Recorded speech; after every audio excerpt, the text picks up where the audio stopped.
I agree. 'Tis the season to give money. Whoa. I know, I had the cat on it. The cat was fucking around and nah, I just needed to test some text. That's all it was. Hello. I booted up early. Normal, or earlier than normal anyway. Could you imagine that? And booted up earlier than normal. I was gonna be fucking around for a little bit. Mead making stream. Get out of here, mead making. There are some people who enjoy the mead too much. They have gotten in their mead brains that mead is the only drink that is viable in the future, right?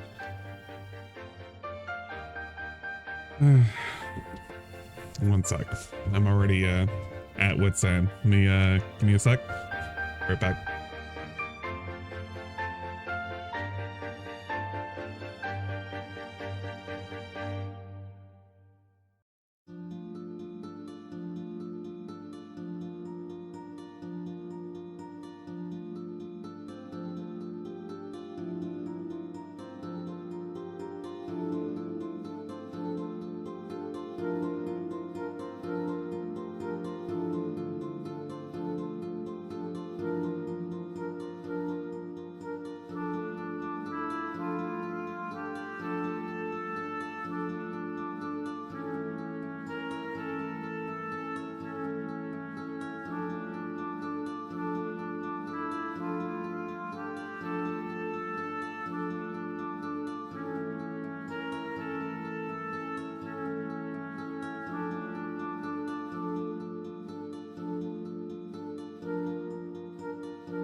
Sorry about that.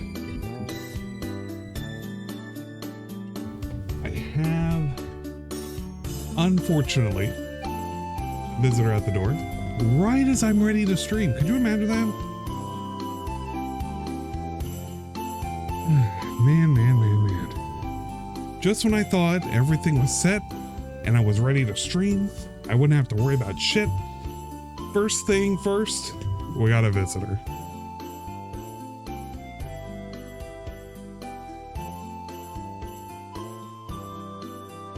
Yeah, could you imagine that?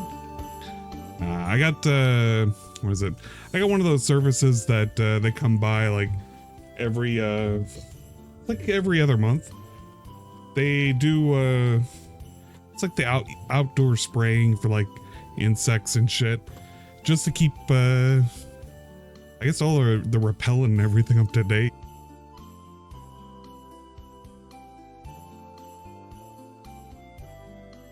Unfortunately, they needed access to my garage. I fell for the marketing scheme. Yeah, I figured I'd give them a shot with the service. That is true. I do most of it. Outdoor spraying, I mostly do. But they help with there's like cobwebs and shit that'll sometimes form. So it's like, okay, well, take down that and whatnot. But I went ahead and just went with the service. Said I'll give them a shot for a year and see how it goes. So far, been all right with them.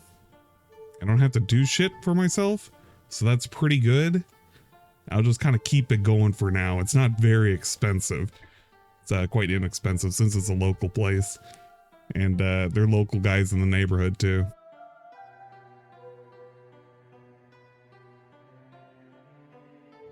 I'm just a little bit more upset because the people who are also in the house as well seem like they do not want to deal with anything at all. So it gets put on me, obviously.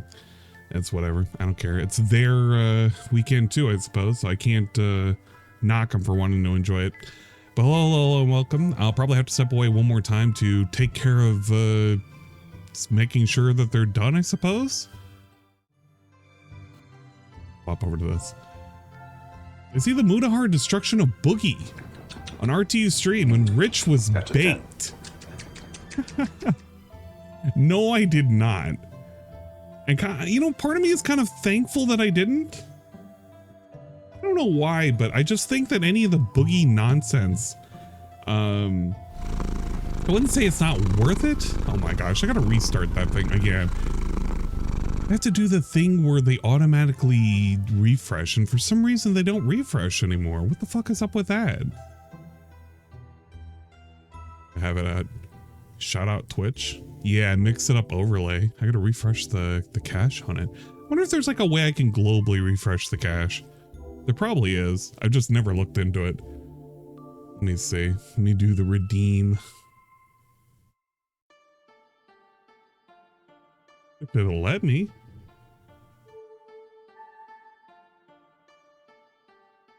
Apparently not.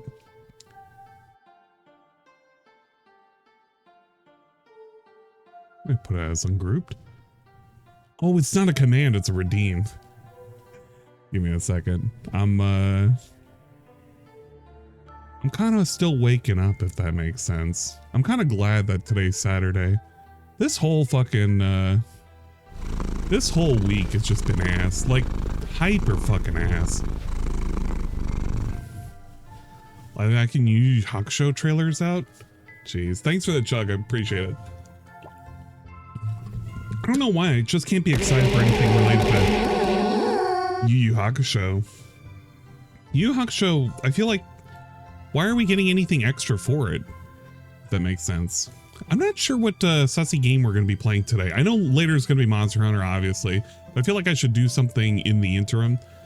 We're probably going to watch DSP because that's always a required thing, right? I'm scared for the live action. Yeah, I can't imagine it'll turn out good. But I guess I'll have to check out what happened with, okay, let me ask this. Is it better that I go to the source, or is it better if I look at a recap? Because if there is a recap of what happened with the Boogie nonsense, I'll check it out. I just don't want to, you know. Snort has a video. Oh, thank God. Okay. We will watch the Snort Hogan? It's like 3 snorts and a 4th snort if you count that snort.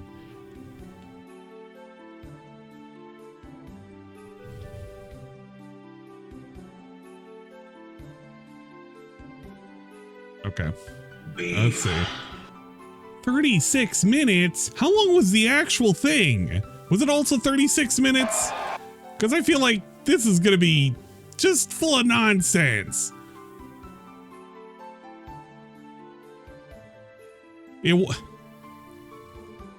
Oh my god.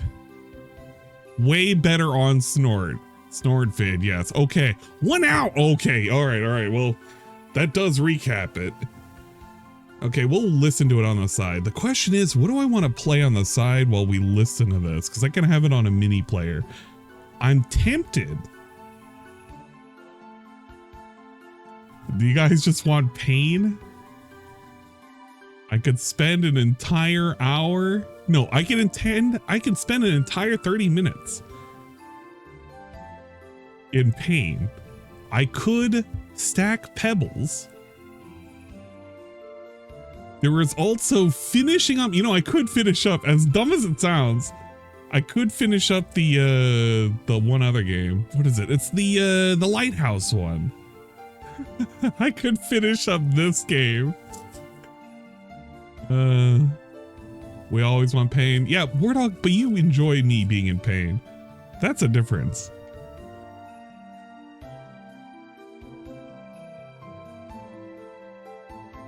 You know what? I might check. We might do that, but it'll be a little bit later. Because I'm trying to enjoy this weekend without having to do a whole lot of shit. Sunday, I gotta do a lunch meeting with a friend of mine. That's gonna be sucks. Got me addicted to now wait a second, Moidas. I didn't do anything. You just happen to have a weak conviction, if you will. And you got tied into the pebbles, all right? I got a 9. I'm Scottish, of course. I like others' pain. It gives me substance. I mean, fair enough. Let's oh shit, yo, this is another level of pain. This is pain, but I like the music with it, so I don't want to invalidate the music.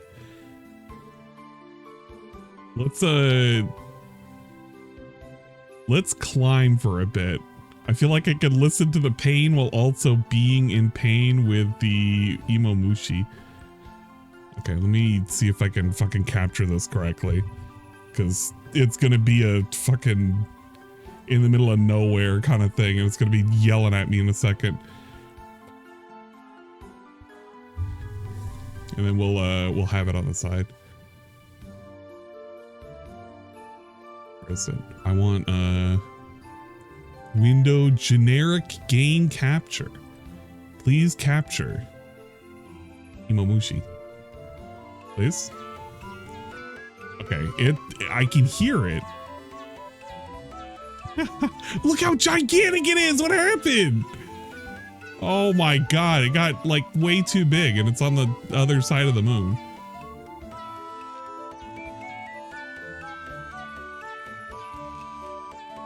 Okay, there we go. We can do it like this. Can I turn the BGM?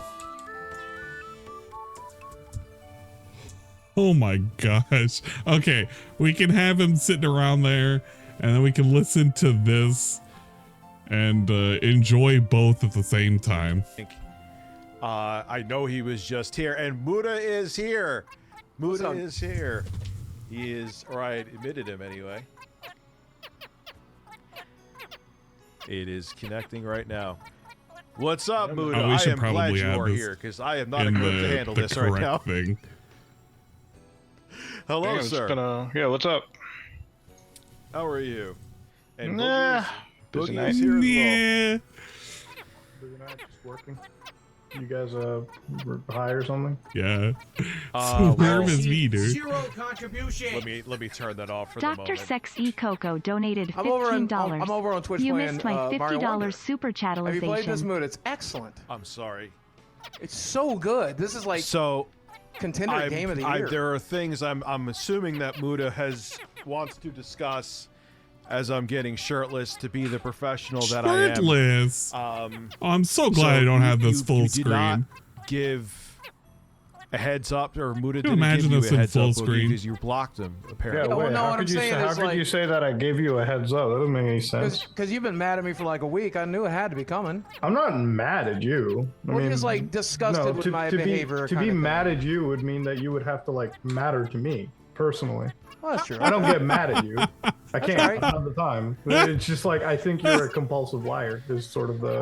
I respect that. I Oh, understand thank that. I've God. definitely been an unreliable witness. No! How can you say you're like you respect that? Like this is the thing that I don't get. Like you respect that somebody doesn't. believes That's- you're a compulsive liar. That's a very can't just- respectful. That's very respectful. That's not opinion to respectful. have. That's not respectful. Like you should be learning to better yourself instead Well, of I just saying, am, "Oh, but- that's respectful." What are you doing? What to I'm better saying is I yourself? have lied in the past. I'm doing my best to not lie. I've lied in the past. But you guys. literally like I've been lying for, you've like, lied in the 15 past. What have years, you done very but, you know. recently? Because like in the last few months, you've literally like blatantly lied. Like that whole boxing fight thing. It's funny because catching you in a lie is the easiest What is the thing what in is the the what did I entire lie world. about the boxing fight thing? You said that you had $1,500 in boxing, like to pay for boxing. Oh no, Mike lessons. Klum said on my live stream he fudged those numbers. He didn't get those numbers from me. He'll openly tell you. And so He hold opened on, he you opened watched the this document. documentary before it came out in its entirety, and we're okay with that then? I didn't pay attention to the numbers like most of the text. Like for example, he said that I was on a drug that I'm not on. Apparently, one of the drugs he wrote the name of. I'm on like a muscle relaxer called bupropion or something like that. He wrote like buproprazine, which is a drug people take to recover from opiate addiction. Oh, thank you, baby. So now you're implying that the documenter that you worked with is a liar.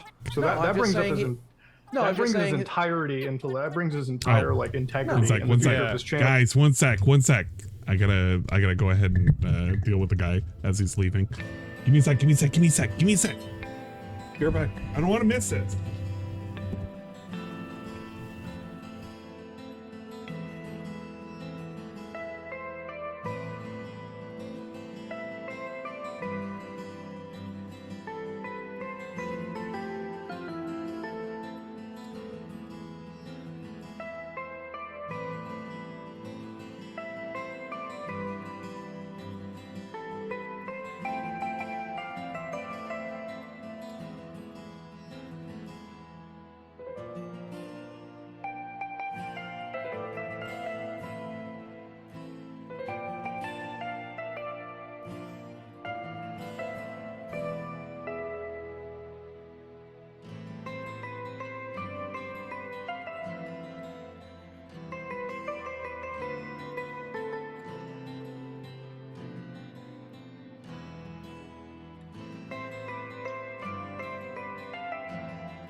Okay.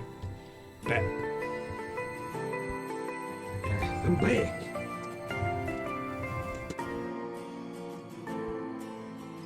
I prop the window open because it's so nice out today. Holy shit. I want to listen to the rest of this. I don't want to miss it.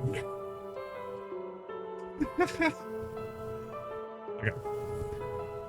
Let's hear this. No, I'm just saying that he made a couple of mistakes when it came to the numbers, and he made a couple of mistakes So when it came before to the text. before that documentary came out, why didn't you call him up and say, "Hey, can you fix that mistake? It's pretty fucked up." Because I didn't Because get it it. is pretty fucked up. I didn't really read any of the text. It's not something I was paying kind a of lot an of attention to. important- We watched it together on. And the funniest thing is, it's not even the text, by the way, too. You said it in the documentary. You talked did I about say? the boxing training, didn't you? Oh no, I know I did spend more money than I His got paid. music is more It's just quick, not that right? particular way. I could break it down for if you want to know. Okay, but in that clip, Rich, can you put that clip on again where he's discussing his like boxing match, like his the $10,000 and like all the expenses he got?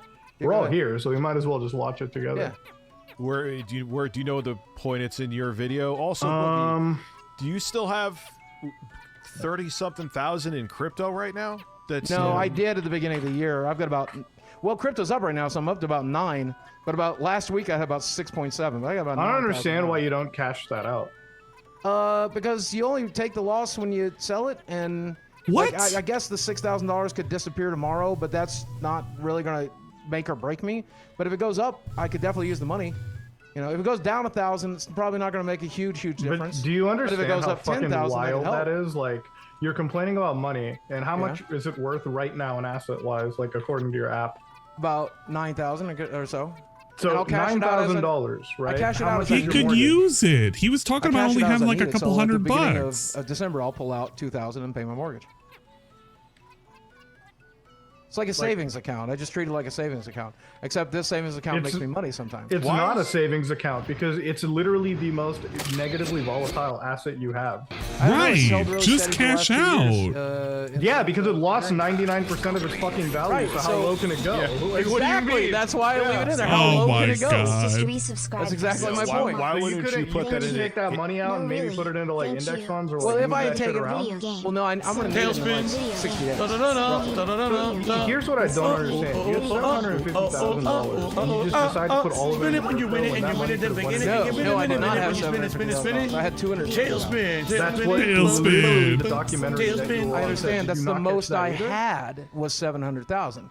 When I initially invested in crypto, I had $250,000. So why did you let him write you lost Shut the fuck up, No! stupid anime bitch. Because that's about how much I lost. My max amount was about $700,000. And so if I sold that day, I would have had $700,000. The math doesn't make sense. Well, the math should make sense. Well, let me walk you through it, okay? Now, let's imagine you have $250,000, okay? Let's imagine you have money. Now, you invest it, okay? Now, it goes up to $800,000, okay? Now, if you sold it, then how much money would we have? $800,000, right? But I didn't.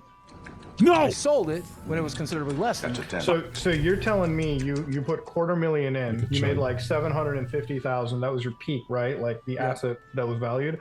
So why the fuck wouldn't you cash it out then? Or you just like greedy? Was it literally like a gamble? Like it literally sounds like you were playing fucking roulette. He did it as an investment. I mean, it was kind of like gambling. He thought of it as a gambled I went investment. To bed one night. I was invested in a small shit coin called, it was either Uni. Or, I don't know, Michael Green could tell you the other one. But one of them was Uni, one of them was... Stupid worm. I don't know. But I went to bed, and it lost 60% value overnight.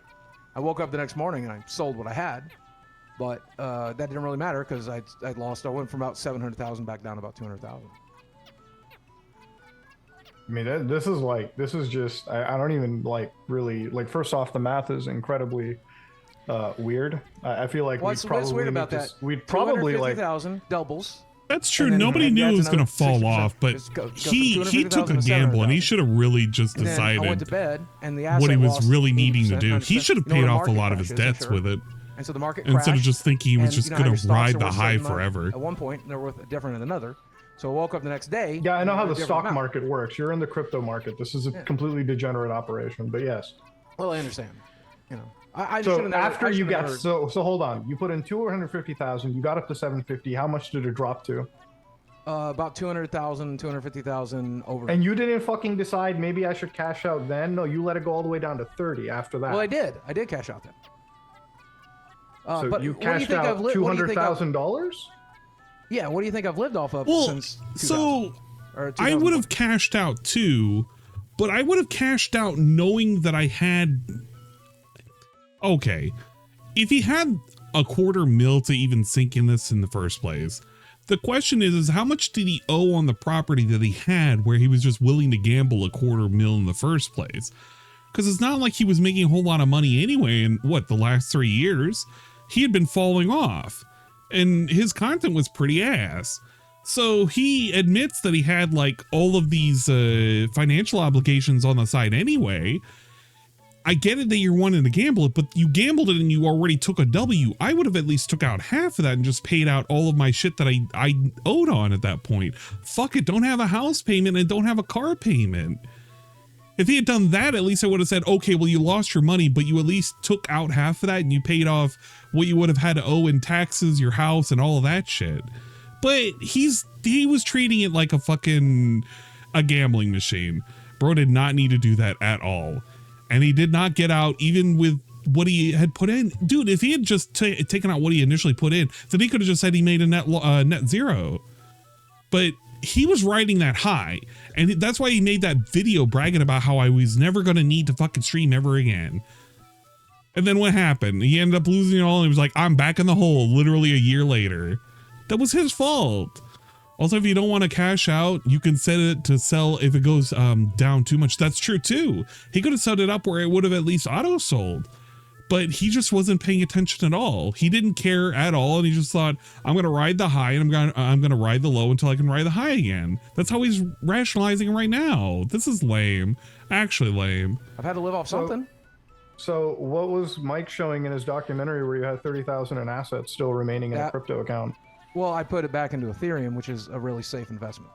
So Ethereum and Bitcoin in the first place. Once they're at the bottom of the market. Ethereum was safer than all the other shit they had. I mean, safe investment. So now you had $200,000. You couldn't put any of that money into like the index, the S&P 500, when you literally buy the average of a tech stock. And yeah, diamond hands keep holding year after year.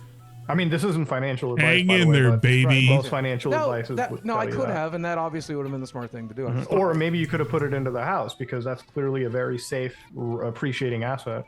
Yeah, one of the things I really regret. I mean, at this point, and I'm very lucky, and I've been open about this. This house says it's worth probably, and people pointed this out after the doc.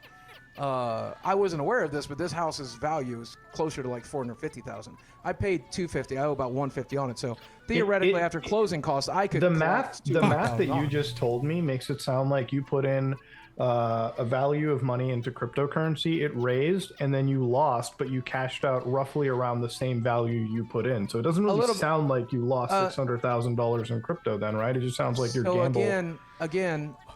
What's the valuation of your house right now, Boogie? Well, like I just said, I've got about $150,000 left on the debt, and it looks like that I could sell it. Zillow tells me I could sell it for $450,000. Be help! No, be! Forget Zillow for a second. Have you talked to a realtor or something too? This is the thing about like my video. This is the thing about the video. Why don't you like? Again, maybe there's like a sentimental thing to this house, but like if you can't afford the home, why don't you downsize to like an apartment or like a smaller property? Well, unfortunately, if I want to stay near my doctors and I want to stay near my medical centers, I need to stay in Northwest Arkansas.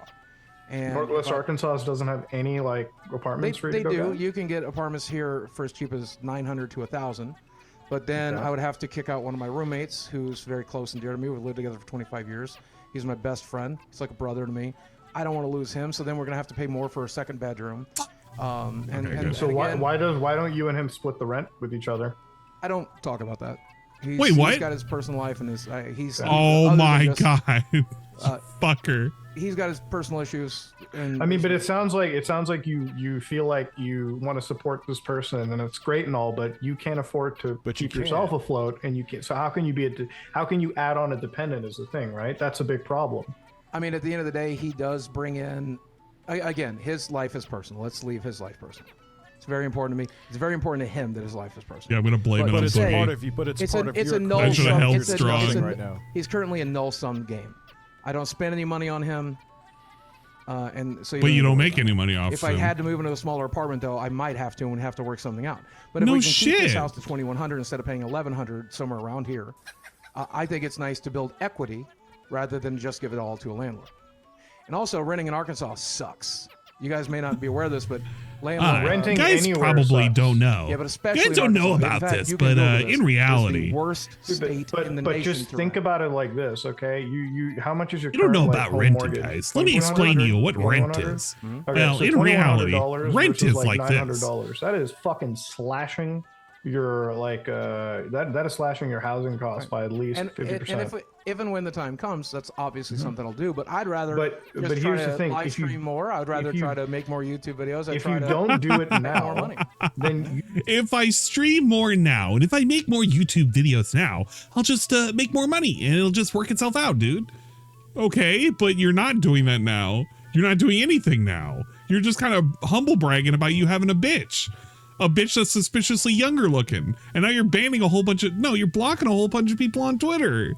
How is this gonna work? How is this actually gonna work? You don't really have an option. You don't have that leeway in the future. That's the thing, right? Like, this is like somebody who has $200,000 in the bank and no income, and they want to be adamant in living in their mansion in Los Angeles. Yeah, you can do that for like 4 or 5 months. He just sold a bunch of shit. But when that time comes to downsize, you know, your options to downsize are incredibly difficult because you have no fucking liquid assets to deal with. So you may not know a lot. You may not know the this. audience may not know. Let me tell you a little bit. I've had this loan for a long time, and so when you have a loan, you're building equity, and it's a 15-year loan. So a huge chunk of what I'm putting into the mortgage is mine to keep. And so once you sit down and do the math, it's way less of a savings than you're thinking. So if I can keep this house and keep building equity, he treats Mutahar like he has no idea what equity is. Raising year after year, though. You live in Arkansas; it's not Los Angeles. It went from 275 when I bought it in 2015 to 450 now. Northwest Arkansas is popping off. We have the home of Walmart. We have the home. I know Corona could beat me up in IRL. You think, dude, Cerulean, I would lay down and take it. That want to build business. We all know. Walmart that have to keep an office open in Northwest Sorry, Arkansas. guys. I'm just that much of a doggo simp. We would just take the beating like a man. I'm not going to quote it because I don't want to be wrong, but it's like several hundreds of jobs to Northwest Arkansas, which caused a huge spike. God, Gamer Corona. A huge chunk of my money goes directly to equity because this loan is so matured at this point. We did finally beat this, so right? At the end of the day, I would rather keep the home as best I could, take care of the people that I can take care of, keep building equity. And I honestly think it puts me in a tightrope situation where it makes me stream more. It makes me make more YouTube videos. It makes me try harder. See, I don't really see that. You've been on a tightrope situation for the last couple of years. I'm stressed to make more money. It's never been this tight. It forces me to just do better. It's as tight as it gets. I need to be on this tightrope. Yeah, sure, it's cool, but like, how can you ever expect anybody to feel bad for that? It sounds like you just gambled away your money, and that's what it is. You know? Right, if you look at this, Bro, he absolutely wants people to feel sorry for him. At the same time, he wants people to fucking feel mad at him too. He wants people to literally pay attention to him because he wants everybody mad and everybody sad, like everybody to feel sorry for big old Boogie. He's just taking the L's left and right because, well, he just doesn't know any better. And if he did, he would be doing so much better, but he's so fucked up in life, he may not make it past 50. Bro is like an eternal... God damn, he's an eternal narcissist. He just wants people to just feel for him no matter what. I can't feel pity for this guy. I just can't. I don't feel anger, nothing. I just can't feel for him because this dude has nothing to feel about him. He's just such an ass. This documentary. My God. Does that look like a documentary that was designed to make somebody feel bad for me? She never won? Oh, no. Honestly, it felt like that was the intention, but because you're somebody that I believe you... No, it looks like that from its intention. I mean, do you not understand how bad this documentary makes you look? When you were out doing That's my point. That's exactly my point. Yeah.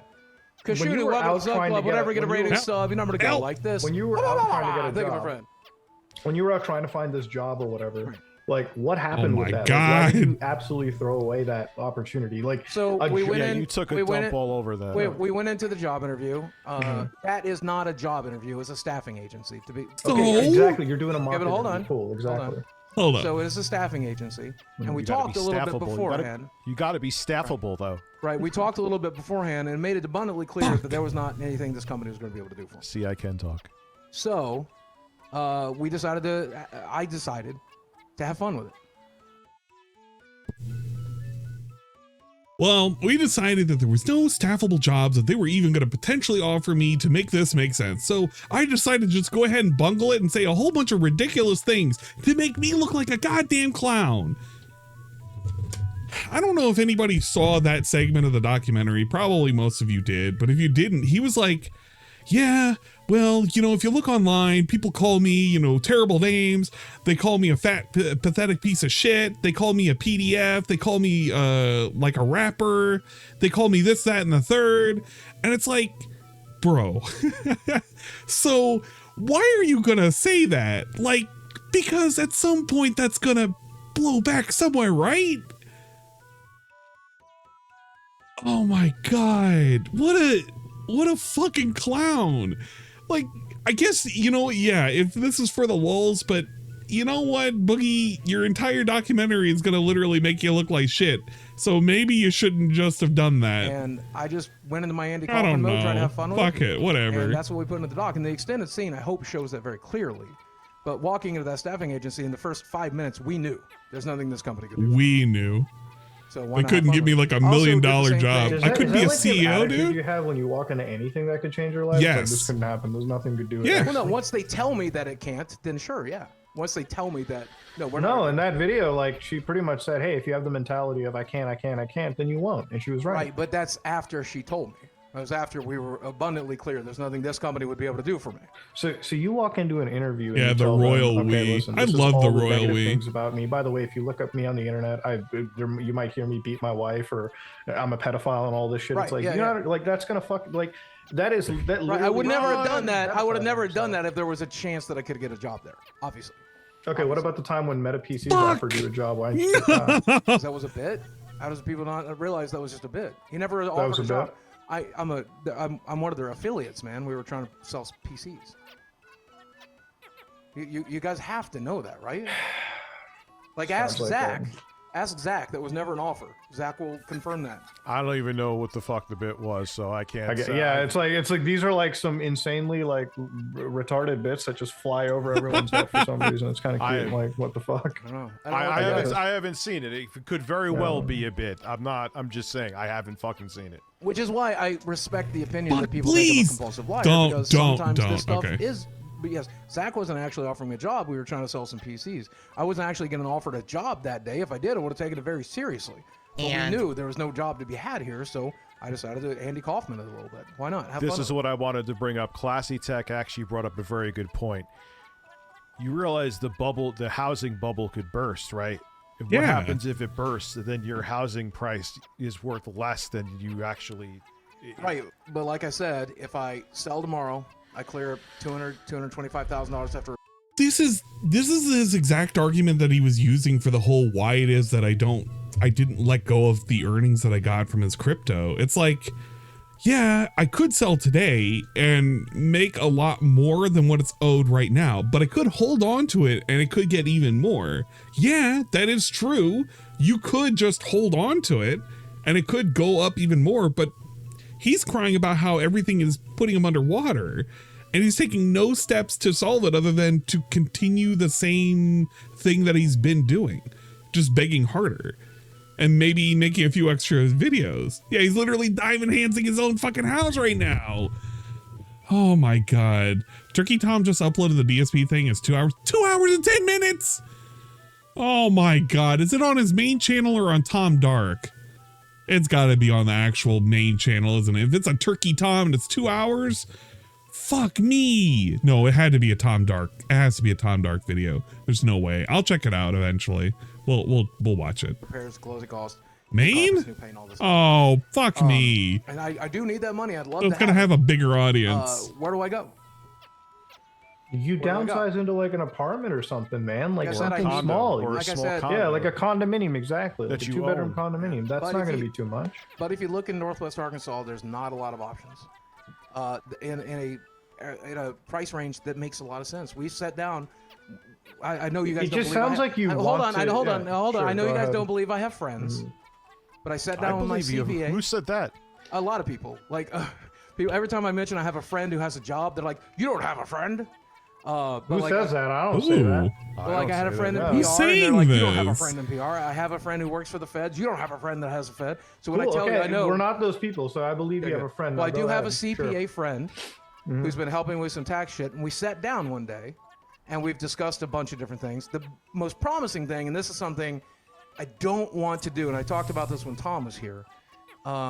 He wants me to get on a disability trust because I am disabled. I've been disabled since 2007. A And I disability can draw trust. benefits. The problem is we would have to take all my existing assets, put it into a trust, and then I could get back on Medicare and I'd have health insurance again. Bro. So that's something we're considering doing. Oh my God. This dude's but on gonna top of draw that, we sat down and disability. crunched the You're numbers. kidding me. And we've not found Where a are lot my of things tax that make a lot dollars of sense going? Other than just So get back to I working. also crunched the numbers too because I like to research these situations and get down to the bottom of it. With Tom, actually, you said that your best earning month No. on YouTube was 30 grand with sponsors. Yeah. Fuck. So Explain to me real quickly. So in 2000, and I think it was 18 or 19, whatever, when you made $5,498,000 US specifically, even if you multiply 30 by 12, you don't have to pin that word up. All I have to do is know it's on the main channel. Clearing that's 498,000. So like, what is up with these weird discrepancies in like income? Like that's at least $110,000 discrepancies. I don't know, man. Like if you need to see my taxes, I've got them all on my hard drive. You can see them. I don't know. I mean, a lot of times when I quote, admittedly, a lot of times when I quote numbers, I'm not expecting that level of scrutiny, but you're welcome to see them if you need to, Muta. But it's a documentary. Dude, yeah, it's like this is a documentary that you. Well, wait. So I thought you were talking about a conversation with Tom. Yeah, with Tom. Did somewhere in the documentary say I made $30,000? Yes, with Turkey Tom. A couple months ago, 5 months ago, you said that your best earning month was 30,000 with sponsors. Yeah. In the actual documentary, it might have been closer to 32. It might have been closer to 35. I don't know. 32 and 35 isn't going to fucking dramatically give you 110,000 extra shortfall. So what the numbers are so odd. Nothing in your math actually adds up. Like $500,000 in 1 year, and then there's tweets of you saying I paid $114,000 in like taxes or something too. So it's like, well, I did. Even if you want to see these numbers, it will bring you peace of mind. I'll just send you everything, dude. I don't really give a shit. I'm not your accountant. Like I'm not the IRS. Like, if it's that important to you, if it's that important, I'll show you the numbers. I think the truth is important, right? Like, I think being factual, I think when you have a fan base, because I ballparked it might have been 35. It might have been 35. Issues with you, I don't know. Is this guilt? Is this guilt tripping you do to your fan base? Especially when it comes to money. Right now. Especially when it comes to money, it's like I'm about to lose my house. I made that mistake last year, and I haven't mentioned it since. Let me explain. When it comes to money, you're always telling your fans, "I wish I could do better. I wish like I wasn't on my dire straits." And now when we're looking at your revenues and you're talking about your earnings, there's such a discrepancy there. So am I supposed to believe that? I can fix these discrepancies for you. I'll set you down, and you can see them. Am I supposed to believe that you're at your financial wits, or maybe you have more money than you let on? Because nobody has any idea. You're not giving factual numbers. I literally posted, and then you get a little bit angry. You get a little I literally posted my bank account info and my crypto info in the locale chat. You can see how much money I have. I'm not in the locale chat. You were when I posted it last week. You think I looked through every single thing on there? Like I'm not even a paid member of the local podcast. Well, what I'm saying is, if you're still in it, you can go look right now. I'm not in unless you think I have like a stack of cash laying around. That's everything. I'm not in that right now, nor do I see your tax information, nor do I need to see it. I just need to explain. I need you to tell me, for a man who's watched this documentary before its release and you stood by it, how could you stand by such glaring discrepancies? They weren't that important to me, and I forget how important. So you're telling me the exact amount of money you make when that's such a big part of your like complaining of like this whole thing? Yeah. Well, I know how much money I made. I don't care what you guys know or think. That's not that important to me. I think the reason why he's being grilled is because of the income. Part of it has to do with the fact that Boogie likes to say that the amount of income he's making isn't really a whole lot, but he has a whole lot of opportunity to make money. The thing is that he really just feigns being poor or broke or in a certain position so that way he can farm up the sympathy. And a lot of folks are kind of fed up with that over the last like 5 years. It's kind of a shame. But I don't know, he's kind of put himself into this position. It's always he would rather go hat in hand to his fans than put in the extra work to better himself, I guess. Like, why lose the weight? I can just have a surgery to do it. Well, the surgery failed because I didn't put in any effort. I might as well just accept the fact that I'm going to be fat forever. It's like, why should I take sponsorships and do things that people want? I should just go on and talk about my life and how miserable it is and how I might die at the age of 50. And then maybe somebody will give me money for, I don't know. Please, Boogie, don't negative yourself. Yeah, it's kind of lame. Like, I get the point for why isn't Mutahar just accepting the receipts kind of thing, but it's like, I think the issue is that the discrepancy is so high that it's like, even with the receipts, I don't think that's just going to logically make up for what's going on, which is he's crying that he's poor and he's not taking any steps to fix it. SCP-682 just broke out at Gate A. I want all available helicopters and MTF units at Gate A. Now. Big ups, I SCP. repeat, SCP-682 is out of the facility. Big ups. I keep forgetting that's your intro. Jesus Christ. It hit me. But yeah, like Mutahar is making the point that's like, you're not taking any steps to mitigate any of this. You're just letting it ride. And if you get a W, good. But if you get an L, you're just going to blame your life and your circumstances on the L. It's like, bro, do something. You can't just sit there and not do anything. So you're willing to give us false information when we try correcting you on it? You it's a documentary. Well, that's the other thing too. So the documentary, if you're going to be like, well, you can look towards the documentary for information, and the documentary has incorrect information that presumably the dude, you know, put together whatnot, that it wasn't a complete picture. Why didn't you correct it? He could have literally said, by the way, whoever the guy who did it, why don't you just correct this and this? This is incorrect.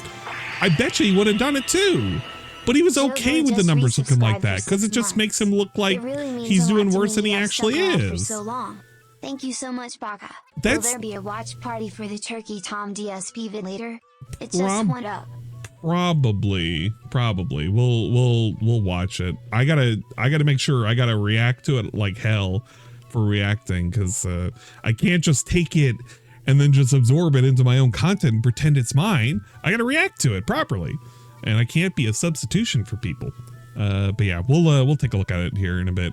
But yeah, the documentary had a whole bunch of errors, and it's like Boogie really didn't go out of his way to correct it. So we're supposed to assume that, you know, okay, well, here you go, Mr. Mutahar. This is all of the correct information. Well, bro, why didn't you give that to the guy who did the documentary? He could have fixed it. He could have fixed it in post. He could have fixed it after he uploaded it. What are we doing? But I don't know. It's supposed to be, he needs to look like he's worse off than he actually is, because you're going to give a shit more about Boogie if it wasn't actually his fault to begin with. It would be like me complaining that I haven't gotten a donation after I got sent to Ban World like this. And like I said, you got to take that up with Mike. Unfortunately, he ballparked. You got up with Mike, dude. Wait, you gave the information. You were the one who. No, I did not give him that information. I did not. What do you mean? He had access. You were the one talking about this with him. You were in your tub showing him your bank account. Hold on, you were hold there. on a second. Okay. Let me call Mike. Let's get him in on this. I guess Mike is like the biggest fucking liar then, right? No, Rich? he's like, not. Holy shit. Just, again, well, apparently he's not Mike's used to the level of insanity. You see how he's right now trying to put all of the blame on Mike. Well, the reason why the numbers look sus is because Mike didn't add it in there. Well, yeah, but it goes through him. Bring yourselves onto me. It literally goes through Boogie. So if Boogie has the final say and his group of fucking band of idiots also have the final say, then when you put out a thing that's about Boogie and it has his financial information, or at least presumably what's on there, and it's incorrect, then who are they supposed to go to? Mike? But Mike's like going off the information he has and you didn't correct it. He willingly, I barely looked at it. It's okay though. It's perfectly fine. I'm actually not so underwater, but I am actually still destitute and all this, that, and the third.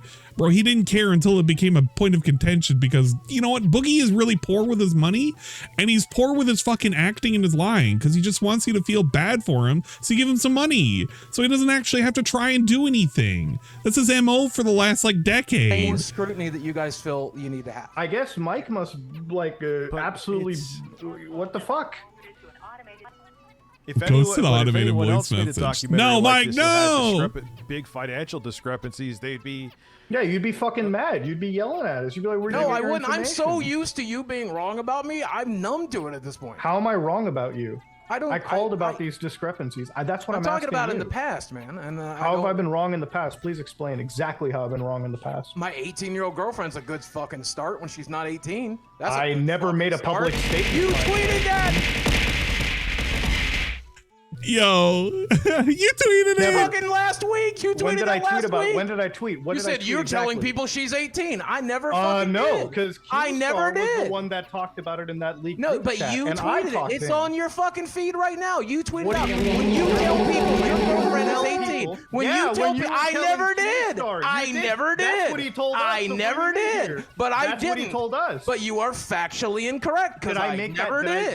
Did I speak about that publicly until you made Yes, any mention it's of on it? your Twitter feed. Yeah, I quote tweeted you. Yeah.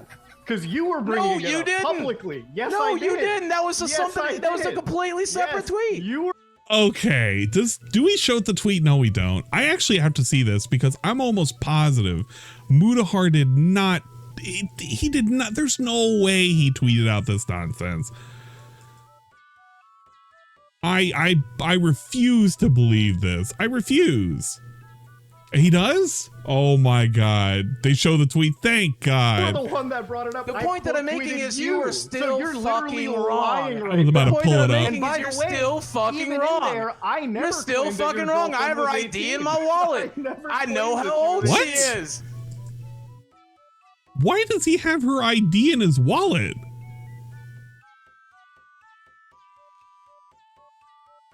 What? You're literally fucking lying wrong. right now. The point that I'm making And by is you're the way, still fucking even wrong. In there, I never You're still claimed that fucking your wrong. I have her girlfriend ID was in 18. my wallet. I never.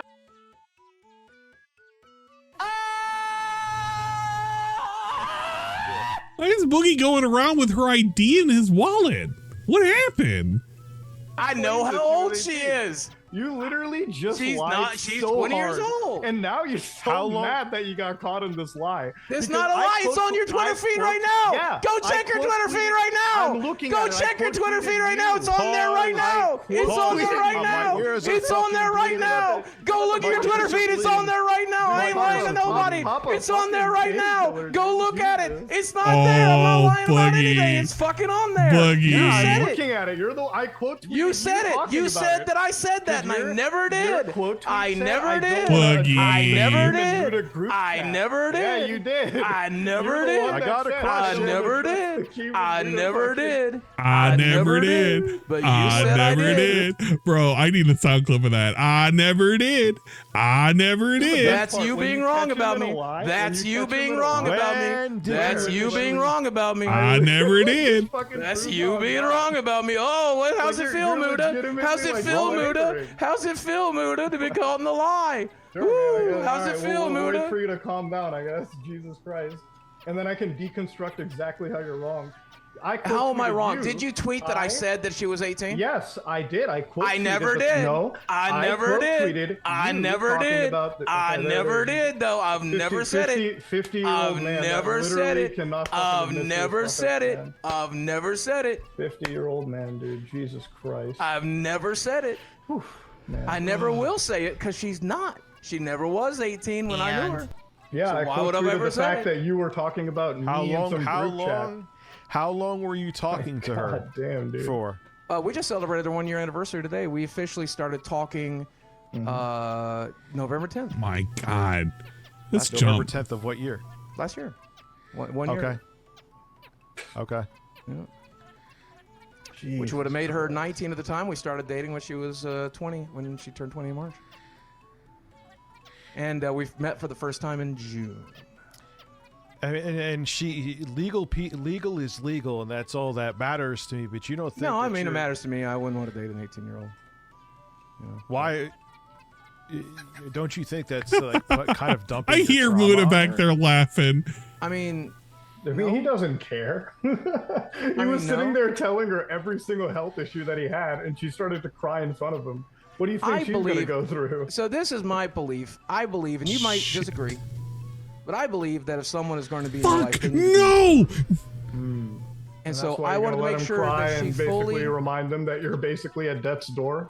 I Oh wanted- yeah, that's really I good. wanted to huh? set her down and make sure she fully understood what she was walking into. What do you All think right, her listen, reaction honey. is gonna be? What do you think a normal He's person gotta is gonna eat. get up and run away? It's like sitting down your daughter. It's like, look, honey, I got something I got to explain to you. Daddy isn't going to be around for too much longer.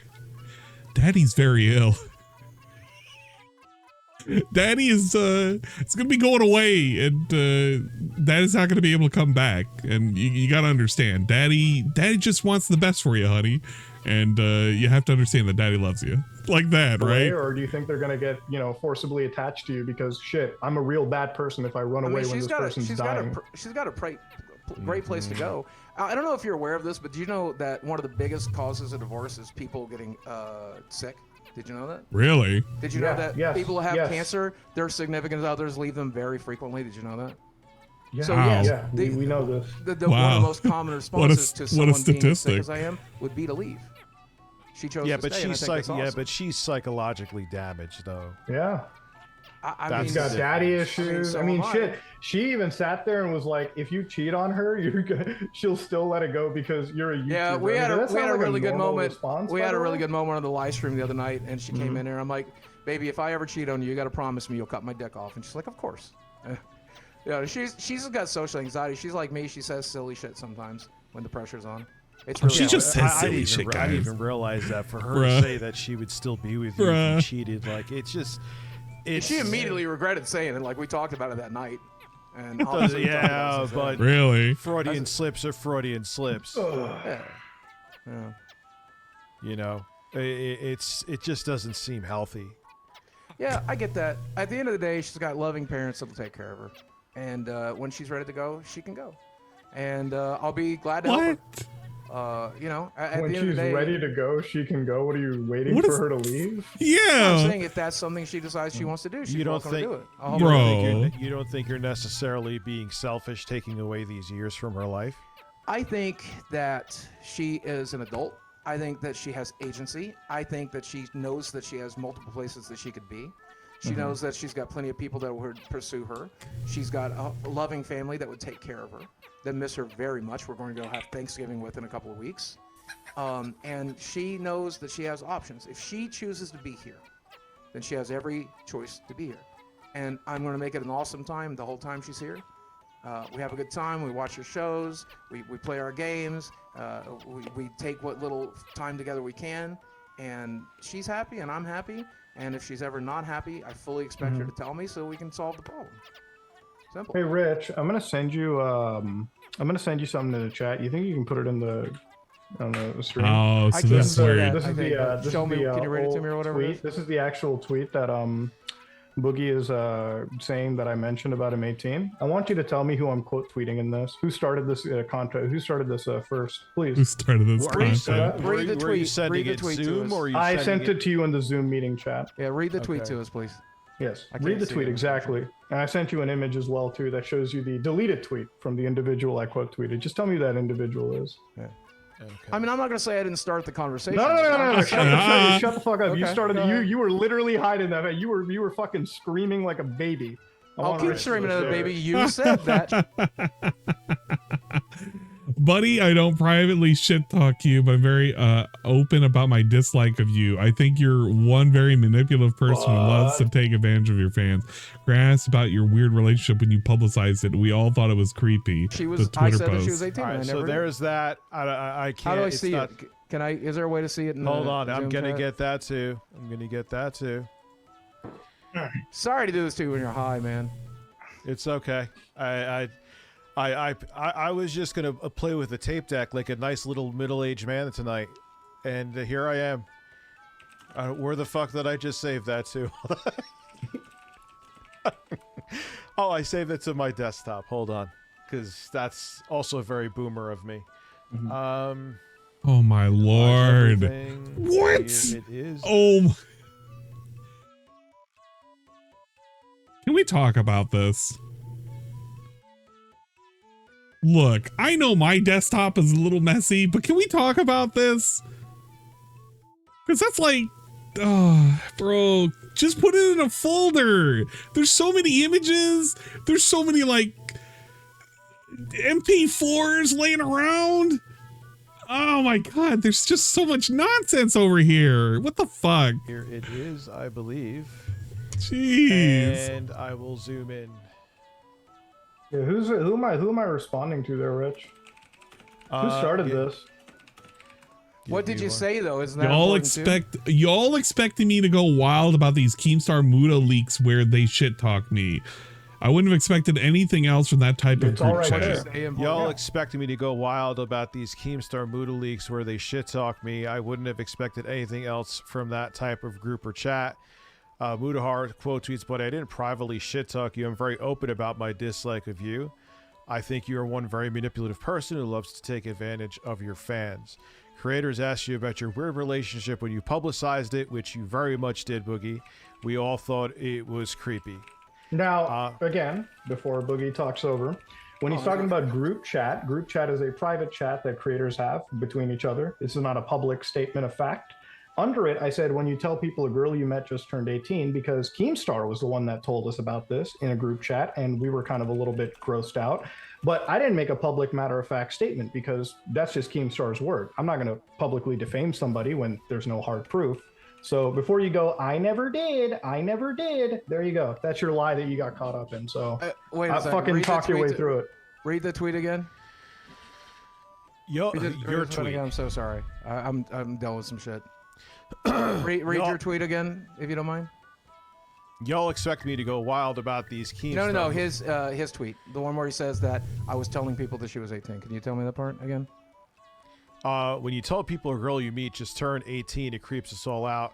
You're a gross. See, I never said that though. So there. Keemstar said that. Keemstar told us that. Yeah, but I didn't, and that's what's important. You said okay. That I okay. said So then why are you getting mad at me? Get mad at me. That I said exactly. it. Mutahar didn't. Yeah, because Keen's the one who did the whole 18 thing.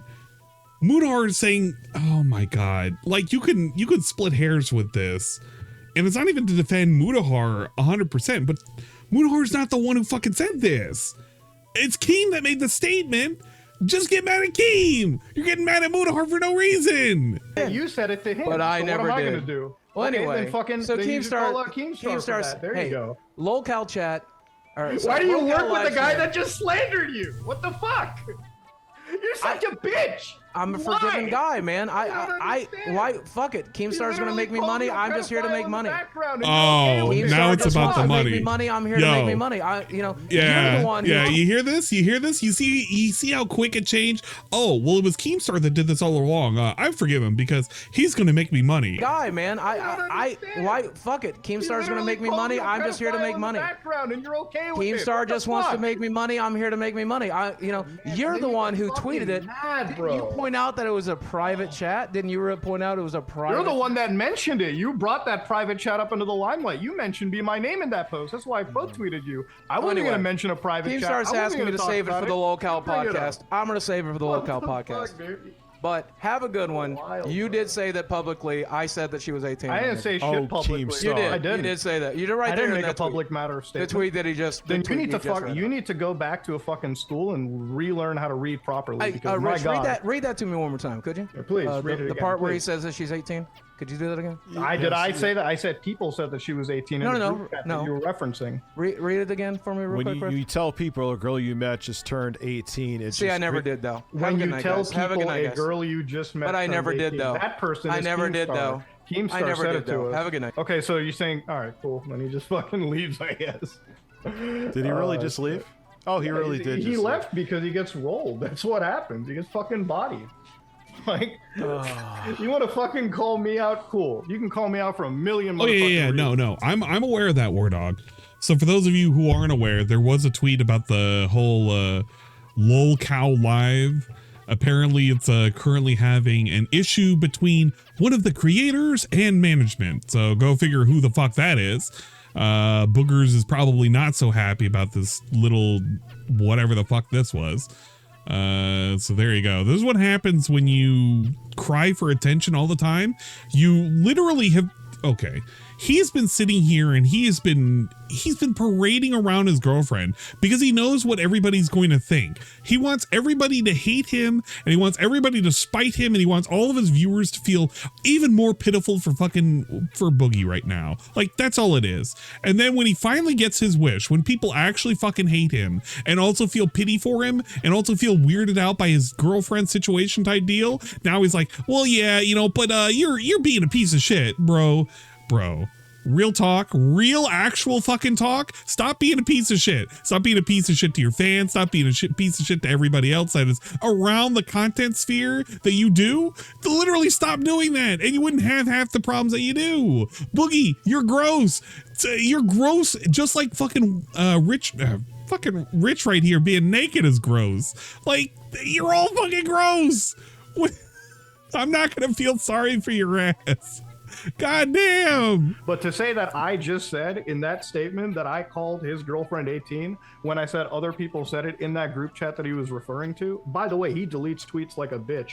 I had to go fucking find that off of like one of the hate forums, and I had to show that right here just to fucking clarify it. This is what he gets caught in a lie right here, and he goes home and cries. And he's probably crying when he's playing Super Mario fucking Wonder. His whole fucking body was a fucking act of wonder right now. Jesus Christ.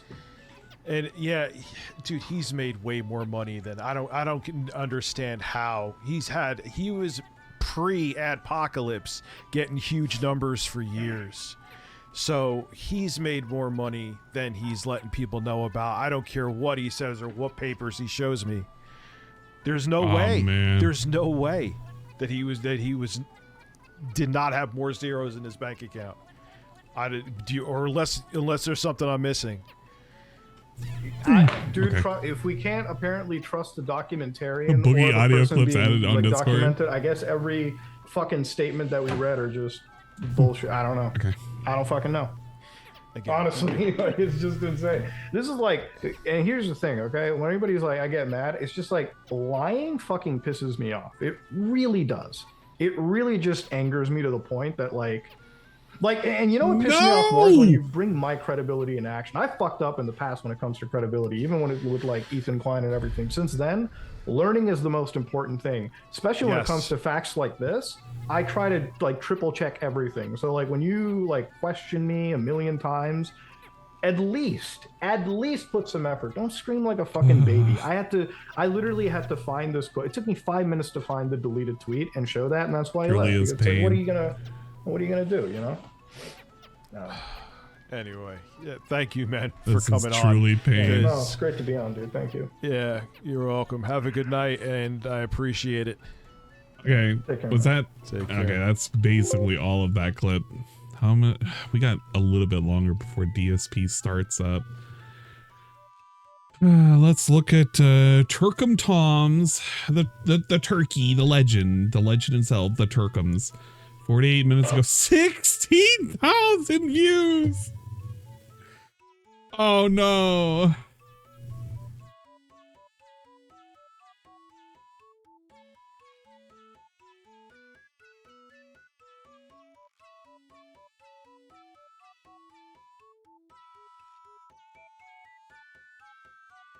Oh my gosh, I gotta leave a fucking comment on that. All right. And we got a dumbass disclaimer too. No. 2 hours and 10 minutes. We're gonna watch the first 10 minutes of this and see where it warms up to, and then we're gonna have to watch the pre-stream. All right, we got the man of all hate, the one and only DSP. Darkside Phil is proof that you can make a living as a professional gamer, even if you're awful at gaming. But that's far from the only thing he's awful at. From constantly failing to deliver on promises made to his audience, to outright treating them like trash. So, I've had enough excuses. It just seems to me like people are fucking lazy and don't want to come out to the streams. All while begging them to pay his bills. With the taxes coming up in April and everything, there's going to probably be times where I'm going to have to appeal to you guys again to try to save my butt. If spitting on a plate you ate from was an Olympic sport, Phil would be a gold medalist, though he would probably sell the gold medal to finance his tax problems and feed his mobile game addiction. This is the Oh no. Yeah, this is definitely, oh my gosh. If this gets addressed in the pre-stream, we're never gonna hear the end of it. He's gonna ignore this so hard. People are gonna fucking bait. No. I'm looking at the raw I'm looking at DSP Gaming right now. I'm looking at DSP Gaming. There's no way. We already have to have bait about this. There's just no way. Please tell me that's Kill Yourself Now. I hope the guy that is. DSP. He hasn't even booted up. He's 5 minutes late to the boot up. He hasn't said anything in his chat. Oh my god, help. This right here, this sucks. Okay, what is this? 私は500年以上生きた大魔族だ。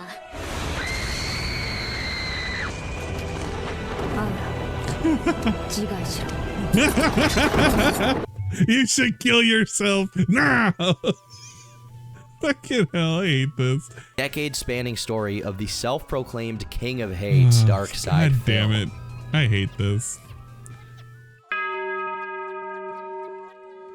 Born on April 6, 1982, Philip Paul Burnell grew up on the outskirts of Bridgeport, Connecticut. Quite opposite to his life after becoming an online personality, very little of his early years have been documented. One of the very few stories that has stood the test of time is that of a young Phil going to a comic book store with his parents and asking them for a rare $25 Wolverine toy for his birthday, claiming that he never asked them for stuff, which, given the behavior pattern we later come to know as Phil's MO, it's very unlikely this is the case. When they take too long to buy it and the store runs out of stock for that particular toy, he berates them, and seeing how amped he still gets when retelling the story, it seems he still resents them for this. So my birthday came and passed, and guess what?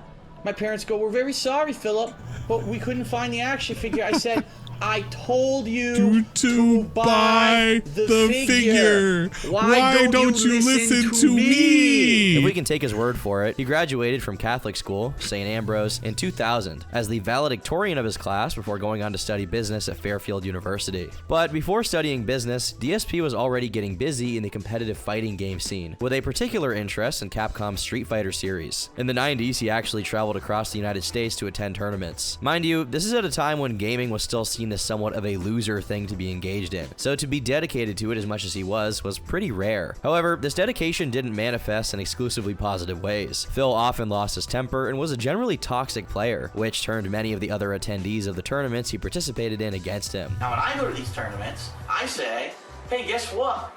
Such and such, I've known you for 10 years, get the fuck off this station because I want to play the game." Get off. Usually, when you threaten them like that, they get the fuck up because none of them want to fight. I'm so glad that there's so many of these clips that are just going to be here.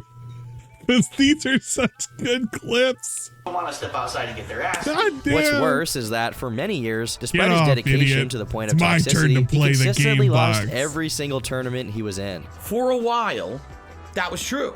I was one of the biggest shit talkers in the Street Fighter community. And I would go to tournaments and I would lose. And that's embarrassing.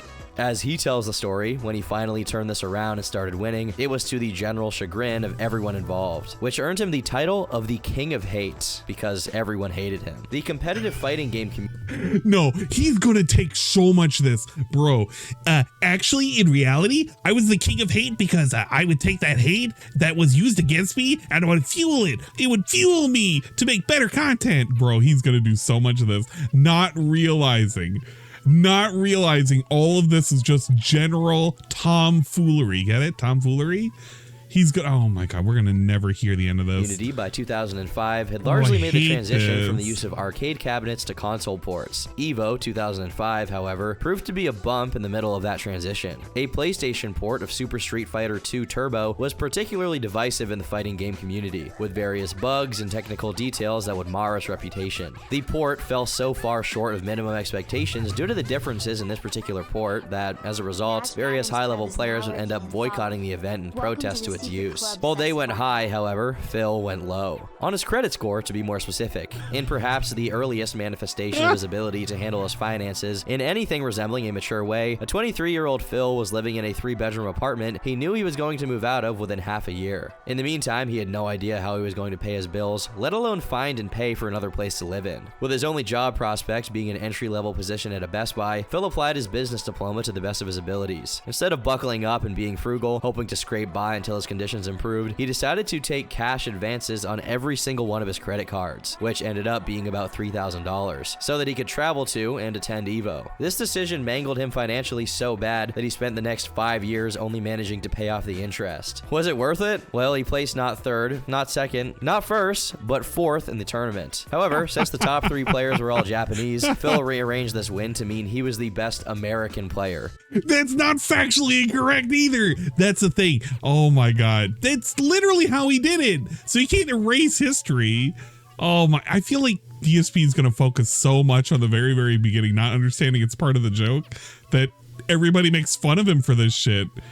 then he's going to be like, he's going to ignore all the rest of it. Because so far, most of it's pretty factual. It's actual factual observations. Exclusively because it has a nicer he's ring gonna to lose it, since it. there's no Oh real my reason to God. separate players based on their nationality. This gets even sillier when you consider that he's acting like this tournament somehow represented the entire country, which instantly falls on its face when you take into account the fact that many American players didn't participate due to their issues with the port. Other people in the community picked up on DSP, and they didn't take his comments about this event very kindly. That's the answer I was looking for. You got some idiot named DSP who's a total piece of shit, by the way. I like to get that on YouTube, but this guy thought he was hot because he beat me and Choi in a game that was like, it's like fucking Neo Geo conversion of Street Fighter or some crap, dude. This may seem like a minor issue, but it's less about the tournament itself and more about how Phil himself behaved afterwards. In later videos, he belittles the other players' issues with the port, saying that they shouldn't have expected arcade-like gameplay from a console, and instead should have practiced more. Instead of about it, which is what it seemed all the OGs were doing, we'll just play the game and learn the differences so we know for the tournament. Being a sore loser is bad, but not content with just that, Phil managed to also be a sore winner, because even after he started winning tournaments here and there, he continued to make everyone around him dislike him by behaving like a buffoon for no reason. While there is a video of Phil doing things like loudly and obnoxiously talking over people he was playing with, it seems he was self-conscious enough to keep the more egregious displays of his lack of self-control and respect for others to behind the scenes. In one instance, in 2002, he pushed the limits so much that, while he was leaving the place he was playing at, him and his friends were followed by the friend group of someone he'd recently lost to, who proceeded to compel him to pay a nominal amount of money for being a general nuisance. According to Justin Wong, another avid Street Fighter player whom DSP had beat before, he had the tendency of being nice to him in person and saying terrible things about him when he wasn't around. However, the most Wasn't DSP sucking off Jay Wong recently? I felt like he went into his streams and like did a, I don't remember if he subbed to him or not, but I swear to God, he was literally sucking him off because of how well he was doing in Street Fighter 6, specifically with all the Master Rank placings. Yeah, he was in his chat, bro. He was.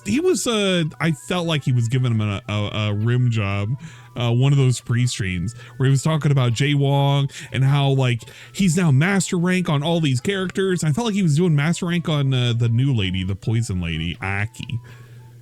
Oh man, yeah, it was for his Aki stream, and it was like at 3 in the morning. It was like a suspicious time. Detailed account of why exactly he uses DSP Prime had such a sub? terrible Oh, reputation in the community came from another fellow Street Fighter player, Viscant. His Reddit post reads as follows. This would have been either EVO 2005 or EVO 2006. Phil had been talking trash for weeks/months before I finally got sick of it. I'm pretty sure I challenged him to a money match and knew he wasn't going to accept and was going to be like, lol, fight me IRL at EVO, and I accepted. From here, it turns into what sounds like a total farce, except I can assure you that it was 100% serious, which makes us both look like total, complete idiots. So first, Phil was like, okay, well you have to sign some document because if I kill you, I don't want to be responsible. And I was like, whatever. Then there was an actual serious negotiation over who the ref was going to be, but I don't remember this part either. Then there was an honest to God negotiation over weight and that we were going to have to weigh in and everything. Again, I'm not making any of this up. As dumb as this sounds, this absolutely happened. Finally, it was agreed that he wouldn't have to go on a diet to fight me, and it was settled that we were going to fight. It was going to have MMA rules. It would have a referee and we'd sign waivers. I was dumb in the mid-2000s. Anyway, so we agreed upon this early in the year, and from here on is where the story gets weird. So apparently Phil was under the impression that this wasn't going to happen and that this was just internet shit talk, but a few people from the West Coast went out to one of the East Coast tournaments and told him that I was taking this seriously and was going to fight him, and had probably been in more gym fights in the past 2 months than he'd been in his life. So one day, Phil instant messages me on AIM and tries to back out. He was like, hey, so how about this? How about we pretend like we're going to fight, and then when a whole crowd is around us, we both do DX cross chops to the crowd. It'll be such a goof. This really happened, and I'm just like, are you fucking kidding me? I honestly couldn't believe he was pulling this, and I was still mad about the whole thing and actually wanted to fight him. I told him I wasn't going to do any of that trolling, but if you want to drop it, then fine, I'll drop it. We can both be adults about this. And that's pretty much what happened. I'm not going to jump him from behind in the parking lot or get in his face and threaten him. From that point on, there never really was any problem between him and I. In fact, the next year when EVO West was in San Diego, I let him stay at my place that year. Fighter, and when Mike Watson and Jaha were about to kill him in a parking garage, I stepped between them and defused that situation.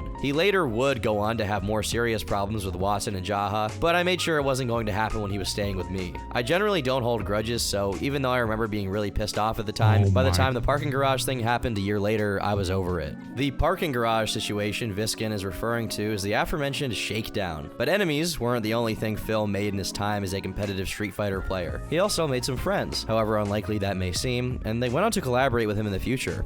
Oh no! John and Howard bros, we're crying right now. We're absolutely crying. Where's fucking Jaha? Jaha, you gotta mention in this.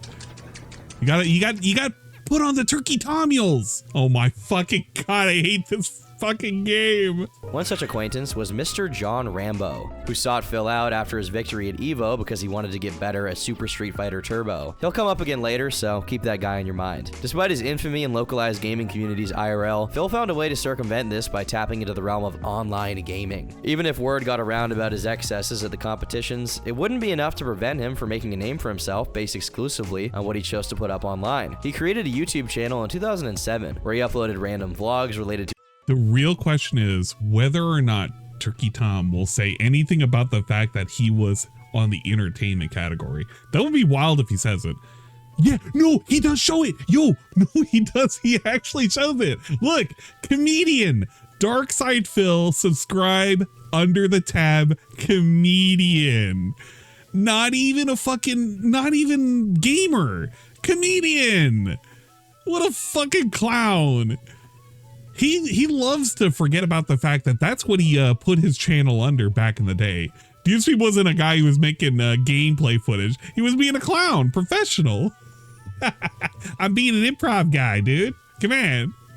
Whatever. To his interest in competitive gaming. But in 08, he slowly transitioned the channel into a rudimentary proto Let's Play channel. Though instead of having the screen captured directly while he played it, he recorded it with a separate device, meaning he pointed the camera at the TV, basically. At the time, Phil lived with his parents and saw content creation as a pastime rather than a job. Not that content creation was much of a job option in the Jurassic period, which was YouTube prior to the 2010s, but even still, he was somewhat realistic about his expectations. Still, that didn't stop Phil from taking inspiration from one of the early internet's most adored legends, Angry Video Game Nerd.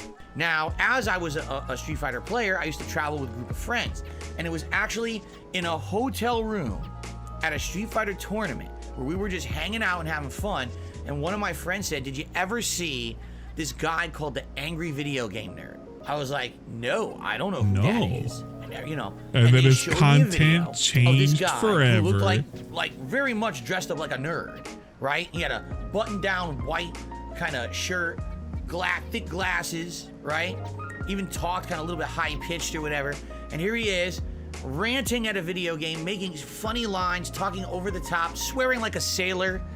Hilarious. No. And that's where DSP would then adopt the shit and piss and shit pickle and liquid diarrhea and everything. He would literally adopt that because of Angry Video Game Nerd. That's actually one of the few things I kind of hate AVGN for. It's literally partly his fault for existing that DSP would develop a scat fetish. I hate it. No production values, no budget to it, just him and a camera making fun of a video game. Though I get what he's saying, there is a kind of purity and earnestness to early YouTube Kino, and I use that word loosely because I'm pretty sure AVGN was on another site before he was on YouTube, but I digress. I think Phil took the no production value part a little too seriously. He took pride in posting playthroughs in bulk, with several hours of video dedicated to each game with absolutely no editing involved. On this decrepit, old, and abandoned channel, there are over 7,000 videos, because back then, you couldn't upload very long videos, compelling Phil to split them up into dozens, if not hundreds of individual 10-minute clips. Again, I should remind you, we're not talking about Bandicam or unregistered Hypercam here. We're talking about actual camera footage with built-in microphone audio capturing all of it, completely raw, untreated, unedited whatsoever. Unsurprisingly, the channel didn't exactly blow up overnight. Somewhat surprisingly, Phil is proud that he spent 3 years of his life doing this for no money and actively derided other content creators who only started doing gaming videos after they began being monetized on the platform. Mind you, this man is 28 years old and living with his parents, and somehow he He thinks it's a merit that he makes no money out of playing video games alone with no one watching. On top of that, he brags about the passion and effort he put into the videos and his larger upload volume compared to these other, much more successful creators, when in reality, he just has the most videos precisely because of how awfully low effort they are.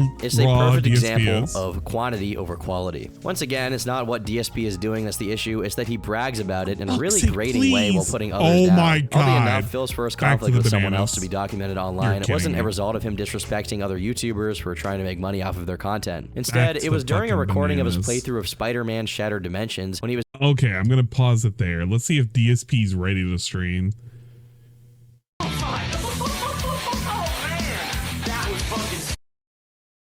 Did he even post in the chat? Chill podcast when we can laugh at the Golden Joystick Awards, then more Call of Duty. Going to be a great stream. I'm trying to see if anybody mentioned the Turkey Tom Mule. Good morning, blah, blah. Oh, yeah, I gotta go to fucking live chat and see if somebody didn't get banned or something. Oh, and he's going to the bathroom. He went to the bathroom how long ago? Okay, he went to the bathroom 6 minutes ago. That's great.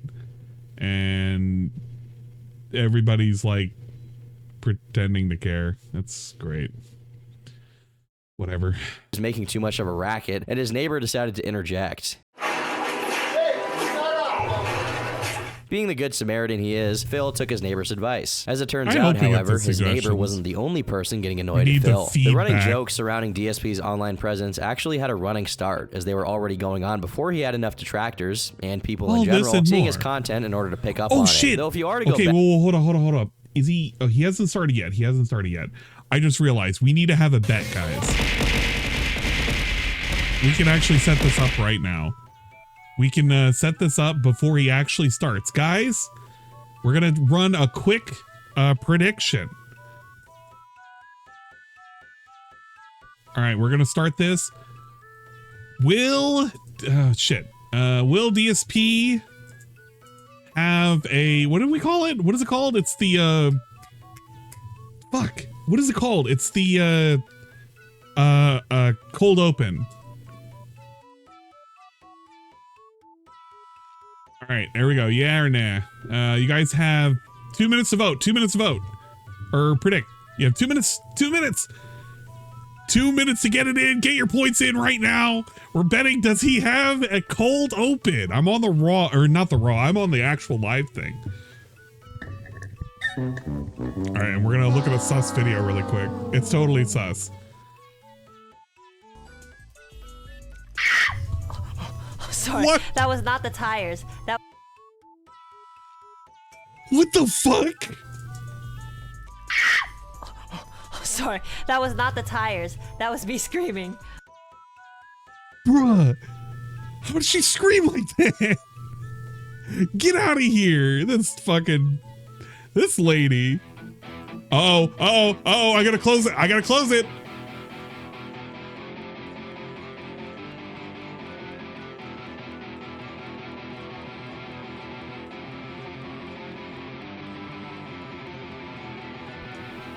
I'm ending it now. I'm ending submissions.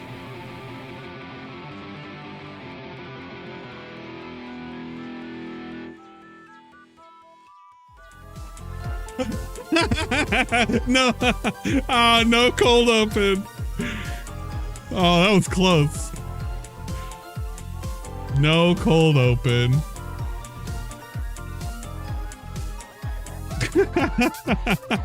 Some of you got fucked.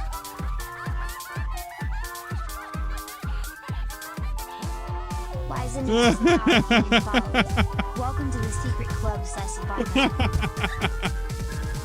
They got thank you for the follow.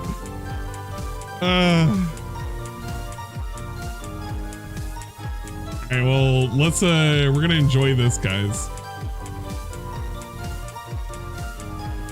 While I worm my way around. Oh shit, I have to boost his volume. I keep forgetting about that. He doesn't know how to balance his volume. Good morning, everyone. Phil here, Morning. and welcome Morning, to the everybody. show. It's Philip the Level here. One Podcast. Turkey welcome, Philip. Welcome, and happy Saturday, November Happy 11th, Saturday. Snort. 2023, also known as Veterans Day here in the United States. Okay. And so Big ups before we even Veterans get Day. started, I would just like to take a moment to personally thank anyone out there who has served in the United States Armed Forces. It is your sacrifice and dedication to this country that allow us to enjoy the freedoms that we have every single day. And it doesn't go unnoticed, although a lot of people sadly take it Like for a little granted. bit of chicken fried. I've always respected Cold beer anyone on who a has ever Friday served in the night. American Armed Forces, Pair and of I thank you jeans so that very fit much just right. for that. I hope that And the you have something planned for today, maybe something radio. special. You know, in honor of those who served. And if you know Welcome, anyone Susie. who served, be sure to thank them You for just their want to service watch today. ants squirm like a worm? Yeah. You guys are Today worm squirming. will also be quite the fun streaming day here on DSP Gaming, with more very, very fun so far Modern Warfare 3 multiplayer, Turkey noise followed by is the for the continuation of veterans. Super Mario I Bros. agree. Wonder as we head into the end game. Shit, he's doing that tonight? Apologies once Nice again. Snort. Yes, my cold continues. I know this is absolutely ridiculous at this point. It's now been officially 2 weeks. 2 weeks Your favorite since segment. I first And started my favorite having segment. symptoms The of being Snort sick. segment. It was actually 2 weeks ago on Saturday that I was playing. Okay, look at this. You got a new one. No, you got a new one. Dude, you remember how you had that one time where DSP was like pointing? Not that. But this? Look at this. Look at this. Look at this. It was. He's pointing at the fucking members. He puts a point at the members. Since I first started having symptoms of being sick. Point, It was actually point, 2 weeks point, ago point, on point, Saturday point. that I was playing Alan Wake 2, and we did the That's amazing pretty good. rock opera segment of the show, of the game, I should say, on the late stream. And I was absolutely enjoying it, and then all of a sudden I started to feel swelling and pain in my throat. And that was the night when I tried to sleep, and the next morning I woke up. This I was like, oh, sickness, man, this sickness is literally going to be here till the end of the year. Off from streaming. Guys, I ended up streaming one that day Sunday night, I was and then sick after that, and it that was pretty it. I bad. was like 4 days straight of no streaming because I was so sick. God. So as you can hear, the post-nasal drip is still crazy. It won't stop. Still got this runny nose. It was never going to stop stuffiness, before, but you coke in know. my throat. Apologies He's got again. an excuse now. That and the All motor I can do storm. is stuffing through it. Yeah. Like I All said, you can do is sadly, suffer through it over-the-counter too. medicine doesn't work on me. It never has because my post-nasal drip is so bad. Bro. So Nice. I There just was a gotta put little up tiny with start this there. nonsense, and I do my best, you know, blowing my nose or whatever. But please understand that's why I sound gross. Let's fucking go. That was because of your I certainly medical hope condition. That's why you sound gross. Now, hopefully in another week it'll be done. It's absolutely ridiculous at this point. His allergies been acting up all what year can I do? long. I've What's been literally done happening? everything I can. What is I'm he allergic hydrating. to? I'm eating well. I'm getting good rest. It's hydrating, dude. So It helps keep the phlegm restocked. He's got moisture today in his is body, gonna be a dude. fun day, but at the same time, before we get to the streaming fun, we've got some stuff to talk about. I want to give everyone an update on how Modern Warfare 3 went yesterday. Bruh, I don't care about Modern I also Warfare. want to talk about Spider-Man It's 2 because lame. last night we had huge Where's developments Wonder? in the Spider-Man 2 playthrough that I'd like to Where's talk Mario about. Wonder? And He's allergic to responsibilities. the golden Yeah, he's been joysticks were last allergic night. for the last hell like is that? 15 years. It's a good question, because unless you're actually in the industry, no one cares about the golden joysticks. Unless you're in the industry, nobody cares about the golden joysticks, says the guy who's currently not in the industry, giving us a rundown of the golden joysticks. But once a year, they do this award show that no one even pays attention to or knows about, and all of a sudden everyone acts like it's important, when in reality, it's not at all. It was so poorly done this year. Just listen to this. Poorly made. Oh The my production value was so god! poor. Half the time you couldn't hear what people were saying. F. Jesus Christ, that was a jump scare. What the fuck? On the stage. All right, we got a They VIP went to here. run, oh, here's an exclusive game trailer. Instead of putting it on the screen, Christ. they would project it behind the hosts and make you watch Holy the trailer shit. behind the hosts standing on the stage. The show was so poorly done that Troy Baker was the host of the show. That's what they hired to do Man. it. And everyone said he was visibly fuming at how bad the show was done and was embarrassed to be a part of it because he was promised it would be professional and it was completely the opposite. And then on top of all of that, what is the Yeah, major it's focus okay. of I an award forgot show? it was The that awards, loud right? too. So get this. Oh my! I hate this. Some categories. This fucking for example, watermelon. PlayStation Game of the Year, okay, didn't have the shoe-ins for the games that should be winning. For example, Like guess what game what? was not eligible for PlayStation Game of the Year? Don't say Spider-Man Spider-Man. 2. Okay. Why was number one? Why would Spider-Man 2 be in the nominations for an award show that literally happened and is taking into consideration games probably from like a month plus ago backwards? Why on earth would it consider Spider-Man 2? Spider-Man 2 just came out. What are you talking about? Why would he think this? This guy is so fucking deluded. He wants just whatever. They should have just voted for the cat game. They voted for the cat game. He would have liked it. Thank you so much, Baka. Just have it win twice in the year or something. I don't fucking know. eligible? Oh, the game came out too late to be nominated. Yeah. It came out almost a month ago. Bro, how long does he think it takes for these shows to happen? The game came out a month ago, but it wasn't established until this month. You wouldn't have even known the sales numbers until like the end of October. And by then we already would have had the voting. Your award show is so fucked that you can't include any games from the last quarter of the year in your rankings for the year, then you shouldn't do your award show. Let's be fair for a moment. DSP is the kind of guy who does like his top gaming of 2022 and he will include games that came out 3 years ago because that's the kind of guy he is. Like, there has to be a cutoff point at some point, and I'm sorry that Spider-Man didn't meet the cutoff point for a game that you're not making any money off of if copies get sold. Let's be real for a second. Why does he fucking care? I thought nobody cares about this dumbass award show, right? But here he is clearly fuming. Well, he's not even fuming. He's literally trying to make some kind of weird point about how Spider-Man should have gotten in and you wouldn't have gotten a bonus if Spider-Man won. Who the fuck cares? Who actually fucking cares? But he acts like this because he has to have something to be mad about over a show he doesn't care about, nobody cares about, but we got to bring it up anyway because he cares about it. Okay, whatever. How funny was that? And then on top of that, inexplicably, they explained some games were not eligible for a category because it came out too. Yeah, Donkey Kong 64 was in his top 2020 most disappointing game list. A game that would have came out near a quarter of a century ago. Not a quarter of a century, really, but like more than 2 decades ago. That's what we're talking about. We're literally talking about shit like that. This is what this guy puts out. And he's complaining about shit like this. Late, and then that game was eligible for a different category later on in the show. Huh? Huh? What? Anyway, we'll talk a little bit about that. Sped him up a little. Because it's absolutely laughable. And I think it's hilarious because sadly people take that shit for real, like they do. And we'll talk a little bit about that. I'm glad that people take DSP for real. For example, 1 or 2 games and won a bunch Imagine of awards. Like, oh, you see, they cleaned up people the awards. didn't take DSP It's the most for real. unprofessional, fucked up, stupid award show Imagine if ever. they It just doesn't took mean him for anything. fake. You might And as he well was ask just a a guy fake who lives down the gamer. street what game of the year was. His opinion's more valid. You know what I mean? But anyway, we'll talk about that. So, again, apologies. Holy shit. Okay, give me a second. I'm currently being summoned. I'm going to make this big screen so you guys can see this and enjoy that, but at normal speed. We'll here you go. Just enjoy that for a second. talk about that. So,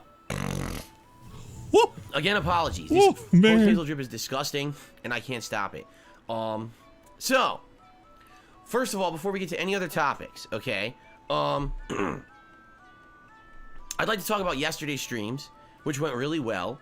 First of all, Call of Duty Modern Warfare 3, okay? And we played it, and it was fun.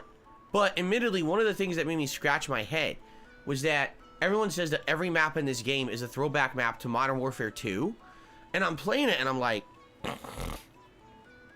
well, I definitely remember, for example, Rust, right?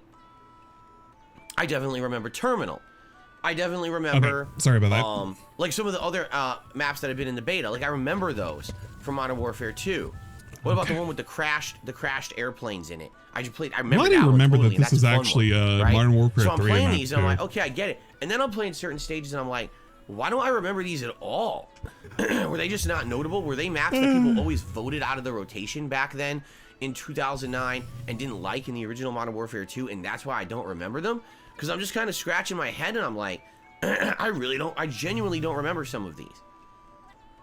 So in a way, it's kind of interesting because half the stages feel like throwback classic stages and half of them actually feel like new stages to me. And I'm like, okay, I guess that's a good combination. I guess when you have Alzheimer's, anything could sound like or feel new, right? Oh, God. Then maybe the game would kind of feel a little boring. So maybe it's good to have some variety, but it's just weird to me. It's just weird to me. I can't remember a map, and I played it, and it's new to me. Played on yet. For example, I was talking about this on the Daily Rap last night. I agree. You guys, every day, when you listen to the pre-stream, you hear I Spawn, I Die. That was the song made in 2009 as a remix of my gameplay of Modern Warfare 2, the original. And what I was mainly complaining about were the dual shotguns that you could use in the third-person mode of that game on the Rust map. Dual shotties on Rust, third person, was impossible. The whole game was just everyone running around just shooting shotguns everywhere and killing everyone. So that was what I was raging about. I Spawn, I Die, right? Okay, but thank you for the lore segment. Remix, there's a time when I go on a tear, a giant kill streak on Terminal. And if you actually watch the original music video from 2009, yes.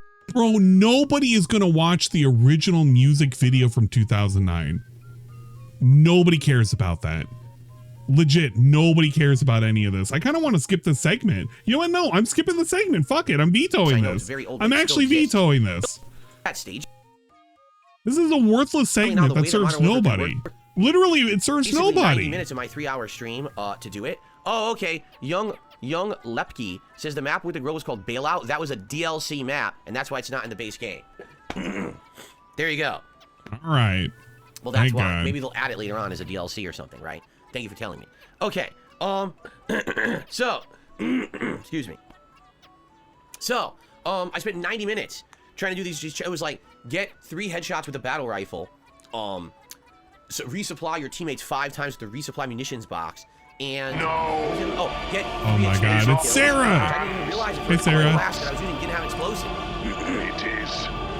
So first I wasn't even working towards it until I realized it. Once I got those challenges done, then I went to custom class and I started using an assault rifle called the Chimera. Sarah, we're playing worm game. 3, so I started using it and unlocking all these. It's miserable. You see all those shadow worms that are there? And I started doing really well. That's fact, every time I failed. For some reason, all of those shadow worms right there. Every time I fucking failed. It's to remind me. It has already unlocked the weapons you played with in Modern Warfare 2. Does that not seem like a worm game advantage? for worm What if brain? you skipped Modern Warfare 2 and you decided to play Modern Warfare 3? So now you start at the beginning. Shut up, it's a worm to me, damn it. I know it's a caterpillar. How does that make any sense at all, right? In reality, it doesn't. It doesn't make any sense. But I'm like, well, geez, I really don't want to play with all these weapons I already used. I want to try to unlock new stuff. So I started unlocking new stuff, but then I realized, oh my God, the knife is there. So I started using the knife, and I went on a tear. I had a quad kill streak with the knife. I was running around, a kill confirmed. The knife is supreme because you could just immediately kill and get the dog tag right away because you're just right in their face. My God, and please. It's so useful. Worm, I was really please. kicking ass with the knife, and I got some crazy good kill streaks too. He was really too. feeling himself up. It seems like unlocking the kill or score streaks is very slow. You know what? I didn't watch his gameplay, but I did see from Mutahar's posts, which is kind of funny because we were just like listening to Mutahar have people giggles and shit about Boogie. But apparently the unlock system for the kill streaks are all based off of dailies. What on earth did they think about when they were like saying, yeah, you know, would be really, really fucking cool that you have to do all of these daily missions and everything and do all these little fucking bit quests and shit just so you can unlock kill streaks. What the fuck? Bro, I almost had a heart attack when I saw that. It's like, you gotta be kidding me. They want you to play that game forever. Yeah, dailies and wins. What the fuck? After playing for 3 hours, I think I unlocked like 1. And that sucked. I was like, oh, that really stinks. I wish I had more to unlock. Because, you know, in the beta, I was getting Juggernaut playing this. But they're all locked. Yeah, thank God the Juggernaut's how locked. You get them unlocked in this one. You know, we'll see. I'm going to play, today's the major stream, and I'm going to continue to play with a custom class. Obviously, there's probably going to be new daily challenges to do today, so we'll see what they are and if they're realistic or not. All right, we're good. I certainly don't want to spend 2 out of my 3 hours playing. We gotta keep daily challenges. That's really stupid. But we'll see how it goes. And let's get progressively better each time. Is to try to unlock more stuff. I hope that we can do it. I want, like I said, it's kind of boring. Thank you, F, for the gifted sub to Cenobite Sarah. I'm also being Appreciate told, it. I guess, what do you call it? Yeah, I'm gonna time you out. 213 gifted. Cenobite Sarah a subscription. Now I'm distracted because people in the chat finish. distracted me. At 213 gifted 3 months of tier 1 to Thank you. Cenobite Sarah. F, I appreciate it.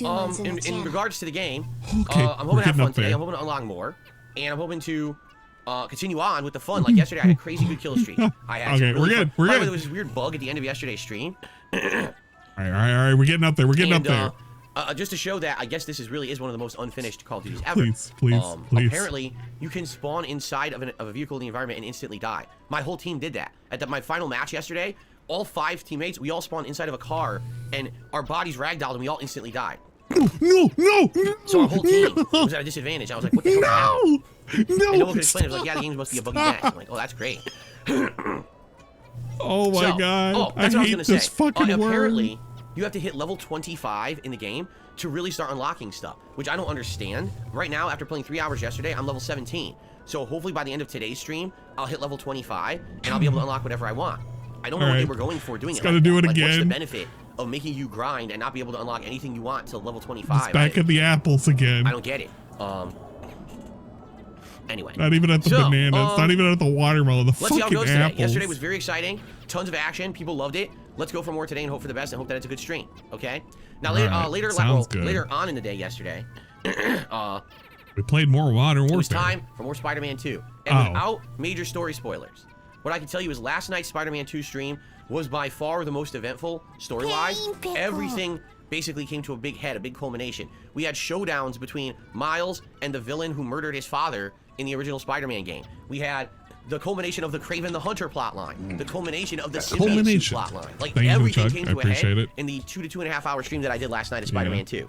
Okay, so I hope if you've been following the playthrough, hydrated. you'll give it a look, and you're gonna get Sarah, we're some making big, stew today. You know, plot stuff The going on. Like, stew's oh been wow, cooking right? It really is like it was the since, most like, momentous 9 storyline in that the I've done in the morning. entire 25 hours or so that I've been It playing the smells game. good The in the most house happened during right that now. stream. I was like, holy crap! Now, this has put us into prime position to finish Spider-Man 2. The game has 6 story missions left, and I got through 4 story missions last night in the 2-hour stream. So it stands to reason that if I only play story, I could probably beat Spider-Man 2 in one more stream. However, I'm on pace to platinum the game. What's left? Well, we've got one major mission and the one side mission left called the Story of the Flame. And it hasn't unlocked yet. It must unlock we gotta really make at the end sure of the game. it's So that's coming up, and that usually takes like 15 extra minutes to do. It flavorful. shouldn't be too big, but it'll be the culmination of that plot line. We've Thank got you, Manny. I a few of appreciate those it. robot birds flying around the city. I think there's like 4 more. We have to do the jet stream following thing. It's really boring, but there's not that many of them. Don't worry, guys, so we'll go we back got to those the do. Tom And then Yule apparently there turkey is one after more this. kind of side content We that just is going gotta to open up. It's not apparent survive what it is this because it's not on the map nonsense. yet. So by the end of the game, there's supposed to be a few more of one more type of side content left, and then that's it. Like, that's all the content. So Danny, stupendous. on Monday, you know, it'll be the major stream, and we'll continue with the story. We'll do the side content as we come across it, and then, you know, see what happens. If we beat it on Monday, great. But I'm in no major rush, because if we don't beat it Monday, what I'd like to do is do it as a night stream on Wednesday, and have it be the last thing I do this week, and have it complete the game. Okay? So one way or another, I'm going to finish Spider-Man 2 this week. Sucks It's just so a matter of bad. when, and you know how long it takes to essentially do all the side content, because I put so much time into it. I think I want to say the playthrough is like 23. It's around 23 hours long right now. It makes sense to put in a little bit of extra time to get that platinum, because I've done so much with the side content. Okay.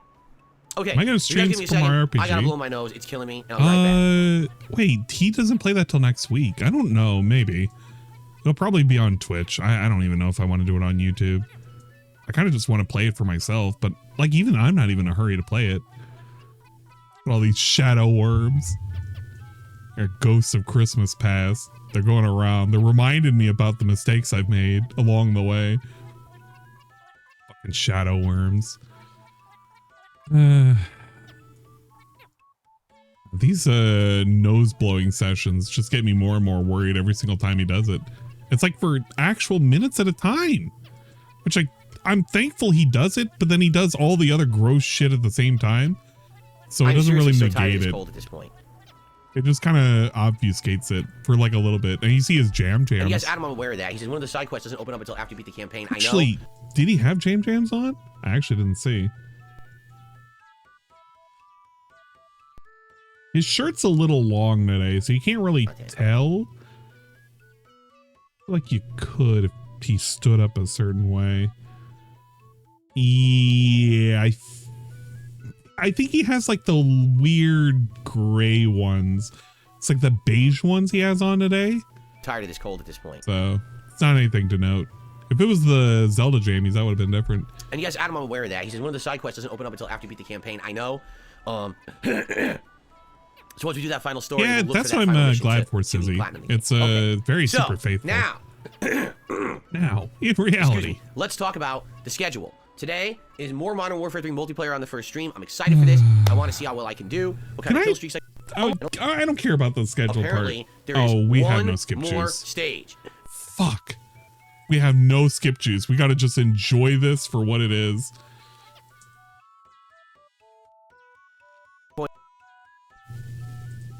Wait. What happened? Point in the game. Apparently, there is playlists for tomorrow's DSP versus the Internet React show on DSP React. So, I skipped as much as I could. Excuse me, because of that, I have to spend extra time doing that tonight. I can't do more than 2 hours on the late stream. So,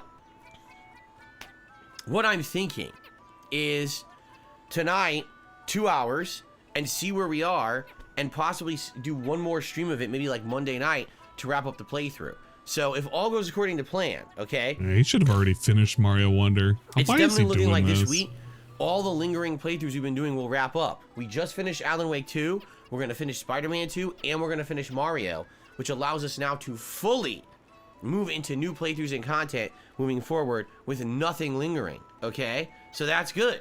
I don't think he's ever going to get over the cold. I think we're going to be in like... Very good. Late November, and he'll I hope that still you'll have join me tonight symptoms. for Mario. It's been a wild ride, and now we're getting to the end stages and the And final we'll keep talking about it till December. I hope that you will join me for that, okay? Tomorrow, indeed, it is React Day, and we're finally done with horror. It's time to move forward with all new React stuff. So, God, what is he doing? We're going to see things about American Thanksgiving, Black Friday, the Christmas holiday season, and other things. Oh, you specifically what? I don't know. bastard. I didn't look at the stuff yet. I'm actually doing that tonight to make the playlist for tomorrow, okay? So that should be fun. So tomorrow podcast here on this channel, then we all collectively go over to DSP Reacts for the React show. And then when the React show is done, the late stream tomorrow night will be more Modern Warfare 3 multiplayer, this time as a late night stream. Okay? Monday, Spider-Man 2 as the daytime stream, heading into the end game of the game. Will we beat it or not? I don't know, but we'll see what happens. It should be a fun stream. Monday night, likely the conclusion of Super Mario Wonder. Hell yeah. So, if we wrap up Super Mario Brothers Wonder, and we're on pace to finish Spider-Man 2, yeah, it's a fucking canon, bros. We can now start the game that came out, which we haven't played yet, Like a Dragon Gaiden. So I think we will start Like a Dragon Gaiden likely on Tuesday as the daytime stream. Do you think about it? I'm actually kind of curious. Do you think DSP is going to play Like a Dragon Gaiden in English? I feel like he's going to have to. And we're going to... Oh, God. I feel bad because somebody's going to have to restream that. I mean, you don't have to restream it. But somebody is going to restream it. And if it's in English, you got to just listen to the Yong Yeah. All of the Yong Yeah segments are going to be everywhere. It's going to be unbearable, if you will. I don't know. And then Tuesday night will be the next Modern Warfare 3 multiplayer stream. And then Wednesday we'll do more Like Dragon Gaiden during the day. Hold up. Have you guys listened to the Yong Yeah cut of what is it? I don't know the song, but it's Like a Dragon Gaiden, and it's like a singing segment. I don't know what it's like. Breaking the Rules, I think is what it is. Yeah, Breaking the World. Okay. Breaking the World. Breaking the World. Okay. Where is this when Kiryu breaks the turn system? No. Is it Infinite? it's this one, right? I wanted to see Young do this. English dub Kiryu 4K. One day ago. How bad was this? Okay. Should I listen to this all? I don't want to listen to this all. It makes looks like Yakuza 1 English dub look like a gem. All right, let's hear this. Let's hear how bad this is. More like it. Ready to rock? Just let it all hang out. Yeah, rock and roll, Aniki. Works for me. Now listen up. It's judgment time. We're starving dogs running the rail lines.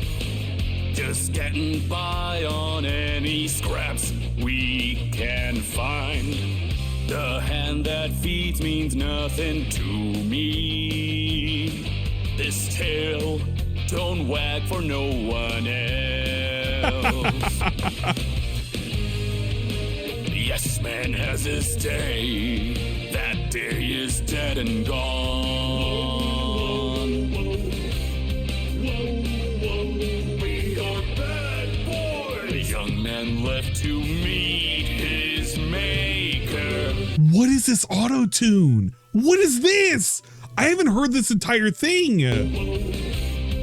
This. We are bad boys. Young man left to meet his maker. Cries out, no to say. Justice, we're breaking the law. Breaking the world together. Throwing out all tenderness. We're breaking the rules. No cause, no choice, no going back to how it was.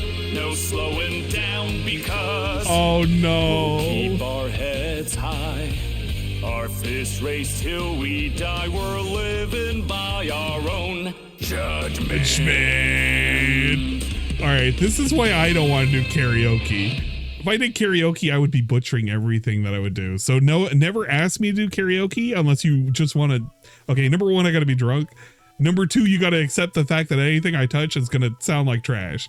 So unless you're willing to have fun with it being trash, then don't ever ask me to do karaoke ever. Unless that's what you want. Don't ask. And the final stream Wednesday night will be Spider-Man 2's conclusion. We're taking the wheel. So that's what I'm aiming for. That's what I'm hoping for. If everything goes according to plan, wrap up Spider-Man, wrap up Mario, multiple streams of Call of Duty, and get a good tear into Like a Dragon Gaiden. All right. Now, next week. Oh yeah, that is true. It has to. This is supposed to be a professional. Game coming out this Friday. He's been on a banning spree lately. He doesn't want anybody to talk to him. It's Super Mario RPG remake. Oh my God, it's Bache. Music.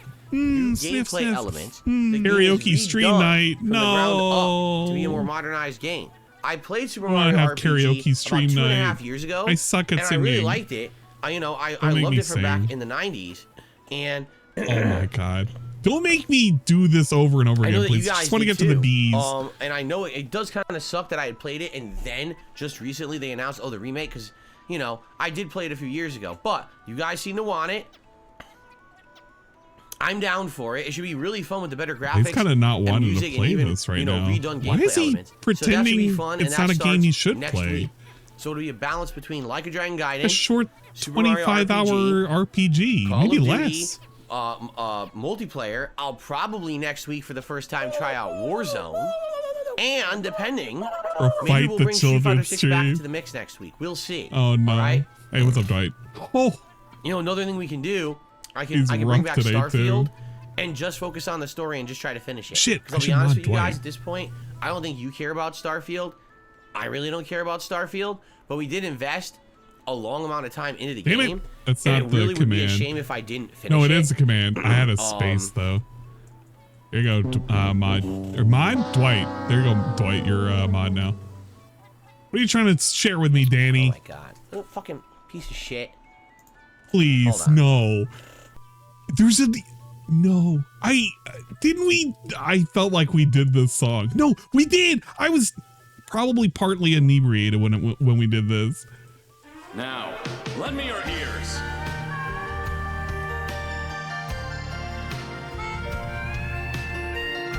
Oh, we have to. We have no choice. I like the clown fucking face paint. I've been a fool, and you've been childish.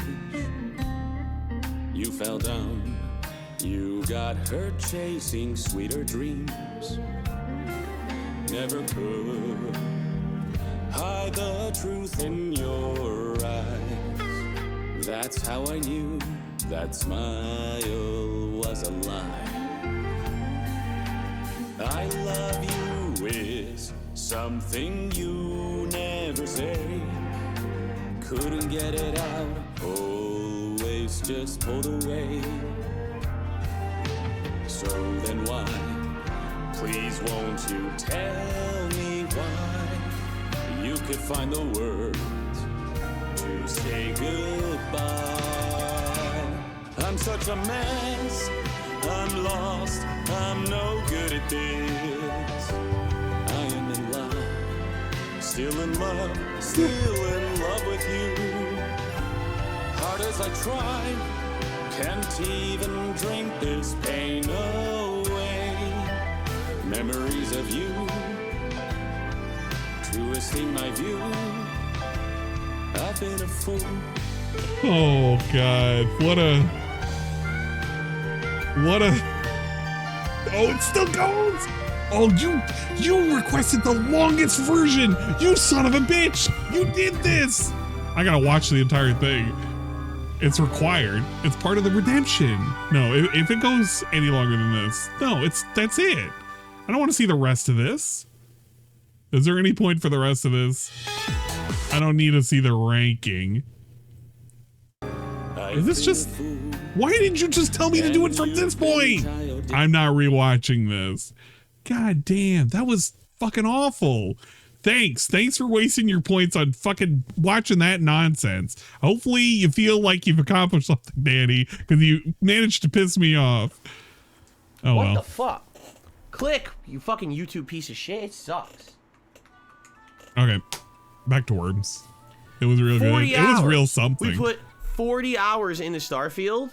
Holy shit. And then we just stopped playing it. Yeah, we stopped playing it? And that's sad. Are you gonna finish it? It's sad that this is supposed to be the latest, greatest Bethesda RPG. Who said this? And sadly, nobody cares. It's a dud. It just really is. They did not innovate whatsoever in this game. The things they tried to tack on that they claim were new are man, not. it sucks now. It's just a joke. They're not needed. All the research trees. Bro, he was fucking celebrating this game for how long? Oh, it's okay. It runs at a smooth 30 frames, guys. My smooth brain at smooth 30 frames. And he was sitting there. He was fucking sucking this thing off. PTS message. After Phil was blowing Todd so hard. Right. He had been blowing Todd off the entire time. And then all of a sudden, yeah, man, well, the game sucked and it's mired with bugs. Really? When did you figure that out? You didn't figure it out after day 2. You couldn't figure it out after day 2. Get the fuck out of here. Not needed. The space travel, not needed. The space combat, very minimal requirement and it's boring. Building your ship, completely not needed. So why is it in it? Why is anything anywhere? It's pretty sad. Just finish the game. Look at your game, Phil. But here's the thing. Look at your game. To finish it. Finish your game, Phil. So even if it means maybe doing 3 more streams of like 2-hour night streams just to finish the story, I want to at least just finish the main story. Even if we don't do, because there's 2 what kind of pizza factions you got? We didn't do. Crimson you better have good Fusion, pizza. I really don't care. I'll be honest, I just don't give 2 shits. I also don't give 2 shits I about hate this. the other companion quests at this point. Failing the strawberry jump over and over again. Has opened up to the point where literally the plot. The other worms are taunting me now. So they fucked it up. Their own plot writes out any importance to anything you do in the game. Hey, so why would you care about pizza. playing it, right? So I do think that I want to at least do a few more late night streams of the game to wrap it up. So that's coming. And then, of course, well, what's next? Well, there's tons of options, right? There's so many games that were coming out this fall that we just didn't have opportunity to play. You know, games I such gotta get as past the Sea of strawberry, Stars, Sid. Lords You of know the what Fallen, I'm aiming and for. others that you guys have asked for Worms, that we didn't play. They just So, look at me. They there's a judge lot. me. You know, like I said, the return of Street Fighter 6. Okay. Balance that with Modern Warfare Alright, multiplayer and Warzone. Finishing off Starfield. and then you know, go into these other games that you guys wanted to see. Yeah. So this is the other thing too. This guy paid money to play Starfield early. He didn't just play Starfield. He paid extra money to get into it early and then just let it linger forever. Bro, why didn't you just play it when it came out? Like everybody else. What was the point of playing it early? You didn't even commit to a whole playthrough. Dude, Rye has done 3 playthroughs at this point. That's how ridiculous it is. It's not that long to finish the game. But he's being such an asshole about it. He's gonna draw it out just because he doesn't want to finish it and no longer has legs on it. I fucking hate Starfield. Fuck Starfield, man. there's many options to do stuff, okay? Okay. Yeah, Spider-Man's taking too long. Like, there other people have already completed it. All right, so. Yeah, it's funny because people are saying now Lords of the Fallen isn't even that good, which I told you guys was the case. I knew it. I was like, there's no way the Lords of the Fallen is going to be as good as Lies of P. And what happened was the game came out, and everyone talked about it for a now it's week, time to shit on another game. The discussion was around how the game performed poorly. The frame rate was terrible. Oh the game my had god, bugs whatever. and glitches. If Lies of P sucked dick, he would have been like, Lies of P is shit. And that was a month ago. Nobody wanted to play it. It was stupid. Okay, Phil, whatever. So Move what on to the next segment. How did I hear nothing about this game? You heard a lot literally about the it. antithesis of Lies of P. It really is. It's the antithesis of Lies of P. So again, we don't have to do Lords of the Fallen. Just let me get to that B. I'm so impatient right now. I don't want to wait for the B. There's many options of things that we can do. Hell, we could go back to Elden Ring. No, That's been on hold for how long? No, right? We could go back to that. Bro, we started Elden Ring, what? Didn't we start it at late spring, early summer? Who the fuck wants to go back to Elden Ring? A Salungguhit Shaibat has redeemed the following Get out of here message. with Elden Ring. If I wanted to play a Soulsborne game, I'd go back to Elden Ring. I don't want to see Elden Ring. Elden Ring is such shit because, like, you're not going to do anything new. He's going to literally Kamehameha everything to death. And then what? He's going to make a save ready for DLC? I don't want to see that. I literally don't want to see it. The time for him to have done a second run was literally after he finished the game in the first place. He's waited so long, any interest of it has completely died out. And nobody wants to see him, like, just blow things up without any kind of, like, effort. It's lame. It was lame then, it's lame now. And have that resume with my magic build. Fuck the magic the hardest run. Parts of the game. I mean, I'm going to be rusty as shit at this point, but we could do that. You know what I mean? We have lots of... Yeah, see, I'm trying to drum it up. I might not be good at the game. We I have like lots that, of right? options of things that we can do Bro, once we get through what we're go doing play right your now. games. All right, so no worries. And then we'll get into December. We actually have some holiday themed stuff to do. Did you know there was a Grinch game that came out? And I'm looking to maybe play that and other stuff like that. Do you know there's a Grinch we'll game? See. I'm jealous of this fucking bee. Look at this bee. Look at how happy he is right now. RoboCop. And look how happy I am. Again, if you that think bee's having the time of his life. You know, me, I'm miserable. That, so look at him. I'm more jealous of that fucking bee right now. Fuck the bees. Okay. We hate bees. No, bee, come back, please. I never completed the Fuck bad the ending in bee, Sekiro. man. I don't know what I did in Sekiro. I just played through it once, and no one ever wanted to see me play it again, so I never went back. So I don't even know what other Everybody endings there asked are for in you to Sekiro. play it, bro. People said go back to Sekiro, and he was like, "Yeah, there's no point, man. I've already So beat the anyway, game." that's what's coming up on the channel. Good stuff. Please remember to nominate advertisements for the upcoming Adpocalypse event on Black Friday, November 24th. Less than 2 weeks away until our Adpocalypse marathon. Exactly. Okay, I'm excited. Sekiro We haven't done a fucking marathon broke now in him. many months. It should be very exciting. People and fun want him to go back and to it. interesting. Nah, And, man, I beat hope it. you I was guys the will best, join me for guys. it. Okay, whatever. I'm certainly excited by Couldn't it. even new game And plus it. All right, whatever, Phil. The more Whatever you say, man. Nobody cared about the it. show will be. All These right? worms You have didn't two care threads to about do it. If you're a You know what? member, These are like all it's a the members Derek's only that thread. failed. You can find that right on the main channel page of the channel under the These are like members tab. Derek's of Christmas If you past. are a standard viewer, then please go to the main thread. You can type exclamation point. You can type exclamation point Adpocalypse in the chat, and you can post up threads or ads via that thread. The more the better. I would much rather have way more than enough than not enough. Do you understand? But gives you so please Suika post up when you ads. play it. Can't wait to do that. That's going to be a marathon. We react to them all day. Suika's a fruit We have a game. meal together. We do some drinking. We probably will do. I'll probably just end up buying it myself. So don't give me Suika. Are available. So it's going to be a good time, a good chill time on Black Friday together. Okay. Good stuff. Please let me get Now, past the one other strawberry thing. part. I'm so tired of the strawberry part. Excuse me. Ads on these streams. I've been demoing running ads this week. All right. And so far, the feedback that I've gotten is mostly it's not a big deal. Okay. All right. I'm so glad he got to this segment because I made a thing to prove a point. And it's because most people, even if they want to lie, they're not going to tell a fucking lie to the degree that he's trying to tell a lie to. But I ran a simple poll because it's actual hot dog water how he thinks people actually like ads. Because I'm going to clue you in, and this is something that I think Chowder has said, but who on earth is like literally going to be like, yes, you know what?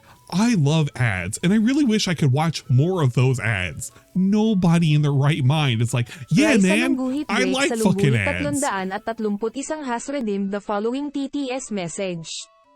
Alert, alert, I know I'm always on time, but alas I may be late for tonight. Workman, what can I do? Okay, Rye, just go have fun or whatever. Just have fun with work. If you're late, you're late. It's okay. We can play with FIFA phone if she's on. But it's like, nobody truly likes ads. The super majority of people are going to be like, no, I don't like ads. And if they're going to like any kind of ads, they'd rather have sponsored content where it's like built into the fucking whatever. But nobody truly likes unplanned ads because that's what he currently has it set to. Unless you have an ad blocker, you will have every 30 minutes unplanned ads. But guess what? He increased the ads. He went from conservative from every 30 minutes to now like regular amount, the normal balanced amount of ads, which who the fuck knows what that means? Who the fuck does that? What does that even mean? It could just be every 20 minutes. It could be every 30 minutes, but it's just longer ads. Bro thinks everybody is cool with the fucking ads. Nobody is cool with the ads. But the people who've convinced him that they're cool with the ads are people over here that spam his chat all the time. People like 672 and Billy Hunter and Now Guys and Die Trash Man. Yeah, these people don't give a shit about your content though. They don't even comment on his content. But they're going to tell him that it's like, yeah, man, the ads, they're pretty cool. And you know what? Cat agrees with me. That the Fuck ads are the running, ads, man. they're very fast. These are not ads that take up minutes and minutes at a time. Most of the ads are skippable. And when they run, they're not very intrusive. All right. Of course. Not intrusive. It's funny. It's funny because the people who have been in the middle of the streams complaining are the troll accounts and the sock accounts. Oh, ads. Oh, ads. Like, who are you? I've never even seen you before. A new viewer is like, wow, there are ads. I've never seen you before. Okay, so if there's a new person that legitimately comes to your stream that you've never seen before and they complain about the ads, are you sure they're not a sock? He's literally calling out people who could be new viewers and he doesn't even know it. Why are you Everybody's here just a about ads? troll. You just showed up. Because he's a fucking idiot. It's a troll account that's coming just to complain about it. For the most part, the regulars don't seem to have an issue with it. And that's a good thing. Now, here's the thing. I am not going to be using the heavy ads. I don't want to do that. I feel like the heavy ads likely would be intrusive. Okay? There's balanced.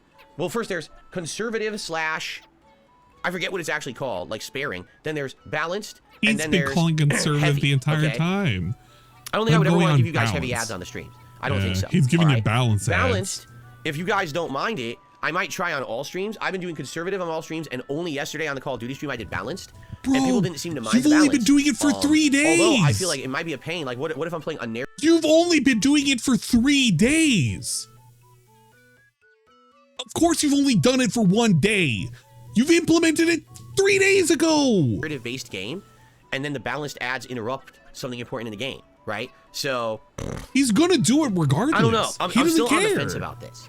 I don't like. Here's the thing. Do I need help? Yeah, I do. Especially after being sick, I need help. I mean, every little bit helps. He got sick, and now we're running ads, and it's never going to go away because we'll have boiled the frog. I only just turned them on like and 2 the days ago, frog's just going to like the hot pot now. How much this will add up to anything significant, or if it even will add up to anything significant. Maybe it won't. It's just a waste of everybody's time. I don't know. And okay, waste of everybody's time. Saying, he's wasting people's time every 30 minutes. Us. It's not a big deal. Run some ads. Do this. So monetize us, please. Monetize us run right now. Okay. If he's okay with getting ads, why doesn't he? Okay. Think about this for a second. Actually think about it for a second. If he's okay with getting ads, why is he not okay with getting free games to play? Like, if you actually think about it, just for an actual split second, you have to reconcile with the fact that DSP didn't like the idea of getting like games for free because he would be a shill, but he's okay with having ads run because you're forced to watch them, but he's not a shill, even though he's literally shilling for YouTube, the fucking company that he doesn't even like, but he's forced to be on that platform to make money. So he'll shill for fucking advertisements that clearly nobody in a general consensus likes, but he's okay with showing because he's going to get benefit and you can't pipe up about it. Because if you do pipe up about it, you're a new account and therefore your opinions are invalid. That's kind of a weird way to treat your new viewers, isn't it? Like, legit, nobody in here likes ads. Just nobody, period. All the free games he could play, he was on PC, that's right. And he could still play them today. Let's watch this fucking non-sus video really quick. What do you have to show me? You motherfucker! You're just taunting me now. What is that? What is that? What is it? Oh, no, not the beast! Not the beast! Ah! Oh, my eyes! Eyes! Ah! You know what the worst part is? I love Nick Cage. I love him a lot, and I like the scene a lot too. Not the bees! Not the bees! Fucking stupid ass bees. Okay.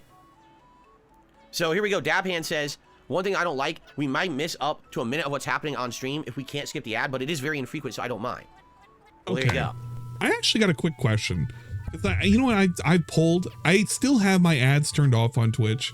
So I think the only ads that are ever shown, and I need confirmation of it because I've never had a concrete answer. But for those of you who have never been subbed to the channel on Twitch, are the only ads that ever show the Twitch pre-roll ads just show because you're on Twitch? Because I don't think I have it set up where I'll ever have ads ever again if it's not the initial ones. I need confirmation on that. Yes? He's ad blocked so I don't see him. All right, fair enough. Sometimes I usually get pre-roll and that's it. Never had an ad midstream. That's good.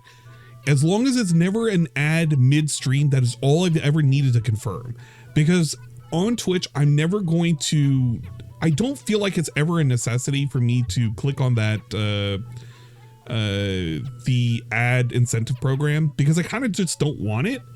And I can't stop the pre-rolls. I really wish I could, but I can't turn that off. That's just baked into Twitch itself for Twitch to get its money. But if it shows midstream, I don't know how to fix that because I literally have not agreed to any of it. I've just turned all of it off and I don't want it on because I know how annoying it is. Because guess what? I'm a regular viewer of other people's streams too. I like to watch other people's streams. In fact, sometimes I get so lazy because I'm watching other people's streams, I kind of don't boot up, but you know how it is. That's why I don't like DSP acting like ads aren't a big deal because they kind of are and it annoys people, especially newer people. Nobody wants to watch an ad. They're lame. Oh, I fucking hate this strawberry. Okay, the thing is, many of you may have never seen these ads because they're regional. YouTube ads are regional, so it may be in a territory where there are no ads. Yeah, you might be in Kyrgyzstan. Big intrusive ads anyway. Or in like Serbia or something. Other people may see a ton of ads, right? Like it all depends on the region and stuff like that. So, yeah, I guess we'll see. I just want to make it not so intrusive for I saw folks. a Let's Sing 2024. If I can. A new karaoke I don't want to run PS5 ads and though. Raffle deals. If I can help it, I What don't the hell ever is want to raffle run ads. I have no idea. Okay. All right, we're good. Anyway, I hope that the ads are not annoying and intrusive. If they are, I want that feedback. If they're not, I also want that feedback. This is just something new but if I'm you trying. give them that feedback and if I you just let it happen to be automatically new, run, then I it's never have to worry irrelevant about running ads feedback. anyway. Like I never have to say, oh, So let's see an ad only break. You don't the have to. I clowns just let can them run the wherever they madhouse. run and let YouTube take care of it. Only And I they just can give him the stream everything I feedback, need and they're to not do. going I to give just him walk good away and come feedback. back. They're You know going to what give I'm him saying? negative feedback. So let's So see. what does let's it keep playing matter? by here. I want your feedback, certainly. I want your All right? feedback And unless you're new. Let me know what you think. And let's And keep unless going it's for now. negative. I'm going to leave it. If At the it's least, negative I'll or leave it on new, conservative ads, nah, but fuck I may the- dabble fuck with the balanced the ads more, feedback. depending on, like maybe I'll alternate streams of balanced and conservative to see how it changes things. Yeah. How is he going to see? Is he going to pull there you them go. every time? All right. If you really think about it, every single time he changes from conservative to balanced, he's going to be like every 30 minutes asking, what kind of ads did you get, guys? How's the ads looking right now? And I know like Tevin brought this up, but it's like a Dingus situation. Well, no, it's not like a Dingus situation. So when Dingus was asking legitimately, what kind of ads do you get? Or do you get ads at all, and how obnoxious they are, is because he was trying to find a right balance, and he was trying to understand how annoying it was going to be. But like with DSP, he doesn't seek to find understanding, he just seeks to find money. So he's going to run the ads regardless, and he doesn't care what your feedback is, unless you have like a large ass fucking sub badge next to you, and then maybe he'll care. Maybe. Why couldn't I redeem a non-sus? It's because somebody redeemed it. If somebody redeemed it, it's got to queue up again, so you kind of get screwed over. If you want to post up the link, I can take a look at it though. Maybe. You know, I'll give you a freebie. So, guys, really, outside of that, I know much else to talk about. Please support the streams today. Oh Yesterday was an incredibly supportive day. You guys came out. Support the streams. I got a bunch of money, everything. but likes, support it more. Memberships, gifted memberships, and tips. It was great. It Keep was a very gassing good them. supportive day. Keep We got gassing members them, Phil. boosted all the way from low 400s up to 465. I would love to keep that momentum going. Tis Keep the it up. season Tis to give the to your fellow viewer. season. Perhaps you're someone who's going to be on the stream today. Well, on this Call of Tis Duty the stream, will likely have season. good attendance. Give some memberships to the community. People would greatly appreciate that and would definitely be able to enjoy it. Over the next several weeks, where we got all these new releases, we got a fun Apocalypse Marathon coming up. Now would be the time. Tis If you the want to get some memberships and help fucking out your fellow viewer, now would be the time to do that. And of course, it would help the channel a lot as well. All right, Please let's continue take a with look at everything. The this. tips are great. They help a ton. You know, after having Jesus, lost what out the fuck being is sick last this? week, Okay, we're gonna look I'm at trying this. to bounce back. And so tips would help a lot with that. So anything, please consider it. Thank you in advance. I'll shout it out. Okay, I want to take a look at this. We're derailing so hard because I don't fucking care about DSP's content that hard. Like it's been nonstop nonsense, and I'm already fucking sick of it. Let's take a look at this. Genesis, Rhesus, He Knows Me. I feel like this is potentially religious based too, so it's probably gonna be pretty good. Let's take a look. There seems to be this weird notion, all right, that somehow, just listen to this. I have psychic manipulative powers that make you do things against your will that you wouldn't normally do. And when I turn on my stream, I use my psychic manipulative powers through the internet to make you contribute to my content. And it's all the psychic power hypnosis that I use over the internet. Ooh, did you know that I was an X-Man all along? Ooh, I'm coming for you. Ooh. I mean, okay, allow me to explain to you how this really works. Well, hello everyone, Phil here, and welcome to something special. No nonsense, let's relax, let's have games, let's have a good interactive time style vibes here. About enjoying a variety of games, being honest with my audience, and having great social interactions every single day that I stream. See the face on the YouTube stream, begging at you every weekday. See the face in the thumbnail, well that man is me.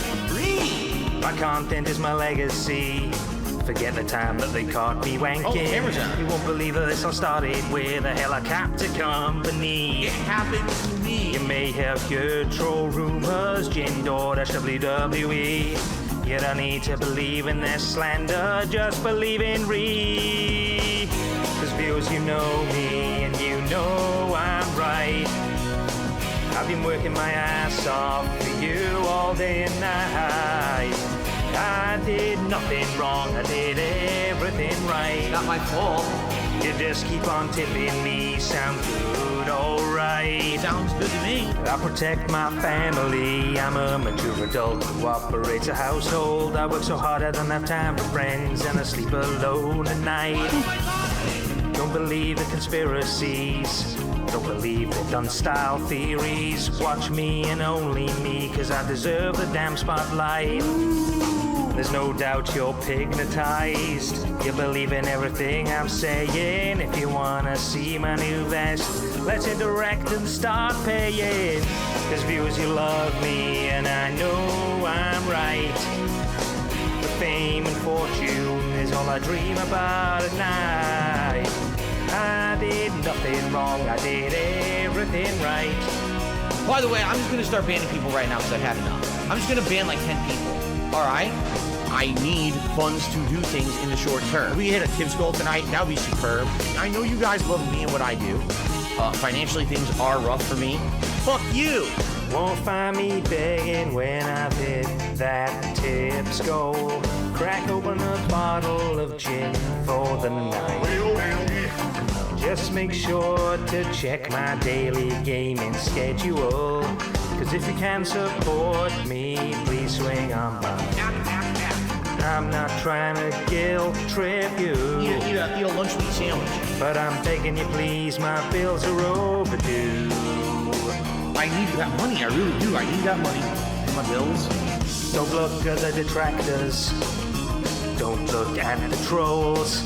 Don't look at any other content creators that you know. You can find me on YouTube. DSP No Space Gaming. You can tip me anytime, but tip right now, cause support is low. The members are joining in droves, and I'm not getting any poorer. All of this is thanks to you, my loyal pay pigs, whales, and viewers.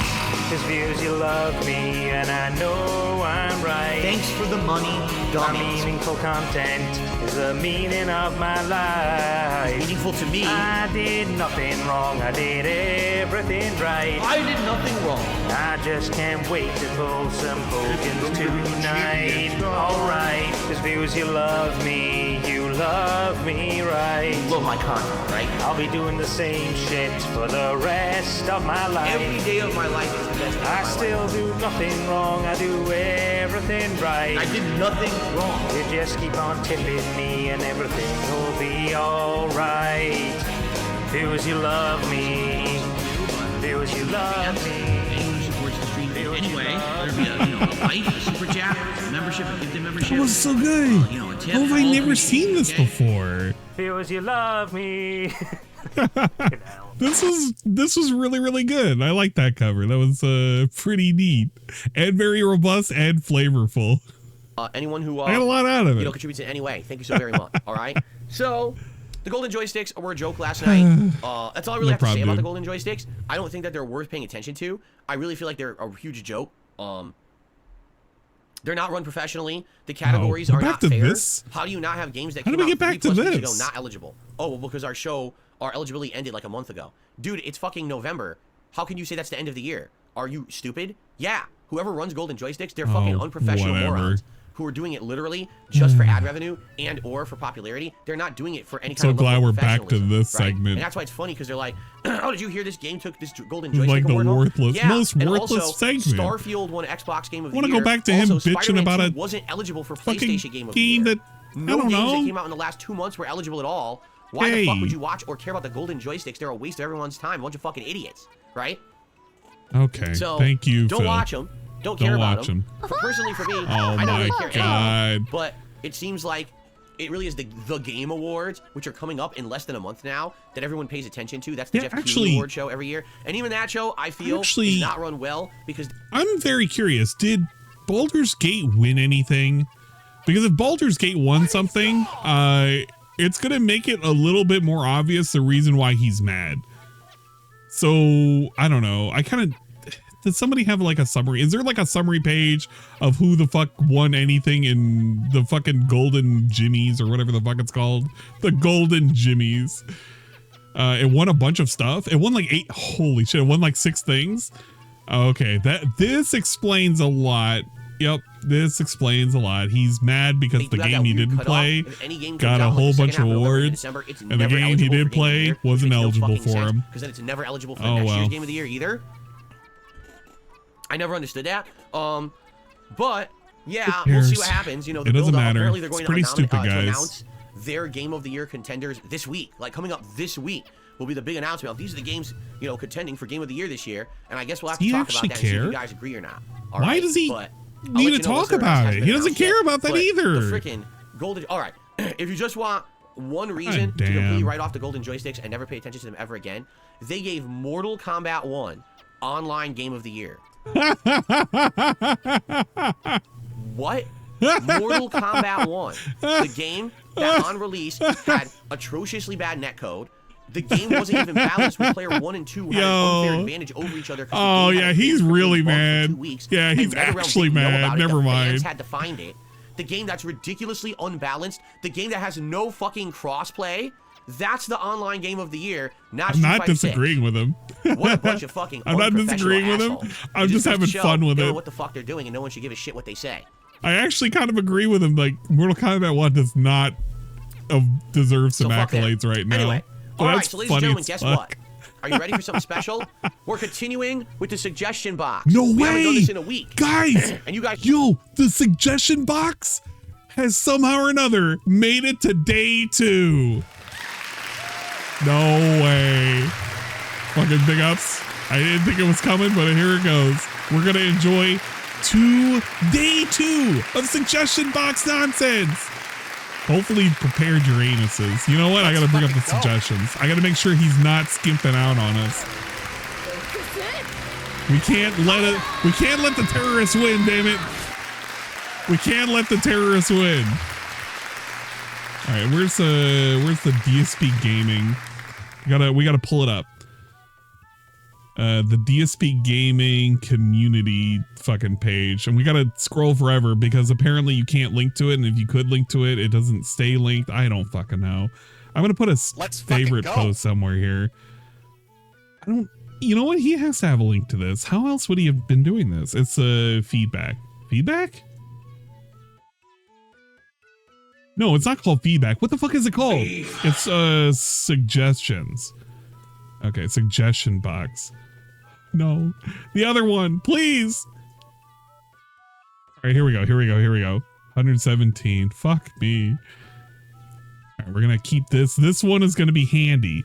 This is the one that we got to use to figure out what's going on. We'll start by newest. The thing that he left off on. Holy shit! Look at this. Look. OP Boone for days. He is like fucking 40% of the posters. Oh my God. Okay. All right. So we left off on local Street Fighter tourney. So this is the last thing that he left off on. Let's see what he's going to cover today. I'm going to stop playing the worm game for a sec. And actually, I'm paying attention to this. This is the segment that I got to actually give a shit about a lot. All right. Probably forgot about it, but I didn't. Yeah, I've been waiting all week. You probably forgot about it, guys. Listen to the suggestion box, and it's open right here, and we're going to continue on right now. You ready for this? All right, you better be ready. Your anuses better be prepared. I want to see Phil get lost in the back rooms. He should play one of these games. 1, Escape the Backrooms, the OG and most updated Backrooms game based on the Kane Pixels Backrooms found footage. Number 2, the Complex found footage, free but short Backrooms game. Took me 45 minutes to complete a prequel to the Complex. The Complex best looking Backrooms game in early access being worked on. No. What the hell is this person talking about? He's talking about a game. It's called the Backrooms. Have any idea what that meant? What is the Backrooms? It's literally a game. I don't know what that means. Oh my God. Whatever. We're already off to a strong start. Is it a kind of game? Literally off to a strong start right now. Backrooms is meme zoomer trash. Meme zoomer trash? Oh, that's kind of lame. They're already dismissing it. Backrooms are an online fiction originating from a creepypasta posted in a 2019 4chan thread. I'm gonna blow my nose.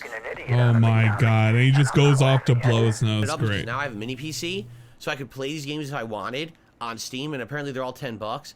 I know absolutely nothing about Backrooms, so great. If Couldn't you guys Google it. think that'd be something fun for me to do as a random thing, it's $10. I'd be okay with that. You let me know. Okay, right? thanks, okay. Phil. All right, next question. You should have on guess. Hey, Phil, hope you're doing well and you're excited for the upcoming Halloween season. Wait, what? You bet I am. Wait, what?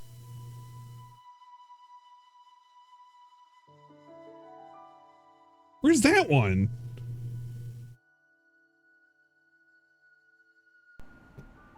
My suggestion would be the most definite tackle Hollow Knight or Blasphemous.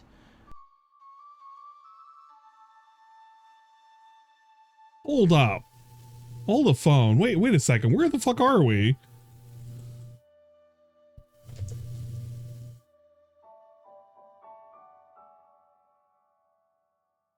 What the fuck is he looking?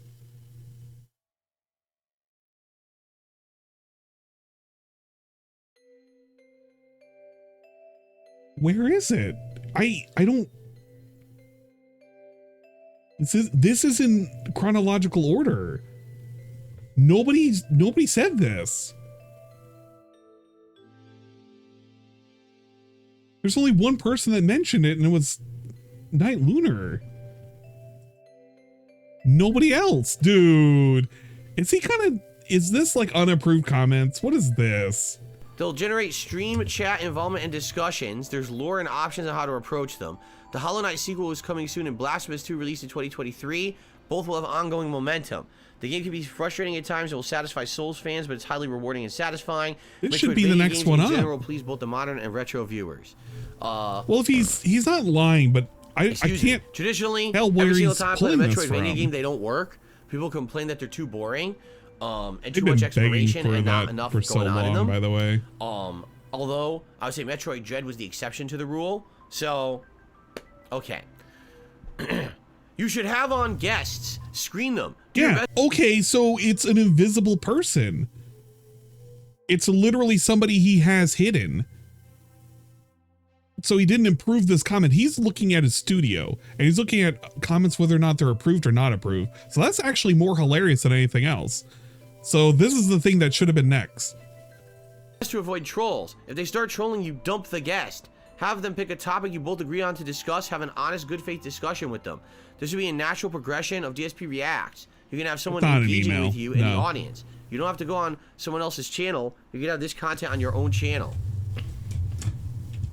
No. What do you guys think about that? Yeah, sure. Why not? I guarantee you he's going to pretend the chat doesn't care. Earlier this year, oh my God. I told you that I had 3 ideas for DSP React. Idea number 1 was DSP versus the internet. Idea number 2 was long form React content. And idea number 3 was DSP asks it. Yeah. This was going to be, what is going on with the sun? I gotta close the blinds now. Bro, don't you dare. Just leave the sun out as it is. This was going to be Stop fucking with the sun. where I had guests. He's worse than and it was going to be Perry. an interview format where the guest and I sit down and I would interview the guest, but of course they would talk to me as well, and we would have back and forth discussion. Okay? That was the point. That was the whole point of this idea of the show. Okay. And I had so one you wanted guest to do already it. lined up 100% on board to do it, and I had 2 guests on deck who hadn't confirmed yet, but they were interested, and I had everything lined up. That means they're and not the on sun deck. came out and I couldn't see. Oh my God. He's being so Between project, autistic. and I was hoping to launch the interview show by, say, April. What happened between February and April? The fucking Side Scrollers interview, where after they did what I consider to be at least a semi-fair interview, they then decided to turn into giant haters for money. So because of that, literally, I had nothing but negative attention against me for about 2 straight months. And it was fucked up the way they did it for personal profit. You've got to be kidding me. The reason why people knew about how much of a piece of shit you were was because of the interview that you're still saying is okay. But you yourself had said multiple times it wasn't okay, and it was a got you. And like you were goaded onto doing it. But oh, whatever. They heard me. He's they heard being my fucking stupid viewers. about They heard this. everyone. He physically and got that, molested by no this one wanted group anything to do with me, or something. Right? Like, I don't why know. the fuck would I want to be on an interview show with Darkside Phil? I'm ready to Everyone skip hates this him right segment, now but because everyone's there could be crapping on him, gold. right? So it ruined the show. You know, that idea, I said, well, forget it. Now's certainly not the time for that. He made up this point after he got interviewed. Like, in no way, shape, or form did he make it public that he was thinking about interviewing other people. I'm almost 95, maybe 98% positive that the whole idea of interviewing other people never became public until after he had his Side Scrollers interview, and he said it as a point in which he was like, well, I'm going to do my own thing. Bro, even if you did, like, you could have still did it anyway. But what on earth was there? What were you going to ask other people? Nobody was going to come on. Yeah, he may have mentioned it, but there was no way he was going to do this. I'm willing to give him the benefit of the doubt that he may have mentioned it before, but this was always a dead in the water thing. DSP has no idea what to ask other people. He has no idea what to interview them about, and it's not going to give them a platform for them to get bigger. It's just going to have more trolls in their feeds. Let's put that on the back burner and maybe go back to it later. Okay? So there you go. And so would I consider doing a show like that again? Yes, but it would have to be once all the nonsense calms down. I would say. So once all the trolling calms down, so never, because it's never going to happen. If you're going to wait for all of the nonsense to go and blow over, it's already over. You're never going to do it. Just say never. Just literally say never. Going in that direction. Don't lead them on like this. Nobody cares about this. From all it's like the drama. DSP, all these idiots keep trying to pull me into it all the time, and I ignore their nonsense. Politics. And I bring them up, and It'll I just never fucking happen. Stay in my lane, and I play games, and that's what I'm trying to do. All right. So, is there a possibility that maybe next year? Oh my God, speed up. When all this stuff is now almost a year since the bullshit, right? Can we maybe actually bring the idea back and try to make it happen? Yes, it's a possibility. Absolutely it is. For sure. All right? But it just didn't make any sense to try to put it together at a time when, because of the malicious actions of people looking for personal gain on the internet, that they decided to fucking turn on me like that and ruin any opportunity for me to start something new. It was actually very lucky that I started DSP React in February, because if I had waited and I was only going to launch it after the interview, the whole idea would have fallen flat. No one would have cared. So I got very lucky with the timing, for sure. So we'll see. He did DSP Reacts because he needed to convert his channel to do something else. He was going to convert it regardless. And people already knew that it was going to be DSP Reacts well before he launched it. Because spoiler alert, he changed the channel name very early on, and he changed all the nonsense banners very early on. He just didn't tell you about it until like 2 weeks later. It's just something that right now, it doesn't make sense to implement, okay? Shorten your podcast. 3 hours per day is too long. My podcast is not 3 hours long. The stream starts at 10:45. Okay. So we'll see. It's not a bad suggestion. Here we go. It's just something that right now. 53 likes, by the way. Shorten the podcast. It doesn't make sense to implement. Okay? Shorten your podcast. 3 hours per day is too long. My podcast is not 3 hours long. The stream starts at 10:45. The actual podcast show does not start until around 11:07 to 11:10, and typically it runs to around 11:30 to, or excuse me. So we start the stream. We have 25 minutes of music. And he started it late, by the way, today. 12:30 to 12:45. So if you actually. And then we do another hour and a half of talking where we also go over by 15 minutes. And then we have a fucking bathroom break by an additional 15 minutes. So yeah, it's not 3 hours. It's like 2.5 hours. But who's counting? This guy. Measure the podcast. It's between an hour to an hour and a half every day. So shorten it? The reason you think it's 3 hours is because you're a fucking idiot. And you listen to morons who complain constantly and they over-exaggerate about everything. Every podcast out there on average is anywhere from a half an hour to about 2 hours long, depending. So make it half an hour. You have nothing to talk about and you go on Q&A segments for so long, it invalidates one of your shows that happen every 2 months. So it doesn't matter if it's not 3 hours, you're literally arguing semantics at that point. And 53 other idiots agreed with him. It's one of the most liked posts on here. That's an average podcast. My podcast is I didn't even like it. I don't even know if the trolls liked it. People over-exaggerate because for me, anything I do is always wrong. I don't get judged the same So as it's a everyone troll else. post So now? because you said that it's 3 hours long, you could kiss my fucking ass. So would it have been better if he said it's 2 hours long? Would he have just argued semantics then? What was the point of even why? So the suggestion's just invalid because DSP doesn't like the fact that he said 3 hours. Even though 53 other people agreed with him, and it is in fact unbearably long. Because at minimum, you have to waste 2 hours of your life force, your energy, before a game even shows up, just so he can fiddle around, complain about the joystick awards. He complained about the Jimmies. He talked about his schedule for the umpteenth time. He talked about games that he's not even playing, and we're doing a suggestion box that has been on delay for the past 5 weeks, and we're on day 2 of it. So pretty cool, I guess. I don't know. Whatever. Sip, motherfucker. Get a co-host for your holiday stream. Bring Cat back. Imagine the donations you would get if Cat was on the stream. I'm sure your mods can handle troll comments. All right, we gotta complain about the trolls. Number one, here get it is. a co-host. I have zero interest in having a co-host for anything. Yep. Zero. I'm staying in my lane. I'm staying away from drama. I'm purposefully making sure that anything I do does not negatively affect my viewers. Therefore, no reason for a co-host. Okay? Okay, Brian. Will my wife ever appear on the streams again? We've already addressed this, all right? You know why she's not on the streams. When she first moved in here in 2018, 5 years ago, here it is. the intention was every once in a while she would do a Q&A session with me. What? Where we would sit here with the viewers. No, you literally baited doing couples let's plays. And you even baited doing a cooking. You literally baited cooking with Cat. You actually baited cooking with the king coming back with cooking with the queen. And actually answer questions and talk about our life and stuff like that. We were going to do that. We did 2 of Wait those. a second. And we were going to continue to do those. In addition, she You was were going to do show up couples for special playthroughs. events, like You were holiday gonna do events and things co-op. like that, possibly doing co-op, or maybe just sitting here and relaxing with me and being a part of the fun, right? And what happened? People were insanely nasty to her for no Okay. reason. She literally never said or did anything to anyone on the internet, all right? And I'm going to say this, because now I'm going to be very honest with everyone, all right? My ex, I feel... Nah, he's just gonna say that my ex was okay, no. He's not gonna put her on blast. But I feel like he's gonna say something he's gonna regret. But it won't be too bombshell, but I feel like something's gonna happen. What's gonna happen? He's gonna say that my ex was the reason why trolls had an expectation. I don't know. To be very honest with everyone, all right? My ex, I feel, pissed off a lot of people with the way she used to behave, all right?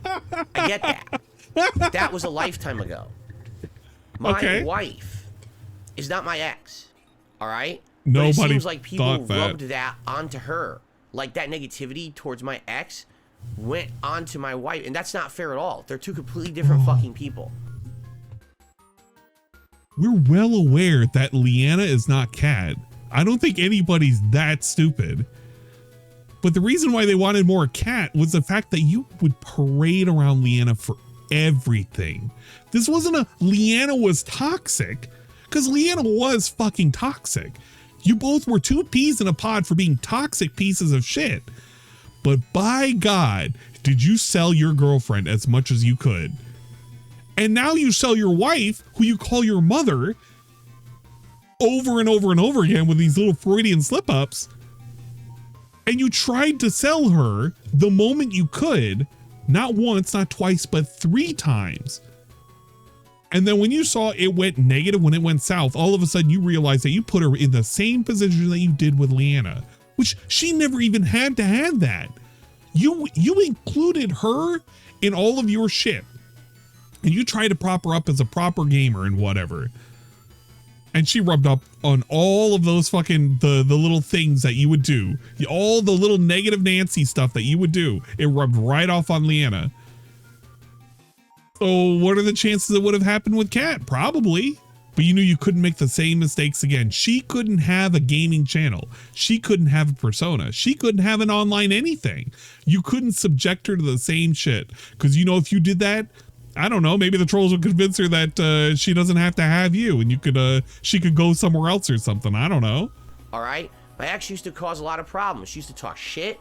She used to get into fights with my viewers. She would come into the chat and moderate and shit. I get it. I've admitted, as I've reacted to my old documentaries and things like that, I've told you guys, that's all on me.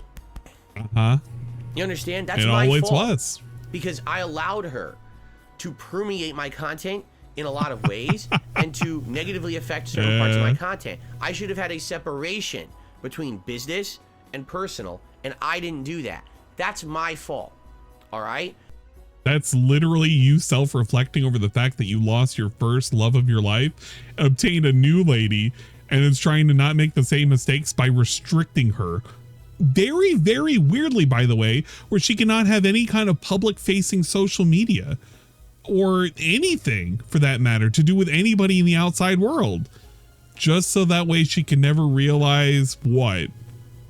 She can never interact with people, I guess. But those days are in the past. Yeah, my it's in the ex past has now. been my ex for 6 fucking years. All right? I am now happily married. This is a segment, by the way. Who I'm going to be with, hopefully for the rest of my life. That was a weird one. Married to a woman who I'm going to be with, hopefully for the rest of my life. Fingers who crossed. I absolutely love and cherish. And it's a completely different situation. She has not done a single thing to anyone on the internet to get their anger. Zero. She's not my ex. But it seems like the hatred of these idiots, right? Because they're so upset about all the vitriol and stuff that used to be tossed towards my ex. Now they transferred that over to my wife.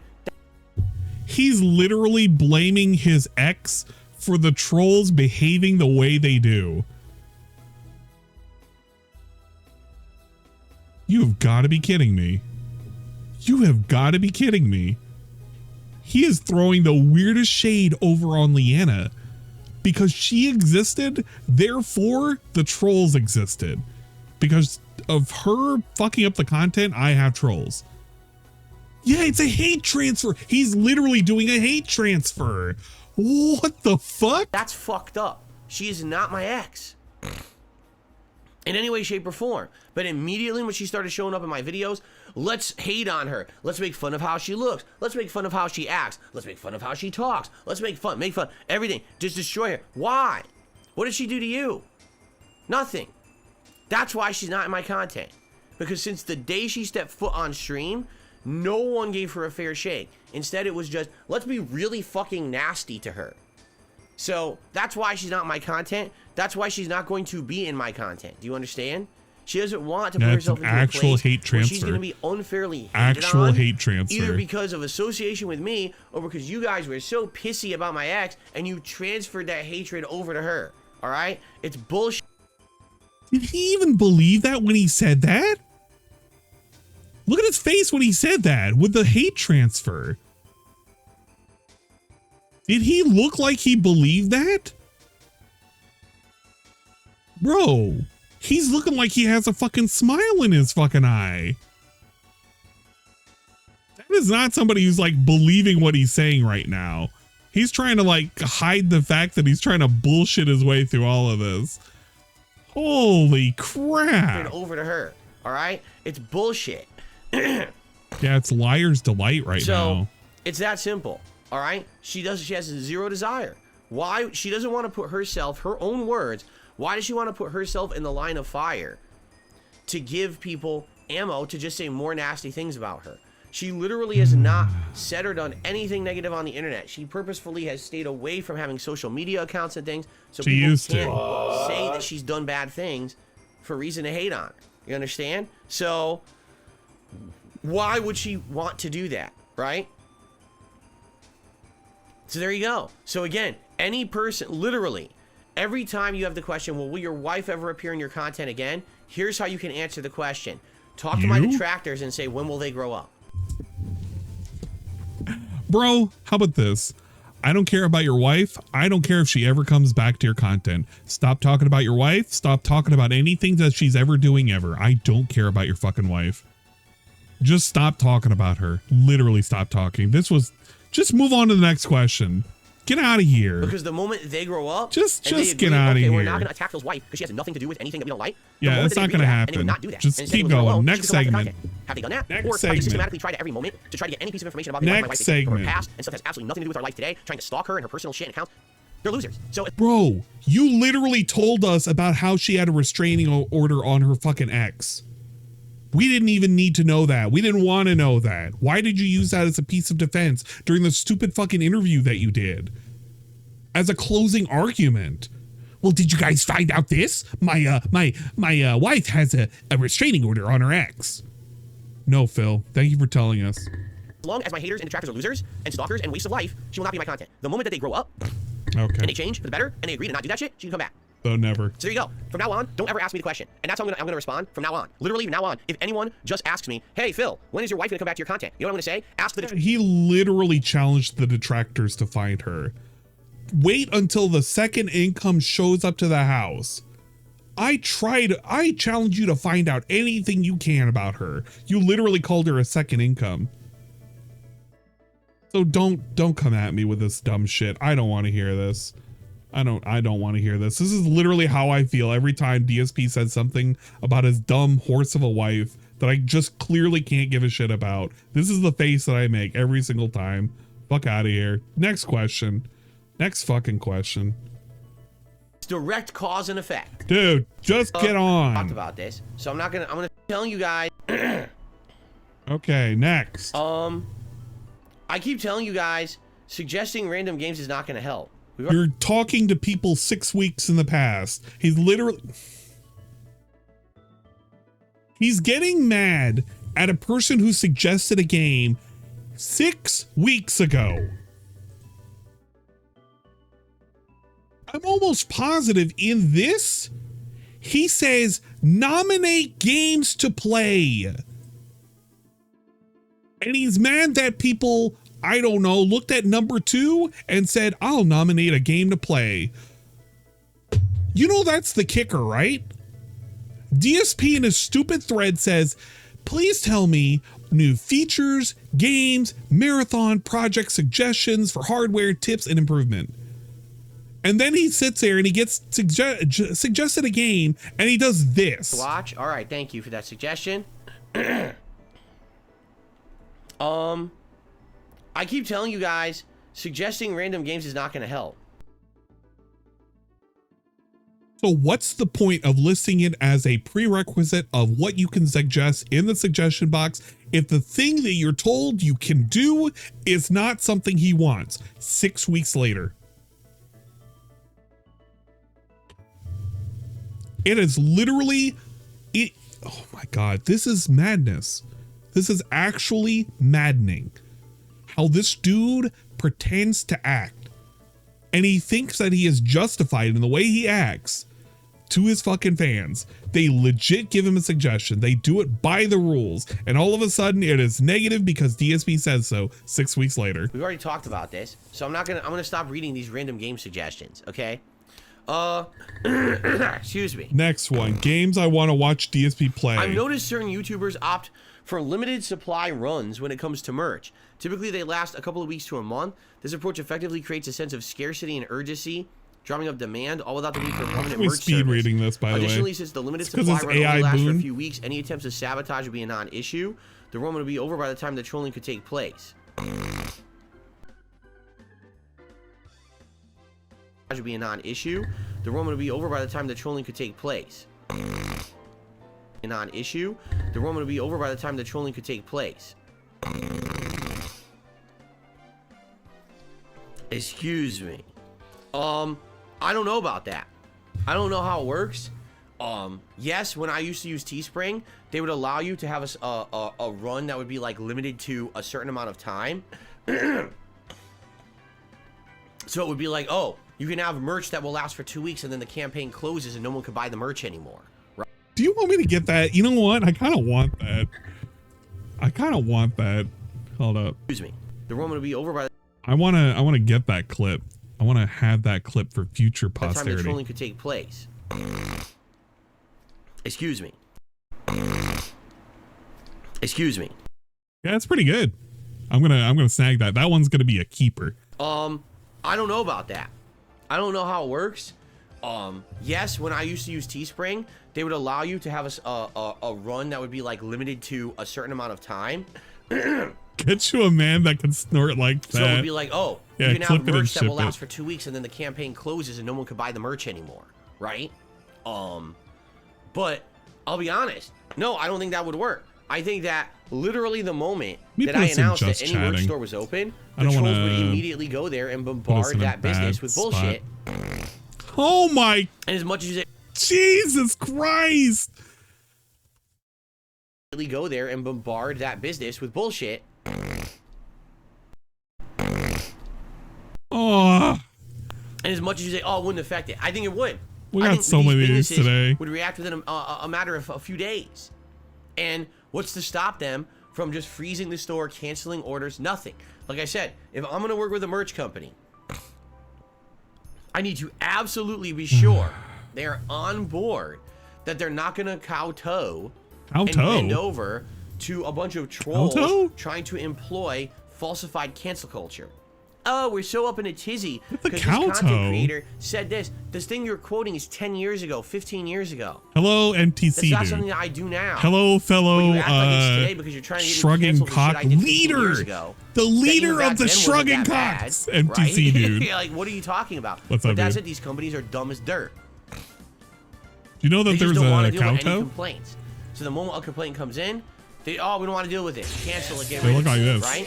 So Kowtow. that's what would have to happen. Is Kowtow. we'd have to work with a company that is agreeing up front. No, we're not going to listen to this bullshit from your fucking haters. Instead, we're just going to allow you to have a Please shop don't like call everybody that. else. Don't. It doesn't matter how long. We're not going to try to you haven't fool missed the company. anything, dude. Oh, let's do a 2-week limited run campaign. And try to get the merch out fast before they cancel me. That's stupidity. God. That's stupidity. I want a company that I can work with. Okay, And I can just have say new you don't designs and, care, You're not Boone. just doing it for a flash in the pan sale and then you run off the site before something happens. That's dumb. I'm not doing that. All right. Okay, If we ever thanks, find a man. company that actually wants to work normally, Yeah, you got to go to customized girl. I say girl, yes, dude. but I don't know. Right now, certainly the only companies that What did DSP just say? He was basically talking about a company that he doesn't want to do a thing where he could just do a thing for like a few days and then run away once the trolls find out and they start bombarding. And all of the orders will be shipped. This is literally worthless. I'm skipping past they this. basically want you to have a giant following. Like I said, I found a company and they'll work with people. You have to have 1 million subscribers. I don't have 1 million subscribers. Even across all my channels and all my social media, at most I probably have like 300,000. You could just- I don't have 1 million. I never will have 1 million. So Just say I'm not he'll of the never stature do or it level that a again, company and that's would all make he me has to do. And all the Just big companies are a bunch never of, I'd say do they're it little idiots again. who just giving haters because they're moronic. So He's just talking about it doesn't have to do- kowtows okay. now. Okay. Here's his thing that he You could do responded. in real life streams in Washington. In real life streams are popular. Wait, what? I haven't seen anyone do one in Washington yet. Do haunted streams. Streams where people go to haunted Where's houses and try to this? catch ghosts. Why did he say okay? But what? How? Why did he say ghost like that? Streams where people go to haunted houses and try to catch ghosts. What? Do haunted streams. Streams where people go to haunted houses and try to catch ghosts. Why is there an extra TS in the word ghost? Yeah, it's ghosts. It's like he's in the middle of snake laughing at. What the fuck? Do haunted streams. Streams where people go to haunted houses and try to catch ghosts. Do haunted streams. Streams where people go to haunted houses and try to catch ghosts. All right. Pretty good. Well, you Where is guys he already reading know. this from? Again, and we've talked about this, right? Oh, he's reading it from here. Wait, There's a very good reason he responded why to this. I don't do IRL streams. My haters, my stalkers, they're Okay, nuts. whatever. And if I were Big to ups, do ghosts. a stream of me going around, showing what I'm doing during a day, first of all, that's incredibly intrusive to my private life. I like Oh to my have a day a God. week where I'm not. I'm getting a mixing granola my bar. business with He's my not private, saying you anything understand? new. I want to have that I'm separation getting a fucking on granola purpose. bar and I'm grabbing so that something way, to snack on. we don't have to have too much crossover and too much private stuff exposed because people, fuck around. Again, I tell you guys things that have happened, and I keep telling you the same examples because a lot more fucked up stuff has happened. But the perfect example here, okay? Years and years ago, I'm in my kitchen, and I'm filming a vlog in my kitchen with my old Handycam, which I don't even have working anymore, okay? And as I'm doing this vlog in my kitchen, there accidentally was a bill, a statement, sitting on my countertop, okay? A week after I released the video, I receive an email. Oh, so thank you for your request to turn off your power. Your power will be turned off on Monday. What? I call the company. Yeah, we got your request to turn off your power. I didn't request to turn off your power, but we just had a phone conversation with someone. It's you. And they said you want your power turned off. No. This is what I mean. Just a statement sitting on my countertop. All right? Having the name of my electric company on it. Someone calls the electric company, gives them my basic information. The electric company is dumb as dirt. Social engineering, they believe it, and they were going to turn my fucking power off. If I didn't have email notifications set up, I would have had no power. And who knows how long it would have taken to turn it back on, right? And this is what fucked up people do. Now imagine me going around in town doing my stuff. I'm going grocery shopping. I go to the pet store. Imagine these fuckers following this on the internet. They'd put in prank calls. They'd put in all kinds of shit to try to fucking cause problems. The same thing they do to Ice Poseidon and other people like that. They do the same thing to me. Why would I put myself into that level of personal risk? For what? To do an IRL stream with 1,000 viewers? Who fucking cares? Right? That doesn't make any sense at all. Where is the personal benefit of that? You know what I'm saying?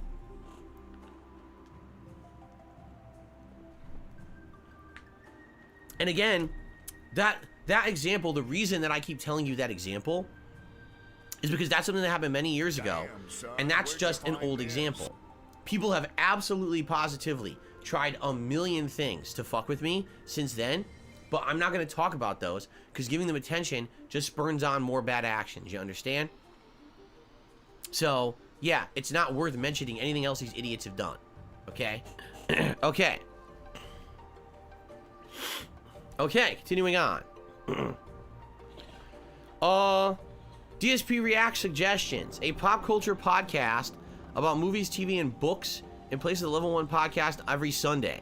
I don't think I watch enough movies, read enough TV, or excuse me, I don't think I watch enough movies or TV or read enough books to do a podcast about it. Just being honest. It's not a matter of doing a podcast. It's a matter of all the time investment that would go into running that show. I would have to watch a significant amount of stuff every week to have something to talk about, right? And that's the problem, is right now I just don't have the time. Like, for example, I haven't even had the time in the last week to film that review of Invincible Season 1. I watched it last week. I'm ready to go. I just don't have time to do it. Tonight, after my stream, I have to set up my playlist for tomorrow's React show. Don't have time to film. Tomorrow night, I have to film the private React videos for my patrons for the month. I don't have time to film. You know what I mean? Like, when you're already here all day, every day, I have so little free time as it is outside of this office. I don't have the extra time to do all this extra shit to do a 10 of extra shows. Just think about this. Every day I run a podcast. Every day I do 2 major streams. If you add up all the time I put into there, I'm working 10 to 12 hours a day. All right? Already. Now you got to factor in time to food, time to do things around the house, spend some time with my family, time for sleep. When do I have time to do more shit? I'm one man. Doing all, I can't do all that, you know? I appreciate that people would want to see me do a pop culture show. I don't have time to do it. The only way I could do another show is cutting something else out. So what gameplay do you want me to cut out a week to have time to watch pop culture stuff to do a pop culture podcast? Right? Oh. Answer something else. Okay, he finally got past the literal boring one and all the excuses. So this is the pop culture podcast about movies, TVs, and books, of course. Okay, more long-form reacts. React to stuff that can be covered in a normal stream, not a marathon. Yeah. So you're saying react to like a video, like That's maybe an longer. hour video, and you know my react would take 2-3 hours and do it as one stream. He reads that TV. I think would be beneficial. Admittedly, I missed think that with the clip show that we do every week,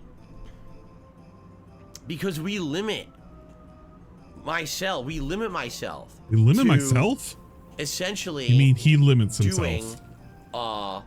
Did he forget clips. how to talk We about can never himself? really watch anything long form.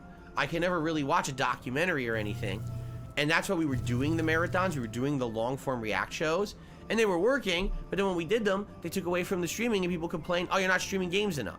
You're too behind on games. You're not doing enough game related stuff. Yeah. So I stopped doing them. Like I stopped doing the long form marathons this year. as people were complaining that they didn't want as much as that.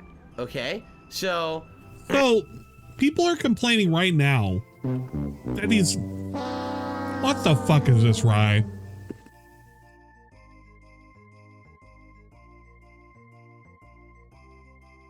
Rank that Spider-Man.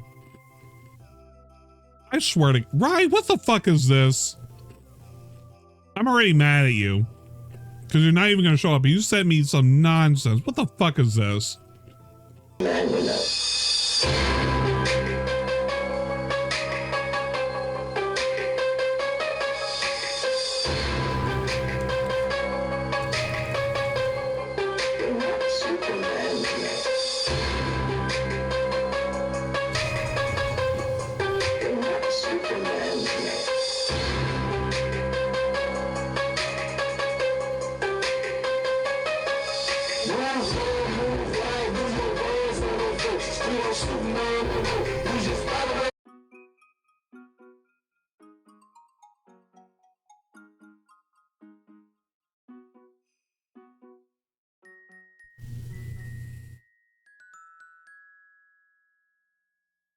Right, thank you for the requested video.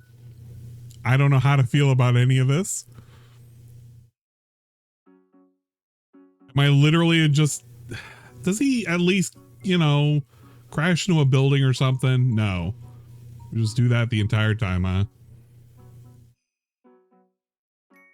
All right, here's what I'll do. Rye, thank you for the request. I will reject the request so you can have your points back. Everybody else has had their points successfully taken away. There you go. I didn't scam you. I just gave you a refund because it was trash. And this is hilarious. Motorized fan says you take a 3-hour break between streams. So let me get this straight. My stream goes off at 4 p.m. That just means it's immediately break time, right? I'm not sitting in here uploading all those videos, setting up the next streams. I don't get out of this office till after 4:30. Then I go downstairs, I eat dinner with my wife, all right? Then essentially I'll sit there maybe for like a half an hour and relax with my wife, maybe clean up the house. And then I'm up here by around 6, setting up the next stream. No, you aren't.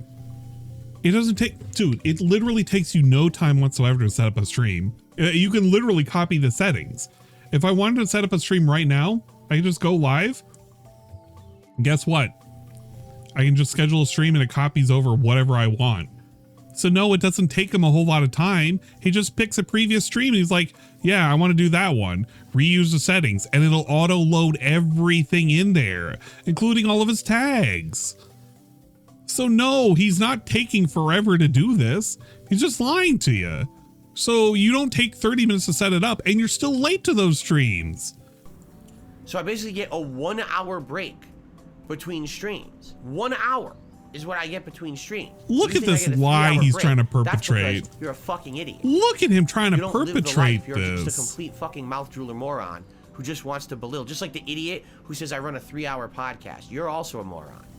So people legitimately are telling him and agreeing with him with these people in droves. Bro, your pre-stream is way too long. Bro, you're taking way too long of a break. Make it one long stream and cut the pre-stream. No, you guys are all mouth droolers. This is the same dude. No, I don't even think he wakes up at 9:30. I was about to say it's usually double digits on the clock when this dude wakes up. I don't know why he likes to pretend he's like a rise and shine. This dude was late to today's stream alone. All these fucking idiots who just want to over-exaggerate to try to prove a point and their point's completely wrong. You're just an idiot. Everything you say is incorrect, but you circle jerk yourselves into believing this stuff is fact. It's not. You're moronic. You're really stupid. I'm sorry for how dumb you are and for your whole family to have to put up with you. Listen to this toxic asshole. Listen to that. It's fact. It's not. You're moronic. You're really stupid. I'm sorry for how dumb you are and for your whole family to have to put up with you.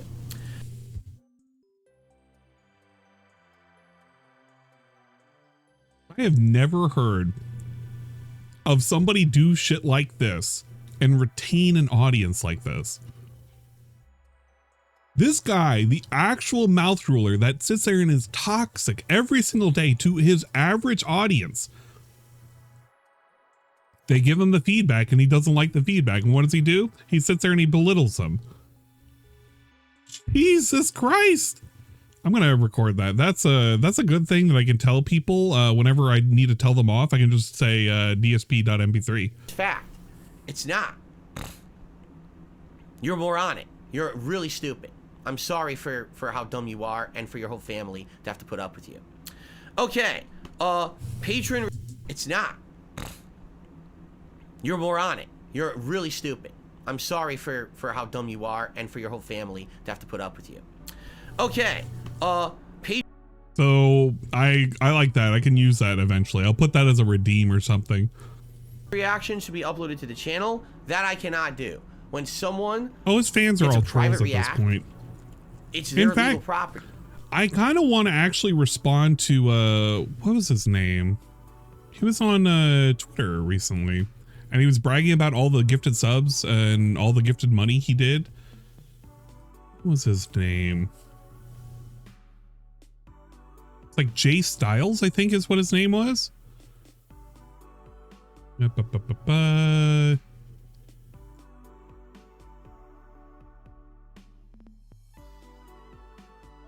I can't find that post I replied to.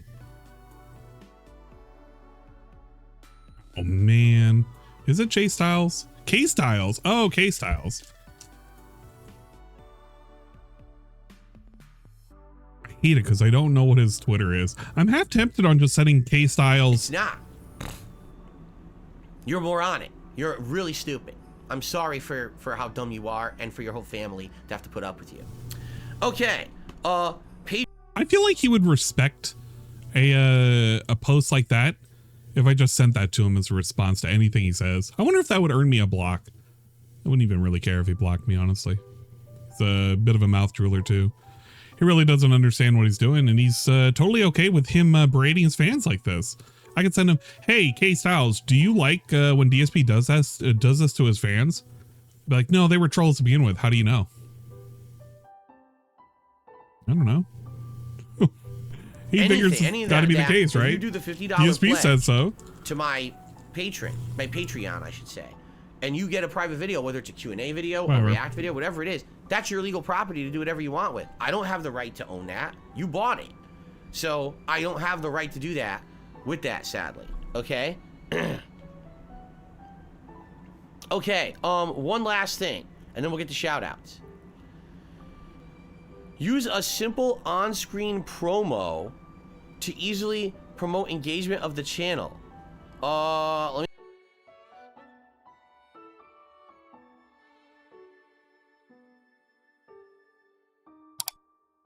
We'll do the ding. Ding, ding. Oh, God. He wants you to use that. Let me see what this is, because I didn't see it. Let me look. Would he have reviewed this before? So, essentially... Dude. The upvote symbol, subscribe, and a bell. Yeah. Okay. Make it as annoying as possible. They link the file on Google Drive in the video description. You can load the video into OBS, use the green screen feature to remove the background. This is too much play this work. video at the beginning of each YouTube recording you do. Yes. Similar to how you manually play the tip animations, except you only do this once per hour. It's one way to remind the audience without having to load your videos into an editing program to add them. So what you're saying is have it in OBS and every once in a while just click it to have it run on a video that I'm already recording. I mean, I could do that. Does it really help? When you see, right now, if a big thumbs up appeared and a big subscribe button appeared in the corner, would you subscribe or click like? Or should I just say, hey guys, if you like the content, please remember, give it a like. Please remember, you know, maybe become a member of the channel. That helps. Consider subscribing. I don't really see the effectiveness of it. Especially because everyone does it. You know? Everyone does it. I didn't subscribe. I didn't like. And I'm not leaving a comment. Not everybody does it. You know what I mean? Like, you know what I mean? If this were an idea where not a lot of people did it, but since literally every other fucking YouTuber does that at this point, I feel like it wouldn't be effective. You know what I mean? Like, it's not really an original thing anymore. It's something, if you watch other YouTubers, almost every other YouTuber Just tell them no. Right? Just tell them so no I don't and know fuck off. how effective it would be. You're right. It's easy. Like you said, I could probably get that video clip. I think the person actually even linked it in the suggestion. You know, and just every once in a while, just hit the button, I guess, here on my OBS, and it would play in the corner or whatever. I mean, it's up to you guys if you really think that would be effective. I don't think so. Dude, I think the way it's up to the content creator who is currently bombarding you with ads every 30 minutes to decide whether or not it's effective to put a little thing over here to remind you that this content right here is for free and you could hit this and it would make it better. See it? I've been around for 15 years. Oh right? my God. He doesn't want growth at all. I have an established viewer base, and yes, we Why get do people anything? who come by. Most Just people tell who him come by and no. check me out already know about me, you know? And a lot of people are already here just to be curious, is what people say about Phil true? And a lot of people say, no, it's not, right? So Yeah, except for those new people that come by and say, hey, there are a whole bunch of ads and you ban them. Are those people sticking around? Because I don't think they're sticking around once you ban them. You literally banned them because they said, why are there ads playing? You admitted that earlier today. So already, if you're already here with that investigative, Thank you for the check, I inquisitive appreciate it. feeling, you're already apt to probably become a subscriber or click a like.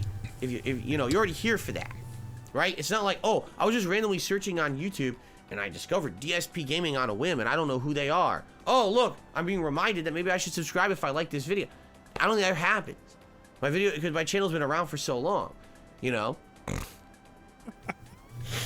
He knows it's all fucking soccer But I guess accounts. we'll see, right? Nobody's real. He knows nobody's real. It's up to you guys. What do you think?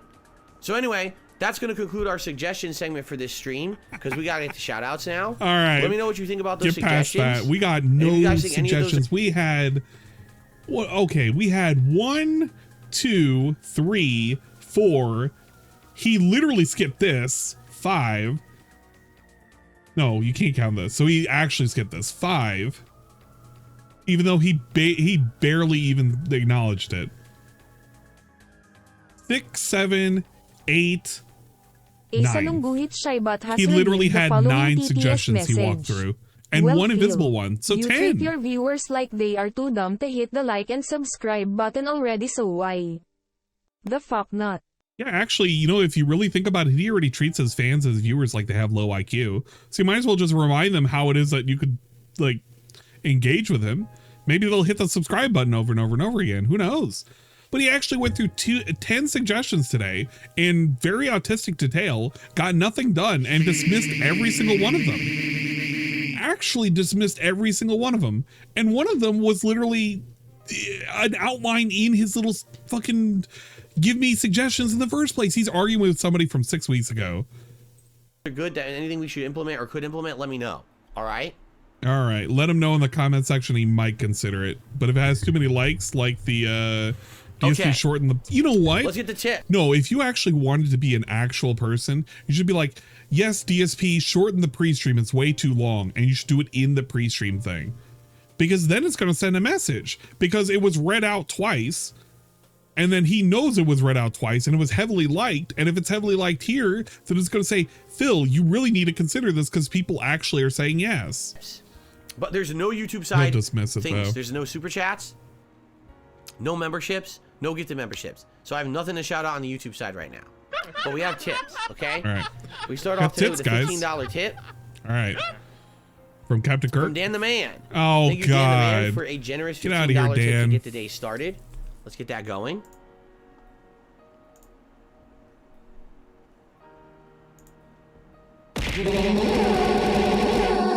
Okay. God, the silence is deafening, man. Just gotta wait for him to clickety clack. Here comes the $15.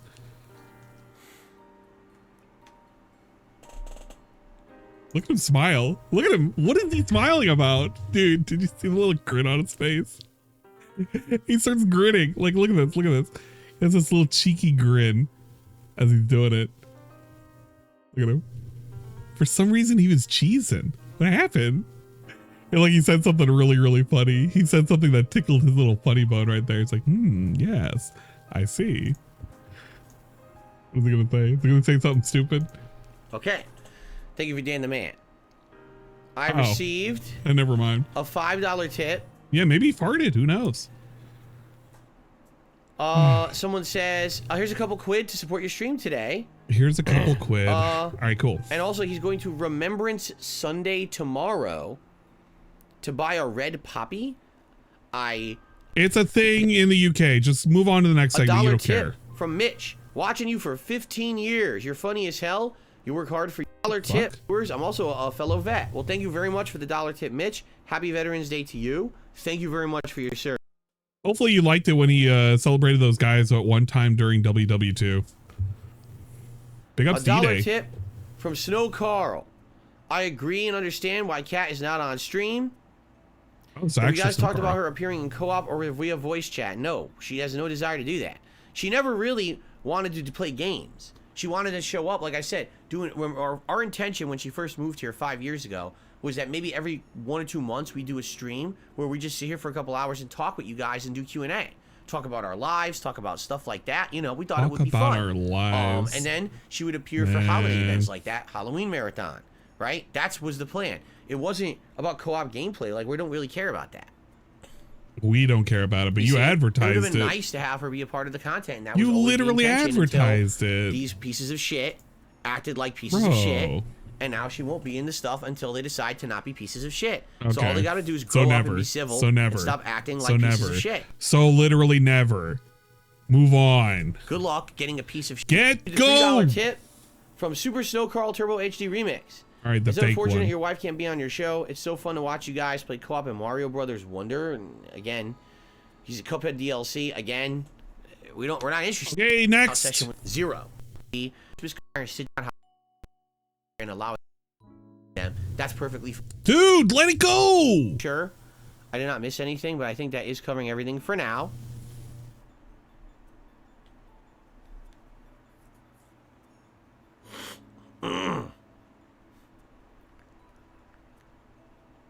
That it? Is that all you got? Are we done? Can we start the game? How many fucking how much time did you waste for this? Oh, so the UK does celebrate Remembrance Day? I was correct. Well, there you go. I was correct. It was not. Okay, nobody cares. What happened? End the show, but I gotta blow my nose again. Okay, he blows his nose, doesn't unmute, so you get to hear this. Then he comes back after he blows his nose, waddles over, sits down, old man. Then we can end the show. That was part of the recording, by the way. That was pretty cool. Oh, yeah, I remember that. So Bailout was in the Stimulus Package DLC for Modern Warfare 2.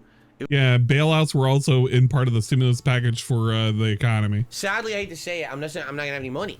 What? Okay. It's about the DLC that you're not gonna play. Because nobody cares. I'm looking to get during the Black Friday season? No. I sadly, I hate to say it, I'm not gonna have any money.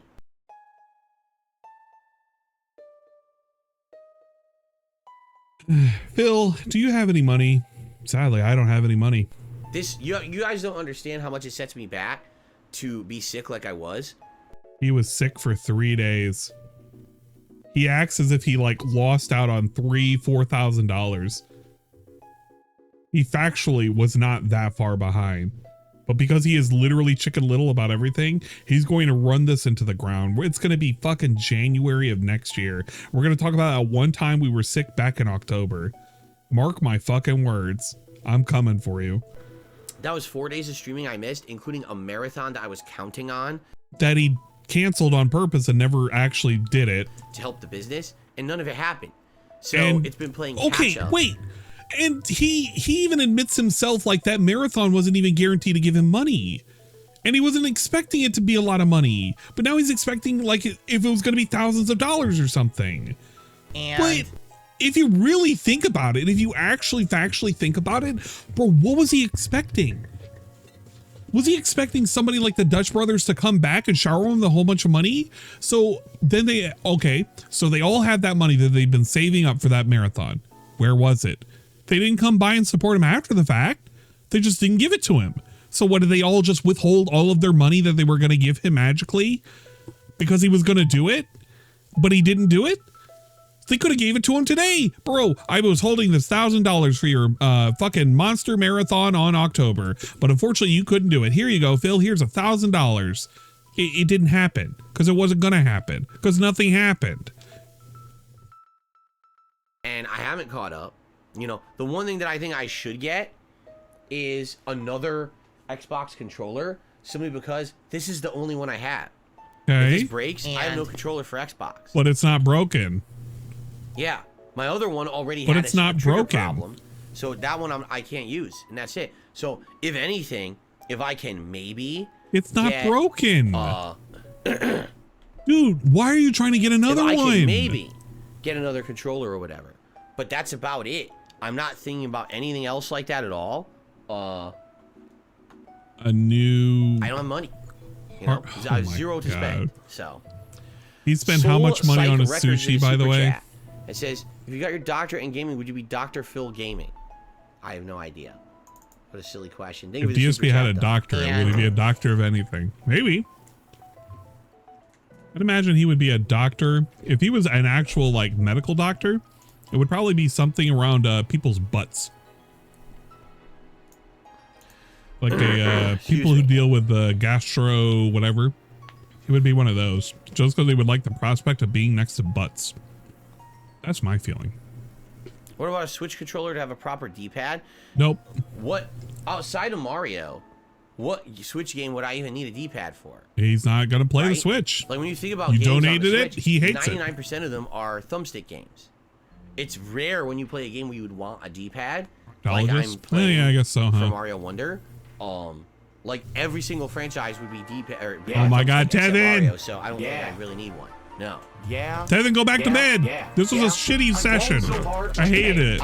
I couldn't even play the worm game without failing over and over. Oh my God, it's the guy. It's almighty _Tevin. Oh, they intentionally make controllers break easily. I don't know about that. I certainly wish they were more durable. You know, I've had nothing but issues. My PlayStation 5 controllers, one of the thumbsticks drifts. The other one has a 3-hour battery life that is now only 2 hours. What? You're Hence talking why about I his need Pro to use controller? a USB cable to even use it now. You know, luckily I've owned this controller for a year and no problems yet. But my original launch Xbox or Xbox Series X controller, the thumbstick or the right trigger had a sticky problem. I guess there's a pad in there and the pad got loose with the adhesive, so the controller would stick. No, that's not how those things are constructed. It just doesn't seem like anything's durable anymore. Bro, right? okay, whatever. I don't know. It sucks. What are you gonna do? Yeah, back to Dingus. Where's Dingus? Right? I'm missing my Dingus. I can't sleep without my Dingus. I was using another tip. Every day I'm seeking out my Dingus and he's not there. Oh, let's see here. Yeah, I'm aware.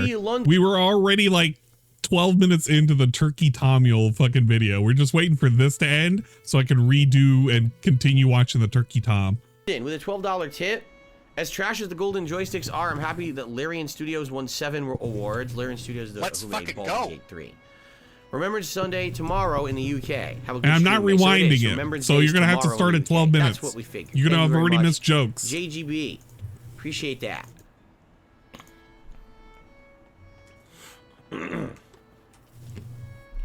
All right, I'm gonna officially say this. All right. The money. This is the money segment. Because people keep bringing it up, and I keep timing them out, and they're not listening. Apparently, a new documentary was just made about. No way.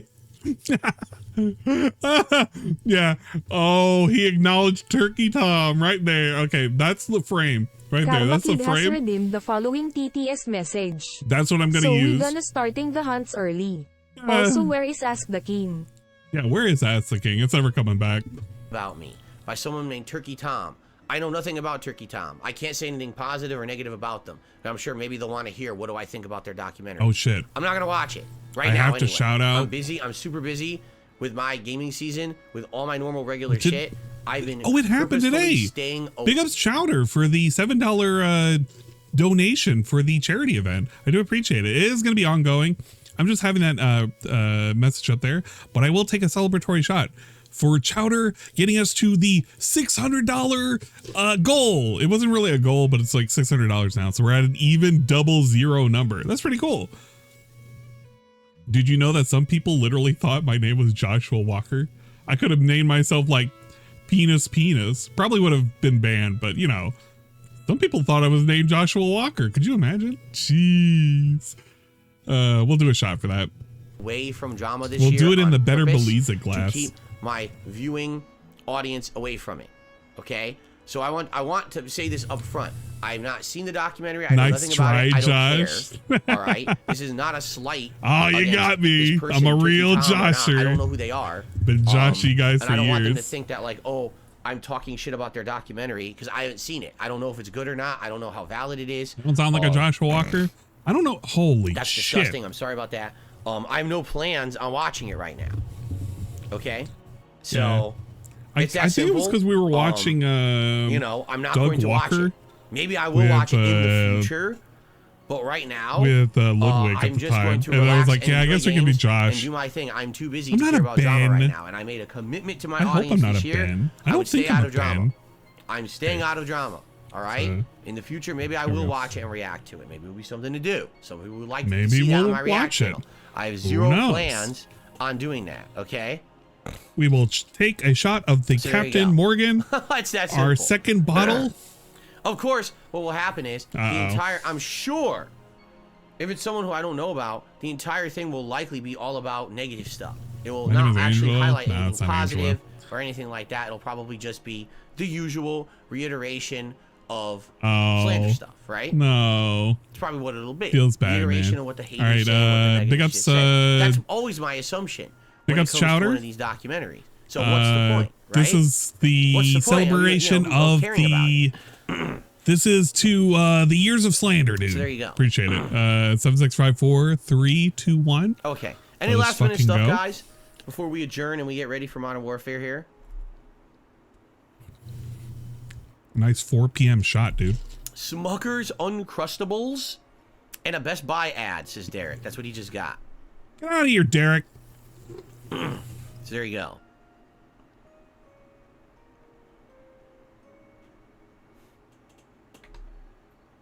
Yeah, one of his mods are going to tell him about it. And we won't hear the end of it.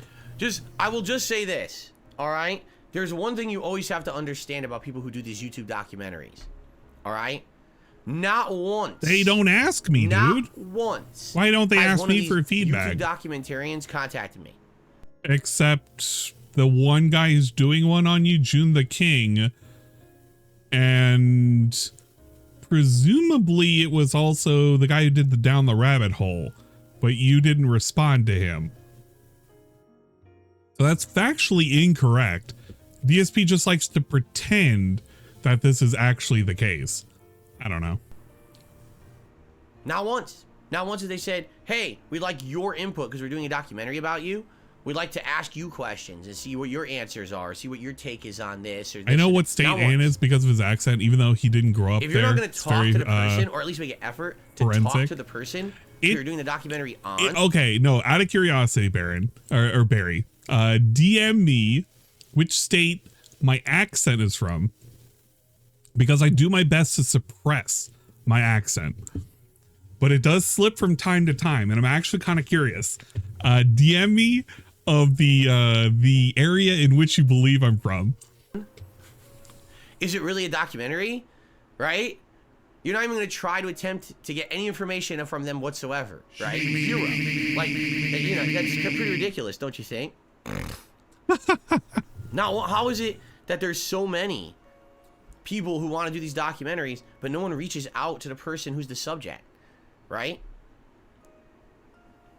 I wish I was on an island. Pretty crazy to think about, don't you think? You know? You know? Where's Pebble Jam? But I'm going to download again, that. I guess the real question is, right? What would be covered? Probably all toxic, negative stuff, right? Will it talk about all the positive stuff about how I used to be one of the prominent YouTubers, and until it was This Is How You Don't Play, that people actually loved me, right? Will it actually focus on the fact that there's this insane obsession with lolcow culture and that they have tried to destroy me at every turn for 15 years, yet I'm still here and I'm still making a living and I still have a positive following and I still can do what I love, right? Will it talk about all the positive changes that I made in the last 5 years to change from stop being that toxic person I used to be and instead be more interactive and fun? DSP, did you not even hear what you said just this stream alone? Dude, you said this. It's not. You're moronic. You're really stupid. I'm sorry for how dumb you are and for your whole family to have to put up with you. You literally just said that. That wasn't even like 10, 15 minutes ago. You were... Bro, you gotta be kidding me. Put out quality content. How I've rejected doing drama content. How I've rejected being involved with other drama content creators. I don't want to go down that road. I want to make quality content for my viewer base, as big or small as it is. Will it address any of that? Or... Yeah, we're gonna play some Pebble Jam. Oh, look. It's exactly the same fucking toxic shit that every other detractor has talked about for the last 10 years. Everyone in a row, right? Oh, no. Every topic everyone already knows about. Let's just reiterate and regurgitate. They already know it. It's already right? true. I agree. I hate to say it, but yeah, if people are saying it's like a toxic name, Sharbicuter has redeemed the following TTS why would I message. waste time on it, right? Hi, Ang. Just got if anyone here. ever wanted to give me Did a I miss fair you shake, watching the Turkey Tom right? vid That'd on be nice, stream? but that's it. No, that's not not what yet. people are out We're about to to do. in a sec. They're out to spin it in a way. We got it loaded. We already are 10 minutes in. The drama view, right? He's talking about it though. That's he got exactly baited. What sells on YouTube? He got fucking drama, baited. right?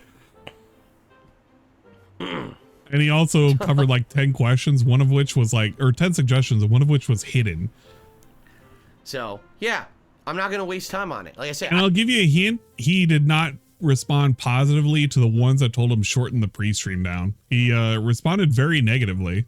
I got too much shit to do. We're in the midst of so many awesome playthroughs, fun stuff, positive stuff to do. I'm not wasting time on toxic shit. Don't have time for it. And like I said, I've already made the mistake earlier this year of trusting the wrong people, right? I absolutely did trust the wrong people. Oh, did you already DM me? I essentially made that mistake, and I'm not going to bring down my viewers to more drama. So you can DM me. I'm not going to talk about it. But again, I haven't seen it, so I can't comment on it. I can't say it's bad, but I also can't say it's good because I'm not going to watch it. I'll try and jump on. So you stop asking. You don't need to bring it up in the chat. You don't need to ask me. I don't care. I have nothing to do with it. I'm going to be playing games like I want to do on the internet, which is the whole point of what I do on the internet. You got it? Okay. Right. Pretty cool.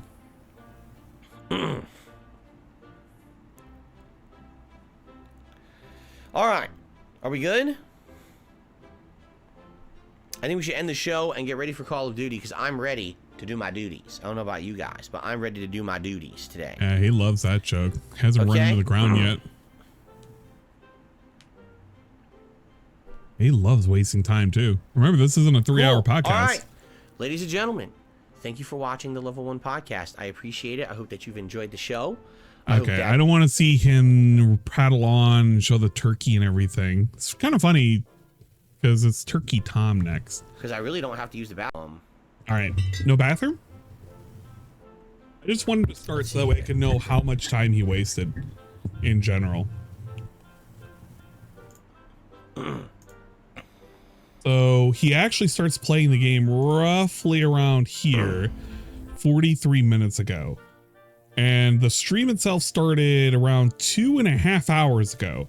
So he almost did a 2-hour pre-stream where he was late by almost like 10 minutes. And he was late by almost 10 minutes starting it too. So in reality, DSP doesn't do a 3-hour pre-stream. He just does a 2 to 2.5 hour pre-stream, which he really doesn't need to. He could cut it down to 30 minutes and it would just be the same amount of nonsense. Except he wouldn't have to bloviate about shit that nobody cares about. There you go. Big ups. Sounds good. Sounds good to me. All right. And I don't really care. He's probably got his 1 minute man tip. Yeah, he got his 1 minute man tip, $25. And he's got some glasses. He's running around. He's blasting people or something. I don't fucking care. I don't care enough about the Modern Warfare shit right now. If you haven't already known, I had a poll up on my fucking channel to see who likes ads. Majority of people say they don't like ads, but DSP is convinced that people likes ads. So there you go. That's pretty cool too. With that, and that. All right, all that's done. Let's get back to the documentary. While we're doing the documentary, of course, I will be playing a game. In this case, I will be playing the Pebble James because, I don't know, I'm giving up on Imomushi, and we're going to swap over to a more toxic but also less toxic game, if that makes sense. There you go. And you can listen to it on the top because, I mean, there's nothing really to watch unless there's something really good to watch, and then I'll do that. Something like that. I'll decipher it. You'll probably be able to decipher it. Again, I have to change how I say certain things at times because there's the authentic Ann and there's the Ann that I have to talk to you guys with. And I have to, when I'm around the locals, you know how it is. Like I have to really localize myself. But let's listen to the rest of this. Back and look at these older uploads, you can catch them in the wild. For example, Phil claimed he suffered from a chronic nasal drip, and because of this, he also chronically snorted loudly into the microphone. Later on, in part due to his tendency to ask for money, this tick of Phil's got him compared to pigs many times. Another focal point for his haters was his loudness, which his neighbor can corroborate, but specifically his laugh, lovingly dubbed the seal laugh due to its ASMR tier exquisite sound design. And But let's be fair here, regardless of how entertaining or irritating these may be, they're most likely done unconsciously by Phil. This is just how he is, he had no choice. However, what he has chosen is to be the real-life incarnation of a character from South Park, as he made a series of videos dedicated exclusively to cataloging his funniest racist remarks while gaming. Many people's careers get decimated when they have one racist remark revealed to their audience, but Phil is such an absolute based unit that he himself compiles and posts his own expose material. Around the same time he started putting more effort into uploading to his YouTube channel, he was also hired into a job as a customer service phone operator for a company called Aftermarket Support for Helicopters, though sometimes he refers to it as HSI, which means Helicopter Support Incorporated. According to Phil's retelling, he constantly worked extra hours and was paid less than other people who did the same job as him, despite the company's actual vice president telling them he was better than his customer service position and that he was to undergo extensive training for a promotion into what sounds like a general managerial role. He supposedly did all of this training while remaining a customer service employee, which he described as equivalent to working 2 jobs simultaneously. After 2 years of this, he was temporarily taken out of his customer service position and placed into that managerial position. And if his word is to be trusted, he revamped the entire company and started saving them a lot of money. And his work was so excellent that they gave him an award. The only problem was his work was so excellent, in fact, they no longer had any use for him. And within 2 months of giving him this award, they laid him off. Does this sound fishy to you at all? Because it sounds like the Pacific Ocean to me, and to many other people as well. Well, though we only have Phil's side of the story, it's not that difficult to glean a very different one from simply looking into it. For starters, his last job was at Best Buy, and the story with it is also very interesting. Phil claims that he was the leader of a business team and was paid better than everyone else, and that the leadership at Best Buy hated him because he made too much money. Again, this story is basically that he was so good at his job, there was no reason for the business team, which he was the leader of, to exist, and because they couldn't just fire him, they framed him for violating Best Buy's discount policy. That, or he did indeed get fired for violating Best Buy's discount policy, but I'll let you decide which is more likely. If only they reduced his pay instead of framing him, they would have found out that Phil is willing to be underpaid and work multiple jobs at the same time. Anyway, this is just a segue to the question, how did he get a job at a helicopter support company? Oh, I'm so glad he's going to mention it. It was by his father. Nepotism. The answer is deceptively simple. His dad. As a former logistics coordinator for HSI put it, there was a significant culture of being rewarded in accordance to who you know rather than what your work affects. Presumably, Phil heard these kinds of complaints from his more blue-collar workers and decided to pretend he was one of them, but the truth was precisely the opposite. His father, David, worked at the company as a customer support manager from 2005 to 2007, later being promoted to logistics manager and finally continuous improvement leader, which is noteworthy since this is the exact phrase Phil uses when describing his job and training at the company. It instantly becomes clear that David, having achieved a reputable position in the company, had his son hired as the position he used to occupy. The highest likelihood is that Phil simply transplanted his dad's achievements onto himself. Unlike Phil, his dad is an extremely experienced and highly skilled person, a former Marine with GPAs north of 3.7, along with a bachelor's, 2 masters, and 1 PhD, all related to quality management. His stint managing HSI was just an extension of his already decades-long business relationship with what the fuck? I didn't actually know this. You're kidding me. No way. 7 is an extremely reputable position. when describing his job and training at the company. It instantly becomes clear that David, having achieved a reputable position in the company, had his son hired as the position he used to occupy. The highest likelihood is that Phil simply transplanted his dad's achievements onto himself. Unlike Phil, his dad is an extremely experienced and highly skilled person, a former Marine with GPAs north of 3.7, along with a bachelor's, 2 masters, and 1 PhD, all related to quality management. His stint managing HSI was just an extension of his already decades-long business relationship with its parent company, Sikorsky Aircraft, having begun as a mere shop technician and being promoted all the way up to an elite position before becoming his own boss and opening a company of his own. The job he passed down to his son wasn't an entry position, it was something he worked up to for 3 decades. So it's no wonder Phil couldn't fill his shoes even a little bit. All of this becomes particularly egregious when later on in his career, Phil punctuates this story with his complaints and grievances about how corporate America is mean and exploitative to poor little blue-collar workers like him, when he was literally a nepotism hire. The whole being thoroughly trained for an elite position story also disintegrates once Phil makes the mistake of showing the award he got during a stream. As it turns out, the award for his amazing work was in fact simply a certificate that he had completed something called ACE certification program, which by doing cursory research into the company is something that tens of thousands of people go through at HSI and not a special program he was assigned to by the vice president himself. Exactly. I've been saying this for a long time, but ACE certification is no different than any other certification that you can get for general operations. There are all sorts of certification classes that you can do. Depending on the company and depending on what they need for you, they will either have you go out to like predetermined classes that are around the country, or they'll have it where you take online courses to be certified. It was something that I had to do for like my previous employment too.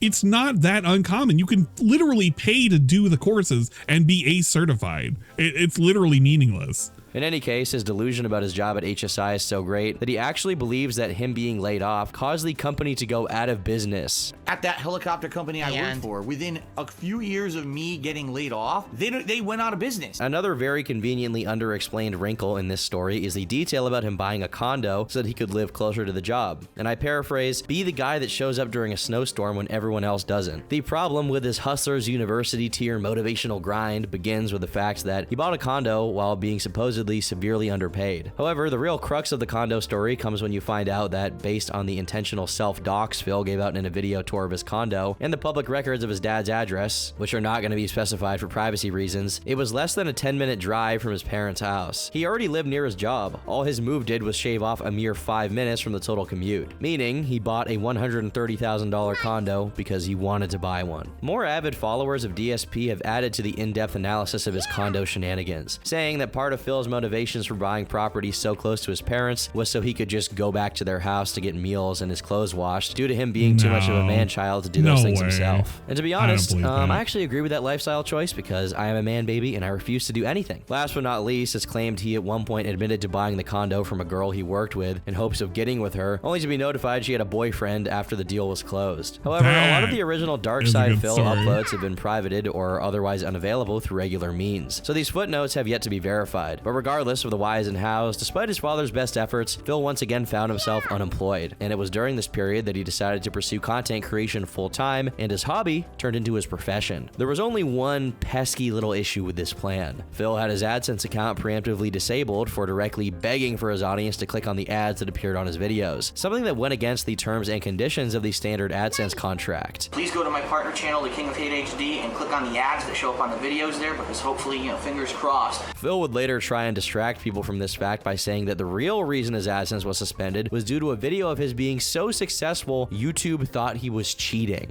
I made this video of me in the shower topless, scrubbing my body, basically slurring my words because I had drank so much, all right? It went viral. Within a day, the thing had something like 30,000 views, if not more.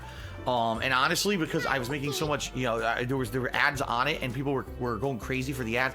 I made like $1,000 in a day on that video, which is out of control, right? But that video got so much attention. Guess what? That was the video that triggered YouTube 7+ years ago to think that I was cheating with the AdSense program, and they contacted me and said, "We're kicking you out of the AdSense program on this channel because we suspect that you're sitting there clicking on the video to get ad revenue because you made so much in one day. And I was like, I didn't. It was the viewers. The viewers went nuts for this crazy video and probably went over and went, oh, I want to support Phil, the underdog. He just lost his job. Let's all click on the ads or whatever, which you're not supposed to do. You're not supposed to do that on YouTube. No, you're not supposed to ever try to ask, have someone click on ads or anything. It's supposed to be of their own free will.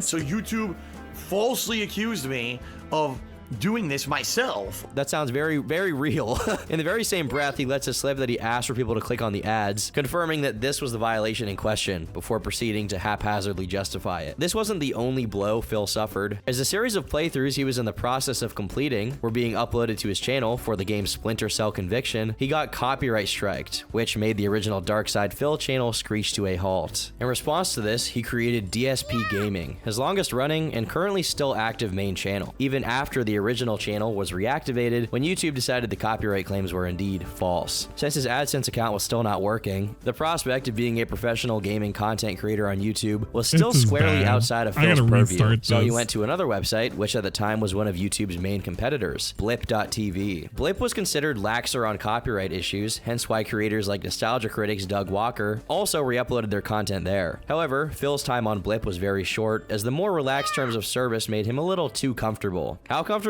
Well, he decided to roleplay as the last remaining Nazi during a playthrough of... So you gotta excuse me because I don't have it currently up, so I'm not even paying attention. Oh, you mother... Dominic, what the fuck? $50 to the big ups Dominic for the $50 charity dono. Oh my God, we're gonna have to do a couple of extra celebratory shots for that. Big ups, I appreciate it. We will do celebratory shots for the nonsense. Yeah, I'm sorry, I don't have the layout, so I'm not even paying attention to it. Yeah, I'm streaming the whole time. We're watching the turkey tom meal. Big ups. Hello, Donator. You're here at the perfect time. We're doing celebration shots. I would say, because the charity is going to be going for some time, I'm waiting until 36 gift subs in the channel. I'm going to be waiting until Dingus boots up, and when he boots up, I'm going to be contributing my TIFF over to the charity event because I'm going to support Dingus, and whenever he does his nonsense, you know what it is. That's for Charity Dog. Yeah, don't forget, you can it's tax deductible, so don't forget to use it on your taxes. We got to do a couple of shots. Celebratory shots, if you will. We're slowing this down. I'm not gonna have you guys get me fucked up on a damn Saturday. The game Dead Space 2, saying that every enemy he killed in game was Jewish. This is what happens when you let them choose to whatever they want. Wait a minute. Okay, Twitch. I'm literally, oh my God. Okay, Twitch. Whatever is currently being said right now, I'm doing it because I'm reviewing a piece of documentary footage about a guy who is not me, and I do not support the views and opinions expressed by this individual who used to be on Twitch but has been kicked off of Twitch because he believes he's kicked off of Twitch, but he's no longer a YouTube or a Twitch partner. There you go, maybe. I may have to skip. Oh my God. Yeah, I'm gonna skip that part. Yeah. I'm not letting that happen. It was only 15 seconds of it, but you know what you guys all know what it is. Offered him a chance to bypass his AdSense troubles by having the money come into their account. For the sake of full disclosure, an often forgotten about fact is that this wasn't the first opportunity he had to partner with Machinima. The first time a contract was being negotiated was back in 2010, but Phil ruined it by first demanding his videos be featured once a week on Machinima's channel, and when his demands were rejected, he made a video trashing the company for unrelated, and according to Hutch, made up reasons. But a year later, Machinima overlooked it and foolishly decided to take him on anyway. On top of that, they would also protect him from any potential copyright issues he may face. Just like that, DSP was back to brute forcing his YouTube success by uploading a massive volume of videos until one of them happened to get a lot of views, much like he used to do. Guys, this we're gonna take 2 shots back to back. We won't have it like we're not gonna pound them both at the same time, but we're gonna have them ready to go. Big ups, thank you, Dominic, for the $50 and the help to fight the children. I mean, fight the illnesses that the children have. We're not actually boxing the children, but what if we did? We'd probably get into the ring and do DX cross chops or something. I don't know. 7654321. Let's fucking go. And number 2. 3, 2, 1.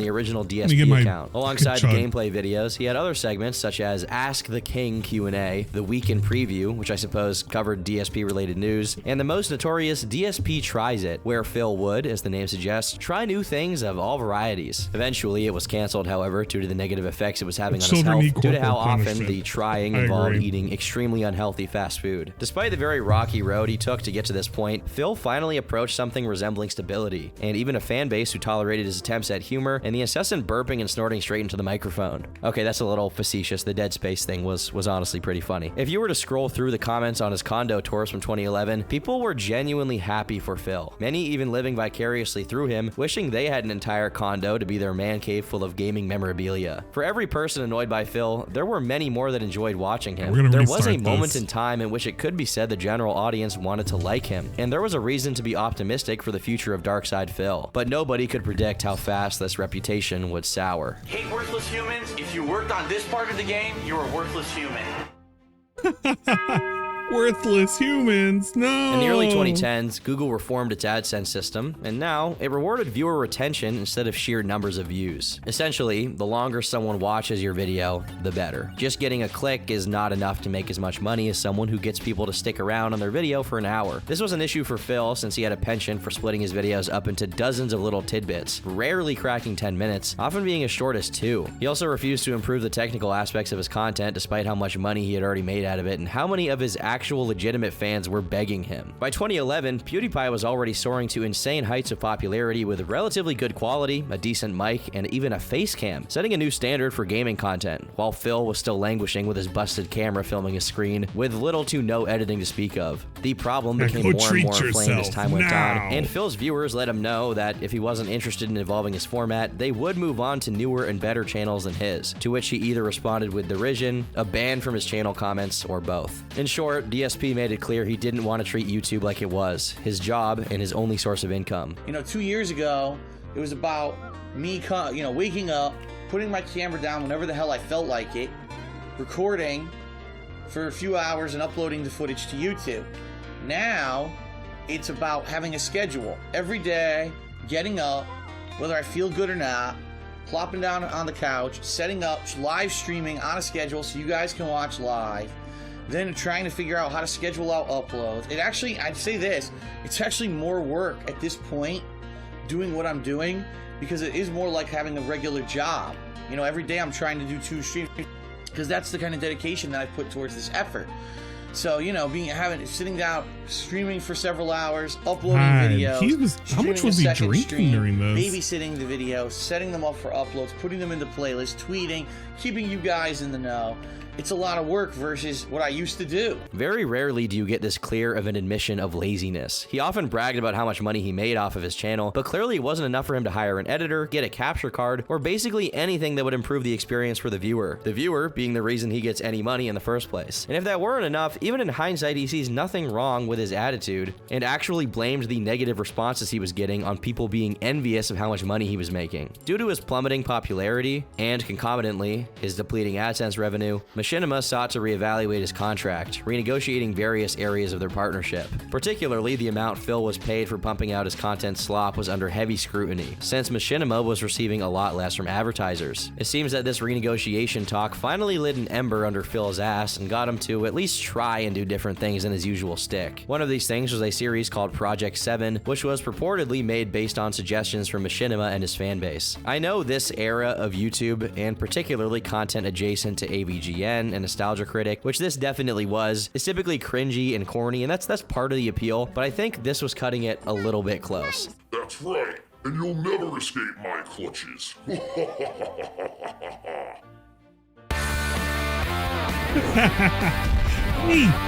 it's the guys from the tip animation. The guys who were always cropped out. I always wondered who those people were. I never see them in person, but here they are uncensored. I've always been wondering who they were. Pretty cool, huh? Wonder what their names are.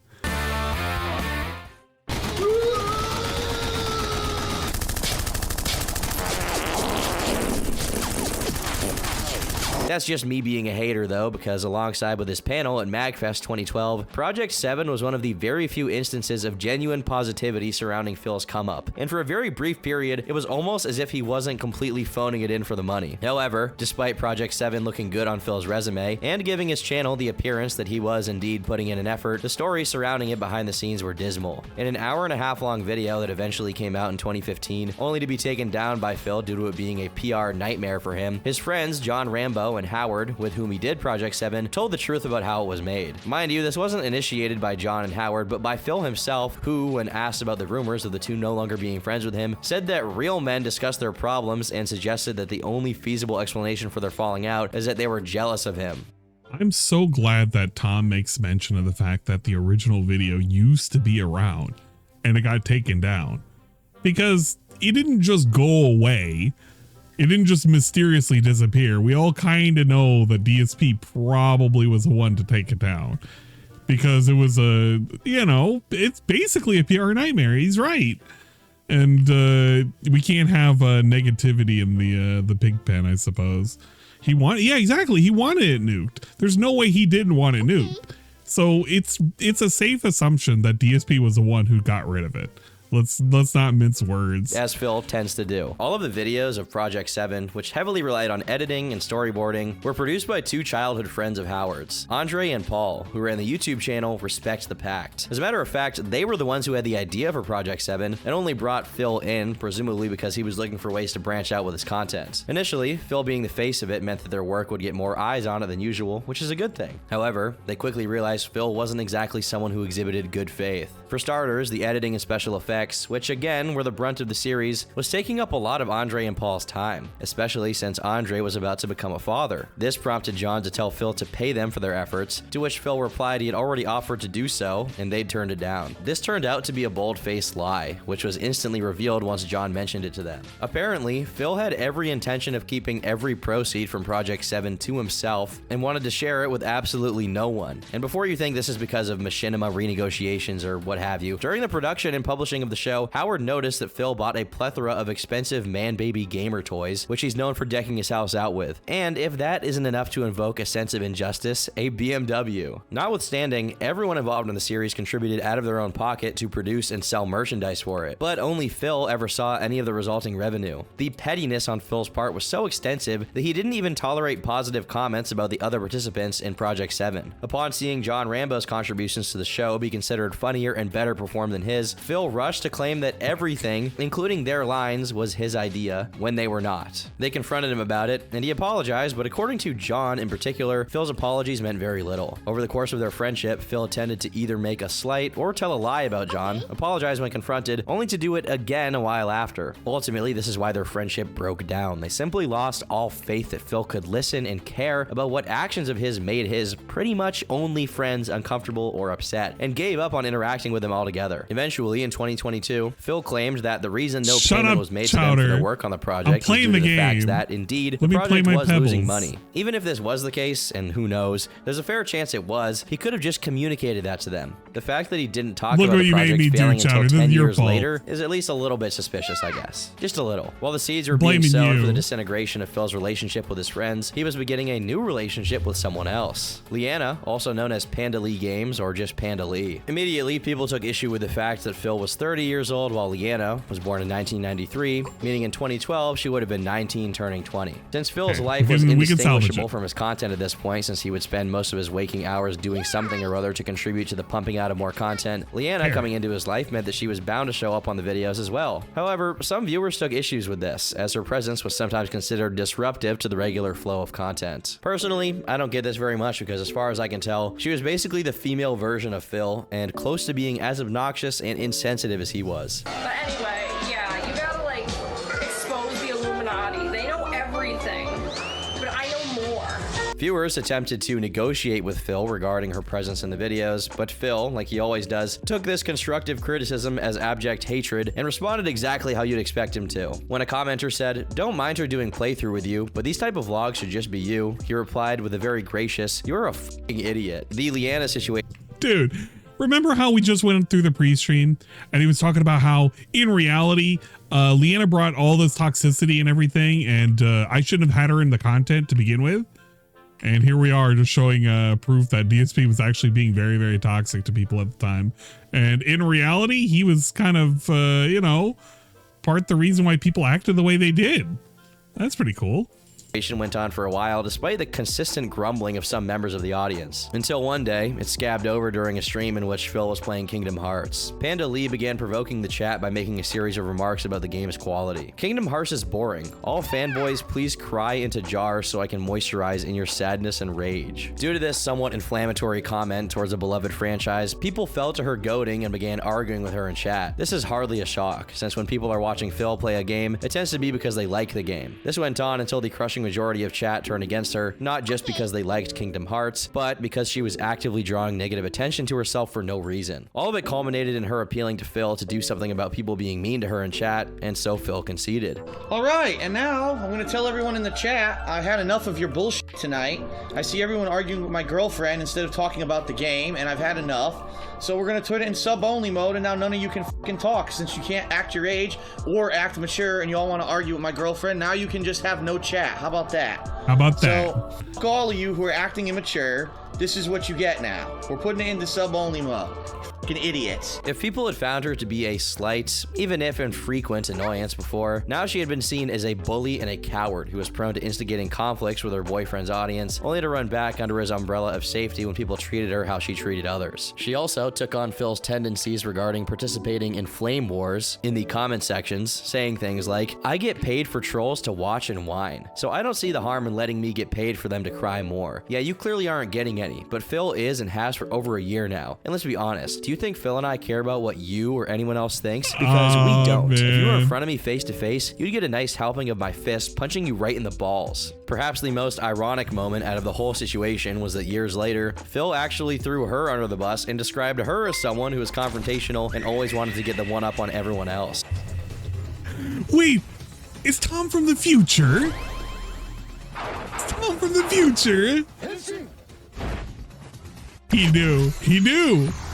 Hashtag he knew. He was aware. He already watched the pre-stream and he went back in time and he was like, yeah, you know what? Leanna was a toxic one and she's under the bus. No, really. Thank you. Yeah, you know what?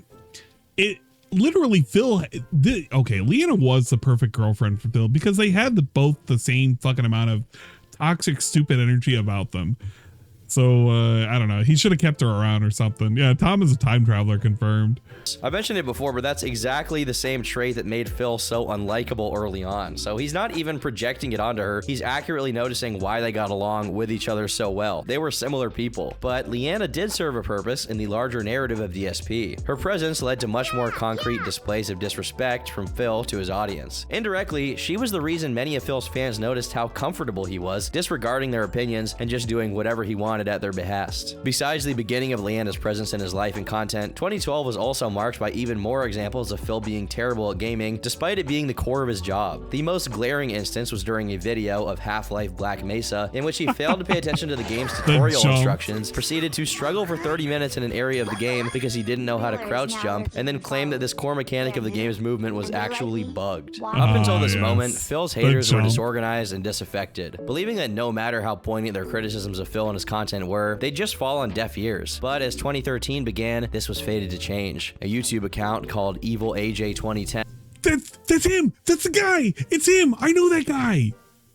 I know that guy. It's Evil AJ. And uploaded the very first entry to a sprawling series of videos that would ultimately spell Phil's downfall as a content creator. This series was called This Is How You Don't Play, and it compiled DSP's playthroughs while highlighting the funniest examples of him being awful at a game. The first one contained clips of Phil playing Metal Gear, a stealth game, like it was a regular action game, and dying a lot in the process. Phil addressed this during one of his long-winded rant videos, and though he made an effort to claim that they were the dumb ones for bringing attention to DSP's playthroughs and indirectly making him money, it was clear that for whatever reason, being called bad at a game bugged him, even if just a little. At face value, it's just a video highlighting how much he sucks at Metal Gear Solid. It's not that big of a deal, right? Like, somebody could make a whole channel on how bad I am at video games. They could make billions. But for Phil, it was the straw that broke the camel's back. The dam was cracking, and many of Phil's detractors, as he came to notoriously call them, saw it as a sign that they could also speak about their grievances with DSP in general. Slowly, the spark created by this video turned into a wildfire, and to an extent, it was more popular than than Phil himself. Due to Phil's focus on quantity over quality, the views his videos got weren't really attached to him or his brand, nor on how good the videos were. Hence why they oscillated so much depending on what game he played or what the video's topic was. Meanwhile, the How You Don't Play video catered to a very specific audience,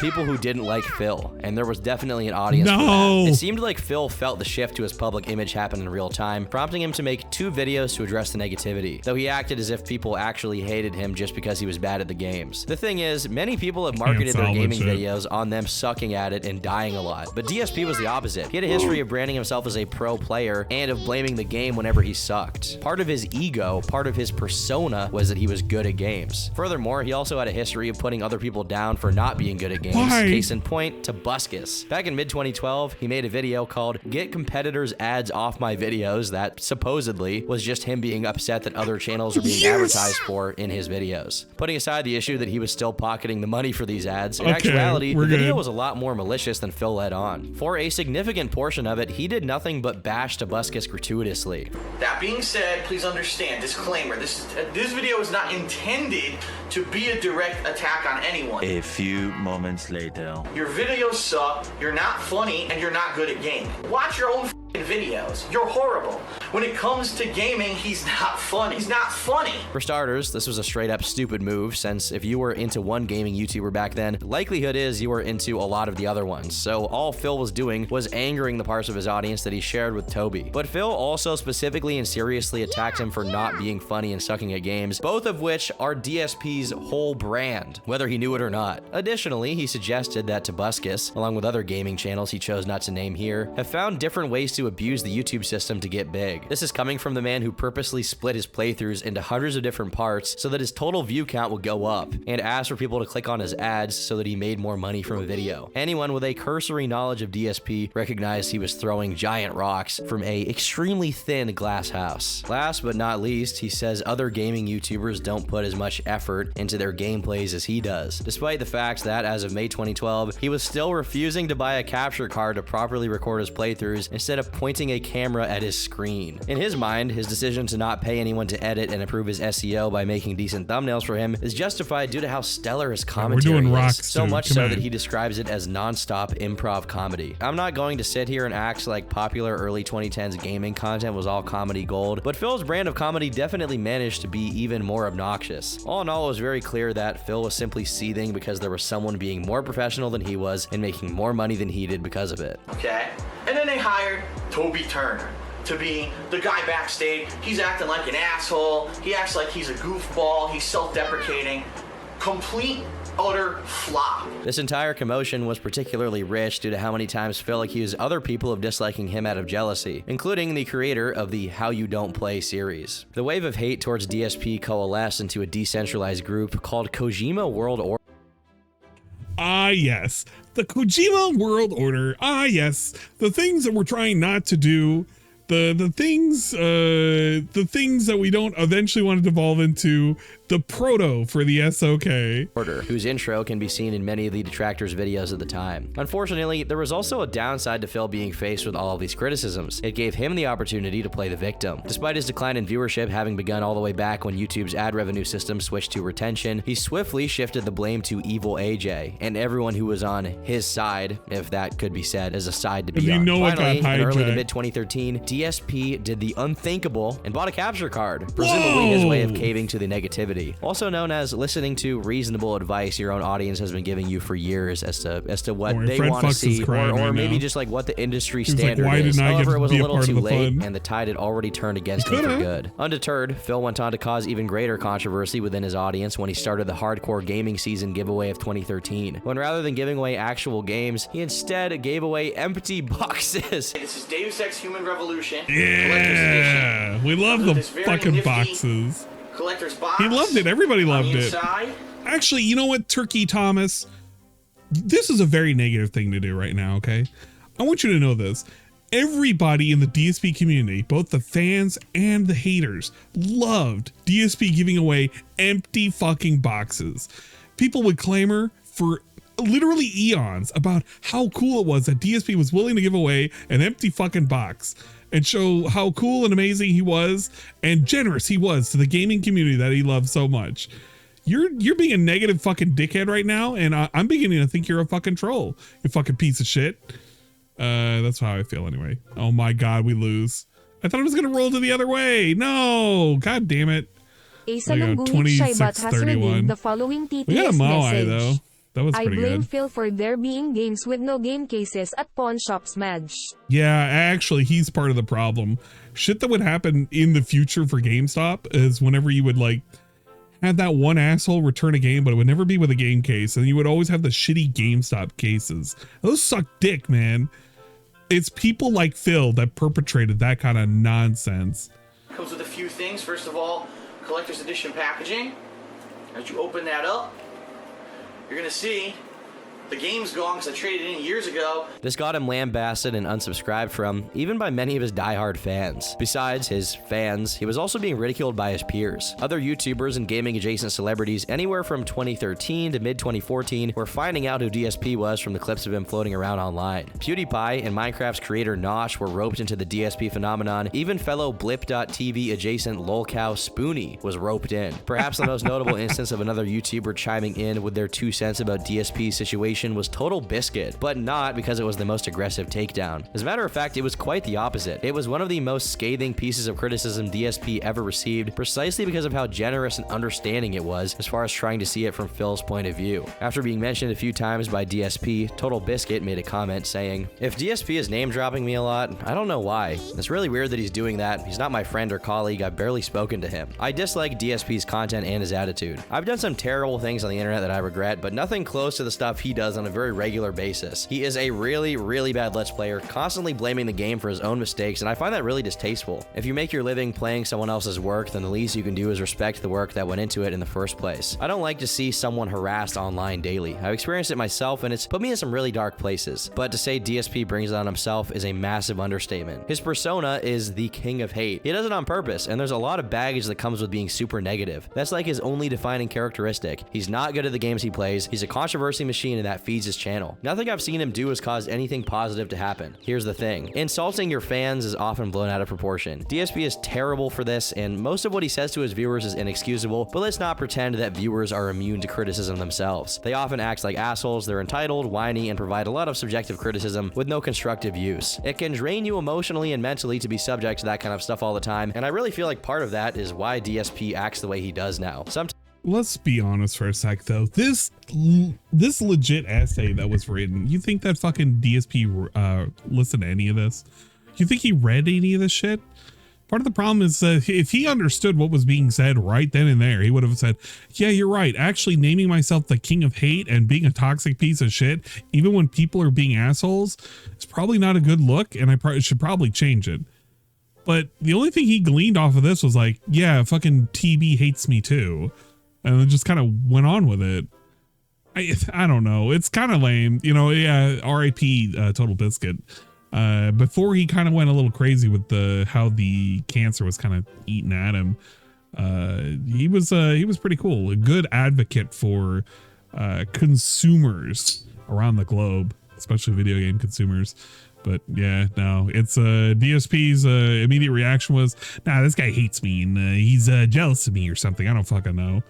He could have gleaned a lot from this. If he truly understood what was going on, he could have really took something away from this, but he couldn't. Sometimes viewers do things and should be called out, but let's be frank, DSP has a long history of calling viewers out for no reason. Rather than try to move away from that, he has embraced it. I'd like to see DSP get some help. Therapy. DSP in his current form doesn't help anyone, least of all himself, and incidents like the I'm giving away boxes thing make me believe he has some problems that he needs to deal with and get past, because regular people would not consider that a normal, sensible thing to do. I kind of pity him, but there's no smoke without fire, and DSP is a metaphorical arsonist obsessed with burning his house down. Kojima World Order is still hilarious. Phil, upon reading that comment, didn't take kindly to it. The entire comment is incredibly flawed. It's obvious he doesn't watch my content at all, and has only formed an idea of who I am and what I produce from the KWO montages. Because watching any playthrough for more than 5 minutes outside of Metal Gear Solid 2 and 3, you'd know that my content isn't constantly bashing games, game devs, and blaming the game exclusively. Yes, complaining about the games are part of what I do, but not nearly 100% of. If you're wondering about this game, you can go to itch.io.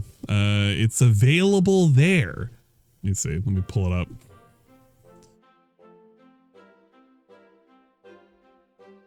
You can get the Pebble Jane here, right here. There's probably an update for it too.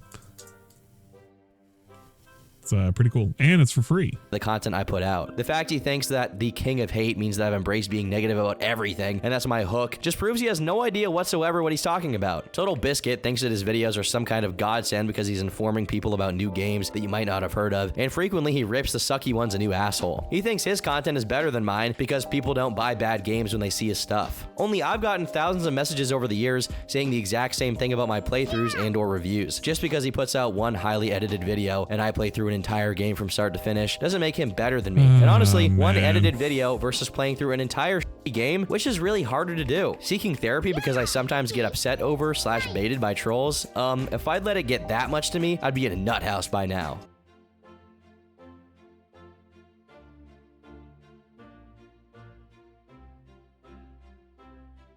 Just playing through an entire game, which is really harder to do. Seeking therapy because I sometimes get upset over / baited by trolls. If I'd let it get that much to me, I'd be in a nut house by now.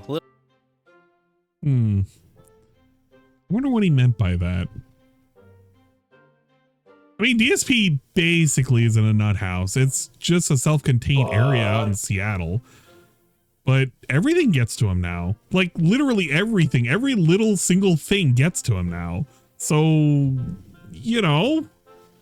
Little did Phil know he was indeed in a nut house, except it was his condo and only had one inmate, himself. Okay, never mind. All right, well, fucking Tom made the joke for me. Fuck it. Besides him pretending like Total Biscuit was saying DSP's content was exclusively negative, Phil completely sidesteps the treating fans like shit accusation and the empty box giveaway so that he doesn't have to acknowledge there's at least an inkling of truth to TB's comment. Despite the fast approaching instability due to his plummeting in popularity and YouTube's ad revenue policies not treating his content kindly whatsoever, the financial mastermind that is Phil Burnell decided it was time to once again buy a new condo, this time in Washington. Supposedly, he had no outstanding debt besides his condo, which he was still paying the mortgage for, and decided that Connecticut was too expensive to live in due to its very high taxes. So much so that it was worth it getting a house in another state, despite his outright admission that he had no prospects of selling or renting the Connecticut condo. In early 2014, Phil and Leanna move in together. Phil made it clear from the get-go that he was going to need his audience's money. A lot of it. Again, the issue isn't necessarily that he's asking for support, it's that the reason he needs support in the first place is that he decided to do a very expensive move at the same time his channel was dying. To make matters worse, he tried implying that his lack of money wasn't his fault, but that the slow months he was experiencing was due to the games being released at the time not being good. Which he retconned. He re-retconned it into saying, well, in reality, the reason why I need the support is because the trolls have financially bankrupted me. But like, he's the one who made the decision to do the move in the first place. That was all on him. That was kind of the reason why he was getting so much fucking blowback at the time. But he likes to pretend that it was actually other reasons involved. Bro, get out of here. Even got to the point that he suggested he was going to upgrade his video's quality to 1080p. You know the situation is bad when Darkside Phil is considering doing the bare minimum. But the trolls didn't fall for the pity party. If anything, his pivot to e-begging after his AdSense brute force strategy was no longer functional only earned him even more distaste, since instead of doing the smart thing by admitting this format was outdated and obsolete and changing it radically, he would rather beg for his fans to give him money directly. Before, Phil was just ignoring the requests of people who watched him, but now he was setting himself up to inevitably ignore the requests of people directly putting money in his pocket. But tensions weren't rising exclusively on the YouTube front. Over at his fan forum, because yes, he has a fan forum, the users were beginning to become upset over DSP's tyrannical method of management. Without due justification or warnings, Phil tended to ban users and lock threads without any concern. One infamous quote to come out of this situation was Phil saying, "I can't break the rules, I am the rules." I believe he's actually unknowingly quoting Louis XIV, King of France, who said, "I am the law, I am the state." His own fan base got so sick of it that even the... Are you serious? I can't break the rules, I am the rules. I am the law. Mods of the forum, who were appointed by Phil himself, took issue with it and tried to strike an agreement with Phil so that by establishing clearer rules, he would no longer act as an administrator and let them do their job. Consequently, he made a post announcing it. Effective immediately, all account names, avatars, signatures, etc. related to known internet memes dedicated to negativity regarding myself or my work are considered trolling, and per forum rules are a permanently bannable offense. This includes the Kojima World Order in particular, but is not limited to it. I'm already seeing accounts that, no surprise, are popping up on the site and doing nothing but spreading unfair and unwarranted negativity about me. I'm all for legit criticism, but these anti-DSP movements are not that. They're one-sided bullying campaigns and will not be tolerated on my site in place of business. If you have a problem with that, contact an admin for immediate deactivation of your account. Thanks all for understanding and moving forward positively. Despite this agreement, Phil proceeded to not uphold his end of the bargain by permabanning a user for what he deemed was unwarranted and unproven slander. The mods of the forum, along with many of the Twitch mods, resigned en masse, saying, "For those who read the settled agreement, this was not allowed. It was in direct violation of our agreement. We tried our best to stay, and unfortunately we failed in that regard. All the best, the departing staff." Noticing that even his own mods had left him, or in his eyes, betrayed him, a la Julius Caesar, Phil decided to respond on the forums. Mods did not uphold their end of the bargain first, which is why we've come to this. I refuse to pay thousands of dollars for a website where I get personally attacked with slander on a daily basis by the same people. Getting slaps on the wrist, such as warning points, haven't done anything to change the fact that the forums are a shooting gallery for my head. In the future, I'll either be seeking new forum staff who actually have the time and willingness to properly moderate, or I'll be downgrading the forum altogether to something more manageable for less people. I guess I didn't really need a $3,000 website, and I set myself up for failure when I got it. Thank 3,000? Bro, what the fuck? He paid 3,000 for his fucking forum? You gotta be kidding me. That shit is a fucking art, but like, it's like shit you could get way back in the day during like the Angel Fire days, where it's just like a fucking board. It's just a simple forum board. How on earth there's nothing that happens over there? Holy shit. Thanks for those leaving, and I wish you all well in the future. I know it's for those on wishing to per stay, month. let me know It so must we have can been talk an stuff acquisition, out. I actually but- don't know what the hell he's talking about here. God there are free damn. forum template websites you can use for free, so unless he's an absolute idiot, he's a really bad liar. As a matter of fact, there's no reason to even bring up $3,000 in the first place, so I suspect he just said it to brag, unless he's trying to suggest he was paying for the mods to do their job, in which case we're back to lying because they were unpaid. The situation continued to escalate as an administrator ousted Phil and would continue to take over the site, who in turn canceled the giveaway he was doing at the time due to it relying on fan art that was being published on the site. After the site was flooded with not safe for work images and completely wrecked, it went down and stayed down for good. At least until Phil revived it sometime later with a new, less inflammatory name, just the DSP forums. When someone entered DSP's stream as he played Mortal Kombat 10, they successfully got him to lose his temper by bringing up the Leanna Kingdom Hearts incident, prompting Phil to spend the next few minutes just airing out his rage. He's talking about something that happened 2 fucking years ago. Is this Cerulean? Cerulean, was this you? No, this wasn't you. Was it? Did you do the... I don't... Oh, On you Twitch, son of a I mean, bitch. you'd be more of a fucking loser. You son of a bitch. Seriously. He really... The was gonna say reason it's not this guy you. joined my match was to do that. Not to play the game, not to have fun. He ruins it for everyone. Delays. People Yeah, who the wanna other guy play have to did wait this. now, right? Because we have to listen to this fucking idiot. I mean, what?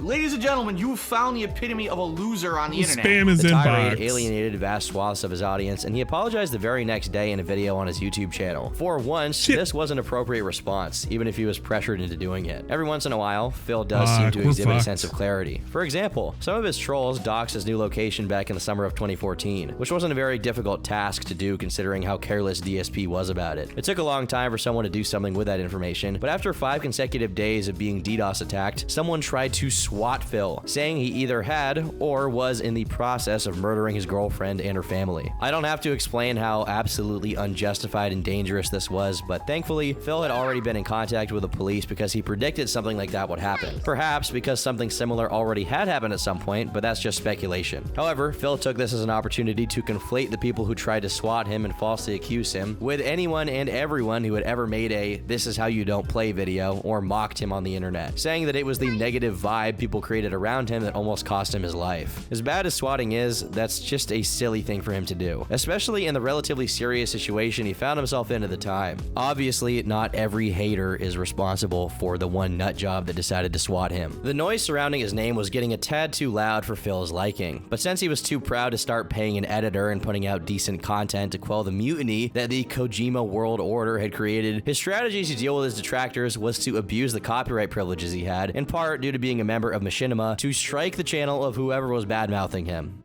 Thank God he mentions this too, because this shit, I mean, DSP of course is going to gloss over it, because why on earth would he like to admit it until he accidentally had to reveal the fact that, yeah, oh yeah, in reality, actually Machinima was the one who did it, not me, but I mean, DSP basically did it.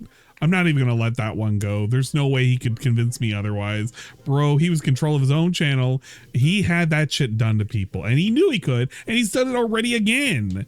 He did that with a fucking DDM. So I'm not going to believe that he didn't do it back in the past, because he sure as shit knew how to do it this time around. Fuck him. Absolutely fuck DSP.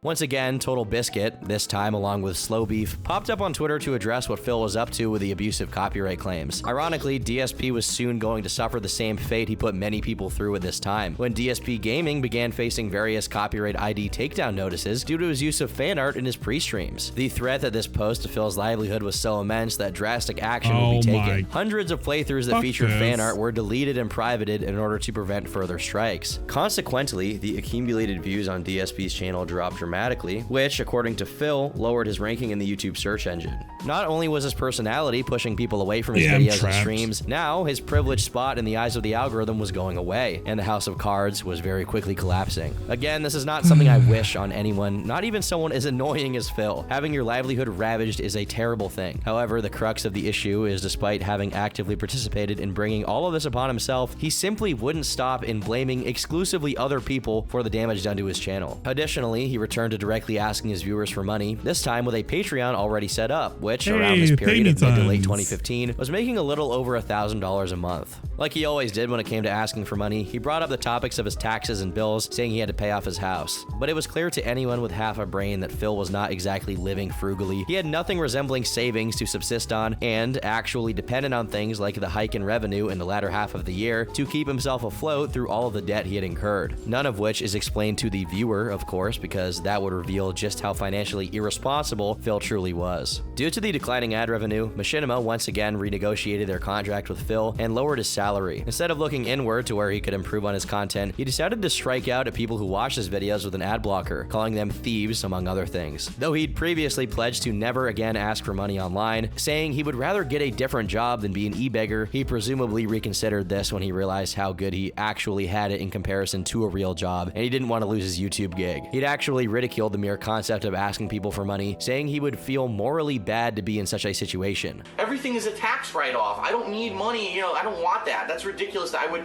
have people be sending me money and stuff, and I'm still not asking for that, and I would actually morally feel bad if that were the case, if I were to have to do stuff like that, and I really hope yes, I would feel so bad if I had to ask people for money. By the way, I have 2 big bills that are coming up, and I need to run these ads. You know, there are so many things in the DSP verse that just come back full circle. The fact that he's willing to run aggressive style ads today on YouTube, despite the fact of all the blustering that he did about how I would never want to have that, those people over on Twitch, they're so greedy, they're so money hungry, they're sitting there and they're running the ads and they're doing it because all they want is the almighty dollar and everything. And here he is today, literally doing what he said he would never want to do, preaching about how it was so negative that other people did it. But it's okay when DSP does it because he can justify it any other way he wants. I needed it because I need the money because I used to be successful. I worked at a helicopter company and now I don't. And now I need your support because the trolls ruined everything. Bro, DSP is the ruiner of his own fucking, he's the designer of his own ruination. And he sits there every day and he just sits there and he tells you all of this nonsense and hopes that you'll just forget all the shit that he's done over the past. Well, yeah, I guess if you have the memory of a fucking gnat, yeah, I guess you will fucking forget this shit. But that's kind of what the trolls do, though. They don't forget. DSP trolls just don't forget. They kind of carry on that history because DSP's done some fucking stupid shit back in the day, and it can't be let go of because he never really truly atones for any of this nonsense.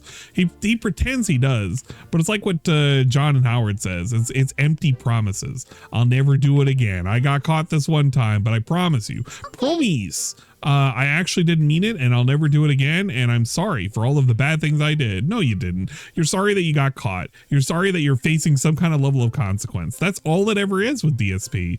He's only sorry when he gets caught, and when he gets caught, he has to save face however he can by sitting there and fucking sucking up to you, and hopefully you'll forget it.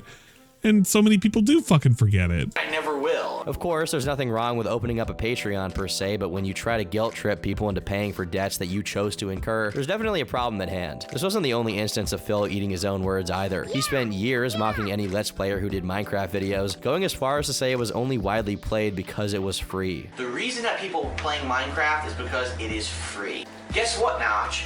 You're a f***ing idiot. Guess what, Notch? You're a fucking moron, and I'm right. But it's okay because he learned from his mistakes and he no longer shits on Minecraft, right?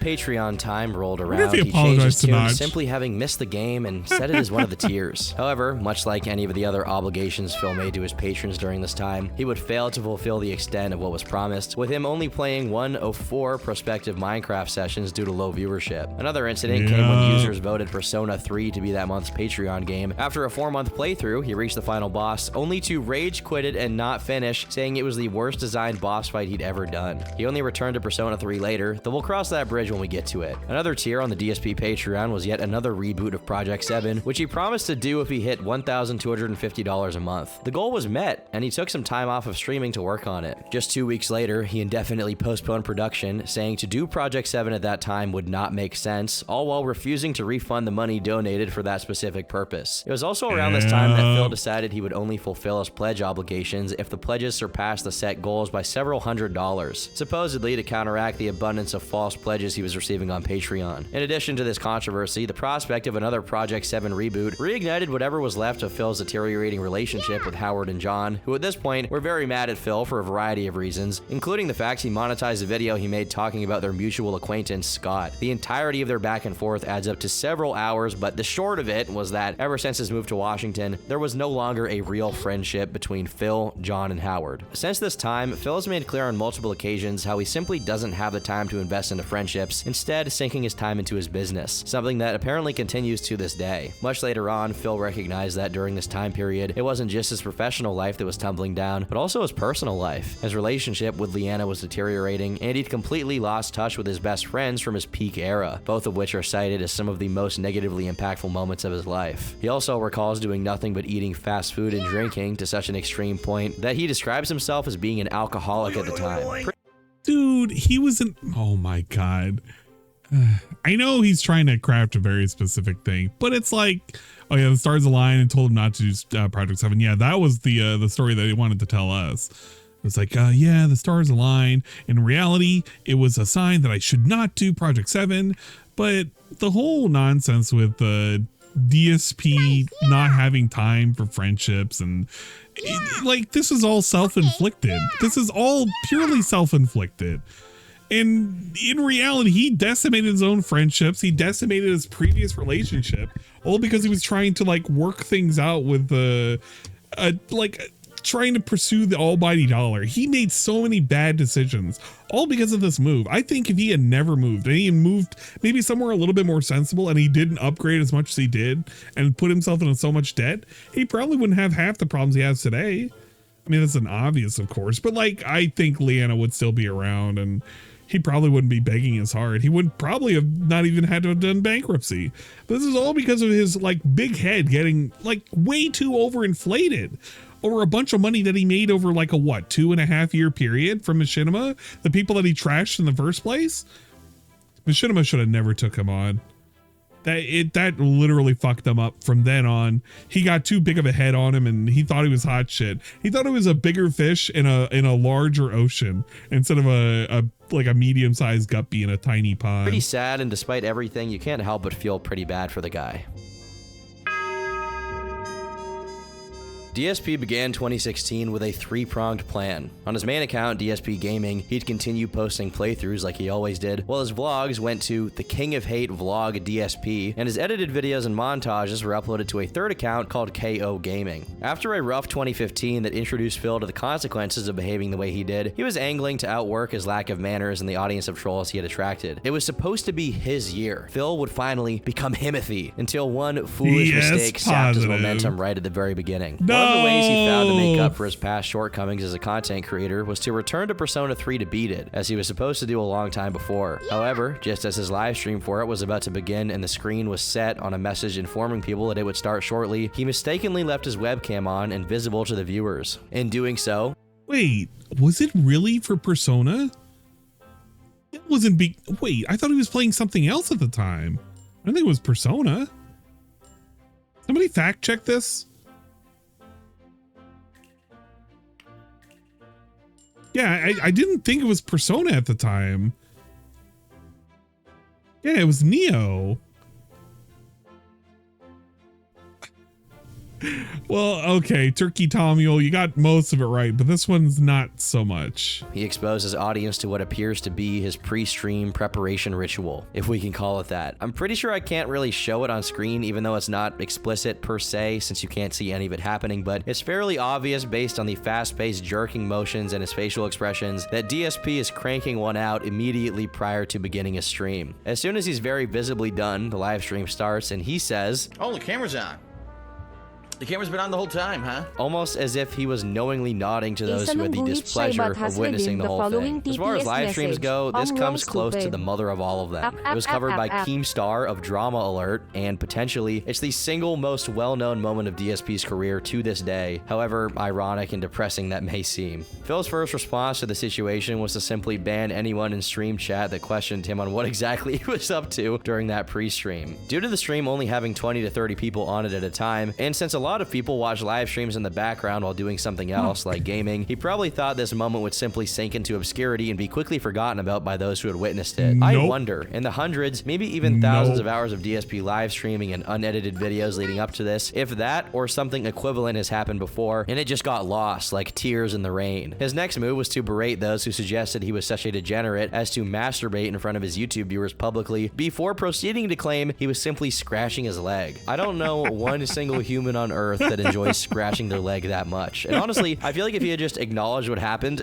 and made a joke out of it, it probably would have been pretty funny. He just couldn't do that. The hit to his ego was too big. After the immediate shock and embarrassment wore him down to the point where Phil felt comfortable in ceasing his reflexive lying, about a day later, he embraced it and admitted that he was, in fact, not just scratching his leg. Due to how thoroughly he welcomed the mockery this time around, some people thought that Phil either faked it or did it on purpose in order to get attention to his floundering career. However, as misdirected a person as Phil is, I doubt this is the case, not only because it falls outside of the purview of the typical shenanigans he gets up to, but I honestly also think he lacks the imagination one needs to have that sort of move. It's too Andy Kaufman for good old Phil. There are way simpler and less risky ways to boost engagement besides public humiliation, and if we've learned anything, Phil loves to self-aggrandize, not the opposite. To be fair, despite how bad the incident in and of itself is, this is one of Phil's most competent bouts of dealing with backlash, as he just very quickly owned up to it within like a day or two. However, despite dealing with this flub minimally well, Phil couldn't look very optimistically towards the future of his career and was very much past his prime. On the 1st of May 2016, while streaming the new Pokemon game, Pokemon Moon, on Twitch, his fans would incur Phil's wrath as he lashed out at them. Quite honestly, let me take a look, because I have not looked at stream numbers all day. My God, the stream numbers were terrible. Wow, what happened? Here's the bottom line, and I'm tired of it now. No more excuses, all right? Because the bottom line is people are like, Phil's not engaged in his commentary, and Phil's commentary is boring, and that's why people don't want to watch the playthroughs of the streams. Bullshit. I'm loving this game. I'm voice acting. I'm engaged. I'm commentating on everything that's going on actively. Bullshit. I call massive bullshit on any idiot who says that about either the Watch Dogs 2, which I've been playing recently and really liking, or Pokemon. It's bullshit. I call complete and utter bullshit on anyone who's saying that I'm not engaged and I sound like I'm bored. I'm not. So I've had enough excuses. It just seems to me like people are fucking lazy and don't want to come out to the streams. I don't even know what imagine that. Imagine telling that to your audience. Yeah, you guys are a bunch of fucking lazy assholes. You don't want to come out to my streams. What the fuck?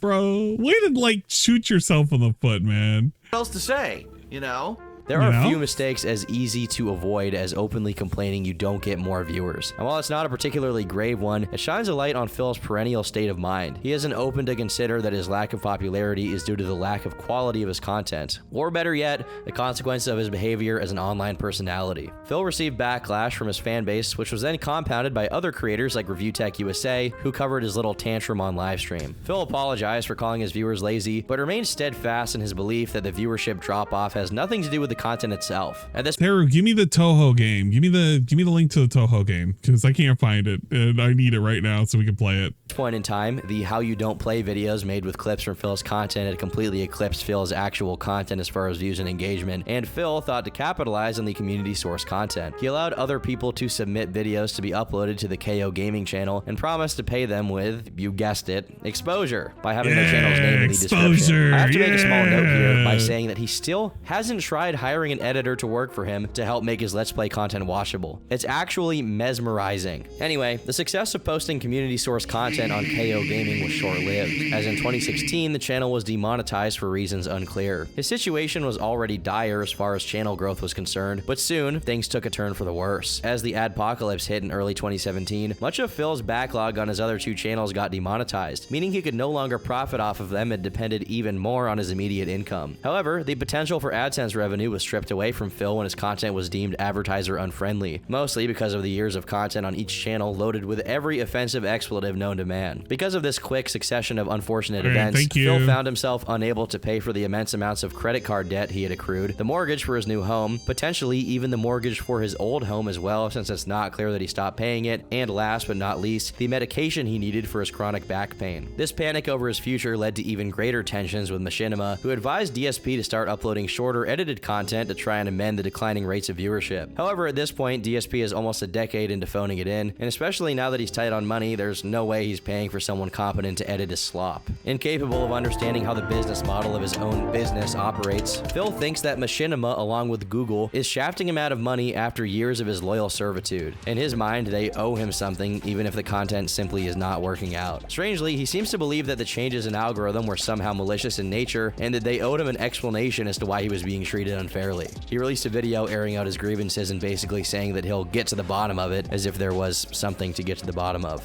There's no deeper explanation to it, other than his low quality standards put his channel in a bad situation, and once the apocalypse hit, he was too exposed and got the worst of it. Phil obviously didn't see it that way and wanted to get a satisfactory answer as to why he was making so little money, and primarily he wanted an answer to why it wasn't his fault. His tirade heightened the friction between him and Machinima, and finally their partnership came to an end as Phil was fired from the network. Probably one of the only people to ever be fired from the Machinima network. By March 2017, views had never been lower, despite how frequently content was being pumped out. Phil's merch on Teespring wasn't bringing in enough revenue to keep things afloat, so he went on the search for a new MCN to be a part of so that he could continue his work. Keep in mind, by 2017, MCNs were basically phased out from YouTube. Most people saw them as scams, or in other words, companies that take all of your money, give you a portion of it, and don't really do anything for you as a result. But here Phil was still looking for an MCN. Eventually, he found one called Curse, which was willing to take him in. This was a bit foolish on their part, I should say, since he promptly abandoned them to sign with another MCN, Laveria Media, who offered him content ID protection with the bonus of allowing him to copyright claim the derivative videos of his detractors. Soon after, Phil noticed Laveria's inability to commit to any of their promises to him on writing, and sussed out that they probably weren't going to be able to meet his expectations. So he returned to Curse, which, while less lucrative, allowed Phil to continue his work. However, just as one negative feedback loop is looking like it might stop, another one begins. Phil's domestic life with Leanna became turbulent. Leanna, by this time, had recently gotten herself a job, and as the breadwinner of the family, was often out working. Probably because of the life experience she was accruing while at work, surrounded by adults with expectations of responsibility and maturity, she began maturing herself, and naturally, muted tensions rose between her and Phil. In early 2017, she tweeted a photo of a fake engagement ring saying, "My co-workers keep asking me when Phil and I are getting married, even though we aren't engaged. Gotta fake it." While seemingly small, it communicated a lot about how they're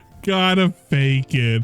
What do you need? Engagement ring? What are you talking about? I don't know what you're talking about, guys. Engagement? Huh? What ring? The relationship was going. She wanted more out of it. She wanted commitment, expecting Phil to take it to the next level, while he was comfortably inert. While he acted very confused on stream when it was brought up, it appears he quickly took the hint and got engaged to her, though he admitted there was no hope of having an actual marriage take place due to Phil's unstable finances. Despite the proposal, there were various signs that they were adrift and on a fast track to separation. A little while later, Leanna suffered an anxiety attack that was so intense it landed her in the hospital. This flare-up of her condition compounded on top of their already bad situation, since they had to pay for her 3-hour stay in the emergency room, despite her receiving nothing resembling treatment besides a pill, according to Phil. The reason for her anxiety attack is unknown. It could just be from the stress of having a job, but many people speculate it had to do with her relationship with Phil. Soon enough, Leanna did break up with Phil and moved out. While he denied it for a brief period, he eventually did speak out on it, saying the following. Since there's been tons of speculation and it makes sense to clear it up, yes, it's true that Leanna and I have broken up. We actually broke up a while ago and she moved out 2 weeks ago. We purposefully agreed to keep quiet to prevent any unnecessary drama on either side, being that we both have public personas and social media presence, and we're still on good speaking terms. This is a personal matter between us. We're still on good speaking terms.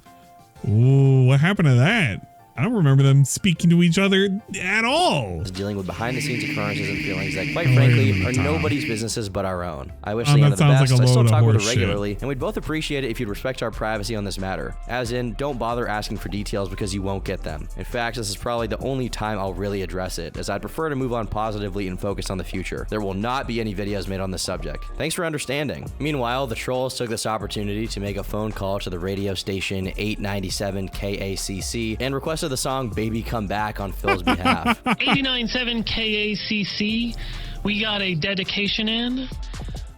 These kids and their names, I swear. So, Darkside Phil wants to dedicate a song to Panda Lee.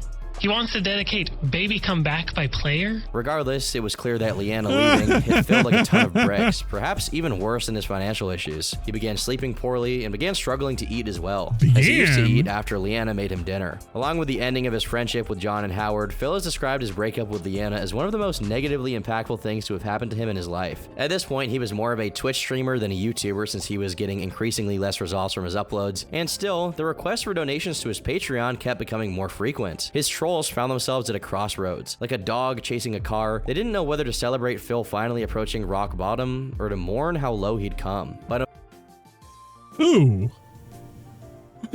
Wait, who? Hold up, boy, hold up. I was having a fucking grand old time when that was happening. Who's gonna be mourning about his rock bottomness? Bruh, it was everybody was having a field day when that shit was happening, bruh. That was like the golden age, actual golden age, and you had speculation abound with a deep energy and shit like that, you know? But I don't know. I guess it's different now. We have different levels of nonsense and toxicity we gotta deal with. November 2017, Phil got into another shit out of relationship, here. one that he publicly announced in early 2018 by posting a picture of a red-haired woman tending to his Christmas tree, though her identity was concealed. The troll's response to this was to quickly start a thread on Kiwi Farms, claiming to be a lady of the night who was hired to pretend to be DSP's girlfriend. And wait a minute, no, Tom, no, we didn't do that. We didn't do that. No, what are you talking about? Oh my, okay, whatever. DSP will get this point. It'll be like, ack. See, everybody says it was the trolls who did it. Bro, come on, man. It was quite literally a random ass fucking lady trying to catfish. Maybe he's gonna, no, give him a sec. Let him cook. What is perhaps the strangest twist to this entire story? It turns out the people behind this particular troll campaign were Patrick and Brenda Bronsgeest, a pair of professional scammers who use pictures of young women without their consent to swindle victims of their money. After a decade of their grift, it was their attempt at defaming Phil that caused their undoing. The woman whose picture they used to pretend to be Phil's fake girlfriend was contacted and promptly refuted their story, and just like that, that, the thread was gone. The account that made this thread was soon linked to another pseudonym, Angelina Capri, who had registered a domain in the name of none other than Patrick Bronzegeist. By the time they changed the registry information to the domain providers, it was too late. Kiwi Farms had already gotten to them. Scouring the internet for any information they could find about them, they came up with various indecent images of Brenda, among other things. Another account linked to Patrick was recorded attempting to provoke Phil during Twitch streams, claiming to be a patron who would rescind his pledge if Phil didn't address the rumors directly. Whether this was a botched attempt to extort Phil, or just a way to kick him when he was already down for entertainment is still unknown. Owner of Kiwi Farms, Null, would personally email Phil seeking to clear the air around the situation. I love drama. I also really hate being lied to. The escort story had steam to it because the escort identity had tweets mentioning you going back 4 years before the first "this is how you don't play." The escort profile itself had its identity verified by a third party. Every single thing they said was impossible to disprove, but it fell apart in January when she claimed, and no one believed, you had raped someone. That threw her entire story off balance, and people began looking for what was going on. The truth? They were professional catfishers, a Dutch couple using random girls' pics to get money in Amazon wishlist items. They were genuine fans of yours in 2014, but turned Detractor, then decided to use their extensive catfishing profile against you. I know you don't want to visit my site, so this is an archive of the full details on a third-party site. It totally exonerates you. Cheers, big ears. Following this fiasco, Phil introduced his new girlfriend, Kat. Compared to Leanna, who was outgoing and often outspoken to the point of being jarring for Phil's following, Kat was more shy. Refusing to participate in Phil's playthroughs and seemingly being averse to having her photo shared, she appeared so uncomfortable in front of a camera that it quickly became a gag that Phil had kidnapped her as a hostage. Regardless of what was being said by the detractors, this was a good sign for their relationship, since Kat wanted nothing to do with Phil's online presence and what it came packaged with. In 2018, Phil tried to replicate the virality of his original DSP Tries It Axe Body Detailer video, but it was quickly overshadowed by another controversy he involved himself in. At the time, prominent streamers and influencers received copies of the newly released State of Decay 2, common practice for companies who want to promote their products. Upon realizing he was simply too irrelevant to be viable as a recipient of a free copy, Phil took to Twitter to rant. Those playing State of Decay 2 a full week early are paid shills. They are walking advertisements, not true gamers, and are doing so solely for a paycheck. I'll be paying for the game and playing it this Friday, just like so many of you, and my reactions will be legit, as always. Within a day, Phil retracted the statement once he realized he himself had received free copies of games such as Fallout 4 and Dark Souls 3, and that would obviously make him look like a hypocrite, so he retracted the statement, presumably because he himself had received free copies. Not only did he acknowledge the hypocrisy, he also suggested using Twitter for business purposes exclusively to prevent similar situations in the future. Despite his promising relationship with Kat at this point in time, Phil opened up to his audience about his struggles with depression, pointing to the times when he acted extremely stupid and self-destructive as times that he had underlying issues. Years later, it seems he was at least partially admitting that Total Biscuit was right in assessing him as someone, quote-unquote, obsessed with burning his own house down. In July 2018, YouTube guidelines for MCNs changed, and now every report on a client of theirs had to be manually reviewed. This proved a very big problem for Curse, since for every stream Phil did, there were dozens of trolls willing to mass report him, creating a massive backlog of reports that someone at Curse had to be burdened with. Because of this, along with Phil's low numbers, they decided to drop him, meaning Phil was once again a free agent. No. This was particularly impactful on his finances, since the month prior, he maxed out his credit card. To be fair, though, this was not him taking a really big hit. Curse wasn't really giving him a whole big payday. It was just giving him protection. In fact, he even bragged about him making more money once he got off of Curse, because he would just take the money indirectly. So, you know, if you want to be real and honest, it didn't hurt him negatively for the finances. To pay off the total sum of state taxes he owed, and without an MCN, his main channel, DSP Gaming, apparently couldn't be monetized. He did find a brief period of relief thanks to one troll who spent a hefty sum on donations to him, planning to eventually charge Phil back for all of it, but ultimately the chargeback didn't work and Phil got to keep the money. Since he no longer had the MCN's AdSense linked to his main account, Phil had to appeal his original ban on DSP Gaming from 2010 in order to make a living. He started uploading his new content into his long dormant KO Gaming account, but that wasn't much of a fix considering the channel was dead from the lack of uploads and engagement. Phil truly was between a rock and a hard place here. On Twitch, he aired out his frustrations in regards to his dwindling income and a lack of financial support from his YouTube viewers, saying, "I'm gonna make a video about it tonight, asking those who watch on YouTube to pledge on Patreon for real this time. If people watch on YouTube, that's no excuse anymore. You guys on stream, I cannot really ask for more. You guys give me so much already." But those one, oh, please tell me he shows that video. He does. This fucking thing that he did, where he asked people to step it up, was insane. What a fucking...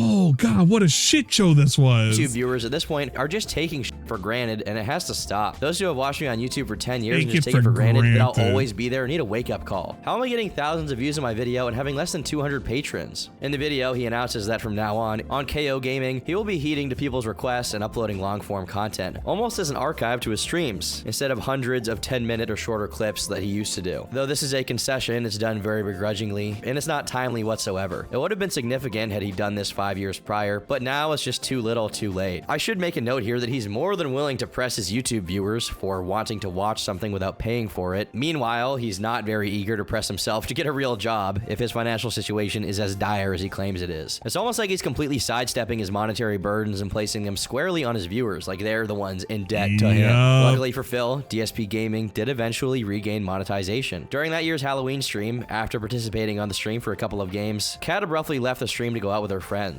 Later on, Phil revealed that the real reason she left was because of the excess of trolls in chat that were upsetting her. One troll in particular got the brunt of Phil's ire, the almighty Tevin. Tevin, it's you! This is you! Tevin, it's you! It's the guy. It's the guy. It's really him. Why does everyone want me to give Tevin a birthday shout out? You guys are f***ing lame trolls. What? Who cares if I say happy birthday to Tevin or not? Happy birthday to my #1 f***ing thief who deserves jail time for the amount of stuff that he steals illegally. Happy birthday, you fucking except thief. That YouTube won't do anything about it, and he knows that I can't afford to stop him. Happy birthday, shithead. Tevin's claim to fame, besides beating Phil in Street Fighter on one occasion, is having tried out the Wings of Redemption playbook on DSP, deliberately calling him Dave instead of Phil to get a rise out of him. Although it didn't catch on as much as Wings' Richard Samuel routine, it wasn't. What do you mean it didn't catch on? Bro, what do you mean it didn't catch on as much as fucking Richard? Everybody calls him Dave. Literally in Discord, everybody calls him Dave. What are you talking about? I've called him a Dave in description multiple times. Dave didn't catch Besides on. being responsible for restreaming many of Phil's streams, Tevin had been around for quite some time, knowing of DSP since before 2010. What's interesting is that many of Phil's most prominent detractors at one point were actually fans of him. Quite the Batman dynamic he has going on. Due to all the DSP derivative content Tevin had uploaded, Phil began frequently accusing Tevin of stealing his content, comparing him to a bank robber, among other things. For a brief period, he was the primary recipient of DSP's ire, to the point where the phrase "it's Tevin's fault" became one of the rallying cries for the detractors, especially during that period. But no matter how much Phil accused others, ultimately, he was his own worst enemy. Despite being a very meek person in real life, according to everyone who's actually encountered him, online, Phil just had conflict in his nature. Some were less personal, such as his brief friction with low-tier God, as the two were often compared to each other due to both being very toxic Street Fighter players. As a matter of fact, they even fought a match in-game once. Scrub. Starts off the match with a scrub cycle pressure, praying that it f***ing works. Another fighting game adjacent beef Phil was unable to stop himself from entering was when Alpha Omega Sin used him as an example of people who rage quit matches, to which Phil replied by qualifying that when he purposefully throws a match, it's not rage quitting because he doesn't actually quit. A highlight of Phil's response is when his audience outright tells him that to make a response and address it is just going to create more negativity and he should let it go, to which he responds that he's been the bigger man for a very long time, meaning it's okay for him to engage with someone saying something bad about him just this once. I guess that's sort of Phil's general sin as a content creator. He's unwilling to not engage with negativity, which makes for a very depreciated viewing experience for people who actually want to watch his streams. He also got in some trouble in 2019 when talking about the passing of Twitch streamer Etika. While he does express sympathy for Etika, he makes the mistake of pontificating about his own situation in 2017, leading many people to claim he was making what happened about himself. The video also attracted some negative attention due to it briefly being monetized after it being uploaded, with the first line in the description being a Streamlabs link to give Phil a tip. Honestly, I think this one's not that big of a deal, but obviously someone was mad. In a similar instance, about a year later, Phil got himself in hot water again, this time regarding Kobe Bryant's passing. Today's just a bad day. Kobe Bryant passes away in a tragic helicopter crash. My saves get corrupted and deleted from friggin' nights. What else could happen? I hope. What else could possibly go wrong? Kobe and unfortunately got deleted. My save got deleted. What else will be deleted? Oh, bummer. Nothing else. I hope that's it. DSP had a history of conflating other people's circumstances with irrelevant or petty things. For example, when Toby Turner was facing some very serious allegations in April 2016, Phil posted a video covering his personal story with Toby. The only problem was, his gripes with Toby were over things like Phil's opinions on his content or Toby having been disruptive and cringy during E3 2011, when the topic at hand was Toby potentially being a sex offender. Another example of Phil's pettiness knowing no boundaries involved fellow YouTuber Pro Jared. In 2016, Jared made an innocuous tweet saying, "I took a wrong turn on in the internet and ended up reading DSP hilarity, haha, whoops." A whole 3 years later, when Jared was faced with accusations that he cheated on his wife and was exchanging salacious DMs with minors, Phil actually remembered this microscopic dig and spoofed it, saying, "Took a day off from the entire internet, but hashtag Pro Jared hilarity was at the top of everyone's Twitter feed, haha, whoops." In an unrelated video, he outright brags about biding his time and keeping his eye on the bigger YouTuber who had punched down on him, but he made no comment when Jared addressed the accusations himself and largely disproved them. This tweet went viral and got positive reactions from a few other prominent content creators, and Phil had a mind to capitalize on the first morsel of positive online attention he got in the entire decade. How did he do this? Not by pushing out some content to capture people's attention and keep them coming back for more. No, of course not, okay? Instead, Phil deferred back to his standard operating procedure, going over every negative thing ever said about him for the 1000th time in an almost 2-hour-long video. He literally had an entire stream, pre-stream nonsense dedicated to it.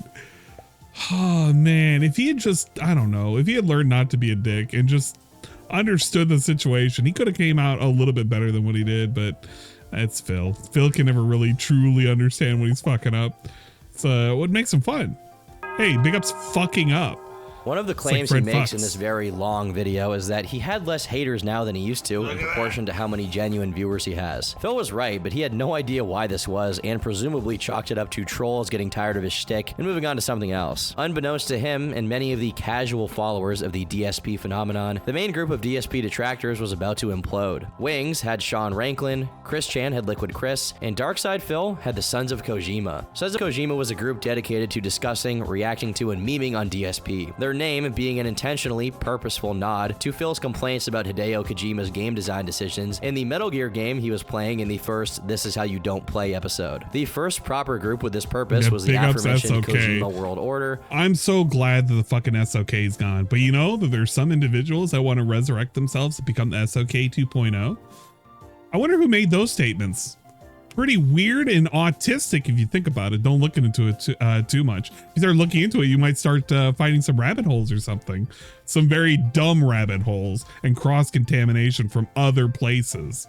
Who focus primarily on troll compilations. However, Sons of Kojima took it to the next level and added their own commentary and spins on the contents to the DSP moments that they compiled. Even the original creator of the This Is How You Don't Play series, Evil AJ 2010, was a member. Quickly, the Sons of Kojima became the largest group of detractors online, with one man in its helm, Fred Fox.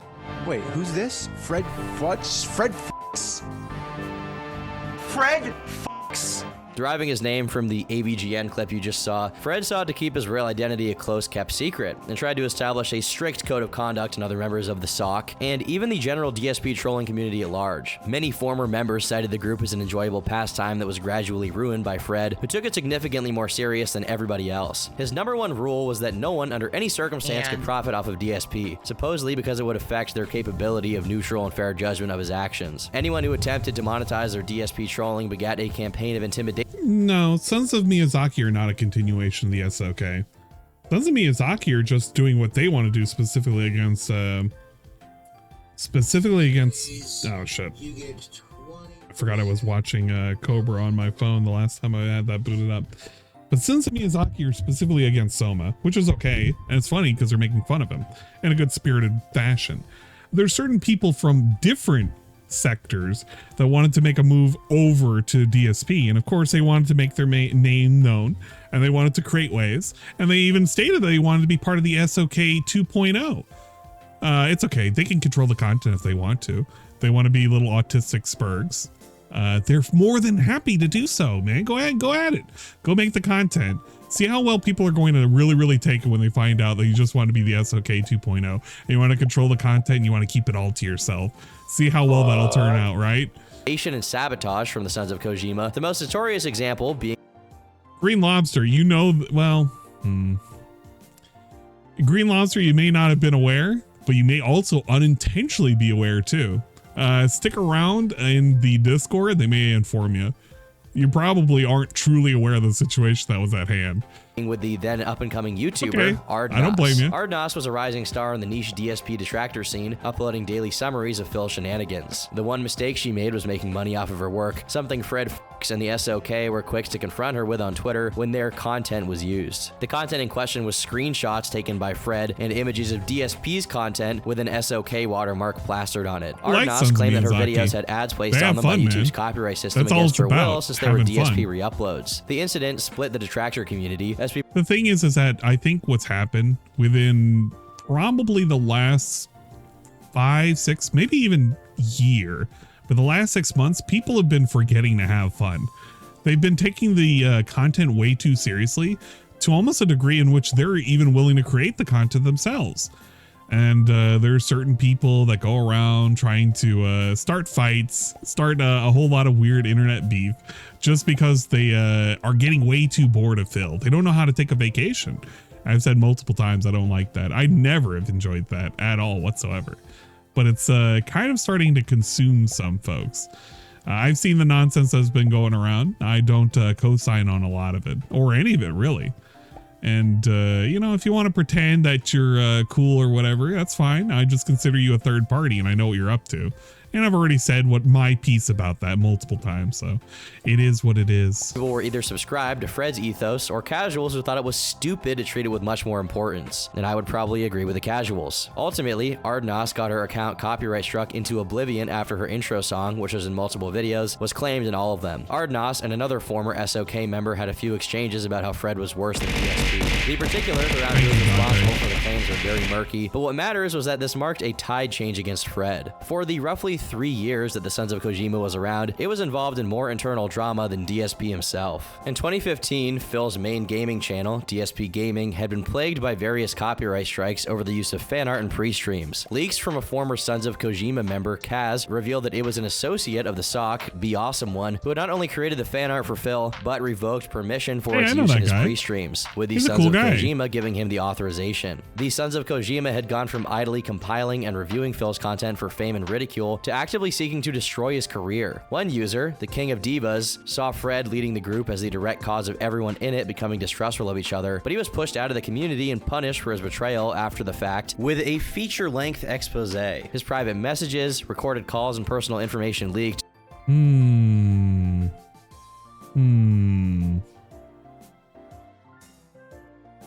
No relevance whatsoever to things that have been going on. None whatsoever.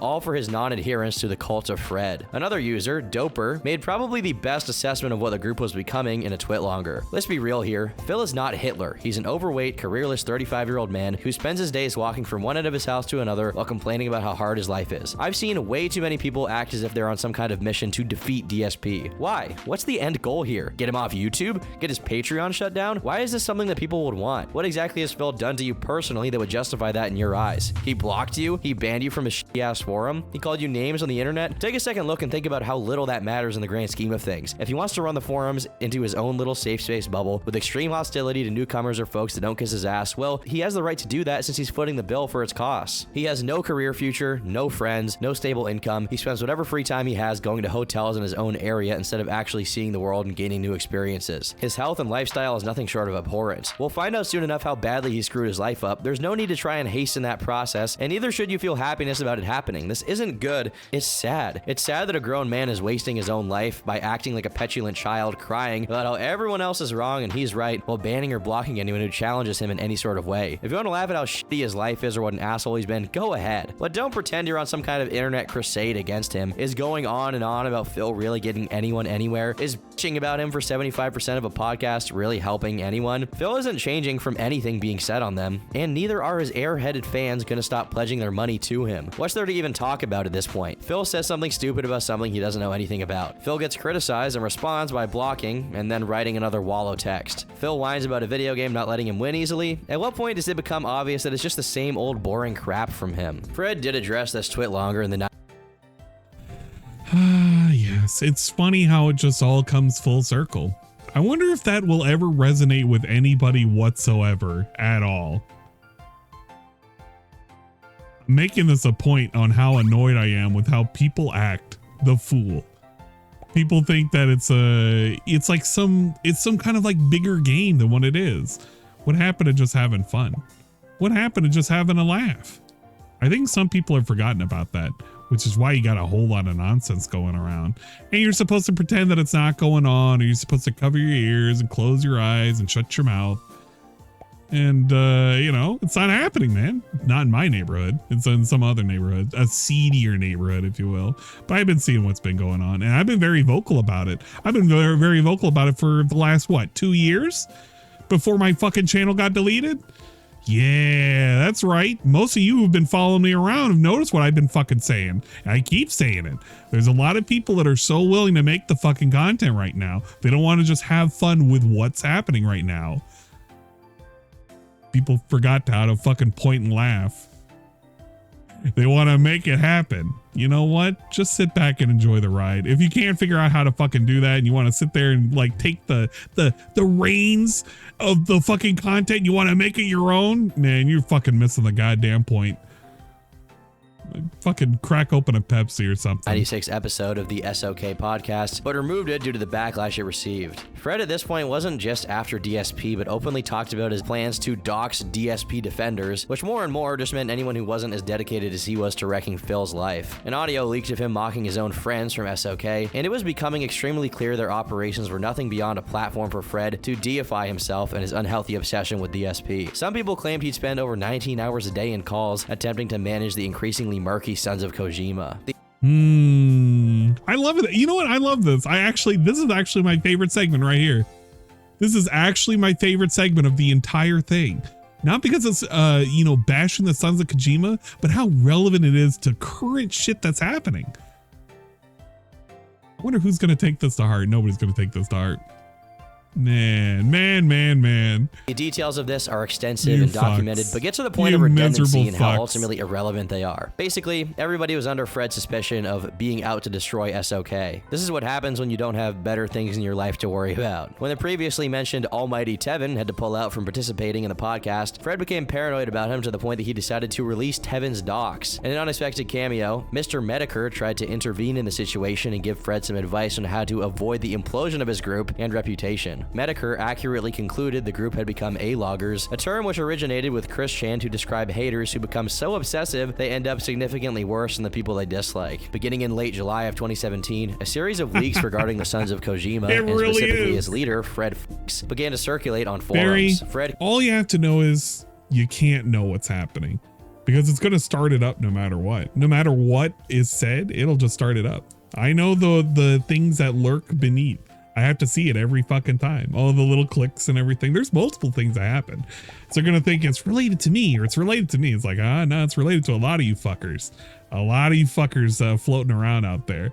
Don't try and take credit for everything.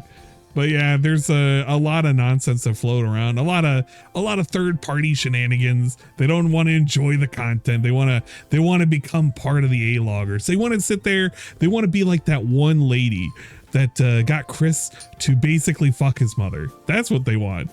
They want to be that lady. Didn't she microwave hamsters? I'm almost positive she did.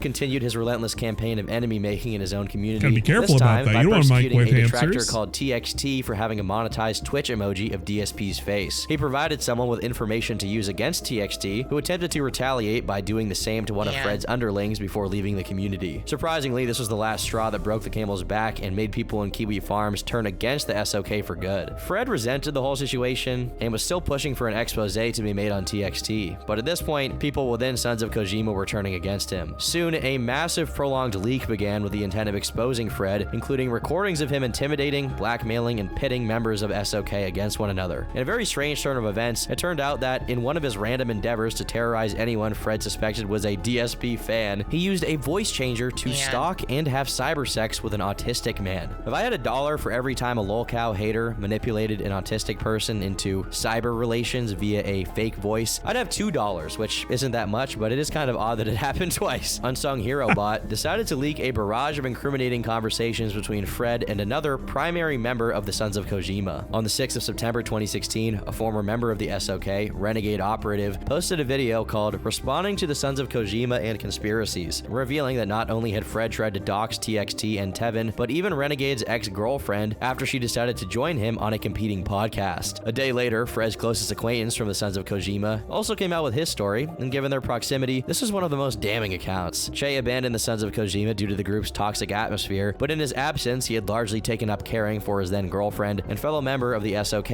Alice. Alice suffered from leukemia, and in 2016, she sadly passed away due to her illness. This is F in chat for Alice. They may have been shitheads, but that's kind of a shit thing that did happen, especially because of the nonsense around it. Good people are bad. That's still a terrible thing to have happened. So F in chat. Oh well.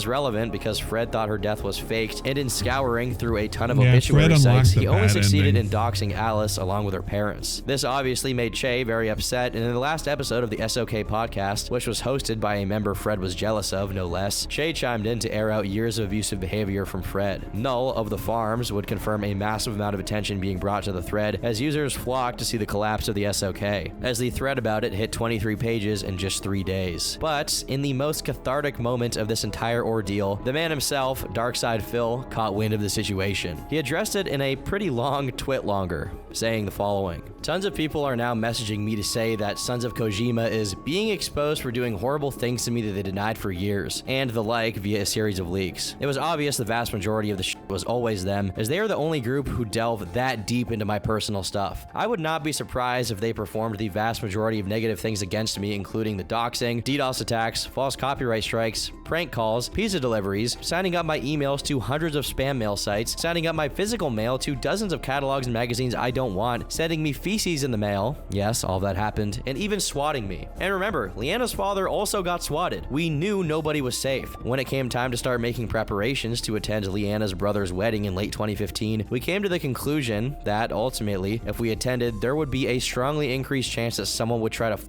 with us and ruin the event. That would have been incredibly messed up. Having someone else's once-in-a-lifetime event get ruined by a swatting, we all collectively agreed to stay home and not attend the event. What did Sons of Kojima do? Well, first they decided to find out the address and date of the wedding. They, on their own, and without my mentioning to it for months, researched and found the event, and then spread that info all over the internet. They then decided to spin it that the reason we weren't attending was because I had forced Leanna to skip it so that I could stay home and play Fallout 4 to make money. So not— Now, this is only partially true.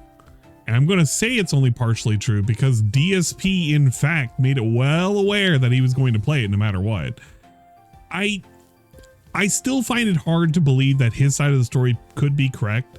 It's still kind of hard, but it does really make you kind of think. It is kind of possible that it could have been the situation. The SOK were pieces of shit. Imagine wanting to be the SOK 2.0. This confirmed? It's hard to confirm it because you got to assume that his side of the story is correct and that in reality was like dox and let loose that information, but he kind of let it be known. I think it was not Leanna, but I think there was a lot of slip ups with what was going on and they were kind of watching what was going on too. So I kind of think it was a little bit of A and a little bit of B. I could see a little bit of A, a little bit of B, but yeah, it could be just as simple as DSP was just transferring the blame, because this didn't come out until what, the SOK collapsed. He never addressed the whole situation to begin with, and he always just passed up as, no, that's not the situation, you know, blah blah blah blah blah. She could have attended if she wanted to, but I had prior obligations. Like, he always made up a reason beforehand. So it's mostly a half-truth, if anything, at maximum. I think he just found that opportunity and just said, okay, well, that was the reason, because he's done it before. And it wouldn't surprise me if he would do it again. So, only were they the reason we missed the wedding, they then turned their own vile actions into a way to make me look bad after the fact. It's mind-numbing, isn't it? It's stereotypical stalker behavior, and when it happens to celebrities, they get restraining orders. This is a textbook case of a bunch of sick-headed, mentally ill, yes, if you try to ruin someone's life you don't know, you are mentally ill, individuals trying to destroy someone they've never met and have zero personal relationship with. It's disgusting and disturbing. For those who are finally seeing the light, they need to look back over the last several years, all the shit they did to me since I moved to Washington, and seriously see if they can live with themselves. I feel bad even when I inadvertently hurt someone, but these people deliberately tried to destroy me for literally nothing. No logical reason. That's wrong on so many levels. My life is already destroyed in a lot of ways, and I'll probably never recover from the financial situation I'm in that they created. Therefore, why dwell on it? So please, don't keep contacting me with juicy new info, as I don't care. Just let me do my daily thing and be who I've always been since day one, and let's keep stuff positive moving forward. Everything else is just white noise that we can block out. While Phil is correct about many of the things said here, to blame the financial situation he's in on the Sons of Kojima takes a big chunk of credibility away from his twit longer. During the previously mentioned final episode of the SOK podcast, Null asked the present members if anyone had any knowledge of the swatting attempts, and they said it wasn't their doing. While Phil seemed to accurately assess his haters turned stalkers, it didn't mean that he was necessarily right in pinning his assessment to the members of SOK, many of which weren't half as deranged and deserving of that kind of framing as their leader, Fred, was. Speaking of Fred, he soon spoke out himself about the leaks. The things I've said and done in the past were disgusting, embarrassing, and inexcusable. Dude, the apology letter. The fucking apology letter. He didn't even fully apologize. This motherfucker. I'm not going to make excuses or say that anyone else influenced me to do them. I take full responsibility for what I did and what went on in that group at the time. When I look at the pictures, I feel ashamed. Not even just because they're public now, but because I acted that way. It's stuff I allowed myself to forget about and move on from that I have to now reflect on. One positive thing I can say is that the things leaking out from 2 years ago are not what the group is today. That is why none of the leaks are recent. A number of things have changed and the vibe is completely different. I want to thank you for your support and your friendship. I have no hard feelings. I can only blame myself. Whenever things like this happen, I try to learn from it. This is no different. We'll see what happens. For now, I'm going to focus on my friends and family. The reaction to Fred's apology. Focus on my friends and family. This dude is acting like he's sitting down a fucking like, oh man, he's acting like this is the fucking big old presidential speech. Like he just lost his bid. And he's like going home with his tail between his legs. What a fucking nonsensical response. Was at best indifferent. At worst, people, including almighty Tevin, who represented many of the members of the Detractor community, saw it as generic and simply put damage control with no actual repentance to back it up. Speculations as to how the group would fare varied. Some thought there's no way it could survive in any shape and suggested that some of the members of SOK were gladly having Fred be the scapegoat for their misdeeds. However, others saw value in what the Sons of Kojima did, but thought it should be limited to the fun commentary part without any of the officializing and secret keeping Fred brought with him. Many people discussed whether Fred should be doxxed, which led others to suspect that a vicious cycle was at hand. By hating DSP obsessively, Fred became like him. In fact, he became worse than him. And so if people were to hate Fred obsessively, they'd also become like Fred, and so forth. Regardless, the leaks continued relentlessly, and after years of ridiculing lolcows, Fred became one himself and received his very own thread on Kiwi Farms. Keep that in mind, third parties. If you can't learn from the goddamn mistakes, stop trying to control the fucking fun and just enjoy the goddamn roller coaster. It's gonna end whenever DSP wants it to end. So stop trying to influence it to end, you idiots. With his detractors leaping headfirst into a shredder, Phil felt a burden lift from his back. Because of the void left by the Sons of Kojima's collapse, it meant that DSP had less judicious eyes trained on him at all times, and consequently, he knew he could get away with more stuff than usual. Besides things like his old condo still bleeding his wallet every month due to the real estate market in Connecticut apparently being on a continuous downturn, Phil admits not only to have taken on more credit card debt, but also loans and borrowing money from his parents to pay the costs of running his business. He says he doesn't talk about it because he doesn't want to bother people with his problems, but this is evidently not really the case since he has no problem in asking for money and constantly talking about his problems every day. More likely, he doesn't want to speak on where exactly that money is going because it will invite every dormant troll to scrutinize how financially irresponsible he actually is. Notwithstanding, he revealed that ever since his move to Washington, he'd been paying for a ridiculously expensive leased BMW. He talks about having been roped into it by the dealership so as not to pay penalty fees for the car he was previously leasing, but he explains this very poorly, so it's difficult to even pick it apart. The most egregious part of the story is that when asked about why he didn't just get a used car, he tries to make it seem like it would somehow be more expensive and inconvenient than just getting the BMW, which is obviously impossible to be true. Just get a Civic, okay? But Phil's financial situation became exponentially worse when apparently someone,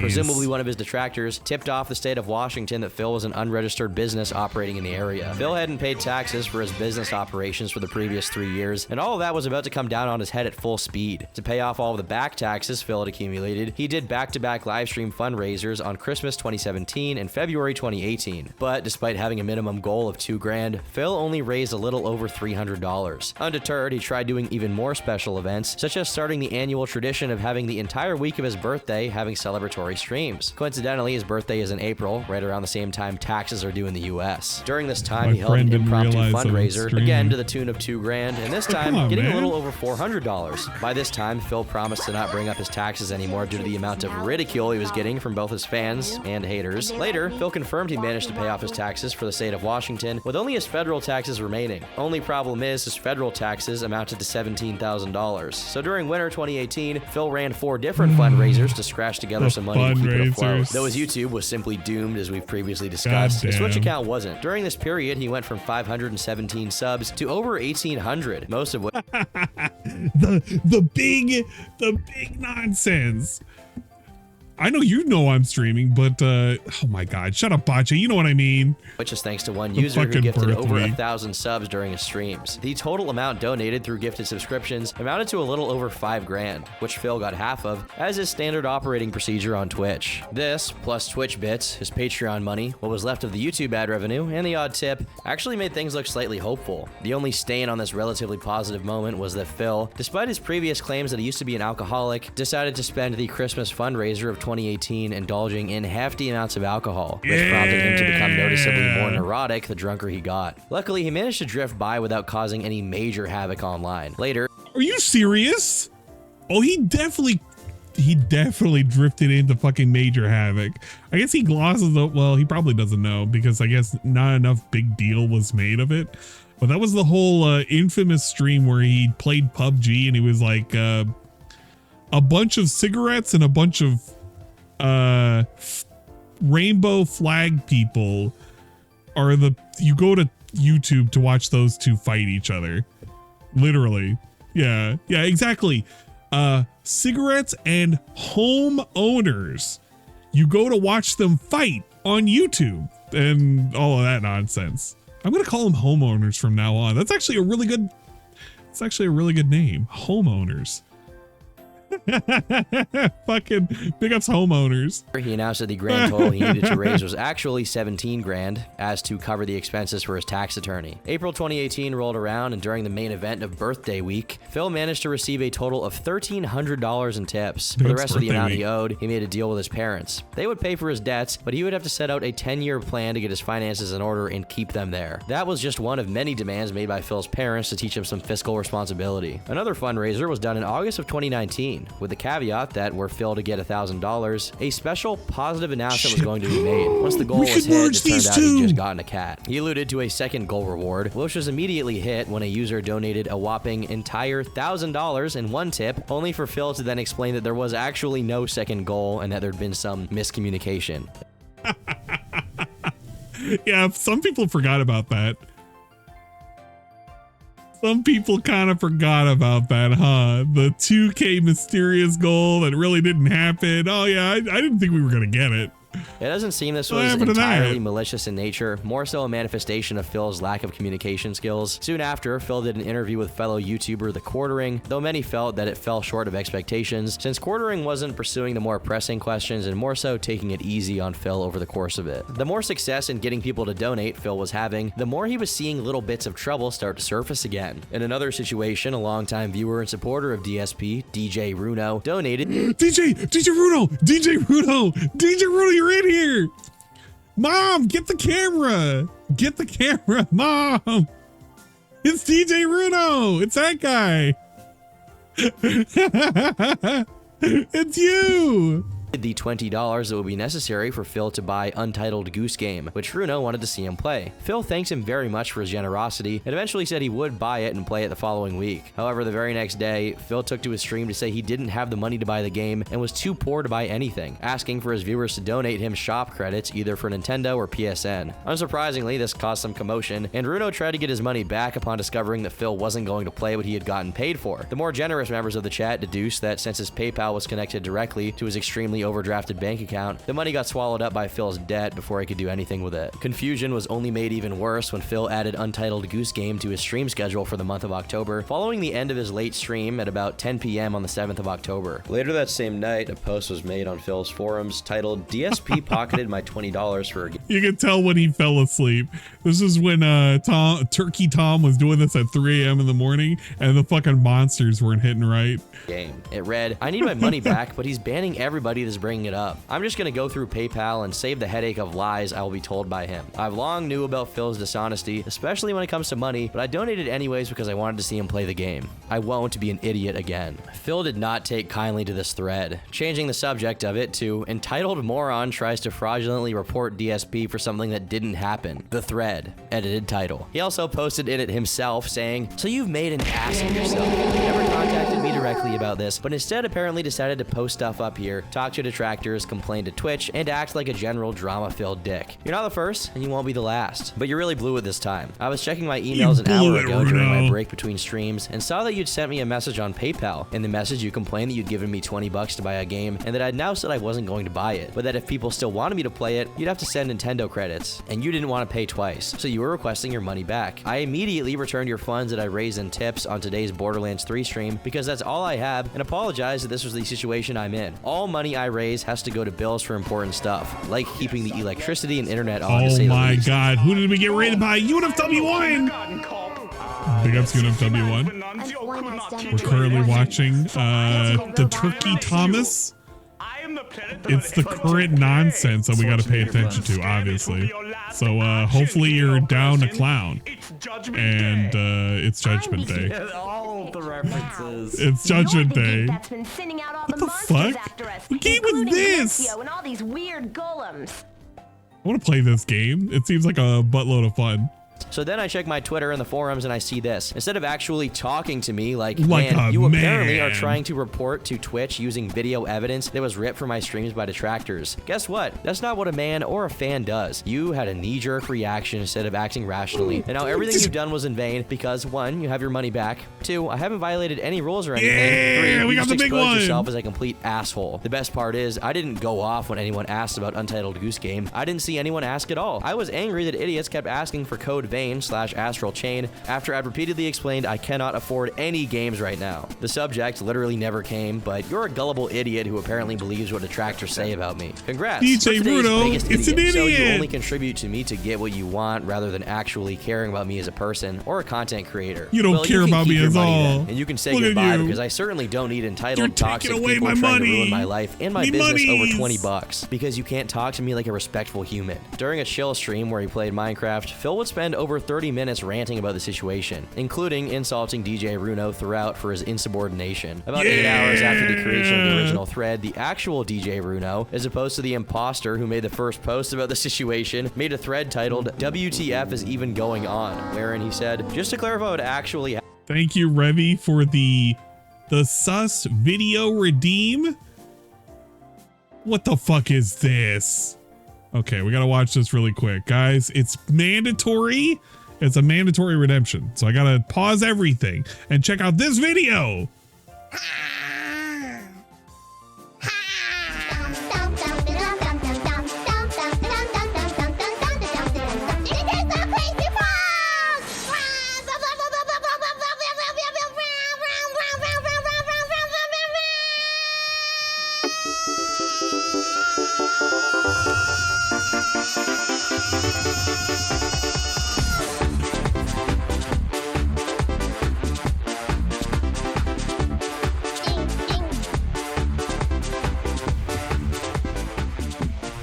Thank you for the redeem.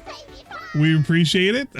Big ups to Crazy Frog. Happened, I was pissed about Phil because I sure felt cheated. Phil did refund me the money immediately. I did not report Phil to either PayPal or Twitch. I was hoping Phil would realize himself that the account on the forum at least was complete BS, since it was just freshly made, and if that doesn't shout fake, I don't know what does. I hope clearing this up with this forum account that exists for over 4.5 years means something at least. If I thought Phil was as shit as the post I apparently made, why would I have watched him for over 10 years? Why would I cheer or donate frequently? Why would I be subscribed for over 2 years? I can understand Phil's reaction since basically 90% of his life was surrounded by detractor garbage, but come on, Phil. You must admit that you could have figured out yourself that the things I said / did over the years doesn't add up to the stuff I apparently did / said in the past 6 hours over $20. Get what you paid for and get a refund. The store owner gives you this whole spiel. Yeah, exactly. Don't see the cabin. Exactly. You get a refund in the store. Dude, why would the store owner do all of this? The store owner's too worried about his bills, though. That's probably what. He has like 2 big bills, and you're taking away food out of his mouth.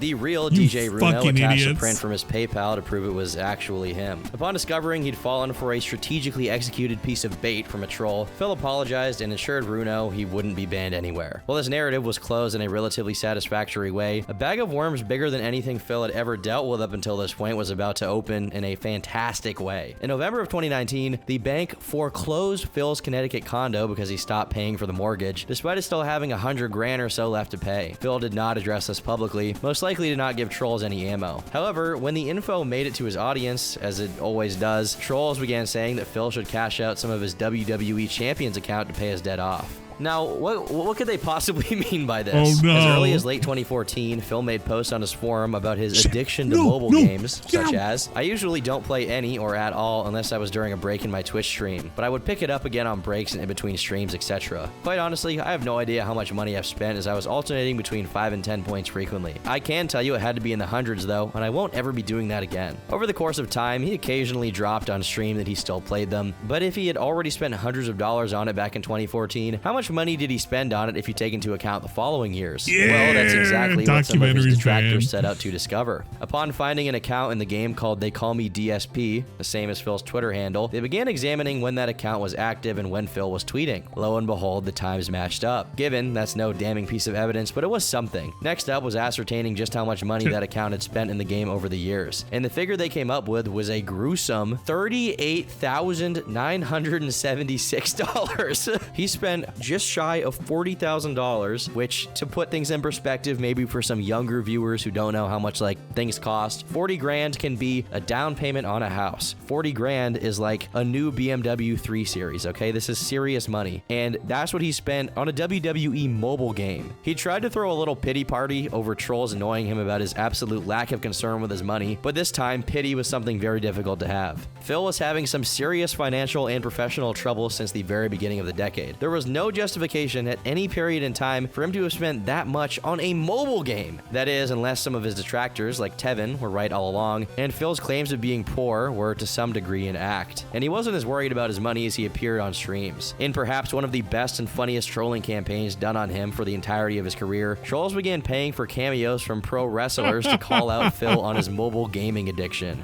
Yeah, there definitely was an account on Pokemon Go as well with the same name. Like, it's no surprise, and he did admit to spending a bunch of money on Pokemon Go too. Like, that was actively admitted to. I don't know how much it was, but he bragged about how like he would go around during the the staycations and shit and play it all the time, and he would be constantly complaining because all of the time gates that were happening. It's nuts. Exactly. 40K is what some people, well, no, I wouldn't say most people, because it does depend. I think things have kind of escalated a little bit more, but it is like what some people would actually make in a year. Like, that's no fucking joke. That's a lot of money to fucking drop, man. Hey, Phil Burnell, it's your Olympic hero, Kurt Angle. And detractors have your number, buddy. I've seen the bank leaks. Jasper showed me your phone. We all know the WWE Champion's addiction is getting worse. Oh, it's true. It's damn true. And Cat deserves more than Burger King. And by the way, I'm watching you. On top of a few other wrestling-related people and Ricky Berwick, we even get to see a familiar face chime in and give his very valuable 2 cents. He posts on my videos for bankruptcy, but the only reason you're filing for bankruptcy is because you dumped $40,000 into a game called WWE Champions. You stupid, dumb, ignorant motherfucker.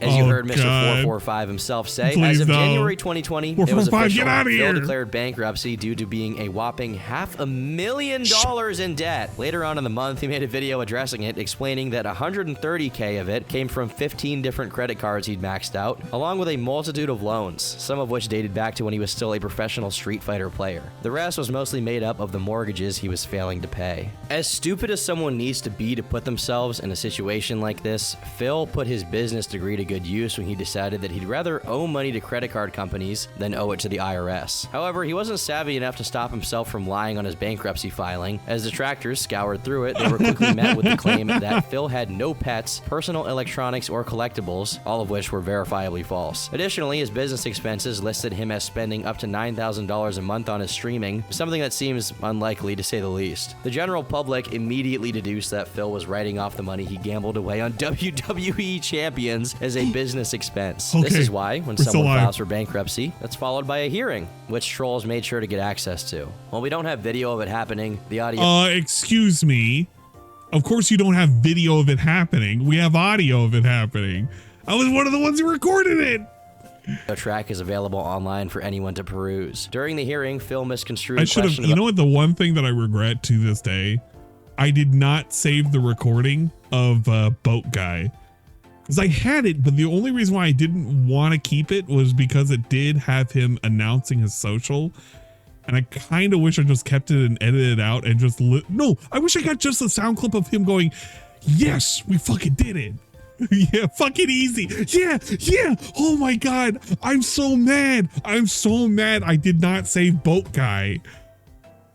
Oh, that's my one and only regret. About his purchase of a subscription to the WWE he was having Network so much channel, fun. as if it were related to his purchases in WWE Champions. Soon, a detractor somehow managed to sneak their way in and pose as a creditor, only to press Phil on his business expenses. The unnamed detractor asked for Phil to itemize his business expenses, meaning to lay them out one by one, which was something that Phil couldn't do without revealing his Champions addiction. However, the detractor was caught. There it is. Screenshot it right there. 24,950.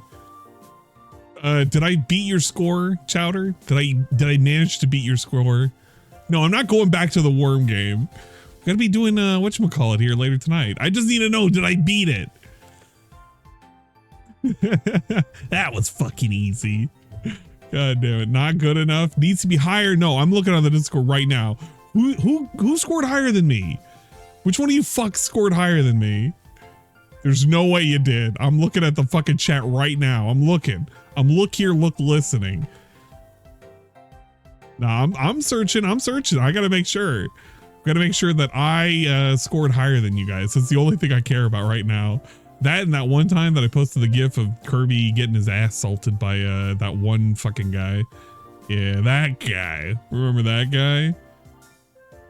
Hold up. 2140. No, here we go. Look at this. Look at this nonsense right here. You cannot, undeniable proof right here. 21,466. What was it? 16,803, 16,1414. All right. Well, you know what? My dick is the largest. And also there's fucking what's her face. Oh God, yeah. My dick's the biggest. Thank you very much. I'm the best. You got to beat my score now. 24,950.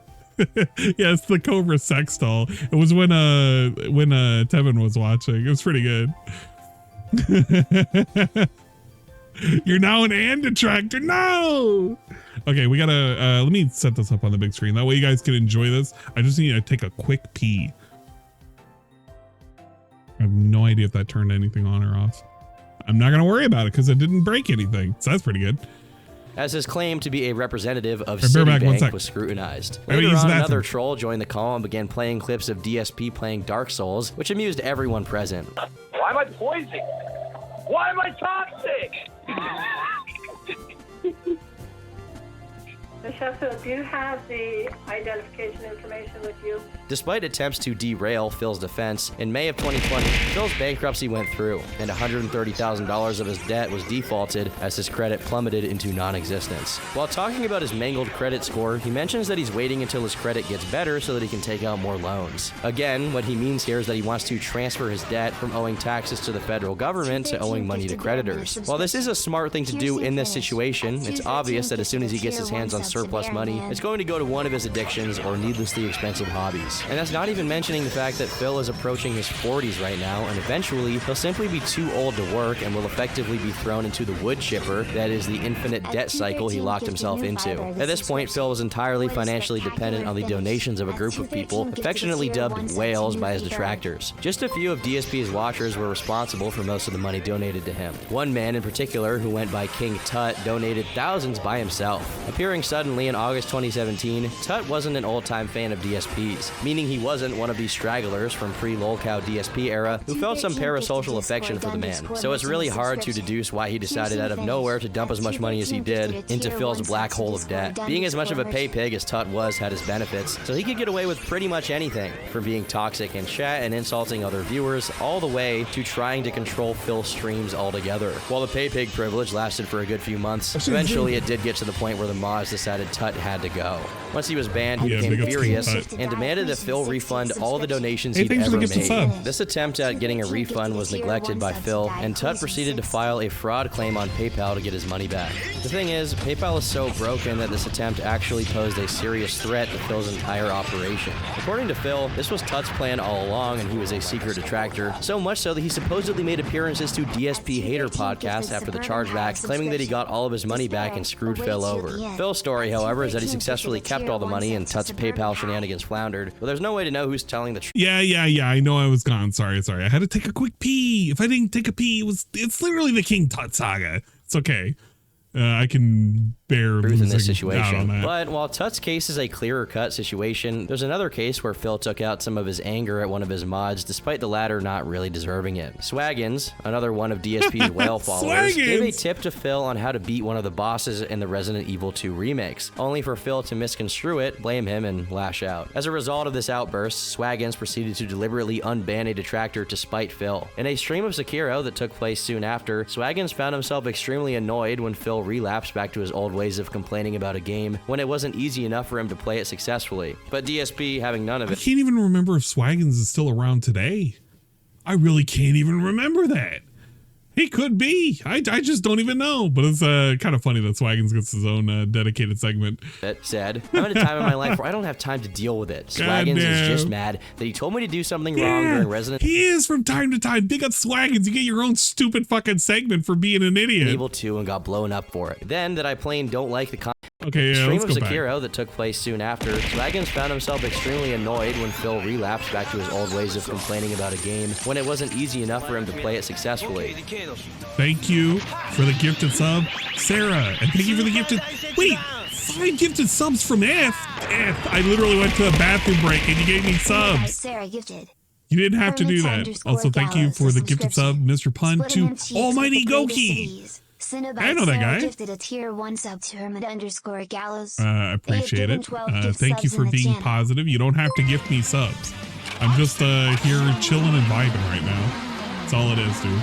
Rare and unexpected. Tier 3. Thank you for the chug. I do appreciate it.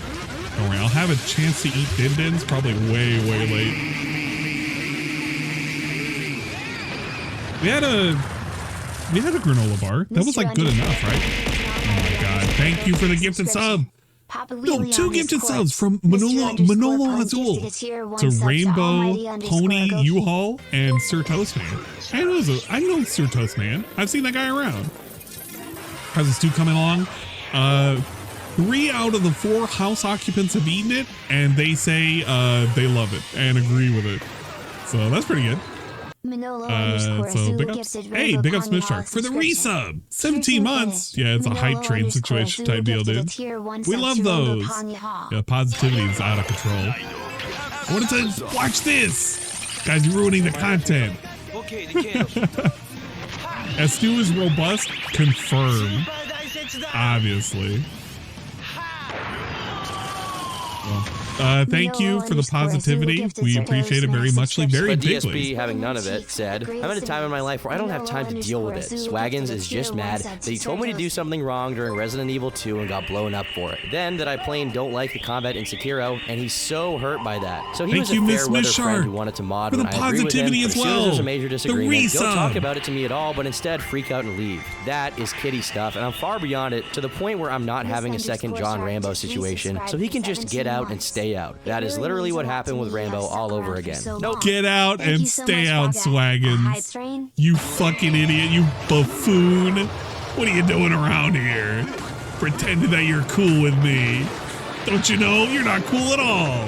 And my fans agree with me or something. I'm done with that crap. Swaggins also had a response in order. Stupid kitty stuff. As you say all the time, the world isn't black and white. To think it's just because of Sekiro is asinine. I've given so much, spent so much time trying to help moderation, only to be shown disrespect from Resident Evil 2 to now. All the excuses, the I did nothing wrong mentality, and general toxicity have driven me away, and I no longer wish to be a part of it. You say all the time that you're open to the opinions of others, but when it doesn't align with yours, you dismiss it and proceed to shit all over it. Sekiro is an example of that. My time is valued elsewhere. Twitch should be a place to escape problems, not listen to someone else's. The amount of money talk has been such a turn-off and will not help with long-term growth. Many have contacted me questioning whether or not you're even telling the truth at this point, and generally say that they're tired of all the taxes talk. I'm talking about actual fans here, not detractors. I tell them that we can only take your word about it at the end of the day. Not much later, Swaggins lost his mod privileges, and as yet another DSP fan died, a detractor was born and took another moderator with him.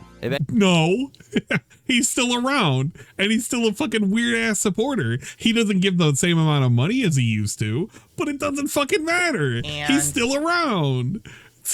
God damn it, Tomuel. You missed that fact. Eventually, Swaggins did return to DSP streams after a Okay, hiatus. never mind. He got it. Never mind, he got it. But his hefty I donations should have let did him not come fucking back cook. with him. I should have let him cook. That's what I get for not Despite letting all him of the cook. financial troubles threatening his livelihood, Phil would soon find a new outlet, in a saga so perplexing and coincidental that it inadvertently ushered in a DSP renaissance, all thanks to a vest. While reacting to an old DSP video from October 2011, No, the festival. We're gonna get the vest nonsense. fans demanded that Phil wear the vest he was wearing in it, and he conceded. Upon a cursory investigation of his The wardrobe, vest. he found it and put it on. For a moment, fans and detractors alike united to be perplexed by the vest, to the point that when Phil wasn't wearing it during a stream, they asked where it was. Phil, seeing the success of the vest. Wait, what did he title this? The best is yet to come, you son of a bitch. Stopped counting Twitch bits and Motherfucker. tips towards his goals, and instead encouraged users to donate directly to his PayPal, which allowed him to get the money instantly and without splitting the revenue with Twitch. He started monetizing the vest as much as he could, setting it as a reward if he hit a specific amount he wanted to get. The vest became a daily occurrence, and people began counting how many days Phil reached his goal of $100 consecutively in a brief period dubbed the vest streak. This lasted for a strong 29 days. Unfortunately, disaster struck, and Phil came down with an ear infection that made him unable to stream. To notify his fans, he said, "All bad news. I've come down with a bad ear infection causing excruciating pain. I can't stream when it feels like..." Oh, I can't even tell if this was recent. DSP is feeling jumpy. I feel like that is this year, right? That could have been this year, because I feel like that's the screen he would have used. Like I have a knife in my ear. I'll update everyone later I think today on it's an how I'm old doing. one. Sorry, I've had it for days but didn't say a word about it, hoping it would just go away. It did not. No, I know it's 2020. Let me rephrase that. So the post is 2020, but the profile picture is that of DSP in the bunny costume. Was the bunny costume in 2020? That is what I'm asking. Or whether or not it was potentially in a more later year than 2020. That's the question. Because this could have been 2021 or 2022. I just don't know. Because I don't know when he started doing these fucking stupid ass names, but I feel like it was within the last 2 years. Yeah, if you want to get ultra autistic, yeah, it would have died at around 87. Sure, he recycled it for years. I don't know. I really can't. But yeah, it sounds like it could have been a year later. knowing when or where he got the screenshot will determine how long Tom may or may not have been gathering stuff like this. That's what I'm trying to get at.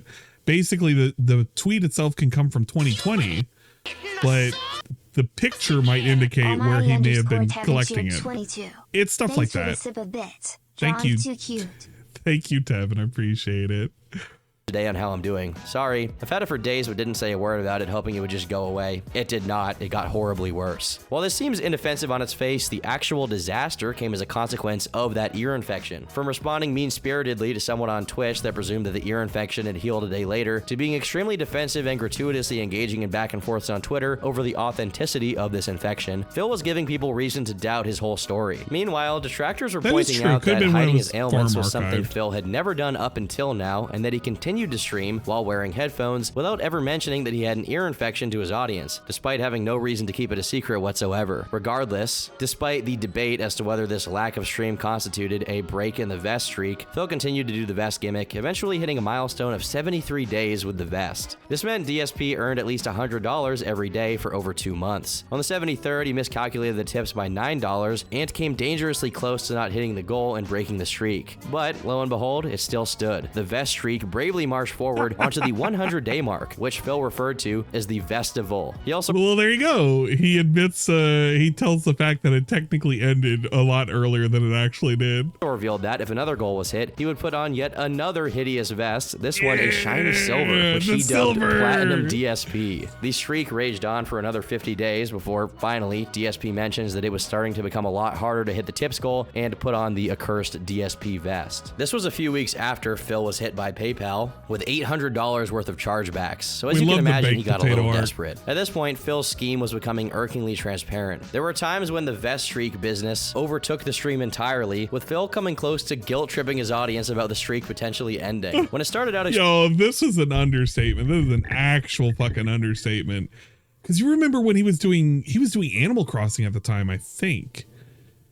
And there would be Animal Crossing streams where he would quite literally drag it on, pause forever, look at shit, just hoping to God, and he would constantly remember every fucking 5 minutes. Guys, we only have about like 25 minutes left on the stream. Guys, and only about 20 minutes left on the stream. Only 15 minutes.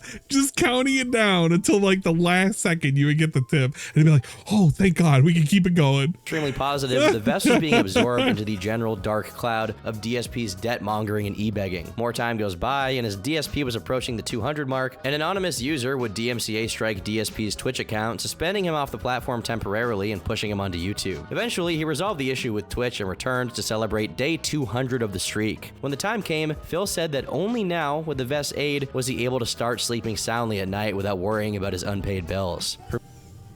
Only now, thanks to your positivity that you give me from the vest money, can I sleep soundly at night like a fucking baby.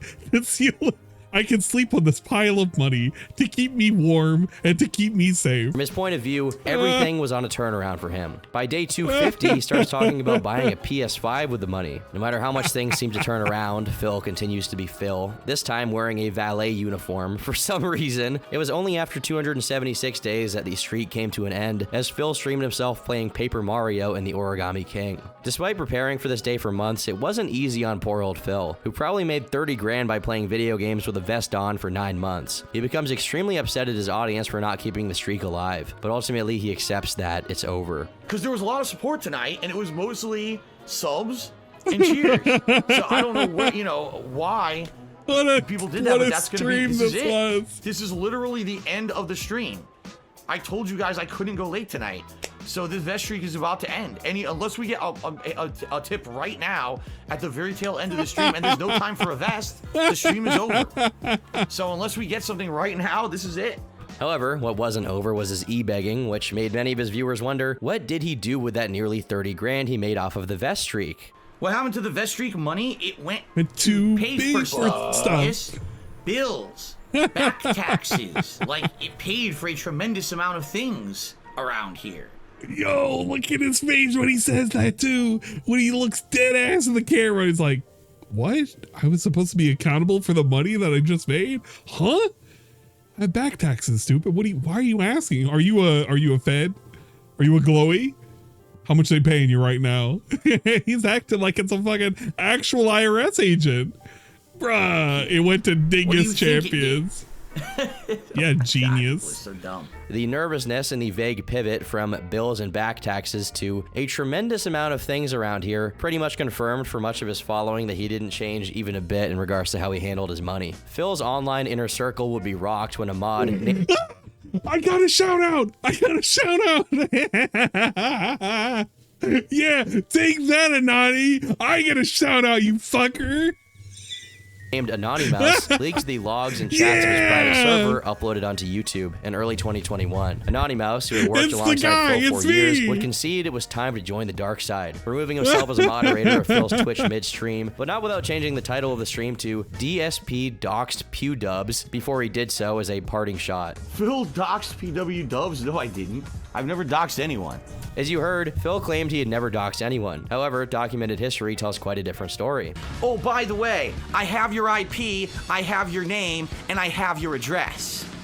So, congratulations, you fucked up. Anonymous's leaks didn't do much damage to Phil's reputation, partly because it was already destroyed beyond repair, partly because there wasn't a lot of incriminating stuff in there that the detractors didn't already know about. Anonymous eventually revealed the reason he turned on Phil, saying, "The greatest tactic in Phil's playbook is to characterize his critics as evil, malicious, and mentally ill trolls seeking attention. When he made me a moderator in October of 2017, I was a mod for 1 day before he removed me. A troll started insulting me for being gay, which I don't mind. They escalated it to mocking me for something that happened during my childhood, telling me that's why I'm gay, and called me a P word. I timed them out for the rest of the stream. Phil was bombarded with emails complaining about me being a bad mod. He panicked, threw me under the bus, talked poorly about me behind my back to the troll, and removed me hastily. I emailed him and let him know what happened. His response was that he believed me fully, and I was still absolutely in the wrong. He reprimanded me because he felt I had no reason to ever tell anyone that I was abused, and that I have to keep that to myself. He refused to restore my mod status and gave me the same treatment he tried to give his whales. He tried to dangle it over my head. As it turns out, the mod Discord server was just the tip of the iceberg, as Anonymous released a plethora of information that was previously unknown. The user mentioned in the title that Mouse put on Phil's stream, probably along with many others, was asked by Phil to provide their personal information in order to get unbanned. I'm almost legally obliged to say, no matter how dedicated a troll you are, why on God's green earth would you give your personal information to anybody to get unbanned from a Twitch chat? I mean, unless you're a kid, I can't imagine that being a reasonable decision. Phil went directly to the private moderator Discord server and desperately tried to establish what had happened while he was live streaming. Because of the trolling today, I ventured onto the farms. Someone there has posted us impersonating at Anani, who insists it's not him. They're saying they're going to post definitive proof that is somehow going to incriminate me, but haven't been that specific. They think it will be evidence that this Discord exists, although that doesn't actually prove anything. They are somehow convinced themselves, insanely, that as long as I'm using Discord in some capacity, that somehow everything they've made up about me in the last year and a half is true. They are hinging all this on the belief that I had a falling out with @Anani based on his Twitch suspension, which of course isn't true. They think I demodded and banned him from the channel, lol. So whoever this is apparently impersonating him to get me to think it's him and to get rid of him. Soon it dawned on Phil that he was being fooled, and Mouse was indeed the leaker. He proceeded to confront him in the server. @Anonymous, are you still sitting on Detractor streams talking about me? Because they are saying this is your YouTube handle that you just created, and I'd like to know what gives. Like, here's the thing about Anani, because like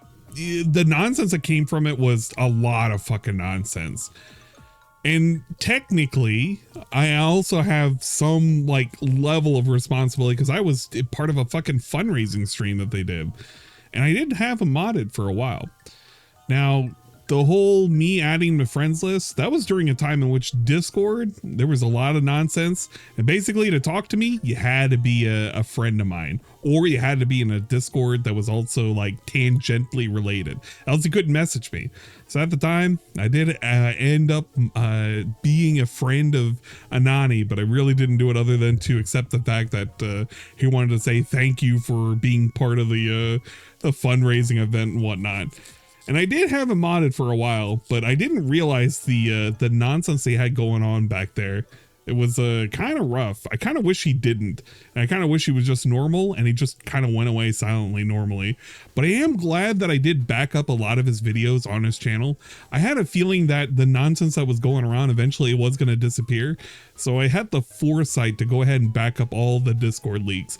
I know that Kiwi Farms had some copies of it, but I know that they were a little bit degraded due to the sizing requirements that we have to post up on there. So taking the full version, I kind of wish I had modified it to remove the music though, because god dang, the music was annoying. I guess so. There were some people that wanted to say, well, I guess you're basically best friends with Anani. It's like, not really. I think the only thing we talked about was the only conversation I had with Anani. I wish I could find it because it's a deleted account now. And if there's a way to find it with the search, I would do it that way. But it doesn't really pull up his thing anymore. Let me look if I look for deleted user. Deleted user. This is for Perry stuff. No, this was Ludwig's old deleted account. And this is deleted user. This was somebody's. Oh, who's this one? This was somebody's account and I was asking for them to do this for like things. What is it called? Like the templates and stuff. It's like, what kind of templates could you do? But I think the only thing that I had was specifically going over how to build credit, which I was like, well, yeah, I kind of already know how to basically do it, but he's like, yeah, but a tip how you could do it is just to wait for a statement, and once a statement comes in, just pay it down. You're not going to pay any of the interest on it, but because it hit it for a statement, therefore you'll end up getting the credit for it. I was like, oh, okay, thanks. That was all I ever really got out of Anani in our DMs, and he really didn't talk in the Discord when I had it very, very early in, so that was that. But there were some people that thought I was just basically butt buddies with Anani. It's like, you know, I have a whole lot of people that I have on my friends list. A whole lot of nonsensical people too. I talk to them about a whole lot of nonsense. Like, that's just kind of what it is. I don't know. I don't take it that seriously. But some people, they kind of take it real seriously. So it is what it is. Yeah, like you. Like I have you on my friends list. But we don't really DM. I think we've DM'd like twice, maybe. Shybot, I know we've DM'd a couple of times, but I think the only one that I go at length with DMs is maybe Karma. But that's only because we sit there and we talk to each other about like really, really nonsensical shit. And he'll send me like gifts of DSP. Like, look, how do you like it if you get gifts of DSP nonstop, huh? What happens then? That's a whole lot of nonsense, dude. It's a lot of gifts of DSP. It's like a daily thing. Don't ask about it. That's what happens when you're friends with Karma. You get some nonsense. But, you know, it is what it is. Karma's a true hero. Karma does keep me sane. I will say this. Big ups to Karma Kid. He's not necessarily a content creator, but out of all the folks that I talk to on a regular basis, he's kind of the sanity check that I always have to go to make sure that everything is making sense to me. Yeah, he does send me fat titties, and I do send him fat titties. Can I show any of the? I can't show any of the fat titties. Oh man, you know what? I can't show any of the fat titties. There's no like safe example of fat titties I could show because we're always trading like anime titties, but that's about it. So yeah, I guess degenerate behavior if you want. If you want to see an example of the stuff that I send him, literally look on my Twitter and my likes. Anything that's not a cat, but it's like fat titties, you can see that, and that's basically what I send. Because we can't send him anything with penne, and it can't be real stuff or else the lady will get mad at him. And we don't want the lady to get mad at him. Like, I'm going to get in trouble if they get in trouble. Come on, man. Like, okay, this would be a good example of what I send him. Yeah, this would be a good example of like an image I would send Karma right here. It's like a lady with fat tits. I think she's part of the, what is that game? It's the fighting game, but DSP only played for a little bit. And she has sheep. or something. It's like that game. Oh well, big ups Fat Tits. I'm giving you a huge benefit of the doubt here, but I'm hearing from every possible direction that you're actually trying to cause drama for me. They are also saying that both Anonymous and at King Goken talk to people behind the scenes and both confirm this Discord exists. Not that it matters, that leaked a year ago, up, but Karma. somehow We'll they send think it's titties news. later. Is it all an impersonation? And are we actually talking about this Discord server outside of here? I was under the impression we all want this thing kept secret so they can't try to harass us. So why the hell is it becoming public knowledge? Phil tried to defend himself and explain that the information PewDub sent to him was to prove that his account was the real one to ward off impersonators. That would be a convincing defense, were it not for the fact that Phil had previously bragged about having people's doxes multiple times. The one thing that did sap some of the steam off of Mouse's expose were the accusations of heinous stuff, meaning pedophilia and zoophilia. Even in the DSP video, I cannot seem to rid myself of these people. When asked why he was following zoo accounts, Mouse replied that he was doing it to see their tweets and befriend them, the same reason he follows everyone. He added, bruh, I'm a furry. We buy and sell exact replicas of animal genitalia. While I certainly don't F animals, I'm not above speaking with people who do. Remember, this is the shit that killed me because I didn't realize that I didn't fucking browse KF like that. I still don't browse KF like that. But bro, when I heard about this, when somebody had to tell me, I was like, oh, you gotta be kidding me, man.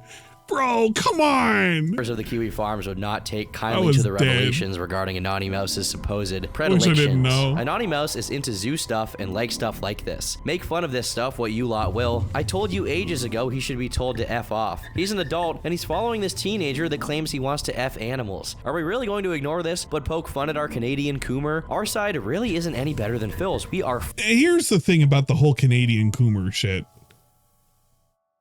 And I know what this boiled down to as well. The Canadian Coomer is like, oh God, like the shit that we ended up seeing and the shit that he ends up doing, he's rightfully getting made fun of. And so did Anani. But I really wish I knew about this portion because I would have been like, nope, I don't want to deal with it at all. Far worse. No, Reprobates like this adult man taking pictures of himself in a full diaper, wanting to F fur babies, and a zoophile are the people that detractors look up to. His attempts to apologize for what he describes as tantamounts to deliberately telling teens that zoophilia is okay weren't heeded by members who believed it totally insufficient for the extent of his actions. People pointed out that first, he lied about knowingly interacting with minors about this kind of stuff on Twitter. Then when an example— Well, you have to understand that people just automatically lumped Anani with our side, but the way I saw it was Anani was a defector. He made content and he was just kind of like one of those weird outlier furries.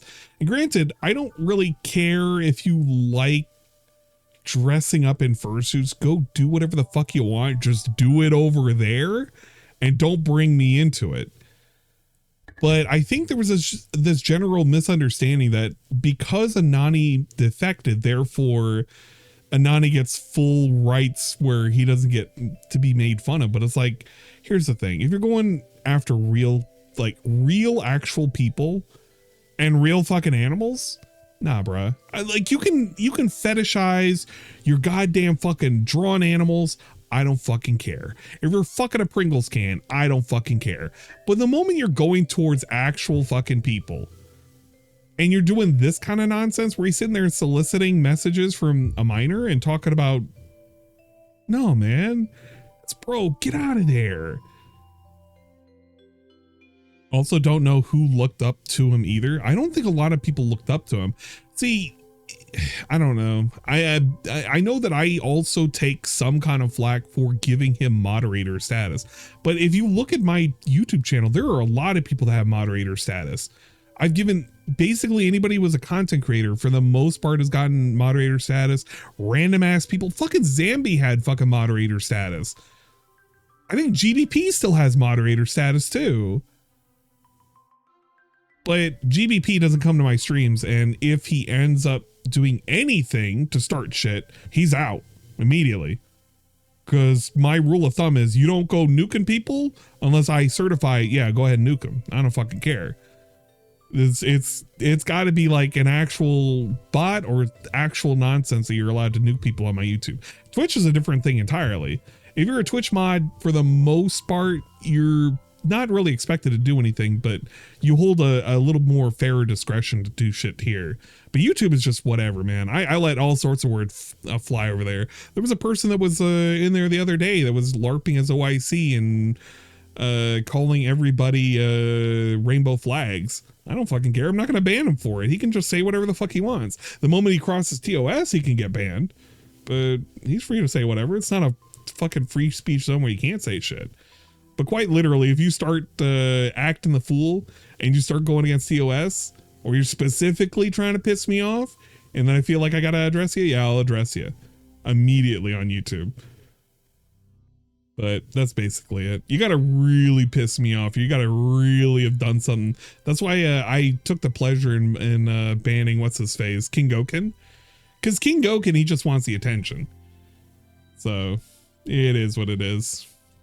Was brought up, he acted like that was the only time it ever happened. The chips were stacking against Anonymous at a very fast rate, and today, he too has his own dedicated page on the Kiwi Farms. Eventually, Mouse reappeared to try and justify his actions, saying the following: "I'm sorry for returning. The point of going away for the prior month was to reflect and start getting help. It's hard to make it clear how deeply I regret my actions without fixating on how it'll be perceived. Whether wording it the wrong way will sound disingenuous or make it sound like I'm downplaying everything or turning it into an emotionally manipulative pity party by oversharing my issues, etc. I'm absolutely disgusted with myself. It's pathetic trying to hang on like this. I'm sorry for everything I've been called out over. I should have done that first and foremost. This false confidence in my return is blatantly motivated by desire to save face. I deleted my other accounts that deprived me of access to my terminally online life and forced me to get help because I knew I couldn't resist coming back to either chase clout or lolcows for cheap ego boosts. Clearly, you can't delete your account on Kiwi Farms. My only other option is changing my password to a randomized string and logging off forever." And so he did, as his account has been inactive since mid-2022. A 55-page leak of a conversation between Anonymous and a user called Pamper Chew came out in August of 2022 and quickly was archived by users seeking to preserve evidence of the two's abhorrent conversations with a vast quantity of screenshots provided. And I'll let you guess as to the quality of discourse in such a document. Meanwhile, despite having triumphantly served this upheaval, Phil was facing yet another threat to his livelihood. Twitch terminated his partnership, and soon his entire account was set to be closed permanently. In an emergency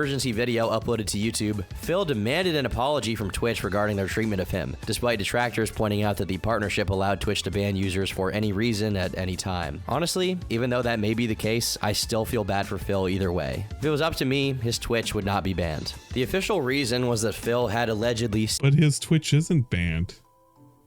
He just lost partnership and he doesn't want to go back because he finally learned the lesson after 1, 2, 3, 4 times of getting hit on Twitch for saying dumb shit that don't say dumb shit on Twitch. It kind of hurts the fact that, you know, he goes around, he like says the most ridiculous shit all the time, but he's not banned. You could literally go on DSP's page right now. Let's see, twitch.tv/. Wait, DSP Gaming? Is it DSP Gaming? I feel like it is. No, it's not DSP Gaming. It's They Call Me DSP? What the fuck was it called? Oh, Dark Side Phil. Never mind. There, it's still up. You could go here whenever you want. The page is right here. You can send tips via the stream elements, which you can't do, and check on his Twitter. That's actually kind of funny when you think about it. He still links to the stream elements, and that you can't give him money that way. Although these are the people that he follows. Derek loves Lemur. Fucking hell. What a fucking bunch of nonsense. Hey, look at that. He still has his wish list over here. Oh shit, you could go over here and get him money. You remember when he used to shill the crap out of this? What happened to that? I feel like we never get mention of the fucking Amazon wish list anymore. Schedule, videos, no nothing. Chat, nobody's in the chat, obviously. And there's gonna be that one idiot that pops up in the chat. He's like, hey guys, what's going on, man? You can't chat in there, idiot. Are listed publicly on my channel page, so please review them before you chat to avoid inadvertently disciplinary action. Thanks for watching. What do you mean on your channel page? Where is it? I don't see any rules. Yeah, he took those all down. A lot of it was because there was a lot of trolling images and shit like that. Whatever. That's what it is. Asa Lungguhit Shaibat has redeemed the following TTS message. Can't buy sweaty man JPEGs with shit from Amazon Madge. I don't know. Maybe you could. Stream. While Phil reacted to the partnership termination in a pretty angry way, bringing up US law as if it had any relevance to the situation, Twitch eventually decided to lift his channel suspension and acknowledge that he was wrongfully penalized. However, he had a grudge against Twitch and was already in the process of moving his operation over to YouTube. Funnily enough, in May of 2021, despite refuting the allegations, that's also incorrect too, but I think that's coming from Tom's understanding based on the things that he reads. He didn't really have a grudge against Twitch per se. He was actually willing to stick with Twitch all the way until the very end, even when he got departnered, because he was hoping he could still make money. I don't know. It was like, until he was convinced that YouTube would give him money and he would have a way of getting like monetization via memberships, he didn't even like consider the thought of moving over. And even to this day, he could just be dual streaming, but why would he do that? Fuck it. Of hateful language in his content, Phil almost certainly dropped the gamer word on accident during another stream. Oh, we are not. No. We're not going through that. I'm not about to get hit with that. No thanks. Approximately $190,485. Of that nearly $200,000, $3,000 went to alcohol, $6,000 was spent on restaurants and takeout. I know he doesn't say it, but how do the bots say it? $11,000 on groceries, $26,000 on taxes, $33,000 on mortgage payments, and last but not least, $45,000 on microtransactions. He doesn't play the clip. I'm not risking it. Yeah, he probably didn't play the clip, but I'm not even going there. That was a whole bunch of negative vibes back then, man. Thank you for the chuck. I appreciate it.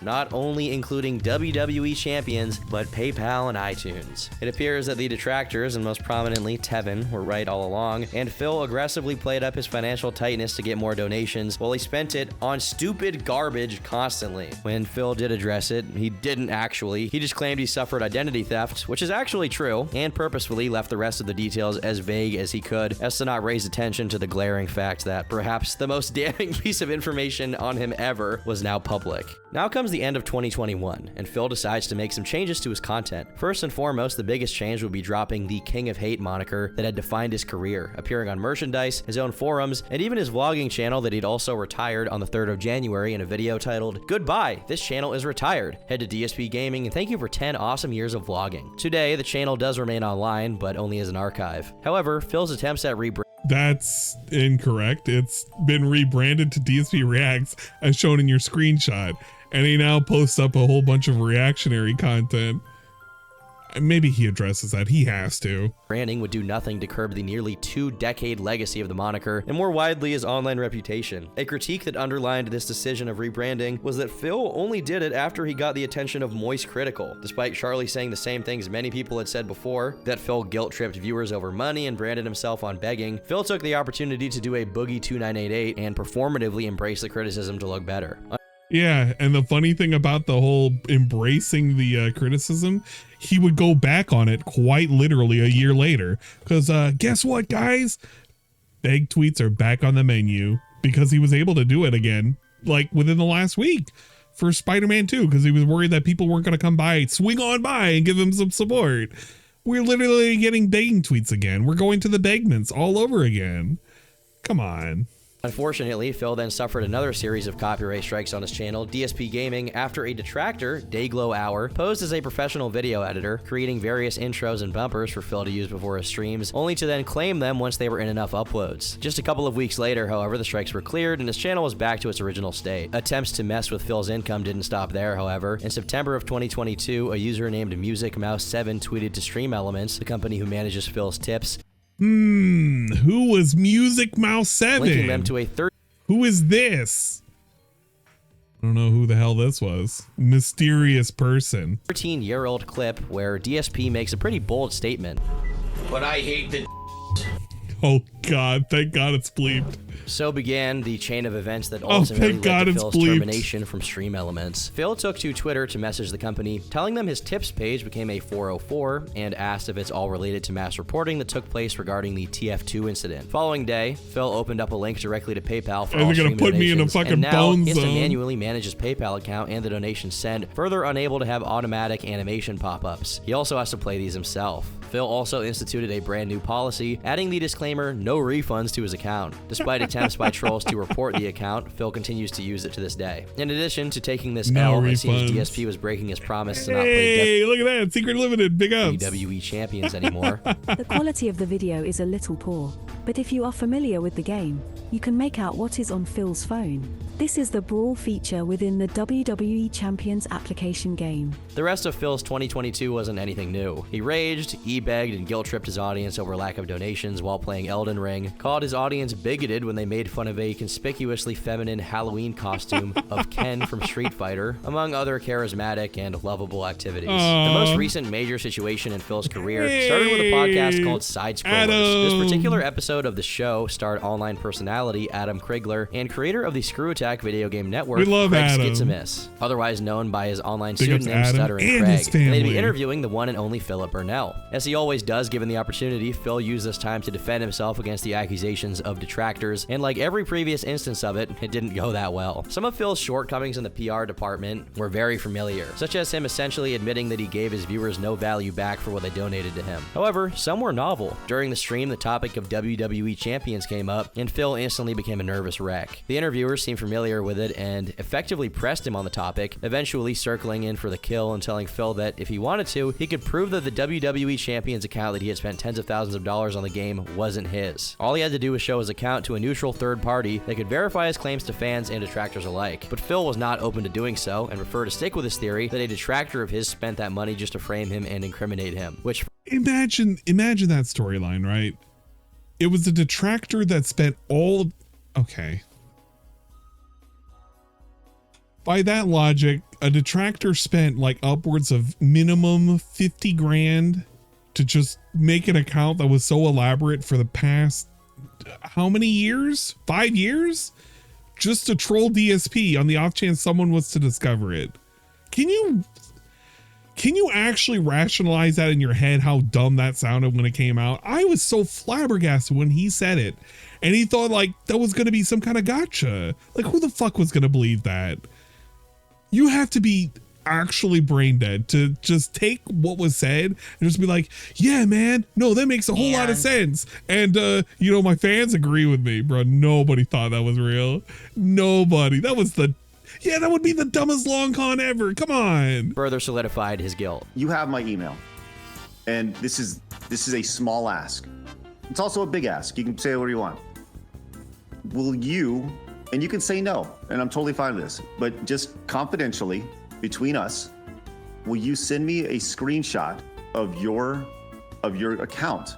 Look at him, look at him. Account. Look at him. Just so I personally, I will not I share don't know. your He doesn't name want to do it to anybody, but just between us. Look at him.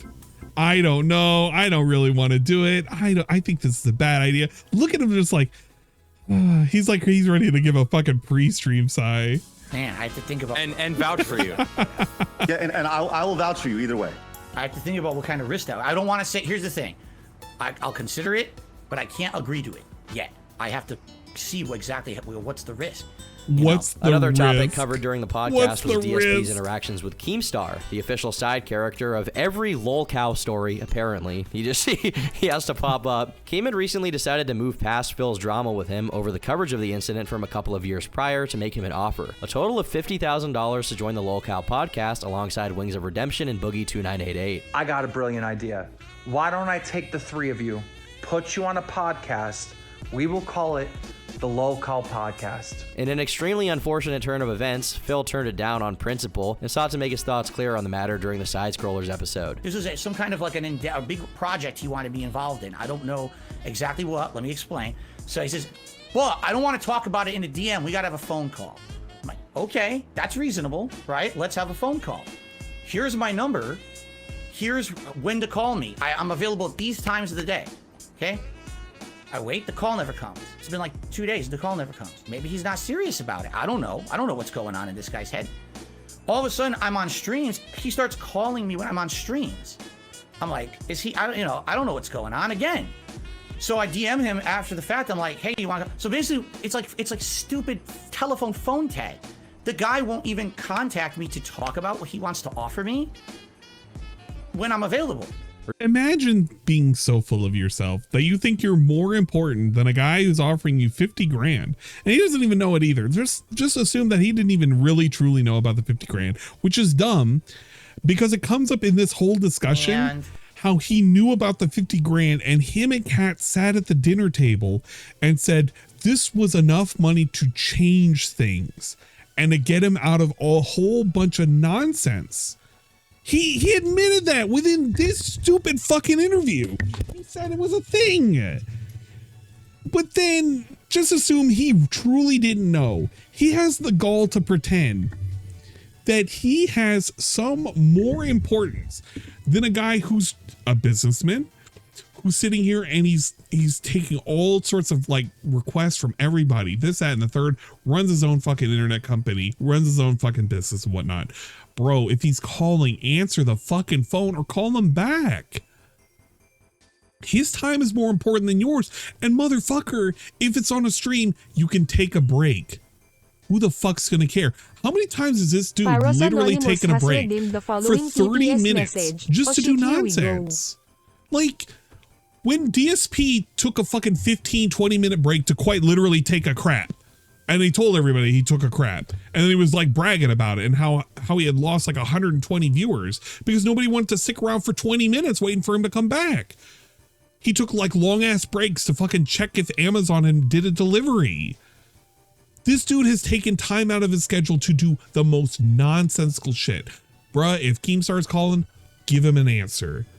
You might as well. It can't hurt your fucking business. Review Tech USA chimed in with a $50 donation to the stream saying, Phil, nobody cares about your history with Keemstar. Why are you above a 50K sign-on bonus for a podcast, but will ask for tips for groceries the next day? It makes no sense. Viewers began to speculate that the real reason was actually that Phil didn't need the money as much as he pretended he did. Eventually, Keem himself joined the podcast and the two went at it for an hour or so, getting very little resolved in the process. The aftermath of the stream resulted in only more derision between Phil and the members of the Side Scrollers. The day after the now infamous interview, the group uploaded a discussion called Dark Side Phil Aftermath, where they went over how the DSP episode went. Due to them being honest about what they thought of Phil's responses to the more pressing questions, such as the WWE Champions fiasco, the discussion prompted him to say they betrayed him and describe the podcast negatively. While he addressed the Aftermath video, he made the mistake of mentioning Keemstar in a negative light, which prompted Keem to chime in again. In a tweet, Keem reiterated that DSP was no longer being considered for the LOLCAL podcast due to his inability to answer important emails in a timely manner. In another instance, Keem said, I have set up interviews with DSP's family and friends. We're going to get to the bottom of this. Apparently, unlike him, they like... Here's the thing that I wish didn't come out of this, because this is during the whole time where everybody was doing the whole, I'm going to send him like something legal, you know, I'm going to send something to DSP. If this is going to happen, keep it underneath. But the moment you start fucking announcing this shit, bruh, I don't believe any of it. I'll believe it when I see it. If fucking Keemstar comes up with a documentary and it shows up on Netflix, fuck it. I don't care. I'll fucking laugh at it. But the moment you start doing this is literally just a jab at DSP and Polka and Prada reaction. So don't give me this shit. Literally don't give me this shit. Money. And this was the same shit when everybody was going on their whole, I will legally retaliate against DSP. He doesn't know what's coming. I'm going to have him sued. Blah, blah, blah. But don't say that. Just do it or don't. Shit or get off the pot.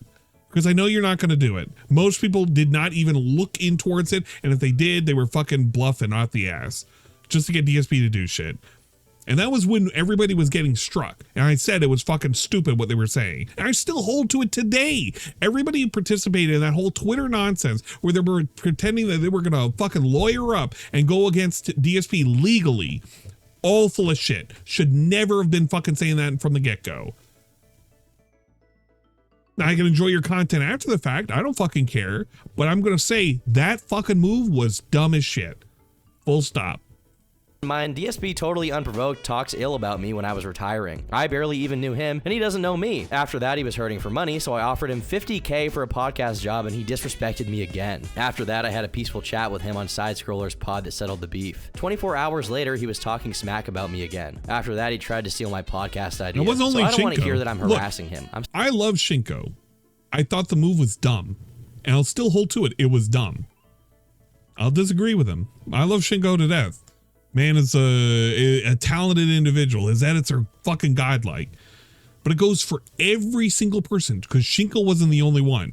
There were every single person that was starting nonsense. Simply responding. When Keemstar announced he'd arranged interviews with members of Phil's family, DSP responded saying he didn't care since he had no contact with any of his family besides his parents. Yeah, and that's so Keem would fine. get biased information from people. That's fine, Sizzy. That's completely fine. I don't know. I just really, really hated the look from it because it was just a whole lot of blustering, and I really wish the blustering wasn't there because it came from more than just Shinko.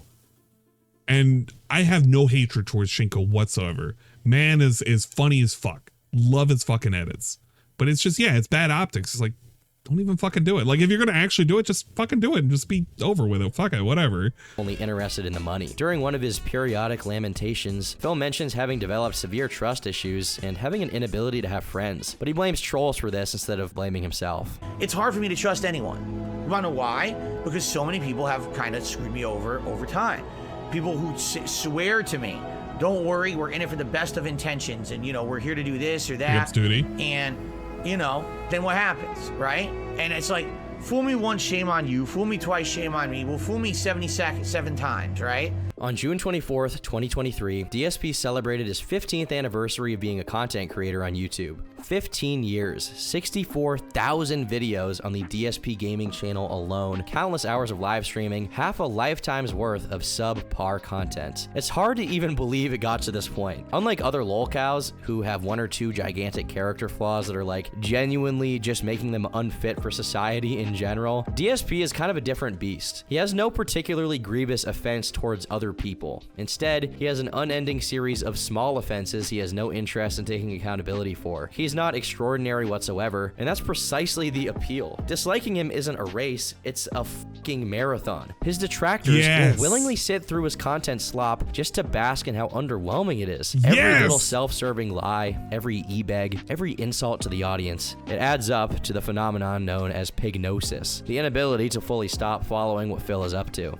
DSP is like McDonald's, where you know you're getting a bland, kind of soggy experience, but every once in a while you just find yourself coming back, okay? He's a low-skill, menial job worker who stumbled into being a professional content creator and got addicted to it, and no matter how much negative attention or debt his attachment to his online personality incurs him, he keeps on going. Phil is not destined to be an online personality. He doesn't have the talent, he doesn't put in the effort, he has no skills, and yet every single day, he's struggling against fate itself by not giving up. He's a Let's Player who's bad at games. Took 3 years after it was already the norm for him to start doing direct capture, and has never hired an editor in his life. He doesn't behave responsibly in the face of negative consequences, or his inability to manage his professional life whatsoever. He defaulted on over $100,000 worth of debt that he took out on credit cards so that he could pay his taxes, even though he knew his taxes were just going to continue to accrue, and he truly has no hope of paying them. But he simply does not stop. DSP is like Albert Camus's The Myth of Sisyphus. He doesn't have what it takes to perform his task, but he's going to continue trying regardless. The struggle itself toward being a content creator is enough to fill his heart for the time being. One must imagine that Phil is happy, or at least he thinks he's where he's supposed to be.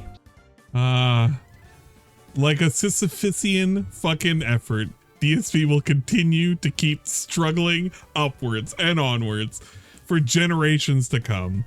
And yeah, an apt and accurate description to DSP and his content as a whole. That was pretty solid. There was a couple of moments where I would contest, but pretty well summed up and within a 2-hour fucking span. And it contained information that I didn't even know. Though I don't claim to be somebody who's a DSP historian or a lore keeper. Not like some folks. Some folks have the deep lore. But overall, pretty good. And a very good ending for it too. Yeah, like I didn't know anything about Dave's accomplishment. I mean, for someone outside the sphere, he did a good job. Yeah, he did a really good job. Hell, even in Phil's favor, he did a good job in showcasing what was being done by the community at the time. Because there was a lot of fucking loathsome shit too. Who would win in a fight between pre-retcon, Beyonder, and Firmament? I don't know either of the characters, so I don't really know what to tell you on that one. I didn't know all the stuff about his dad. Other than that, wasn't anything I didn't know. Yeah, well, okay, the father stuff, and then more specifically, I feel like there was one other piece of information that was there. I think it was the timeline of events with the SOK nonsense. Because there was some stuff that I was a little unclear on, but that helped to kind of help solidify it, and kind of the aftermath with where Fred was. I'm kind of glad that they don't really go, or he doesn't really go too much into the other members, because Fred was really the key, like he was both the scapegoat and kind of the key instigator to a lot of that shit, to be fair. It's very much for people outside the sphere video. Exactly. This is a good recap of 15 years of Phil. If you wanted to, the long and short of it, this is the video to go to, I think, that's more up to date than Down the Rabbit Hole. Because while Down the Rabbit Hole is pretty good for what it is, I think this did a better job of encapsulating all the major events that ever really truly happened with him, kind of thing.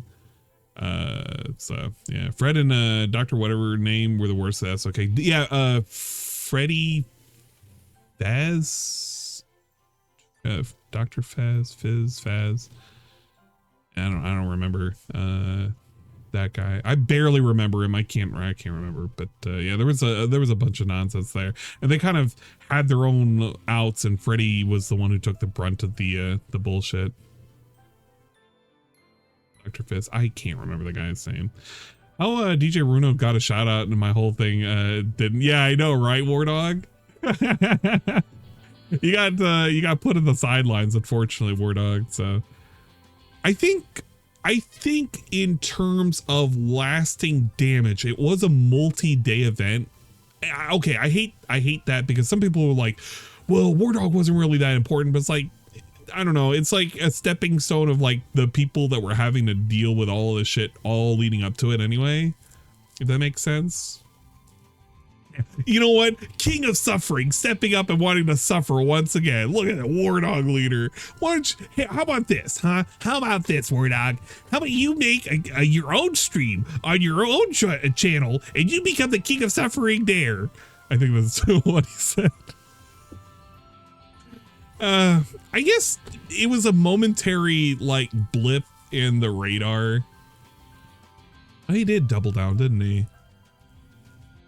I think it's easier documented with DJ Runo, I think, is probably one of those situations. Because it was like, there was so much nonsense. There were so many steps behind all of it. And it was just, for him, it was like, here's a guy acting like a dickhead. And because some guy just came in and was like, dude, it's okay. I'm having it rough too, man. Like, but I can still function. You need to, you know, pull yourself up by your bootstraps, and you got this, you know? Kind of thing. But it is what it is. It was it was a pretty good overall, a pretty good documentary. So big ups Turkey Tom. He'll probably say I was a freebooter, but it's okay, because in reality I think he's going to do just fine for himself. Number 27 trending for gaming. That's wild. Actually fucking wild. So I'll take that. I like the thumbnail for this too. It definitely showed unhinged he was. It showed I think this is on the trajectory for at least $500,000, minimum $500,000. Vario in One Piece. I didn't catch Dressrosa. I'm where the fuck did I end up? Because they end up, oh shit, I don't want to. Vegapunk stuff happened. Okay, if I just say Vegapunk barrier drop, will that be enough for you to tell where I'm at? Because that's where I'm at, and I won't say any more than that. DSP is trending. Oh, don't tell me he's trending on Twitter. Well, okay, but it depends, because on Twitter anything could be trending, depending on what you're going to be watching anyway. You know where I'm at? Okay, there you go. That's where I'm currently at. And My Hero, I'm currently at I Can't Stop Twinkling, but very much bigly with the boost. Yeah, the video. Oh, the video. I was gonna say, yeah, the video's trending. This is trending. That's what's really, really funny about all of this. So, Anna's currently in Ichiban. We were supposed to play some whatchamacallit, and Rye's supposed to be a flake with us. Tom also did say Kat wasn't used to being on camera when she was. Yes, that is true. Again, it's one of those things where you kind of have to like, you have to look at it as this is, I guess that was the best way that people did describe it. This is a video for the people, for the general audience. It's not going to be for like the diehard people that just follow the day to day. This is just the DSP we know. It's a lot deeper, if that makes sense. He didn't mention, no, he didn't actually. He did not mention the hospital arc. He glossed over it. But I guess, I don't know. It means more to us now because of the aftermath from it. But including Kat was pretty good too. I think it was more so to say the focus should be more on the current than the past. So yes, you have Leanna entering, but Leanna entering was just to showcase that she was a bit toxic. He didn't want to commit. He didn't commit. They end up splitting. So it's a different approach. But to make something truly all-encompassing would be a Herculean feat. This is like you would have to do a Chris Chan style documentary with how what's his face does it, where you have to like do it into so many parts. I feel like to do a documentary on DSP, you would have to do a part for each one of the years he's existed. That would be the only way to do it.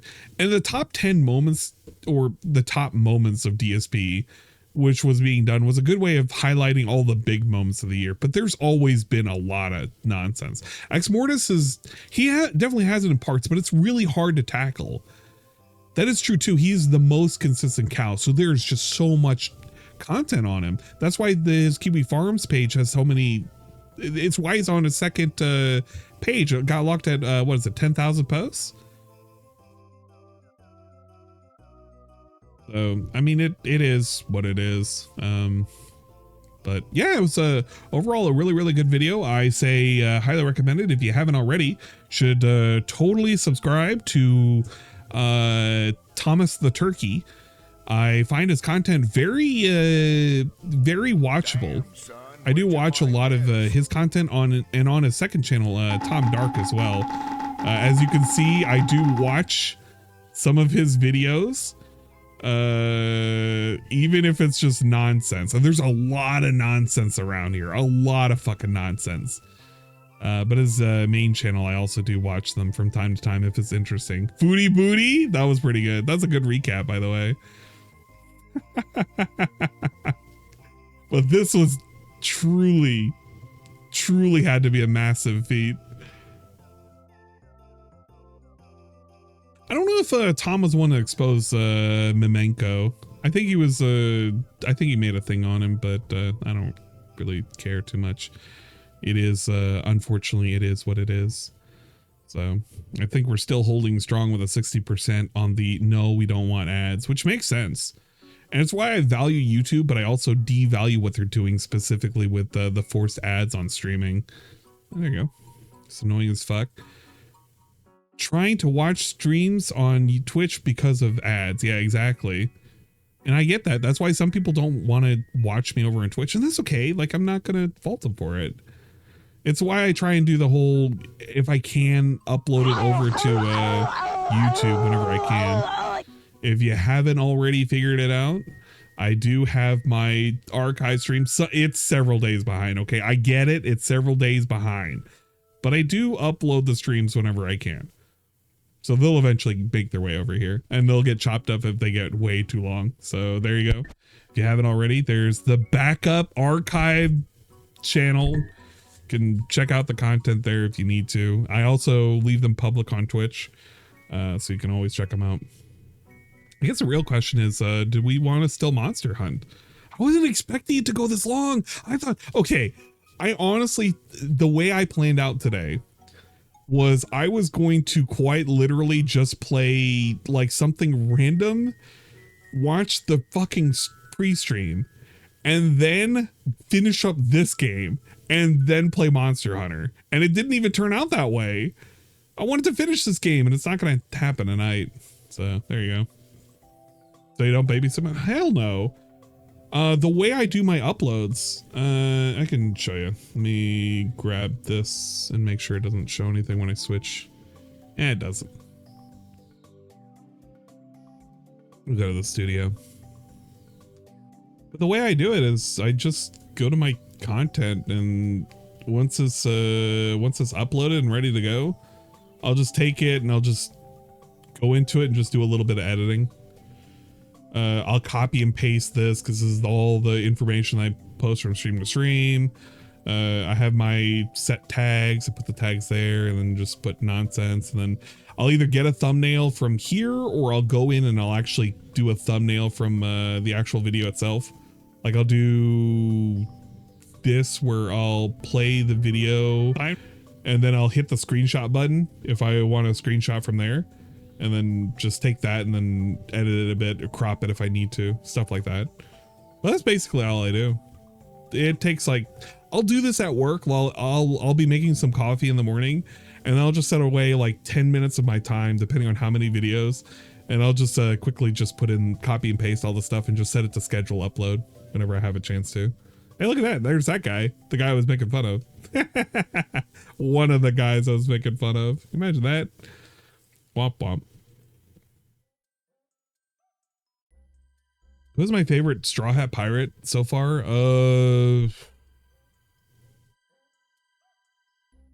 God. I never really had to think about that. Luffy is always going to be #1, but I feel like his god form is so fucking silly, but it's kind of grown on me, so I can't really give him too much shit for it, if that makes sense. It's not that bad, but yeah, I'm still down to hunt. VV best Straw Hat. VV is pretty cool, but no, I don't know. I hate it because I'm just going to say Luffy because I just like his transformations and everything. This week was the saddest chapter ever. Don't tell me that because I don't want to read right now. I got to read so much nonsense. Who redeemed what? Somebody redeemed something. Boat check. Oh my God. What am I boat checking? Oh, why did I even have that active? I'm going to turn that off. All right, we'll do a boat check and we'll turn that off too. All right, here we go. Boat check. We are currently doing the current event's a rerun, so I'm not even really worried about it. But the current event is dealing with another shot at Shimakaze, which is great if you haven't gotten it. She's basically one of the best manual player torpedo boats that are going to be out there. Katsuragi is Katsuragi is a pretty good. I think she's like a support solo healer. And I think she comes with a preload of 3 or preload of 2 airstrikes, but she's a light craft, so she's not the best when it comes to DPS. But again, if you want manual play, I think she's pretty spot on. Does a lot of good damage, if you will. And we also have some shop nonsense. I'm not getting that, not getting that, not getting that, not getting that. Most of the shop shit is just characters I'm not going to care about at all, and some of the ones I would care about I don't care enough to get a fucking whatchamacallit for. So there you go. Most of the skins that we have are like either event related or where is it, has skin, or ones that I truly cared about. So it's like, yeah, we have one for Unicorn, but that was event related, so everybody has that. But then we'll have stuff for like North Carolina, and that was like, yeah, you had to buy that. That was pretty good. But North Carolina is pretty worth it. Come on. She's got the bunny suit and everything, dude. Come on. They're worth it. Honolulu. Hana, yes. Or yes, Lulu? Yeah, whichever one. Do I want to hunt? Yeah, I could hunt. We can hunt for a little bit. This is the cooldown period. Basically, guys, we're done with the DSP content. So, you know what? Actually, no. I need a double check because I didn't check in. How did DSP do tonight? Or tonight? Today? How did DSP do today? Forgot. Oh man, I forgot a whole lot of nonsense today. Let's see. YouTube DSP. You know, wait, we should check Raw Phil because he's already done streaming, obviously. And we had Call of Duty today. He had a lot of support today, I think. At least from what I remembered. Let's check it out. Hey, look at that. He did great. He somehow or another ended with near the same amount as I left him out on. So he got a whole bunch of front-loaded support, and then nobody gave a shit afterwards. Juggernauts. Did he finally figure out how to get Juggernaut? Or did he complain about it the entire time? Hey, 87 still 87. There's 2 versions of Juggernaut in the game. What the hell?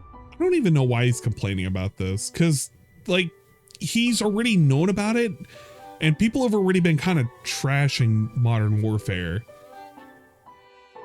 I don't know. I feel like this is a wrong game for him to have invested in, because this is going to turn out to be shit in no time flat. Whatever. Anyway, I had a good time today. I want to say thanks to everyone who was here. Thanks to those who supported. Great stream, and more coming, obviously.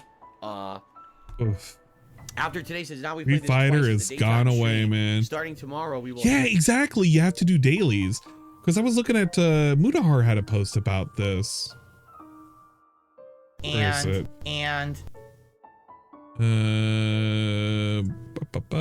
Where's Mutahar?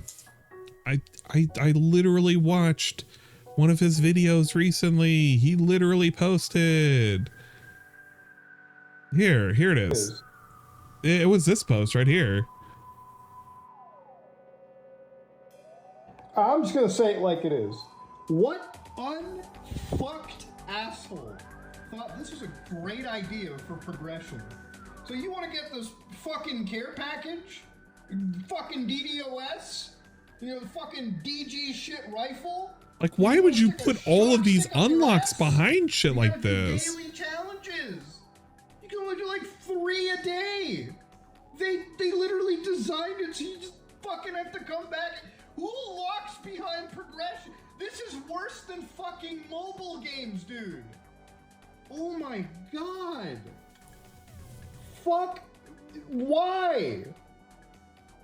Dude, fucking why? Make it make fucking sense. Yeah, I don't know what on earth they were thinking about when they set up a progression system like that where you have to link it to dailies, and dailies are kind of limited. I feel like that's just going to choke it out really, really quick. Oh, the Locale Live just dropped a teaser trailer. Yeah. No surprise. That's why Phil wanted it. It's a mobile game. I don't think so. I think he wanted it because it had the shiny newness to it. But it's not the shiny new game that he really needs to focus on. In fact, he could have just skipped this. Like, this is not a lasting game. What people want are just for him to, like, chimp out and be an asshole about everything. But that's not going to help him in the long run. Not at all. But I don't know. It is what it is, I suppose. Damn, son, where'd you find this? What are you showing me? What are you showing me? Did a what? Wait, send a suggestion for the following. Unban me. I'll unban you.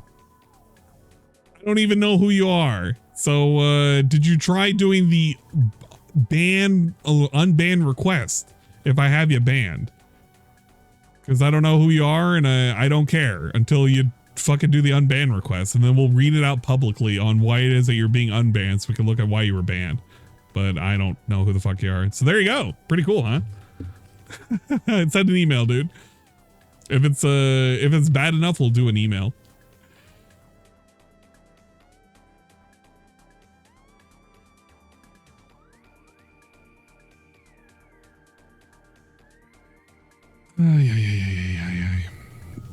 I don't know. Can we just put Smoker? That would be a cool, well, he's not cool, but he's, he exists as a Marine, so there you go. He's gruff and he's, ridiculous. At Juno.net. You know, there might be a Juno.net. You never know. So after Spider-Man is finished, he'll be rotating COD and Street Fighter 6. That's what's gonna. Wait, he's bringing back Street Fighter 6? No way! You kidding me? Where's DSP Gaming? Oh yeah, that's right. He's still stalling out this Mario Endgame. Bro, he could have finished Mario in like 20 minutes if he really wanted to. It's one castle, 3 levels, and then another castle.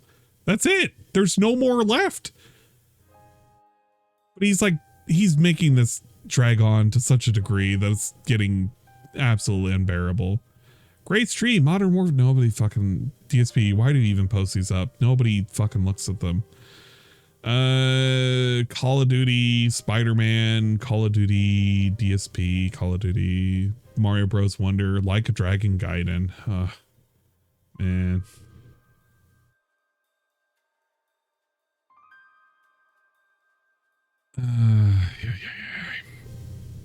Yeah, exactly. Let it stay dead. If it comes back, it's not going to come back to the same degree that he was hoping for, because it's just going to be you know.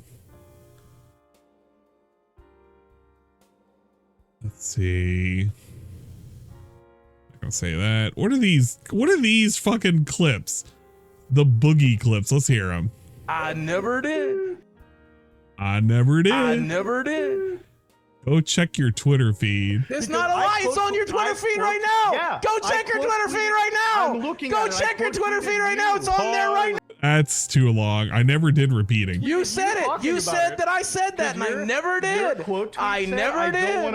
I never did. I never did. I never did. I never did. I never did. But you said I never did. Okay. I never did. I never did. That's what he told us. I never did. Holy shit. How many times did he say this? Okay, I never did clear though. This is pretty good. I never did. I'm gonna save that one. That one's a keeper. I never did. It's okay. He'll figure it out. What the fuck is that thumbnail for the Adpocalypse? You know what the fucking thumbnail for the Adpocalypse is. You've been here the whole time.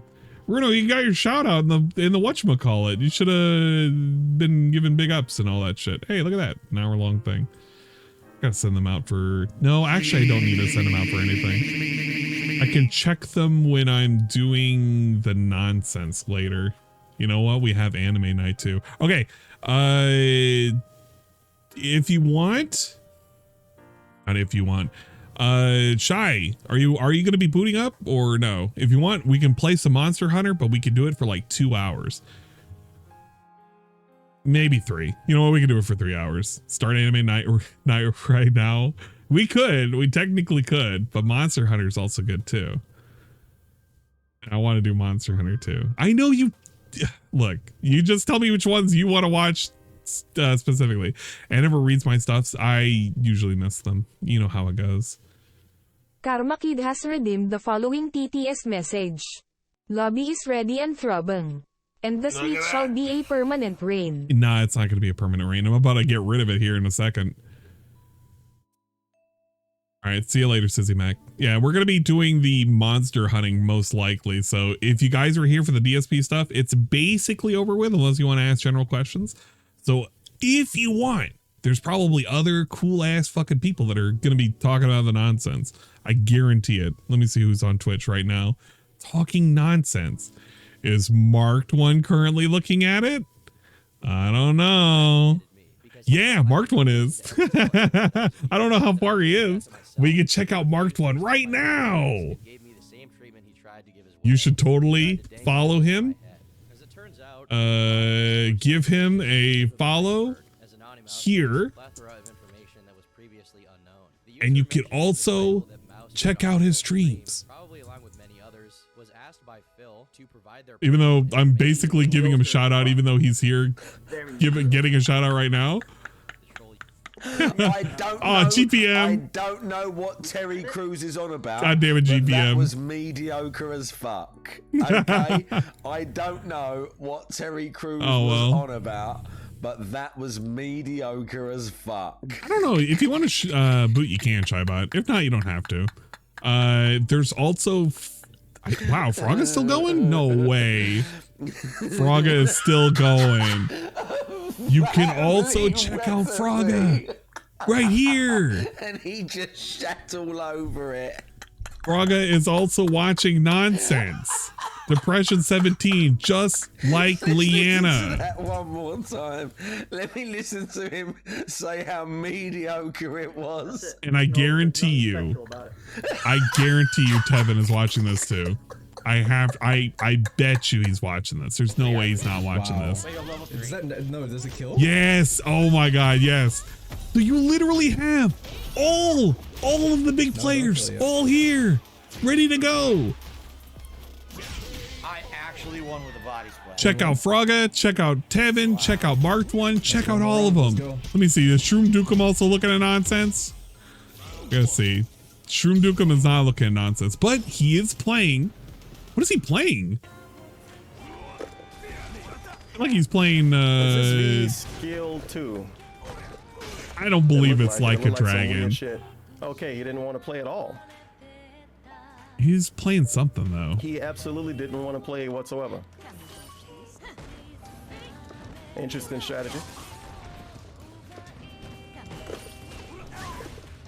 Tevin was having a good time. He was LTG on the spot. He was just having fun. That's what it was. It was just him. Oh well. But yeah, Shroom's doing some nonsense. So if you want to check out Shroom, you can also check out Shroom as well. There you go. We will give him a shout out, as I almost re-shouted out the wrong thing because I fucking copy and pasted like an idiot. There you go. Bro, is mine squads? He's pretty cool. He listens to music a lot. He does the shroom things. Yeah, I was about to say, I don't recognize this kart racing. I thought it was like a fucking Matchbox thing or something. Or like Hot Wheels. Whoops. Nothing up there? Yeah. That is what it is. Hello. Many times. Hello. But I don't know. You guys can have fun with that. Young Yaz voice acting like a dragon is fucking terrible. Yeah, they're fucking terrible.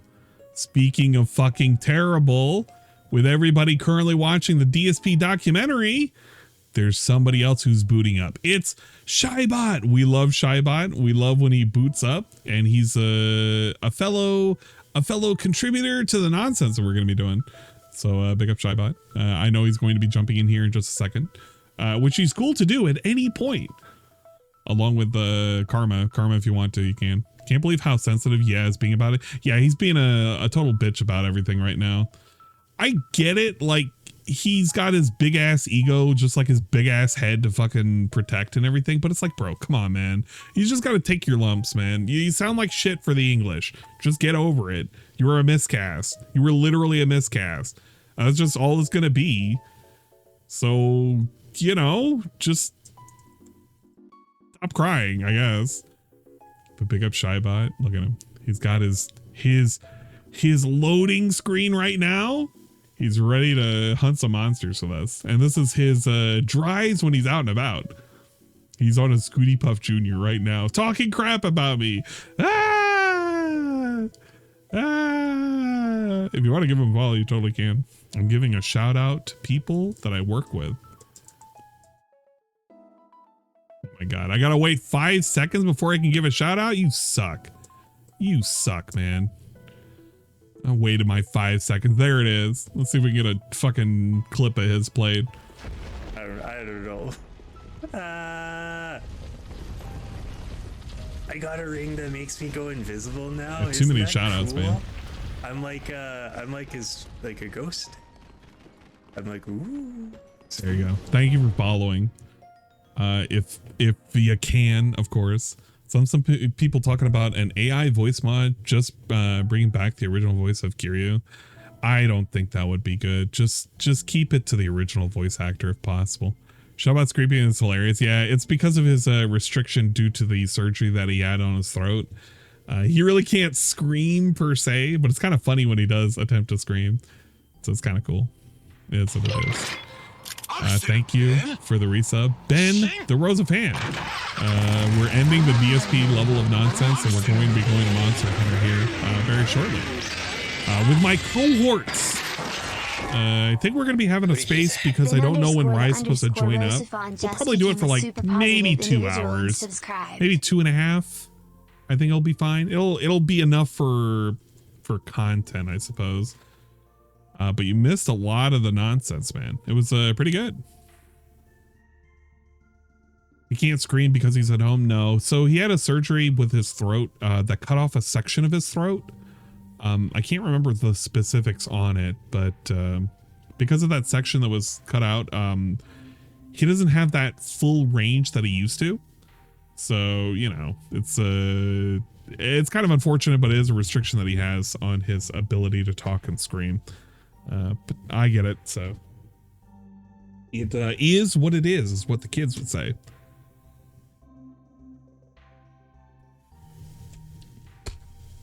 We're gonna do about 2 hours of nonsense. I think that would be okay.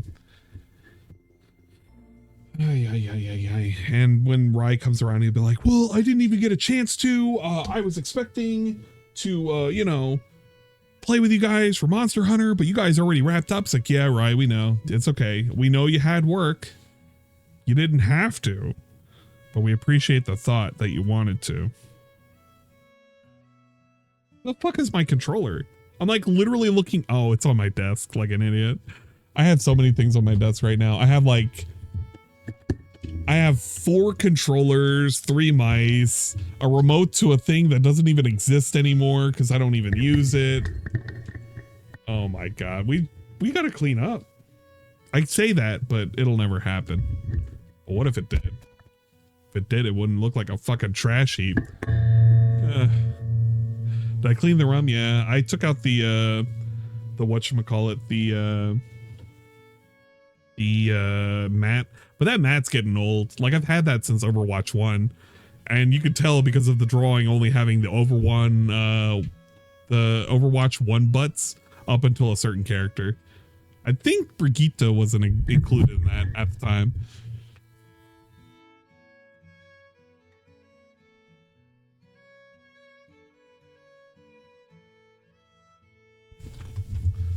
$100 goal for Anne to clean its room and the closet. No, I'm not cleaning the closet. The closet has a whole bunch of like old boxes and shit. I should get rid of them eventually. Hey, what's up, Shy? Hey, it works. Hopefully you're ready for a bunch of nonsense.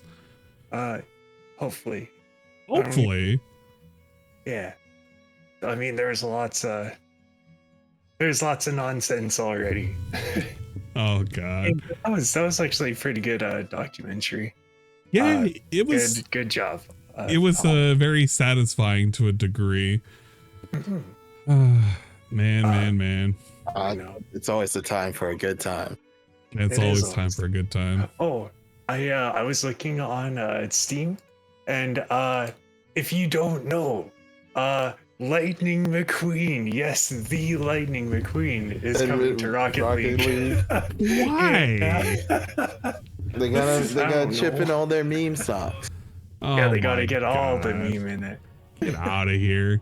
Yeah, guys, if you're coming in last second, we are going to be doing Monster Hunter for the last portion of the stream. We're going to do it for a couple of hours just to kind of goof off for a bit. This is the cool down portion of the stream. This is Karma Guy. Get him out of here. Get out of here, Dante. No, you know who he is. Well, we like we should mod Dante. I feel like that's a good call. Get him up there. That way he can have a sword. You can keep all the weirdos at bay. Is Turbo the Snail next? You never know. You never know. Turbo the Snail could come up. We'll have nonsense with it too. All right. Oh my God. Let me see. Let me start up. No, they gotta get Mater. Mater? Oh God, it's Mater. Yeah. Wait, what else? Where the fuck is the mod manager? And then Ian. Yeah. And Dante's part of the flexible funding. Oh no, Anne, you're a Fugi. What? Oh, is it still outdated? There you go. No, now you're good. I was about to say, I actually do need to update it if you want. Wait, what the fuck? Yeah, it's probably still the old one. Oh wait, no, actually it's the okay one. No, it's all good. Yeah. There's No, I was like, what the fuck? What's going on here? But everything's all okay. All right, fair enough. Fair enough. Well, it's Robo Dog. Yeah, it's Rush. The Rush from that popular game that I never played. Did you know that they changed up the Fugi's layout now? No, I never use. Well, I mean, I don't go on it. Yeah, they changed it up. It's you got like different layouts now where you can even have different profile sets. Oh, interesting. Weird. You can go for your avatar, your default, and add additionals. It's actually pretty good. I'll have to go look at that, I guess. Fuck. Yeah. Wow, they're improving. Unlike Phil. That's wild, man. Holy smokes. Okay, let's I gotta get it capturing, and I'll kill off this game right now. I am drinking Asahi. Is that how you say it? Asahi. Yeah. Asahi. I think it's Asahi. And it says Karakuchi on the bottle of the thing. I picked it up for $20 because Canadian prices on alcohol sucks dick. Yeah, they do. I'd imagine they do. This is why we put all our money into Total Wine. Total Wine? It's the only safe investment. Actually, up here, we don't like big corporation alcohol places. We don't like the liquor board. We like private sellers. But Shy, does this mean all your drinks come in a bag? No. Well, no, this one came in a bottle. Yeah, it comes in a bag like the milk. No, it's not like milk. We don't have big milk over here. You say that, but you know. I'll go take a picture of a milk carton right now. That's a lot. I'll debunk you in real time. It's just gonna be one of those you know the boxed waters. That's box just in the carton. Waters. Yeah, there's water in the carton. Why? It's just take one. That was a whole publicity stunt. I remember seeing a sticker of it in a skate park, and I thought it was just a joke, but it was a real thing. I don't know. It's so fucking stupid. Yeah, but it's basically a repainted one of those, so Shy can say that there is no bag milk, so you just put it in a painted carton. We don't believe in we don't believe in normal drinking apparatuses. You just gotta come up with the most ridiculous shit possible. Just reinvent the wheel, man. Pretty soon it's gonna be you drink by somebody spitting in your mouth. I guess. Don't quote me on it, but it'll come someday, and then y'all laughed at. I like how we have the matching outfit. Yes. Yes. Yeah. The real you gotta question let is, it all hang out. What are we hunting? Yeah, the real question is why we're hunting. Is Fona going to be in the building? If not, we can go for whatever. It doesn't really matter. Kirkland's signature #1. Booze in a bag. Yeah, come on, man. That's how the white ladies get toasted. All the soccer moms. Because yeah, you know what is it? The risen ones are the ones we gotta face next. But I gotta level up. I'm still on the 120. I don't know if y'all have risen yet.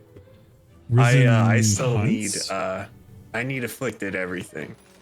So you're gonna be the leader of this because we all need afflicted. Oh parts. yes. Okay. I have a couple that are saved that are like 101 and shit. And the highest I have level wise is A6, and I have a basil geese, or no, 3 basil geese, a Rajang, a Pyric, and a Pyrarachna Kadaki. I should probably lock them down.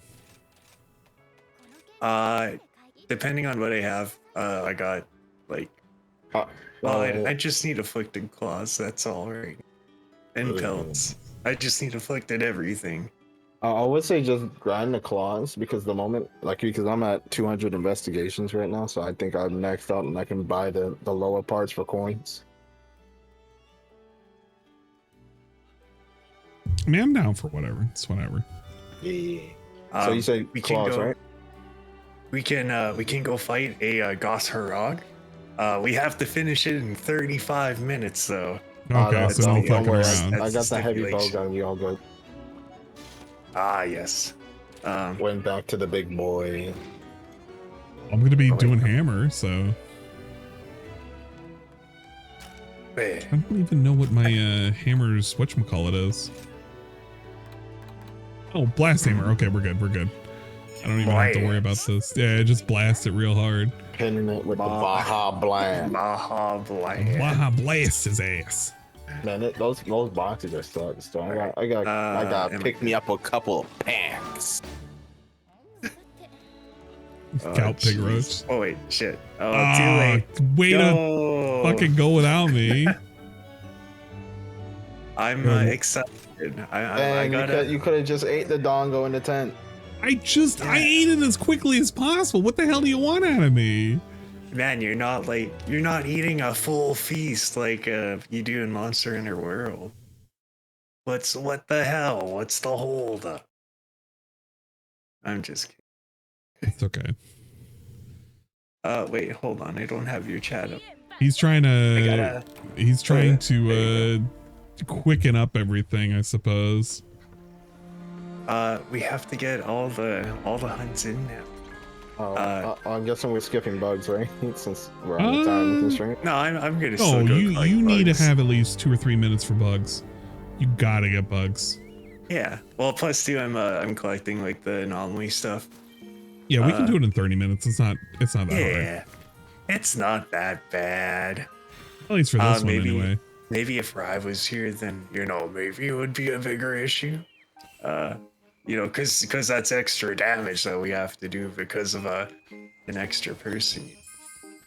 I thought it maxes out with 3 anyway. What? Oh, I thought it like adjusts like fully to 4. Well, just for 2 and 3, but I don't think it adjusts any further with 4. Because I think it's just you already get kind of fucked up. Gonna be bad. Gonna hop on. If you want to hop on, because I'm hoping to crush parts with hammer. So the more the merrier, Pun. If you want to be in voice call, you can. Yeah, Mr. Pun. It's been a minute since he talked to you.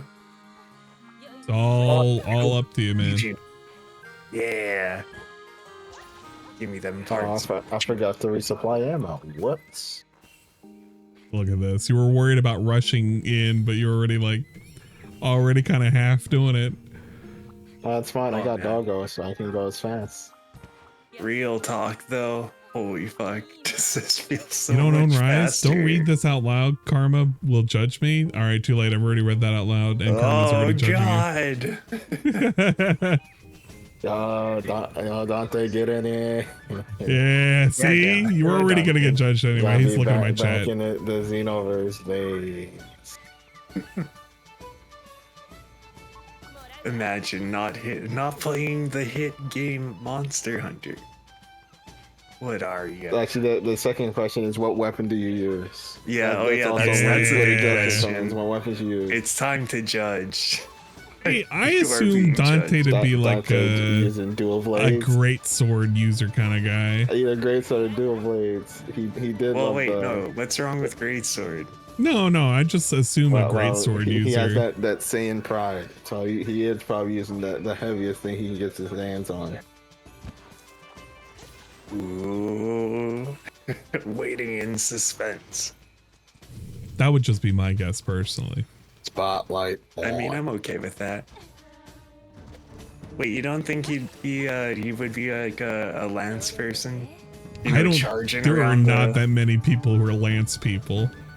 You got to be a certain kind of breed that's a lancer. Oh man. This game, but the grinding and the decoration system kill my interest.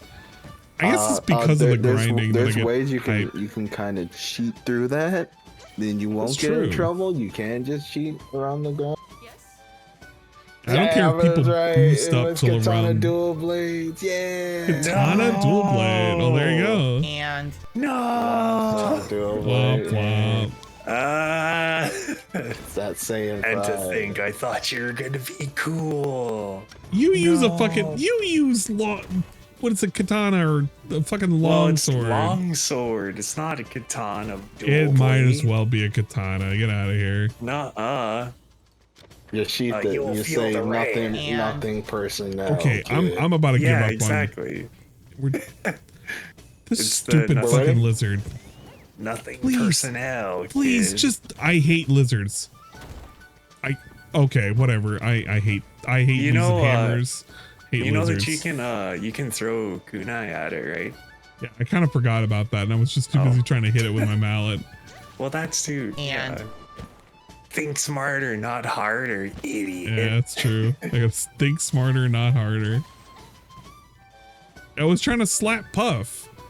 Trying to slap. Oh, wait. Puff's not dead, right? Not yet. Okay. Nah, there's a Puff update on the. There's a Puff update? Okay. That's good. He's still alive. All right, let's go ahead and start gathering. I thought the worst for Puff. No, he's still around. Cobra did do a mead update. He's doing another mead, and I saw the preview. It has peaches and mangoes in it, so that's pretty good. Uh-oh. Yeah. There she'll be foaming at the mouth. Oh god. Let's see. We'll kill the BGM for the hunting. We'll keep it to the chill, wintry music. We love Guilty Gear soundtrack. It's so fucking epic.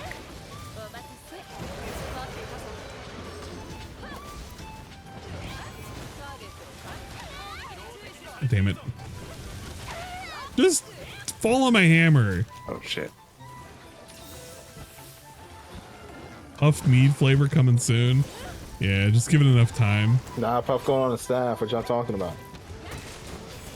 You can do both. Oh, you fucker. Imagine using him to decorate your mead and then using the remnants for the staff. A 2 for 1. Yeah, that's what was it? That's like, thinking. No waste of materials. Yeah, never let a good puff go to waste. You could take that 2 ways. He takes a sip of it. Ain't nothing to puff with.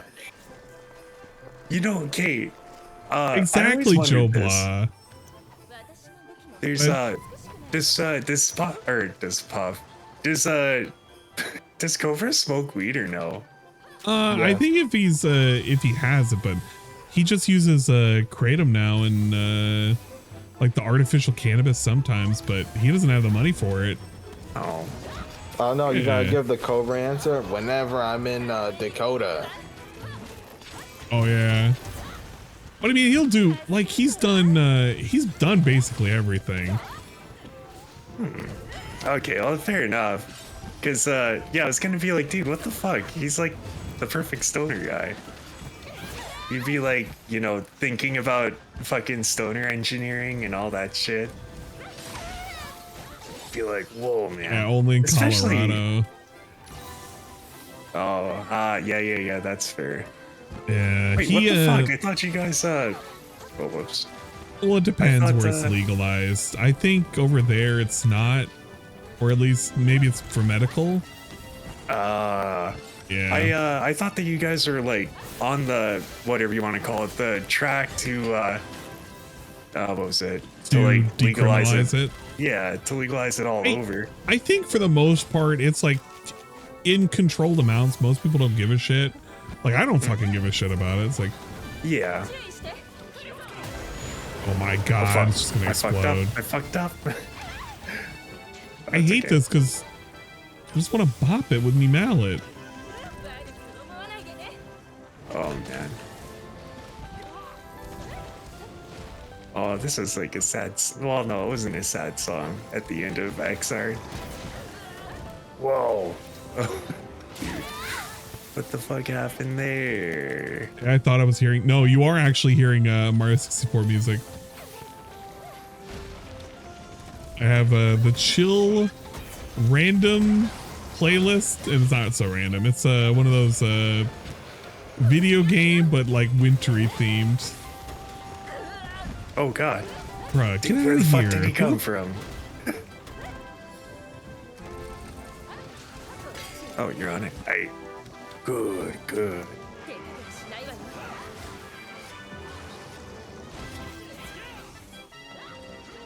Now knock it down. Oh my god. Fuck.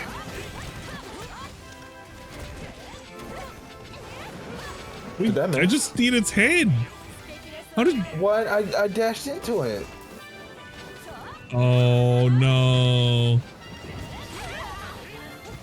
Bro, It's it got- scammed me. It's pissed off too. Got the bloodlet or. Oh, please just don't. Not now. I don't really want to use fucking drugs, but I'm gonna use drugs. I feel like I'm doing nothing right now. Whoops. Oh, that was a good panty shot. Uh-oh. I'm dazed. And confused. Nah.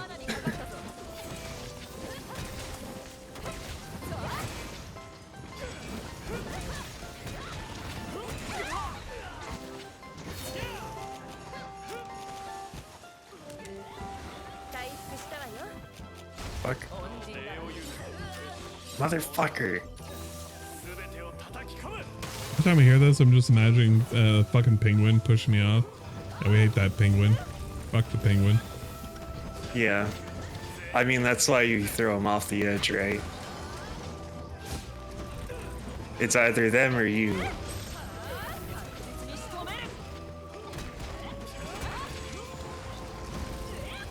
Oh, I missed. Oh, I missed. Okay. God, I hate fucking hammer so much, man. Why I decide to go hammer? Real talk, why? Now This you thing's- understand the pain that I feel with greatsword. I mean, I've always understood that pain. I used to be hammer all the fucking time. Yeah, that's true. Oh, hey, whoa.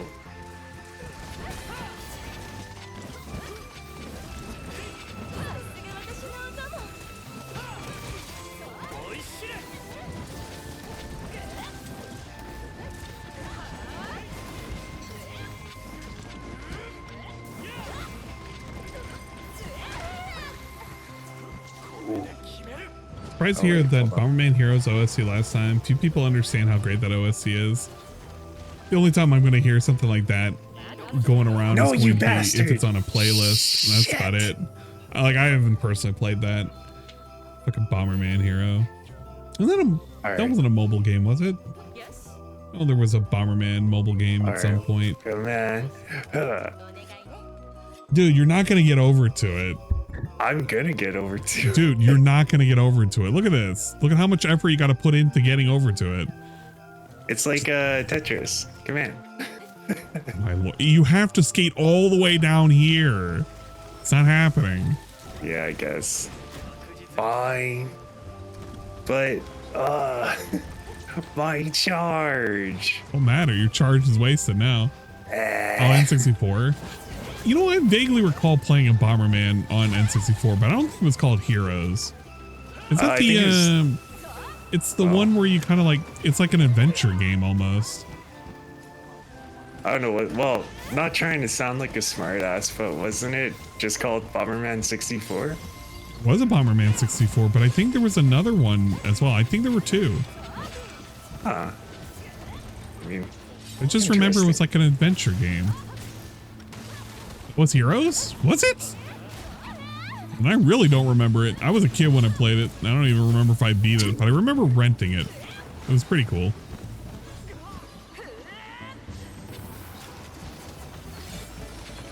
All right, Mud Beetle, fucking get over here.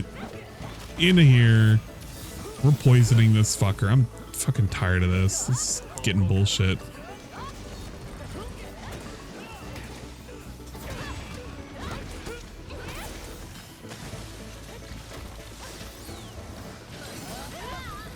Just let me get the tip of your stupid blades. Oh, wait. Come over here. Ah, yes. Oh, whoops.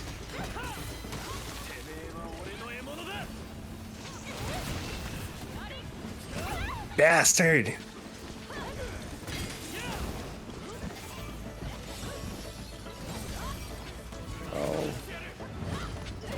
I remember renting games, biggest Blockbuster, old as fuck.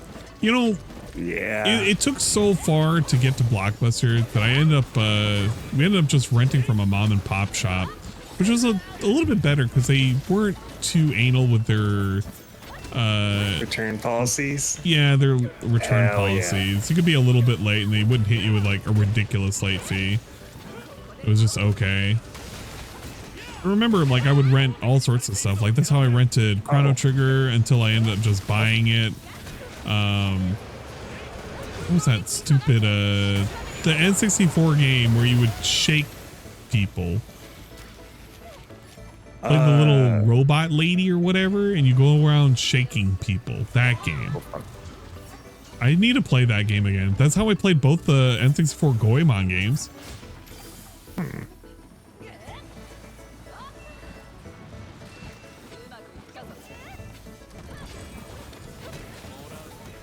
Mischief Makers? Yeah, Mischief Makers. Played that.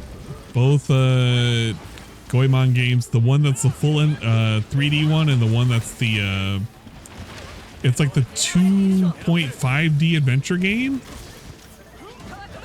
I played was it Blast Core?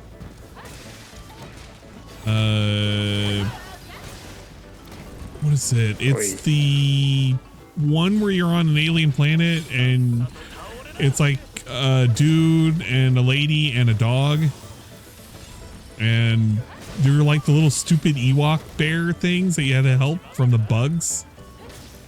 Why can't I think of the name of it? I like the soundtrack for it. Yeah, Jet Force Gemini. Buck Bumble. I remember renting that. Another game that I rented. Oh, Pokemon Snap, of course, but that was a Blockbuster rental, and I did the sticker thing too. It's not worth it. Oh my! I fucking hate this dude so fucking much. Yeah, I just want to bust up his blades. I wish I never came. I wish I never came. No, I can't see. Fuck. He's an edgy boy. You gotta have the dual blade on. Yeah, Mystical Ninja. It was like Gunberry Goemon and like something else was the other one. There was obviously Conker's Bad Fur Day. I never played Conker's Bad Fur Day. I played Banjo Kazooie and a little bit of Banjo Tooie, but I never finished Banjo Tooie. There's if you want to, you can play Conker's Live and Reloaded, which is the Xbox HD version. Shit, asshole. But it takes out Joe, so it's boring. You should play Conker's Bad Fur Day. I probably should at some point in the future. Good. There's a lot of games I need to play. Sarah was like, you need to play that Goemon game. You need to stream it. It's like, I was thinking about doing it on Sunday, but there are games I need to finish too. So maybe I should finish my games is the day first. when you read your Bible. You'll understand the Great Mighty Pooh. I think I already heard the song before. Oh.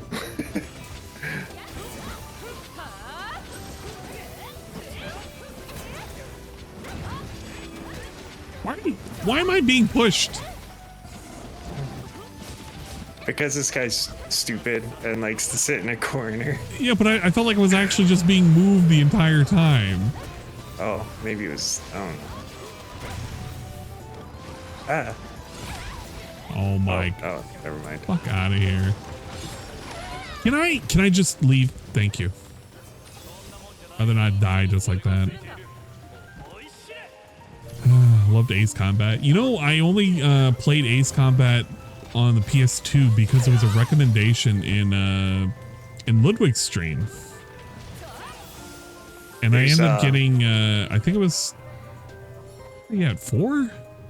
Yeah, 4 is the one I remember. There's also 5 and Zero War or something like that. I always see it at the pawn shop, but I don't want to pick that one up. I want to get 4 because I remember 4. Well, it was a fun playthrough. Yeah. Actually, I had a shit ton of fun. The soundtrack was fucking kicking. Man, shit was great. like literally if, well, like, I would say like if they ever made a, like, if they ever wanted to make a jet anime or like a jet fighter anime, that's pretty much what Ace Combat is. Well, yeah, like, it had anime so segments. Stupid. Yeah, but like it's so stupid, but it's so like over the top, and like it's so like serious. Shit. Oh, I fucked up on it. Dude, he fucking hit me from behind. What? Oh my god, That I really hitbox don't is want to so- get next to it. Fucking God. Ugh. I hate him.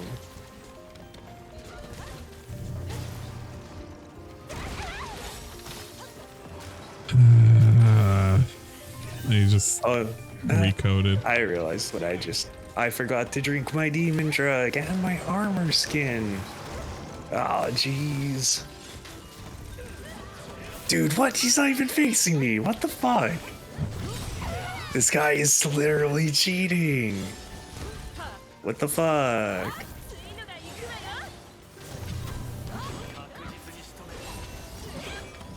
Bastard. Oh, it's gonna hurt. No, I fucked up. That was a little too early. You know, I never played Glover or Gex. Well, I don't remember Glover being that. Oh wait, fuck, he's sleeping. No, Wow, Blasto to wake it up. Jesus. I hit that shot way before I hit start the sleeping animation. Oh man. There's. Oh wait, I thought that was Blasto. Never mind. That was you No, doing the thing. I fucked up. No, it was. I think it was Karma because I saw an explosion.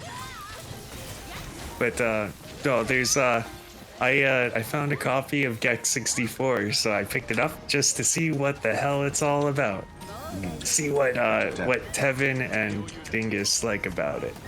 And did I have a Rogers video? No, we had up here in Canada we always had Blockbuster. Either that or else it was like, you know, mom and pop shops. Oh shit. Thank you for the truck. Give me a sec. Yeah. Glover was okay. Beat in a rental back in the day. I'm looking forward to Gex remasters. Never played the Gex. Oh yeah, that's right. There's supposed to be remasters, yeah? Ooh yeah. Wait, do you think Phil's gonna play Gex? No. I don't think he has any interest in Gex. Really? Like, I don't think so. It's a collectathon though. He's never mentioned Gex before. Fuck. So I don't see why he would. My, can I just have a knockout, please? I should have just went dual blades. Play because he's a lame. Yeah.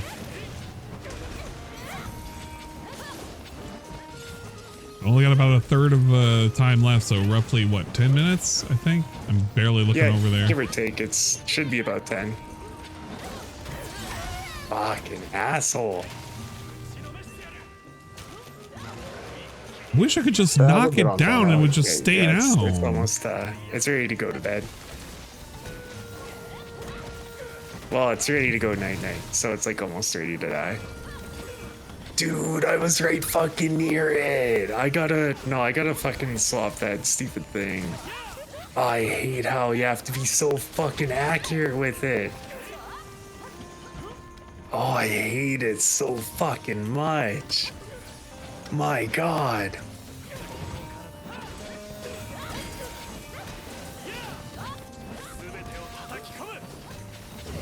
You mentioned about playing the OG Tomb Raider remasters, but I don't think he will. Yeah, I don't think he will either.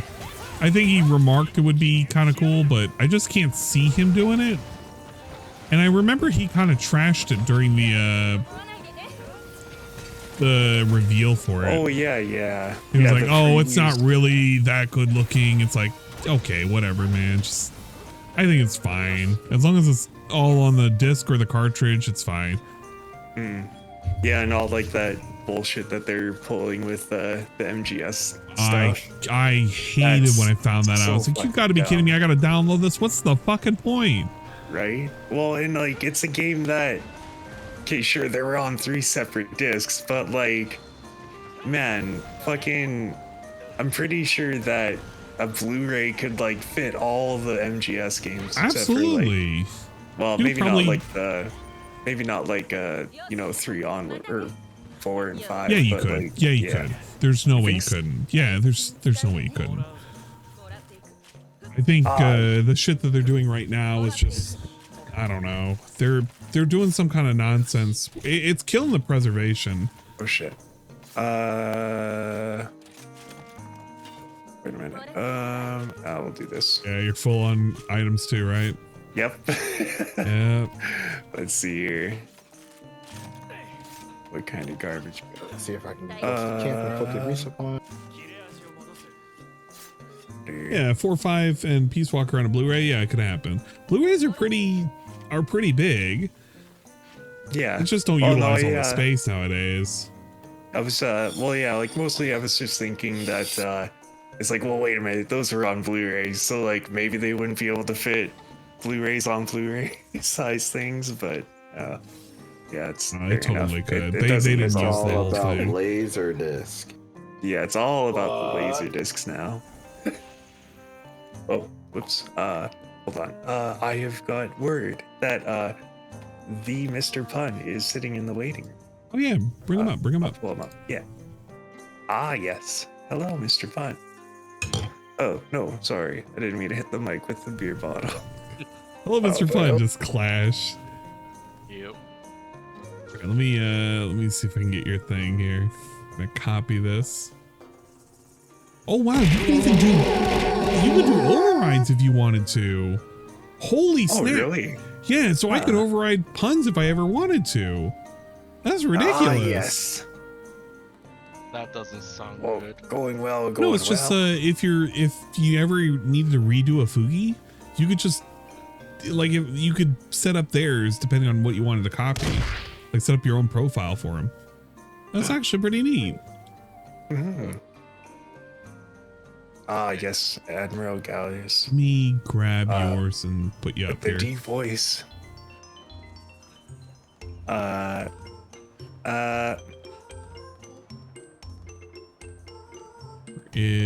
We'll replace the one for Will's. Can I do it? I'm not, here, wait, hold on. I gotta put substitute in. Go, Mr. Substitute. Ah, yes. Look at Mr. Pun just hanging out. Wait, hold on. There you go. No, wait, hold on. I'll, remove the substitute. No way. Does it have default, like, heights? Wait, what? Well, yeah, there. Between Perfect. yeah, there we go. Nice. Yeah, see, there you go. Perfect. Ah, yes. Wait, hold on. I gotta see what I gotta redo yours because it's in a different dimension or something. The snake small. Wait, what the fuck? The hell's the snake small? Where the hell did it go? Oh wait. Oh, it's like a little tiny pun in the middle of the screen. Yeah. The fuck? He's a little what? Yeah, for some reason you were a little tiny pun in the middle of the screen. Yeah, wait, I gotcha. I can make it's a great sword. That's what I can make apparently. Upgrade list. Alright. Palico and a sombrero, nice, yeah. We have him in a whole bunch of nonsense, but we currently got him in the sombrero look. Itching to get to work. Wait, what? Yes. Nice.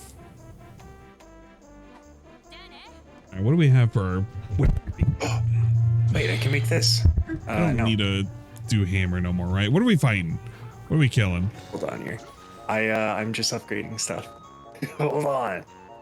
What anime are we watching? I haven't even laid out what we're watching because I don't know if Dingus is going to be present. I kind of want to do the normal stuff if possible, but... But yeah, I think Ravi was asking to do Undead Unlock first. What is he got to dip? Some monster bone.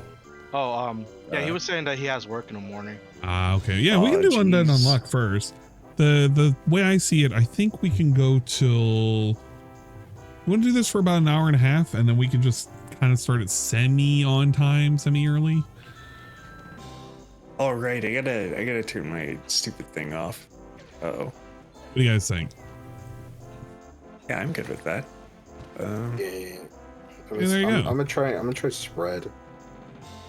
No, I wouldn't mind watching Kamen Rider actually. Look at this guy, the Kamen Rider. Yeah, man, Yeah, I mean, it was I'd a be- fun time the other night. Which one are you it's fun trying to watching. watch? Any of them. Yeah, any of them. I mean, Oh like, I like we I watched like do. different variations of it, so I'm good with any. All right, I might end up putting another episode of the fruit one, Gaim. Because, I've been looking at some of the nonsense translations, like, what the fuck? They're like dual fruit ones. It will probably either be go look, see, it'll probably either be Gaim or another episode of Wizard or maybe Black Sun. Honestly, it'll be either one of those probably, because I'm not gonna do the current nonsense. Yeah, I haven't gotta downloaded. fucking change I mean, obtained it legally, of course. Ah, yes. Well, I mean, I should just take off. I should just take off the stupid better matchmaking in general. Yeah, what? Just don't have it on for right now. I don't. Oh yeah, no. I just mean in general, because like I don't really use it for anything else other than playing with you guys. Right. You know. Yes. Yeah, we'll go Poison Blades for right now. They got a double shift tomorrow. Rough. All right. Oh no. Oh wait. Hold on. We will go with. We should shoot for some new layer armor, I think. Okay. Now That's what we gotta do. I need some bones.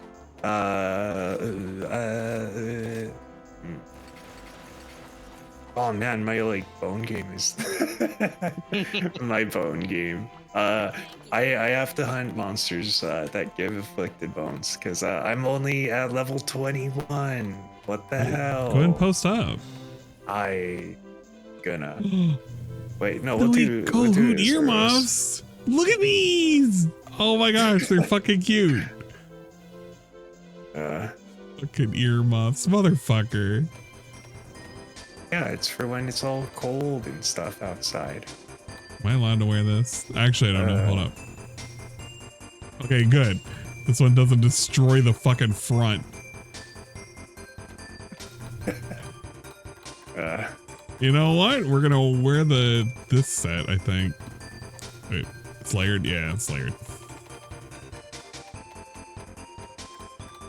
With the Marine set. Marine set's not bad. Red flip? Red flip would be cool. But no, we're gonna go with the puff body? Oh, buff body. I should oh yeah, no, I gotta load up. Oh, this is gonna take so many fucking stupid parts. Okay. I'm so glad we did so many Astolos. We don't have all of this. No, I didn't realize it took drawings. I wasn't paying attention. Oh, fuck. No, we're not wearing that set. It's a mismatch. Oh, no. God damn it. Oh. Yeah. What happened? We don't have enough parts. And the armor set looks pretty damn good. We'll just go with this set for right now. Wait, no.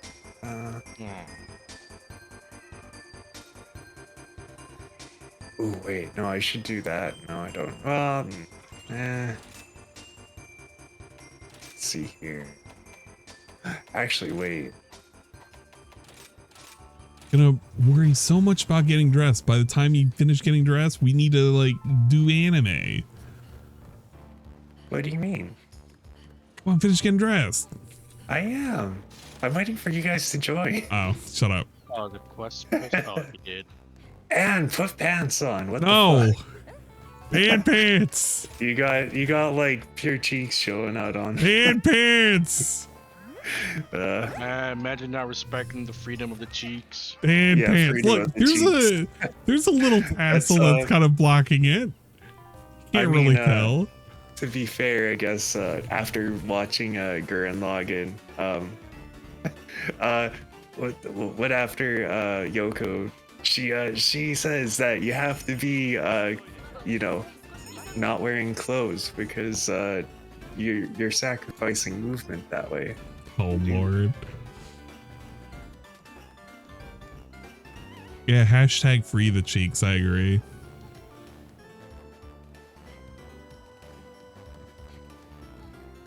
I'm ready. Karma ready up. Karma ready up. Karma ready up. I'm setting up my decorations because oh this thing my got Lord. Karma. I'm ready to beat up a monster with Mithra's sword. Aegis. Karma.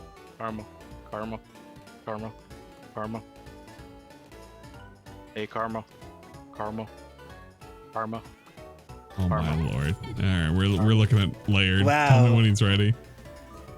Imagine not being prepared without not even having loadouts yet.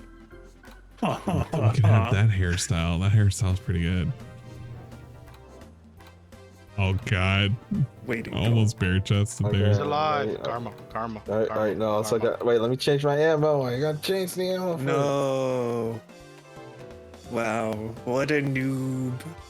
Doesn't even have loadouts ready. I do have loadouts, but I don't think I have one for the power. Yeah, it's not fully. I gotta change it. You should wear that hat. Yeah. That looks so cool though. I leave it like this. Yeah. You know what? We're getting this.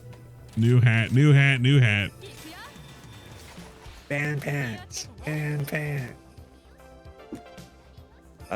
Wait. Do I have enough? No, I don't have enough. Not yet, at least. Jesus. I forgot that I have to change the shirt on this one. You know, he brings new meaning to the term karma's a bitch. Okay. I hope he's wearing something or setting up something good. Dude is I mean, he'll have a proper set. I have no doubt on it. I'm ready to roll. I'm ready to motor. Yeah, me too. Same.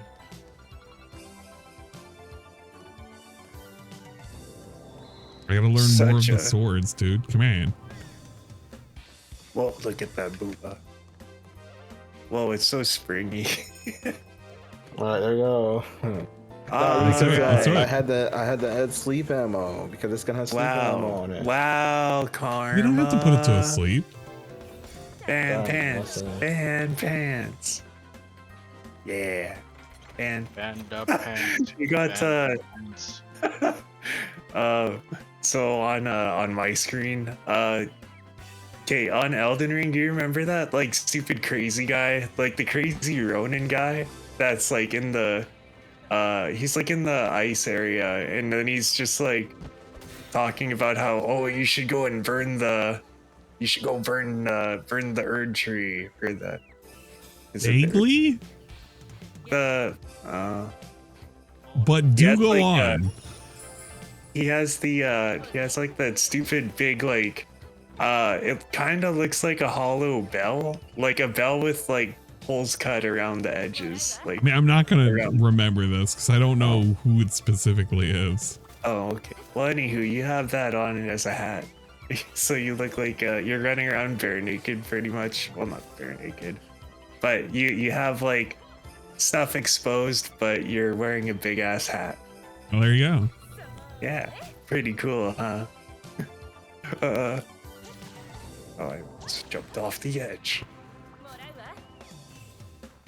Ah, yes, give me this stuff. Get out of here, stupid piece of shit. I'm either. I need to play Elden Ring again. Yeah, I do need to go through Elden Ring maybe one more time. I'm probably gonna eventually get it on the PC and just end up doing it that way. I have to finish Elden Ring. I'm stuck with what's her stupid face? Loretta? Can I do this with a left screen capture instead?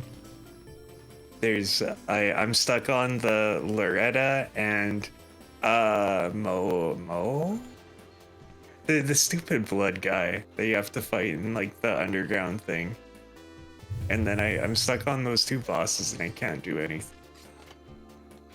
And then I just get mad and then I quit. Womp womp.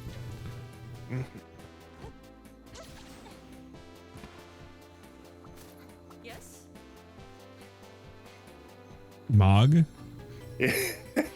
Mog's not too Mog. bad. But I did end up having someone for it.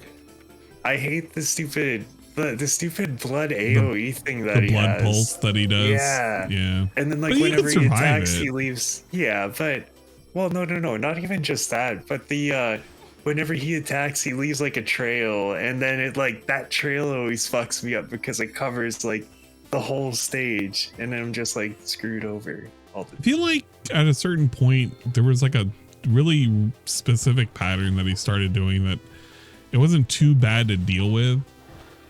And I just kind of learned to deal with that, and that's how I ended up just beating him. Because like going balls to walls with him, like because I used a summon, I wasn't gonna not use a summon. It was just too much nonsense. Are you trying to do it without summons? I am trying to do it without summons. Without summons, I feel like there's a way you can do it, but his first form, there's like a certain pattern that you can do it pretty effortlessly. Like first form is like stupid easy for me, but it's the second form, like that whole, like the whole whenever he attacks and leaves trails and shit like that. That's what gets me all the time. It's because of that stupid like AoE shit like afterwards. It did so little like at the underground. Womp womp. I hate it. It's dumb. Yeah, I hate that guy. And then Loretta's a jerk with that stupid like lance attack that she does with the magic. I hate it. She's dumb and stupid and lame. Womp womp. Stupid and lame. Yeah, imagine being both. Like what the fuck? I guess achievement in Elden Ring was beating Melania on the first try. That is pretty good. I mean, it took several tries for me, but I'm not gonna pretend it was like a big achievement for me. I haven't even got to her yet. Well, wait. Okay. I think her name's Loretta. Like she's the one before her, right? The like, one where you have to the... kind of escort her against like three things in a pool that she has to fight. No. I don't know, cause like the place where I'm fighting that like Loretta lady, like, cause you fight her stupid apparition, or like you fight like a ghost version of her at that like council. It's not a council, but it's like horseback, and she has a dual blade. Yeah. I ended up using her. She wasn't that bad, and I ended up beating her and using her little twin sword polearm thing to actually fight Melania. It actually was pretty good. It worked out perfectly. Just because of the little skill that I had on it to help stagger like really easy on the first phase. Bitch. Rip.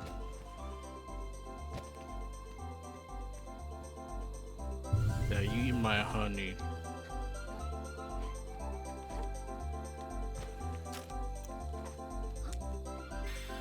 And I just realized I'm gonna end up having to do nonsensical shit tomorrow. My God.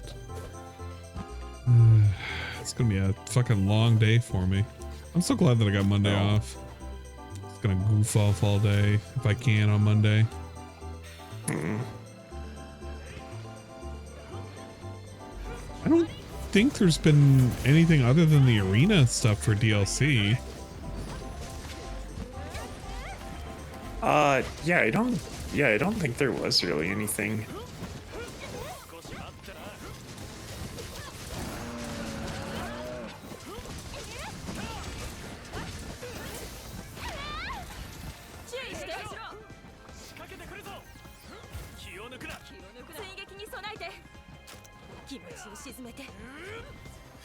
DLC is still in the works. I'm surprised. I'm wondering when that DLC is going to come out at this rate. Yeah, I know, right? Like, it's been a while since they really talked about it. I feel that we're just going to get a mysterious update and it'll be out when it's out. Well, and that's the best way to do it too. Like, History of Jesus Voltage Christ. Vendors has no set schedule. Did I follow the drama with One Piece? Bonnie. Drama was. No, I don't know. I don't know anything about Drama One Piece. I'm with sorry. fucking Bonnie would there be? Is that the bunny lady? Bonnie is she is the one who is part of the New Age crew that can change her or can change other people's age. Oh. What? What the hell? But what on earth could be possibly drama with her? It's a fruit. Yeah. It's a fruit basically based off of espionage. Like, what's the name? If we haven't drama about her, can we talk about what was it, Sugar? The person that turned people into toys? Yeah, the toy one.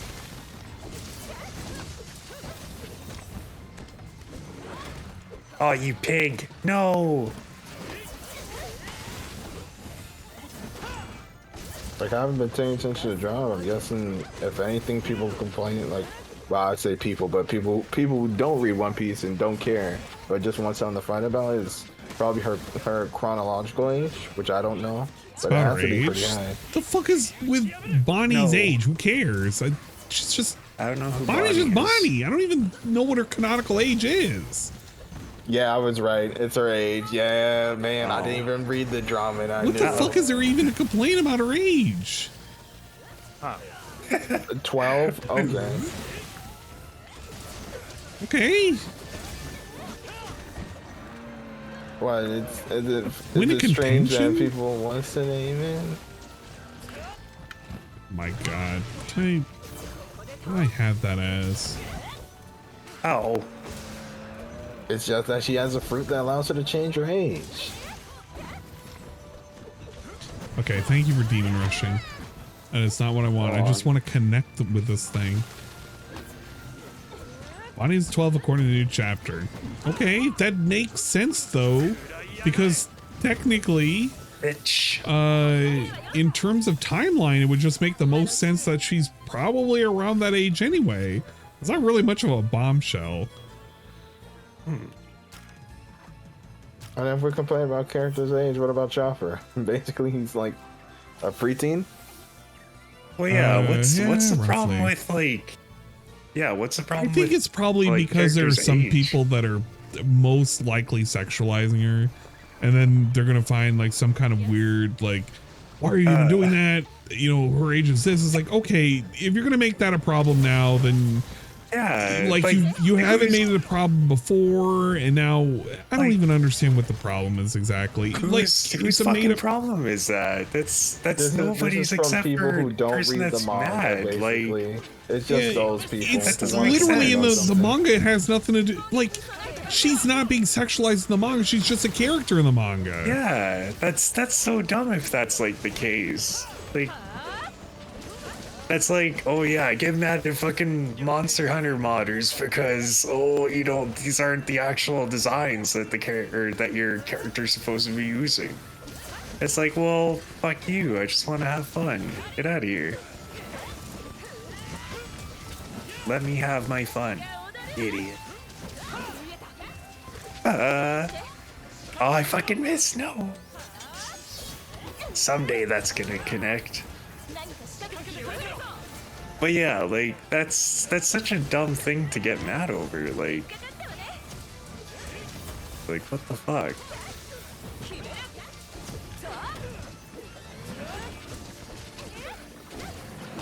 Oops.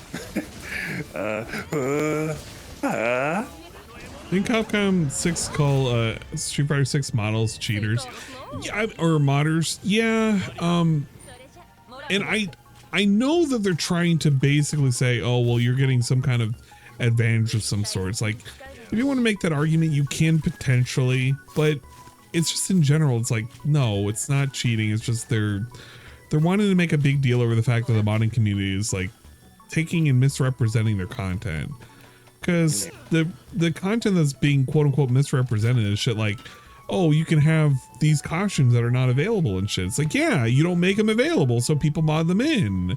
Yeah. Whatever. Well, like, exactly. I guarantee you they would do shit like, oh, well, putting Armika's butt slap back. It's like, yeah, that's fucking cheating. It's like, no, it's not. You took it out. You stealth edited it out because you were trying to conform to some weird rules so that way you would be acceptable on the public stage when being shown off by like ESPN and shit. Stop it. Stop trying to like, what would DSP call it? Kowtoe to these fucking weird people that don't give a shit about your game.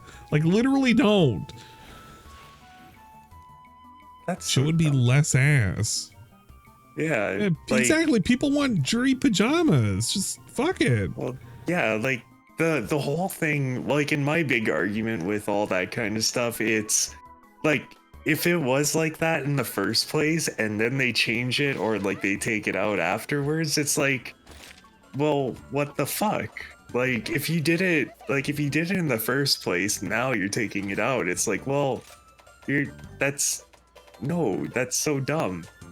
Like, what, just gonna cower to the fucking masses just because? Like, get out of here, because then that's how you get companies that get in shit for not, yeah, exactly. Street Fighter 6 does have legit cheaters, though. That is true. I feel like this is just an overreach because they want to get rid of the modding community for doing shit like this, where you're making your character very stupid looking. It's the stupid argument, and like, I hate fucking resorting to it, but it's the either all of it's okay or none of it's okay, and it's like, well, you can have a healthy fucking middle ground. Like, you don't have to fucking say everything's bad or everything's good. Like, I don't know. Maybe I'm just. If Capcom wanted to like manage some shit, they should have done stuff like, I know some people wanted to mod out certain stages to replace with other stages. You remember how big of a deal it was where stages like in Street Fighter 5 you couldn't do the beach stage because it was unfairly biased to the person on the left because the person on the right because the person on the right would be in the water and it was harder to see stuff like ground fireballs. It's like, yeah, that's kind of part of the problem because of your poor stage design. So if somebody redoes it to a different stage that looks a lot better, is it good or bad? Like, I think it'd be all right, but some people would find that cheating. It's like, their stages have always consistently had problems. Like I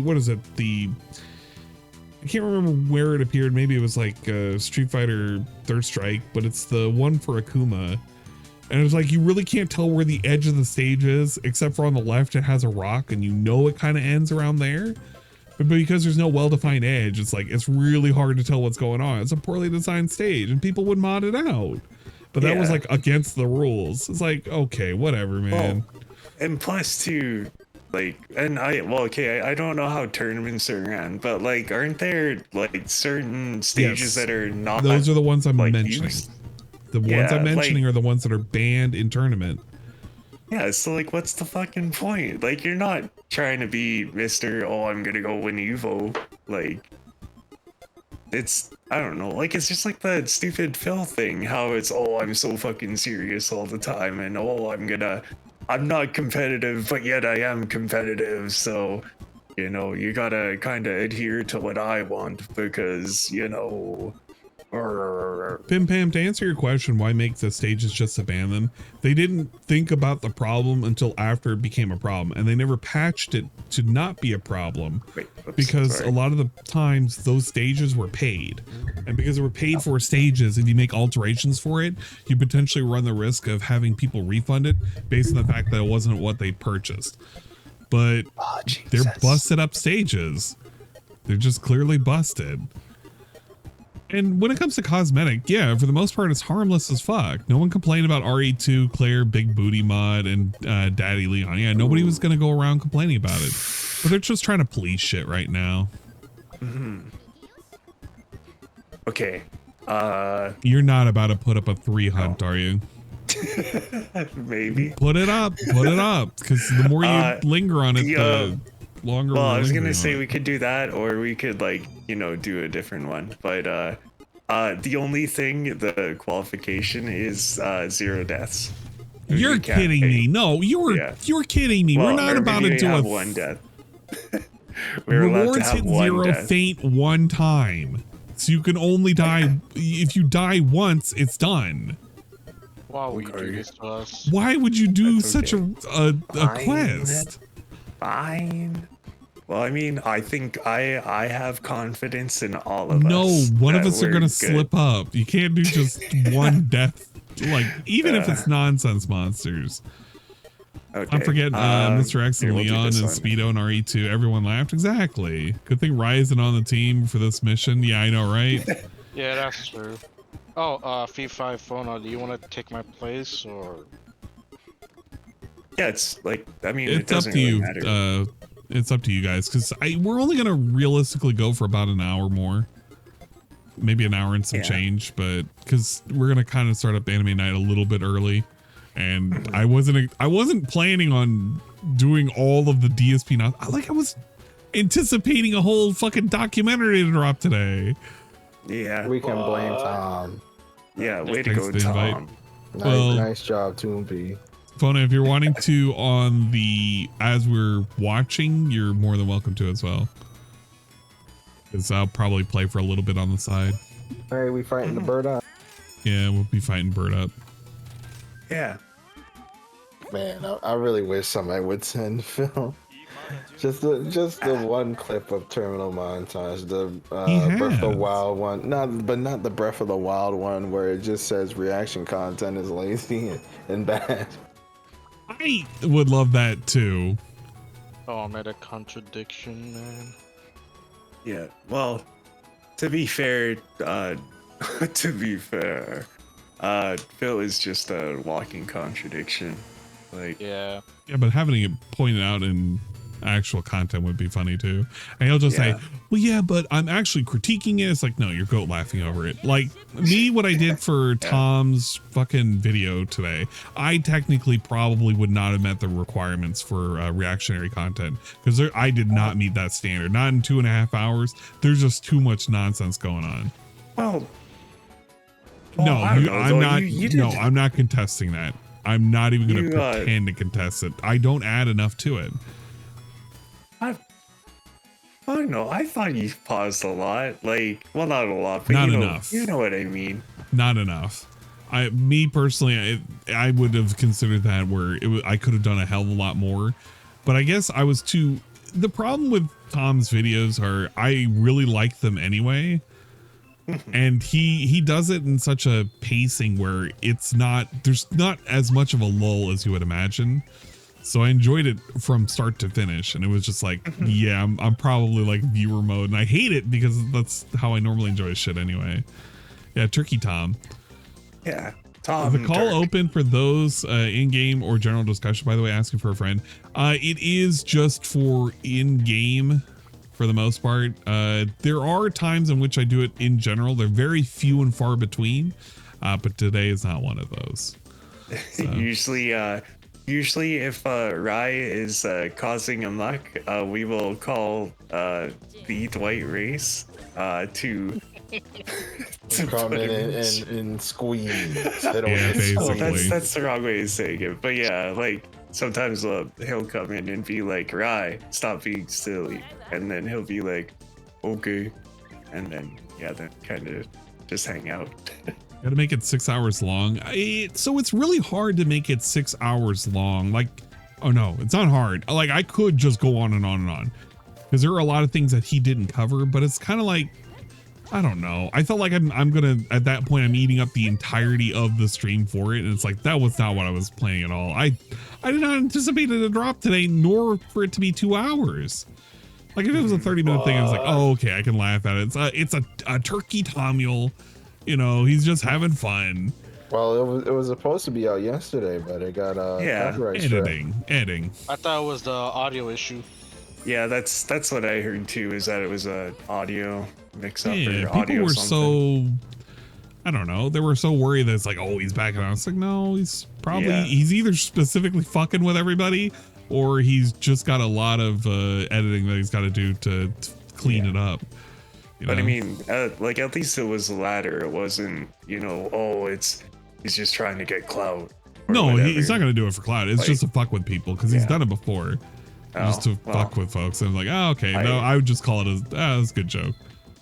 I guess I don't really know too much about Tom. If you watch his just watch content, his he's stuff. basically like a fucking Zoomer that likes making fun of lolcows, which is fine. It's what makes him entertaining. It's like, oh, okay, I get to get a fresher perspective, and I get to learn words like Riz, and I'm like, what the fuck, Riz? The fuck does that mean? I was gonna say, for me, he's one of the people that he's like one of the people that keeps me up to date with the internet stuff, like Yes. him and like Webby Surf and sometimes wait, it's not. I was gonna say it's Wham, but I don't think it's Wham.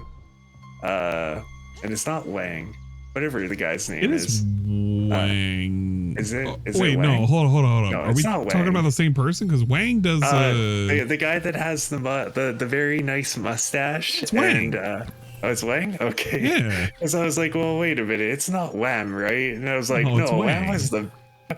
I was like, well, wait, no, Wham is the music group guys. And then I was like, no, wait, maybe it's Wang. And then I was like, no, it can't be Wang. That's a silly name for a fucking band. I'm almost positive it's Wang. You're not about to gaslight me into thinking it's not. I don't know. Maybe it is. Oh my god, I'm being gaslit. But could you imagine a fucking band called Wang? Yeah. New hit single from Wang. Wang, what the fuck? What? It's short for We Hate All Nice Guys. There you go, Wang. Oh, of course. Just a fucking punk. Actually, well, wait, no, that does make sense. I could see a punk group having the name Wang. Yeah, just to fuck with folks. Just Why not? being against all of what society stands for. Fucker, you jump around too much. Oh. You've been gaslit too. Yeah, everybody's been gaslit. He's so small, I can't use my special. I know. ability. I hate it. Oh, I yeah, can't. it's gonna be sucky too. All right, we're gonna do this. Gonna hit him with a fire beetle. Come on, Slugger. Come on, Slugger. You're not gonna knock him out. No. Run. Not when I miss my not when I miss my things like I just did. Ah, yes. Oops. Oh my god, I just want to stay connected with this guy. I know, I just want to fucking hit him in the face so hard. There we go.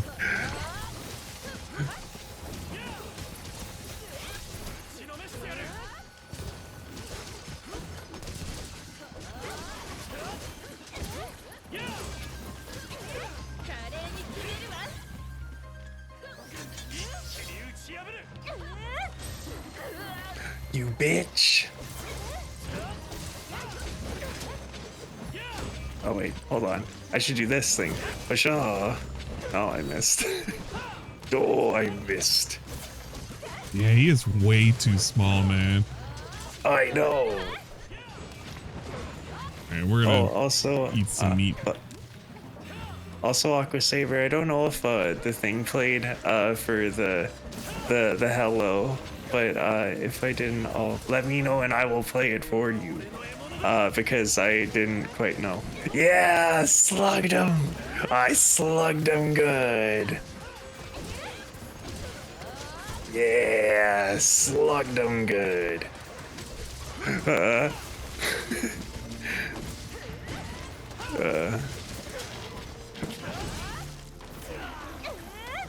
Yeah, I think it is Lang.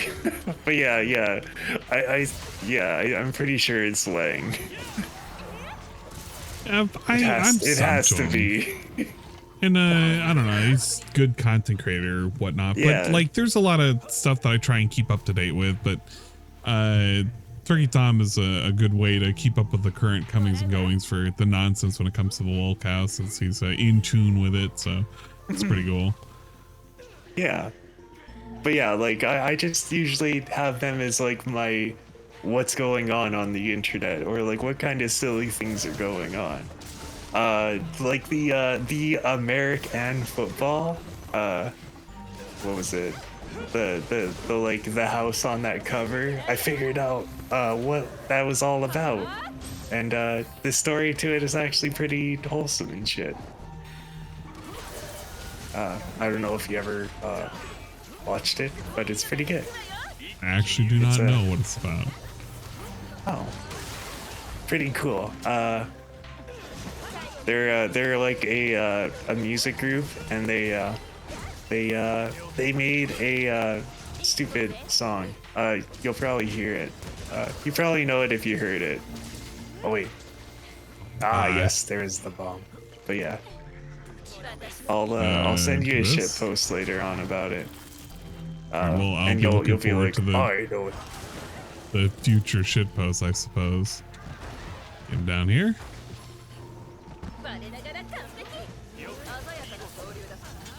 Oh, I should have put on a charger. What you call it?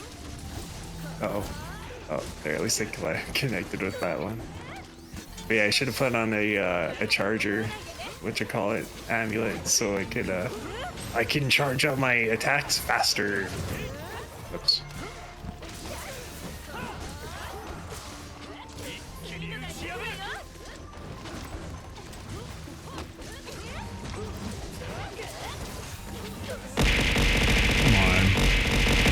Let me stay on target with this guy. Look at the boobies, look at the penis, look at the boobies, look at the penis. Behind on Mad on the internet. Oh shit, I'm behind by like 2 fucking episodes. I've been so far behind on all of the nonsense that's been coming and going. But like, I don't know. I was supposed to take a detox away from DSP, but it just seems to always cancel itself out because of all the nonsense that keeps going on. This is what happens when you don't listen to Karma. Now, to be fair, we went from a content drought to shenanigans and nonsense. See, this is what happens when you aren't reading your Bible. Yeah, you have to read your Bible, man. Oh fucker, no! I hate him, he's so fucking small. Oh wait, hold on, there you go. Smash! Smash! Smash! No! Oh, I gotta smash his smelly face. Uh-oh. Oh, I don't have a thing. Well, you said this one we can't die to, right? Oh, you can die to no, this. this one's okay. Yeah, I told him not to put on that 3 stack that you could die to, because it's like, come on. It's a punishment. I mean, it's doable. It just sucks because you make that one mistake. I have faith in you guys. I trust you guys enough as hunters that not with dual blades, no. We'd be okay. No, I don't feel confident with the dual blades.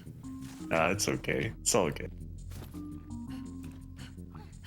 But I do need to I need to get afflicted pelts so I can make I think it's the fucking the Black Knight greatsword from Dark Souls. I can't remember. But it's pretty cool though. And I'll be more greatsword person because I like greatswords. They're pretty cool. Yes. Oh. But I'm glad to hear. I didn't have the what's it called? The OBS to the headphone thing, so I didn't hear it if it played. Oh. Womp womp. Oh God, I'm a terrible streamer. It's okay. I say that every single time I stream. I'm like, ah, jeez, what the fuck am I doing? The Argosy. Ooh. Oh, now I can make more barrel bombs. Barrel bombs? Bams. Bams? That one. And that one. And that one. Ah, yes.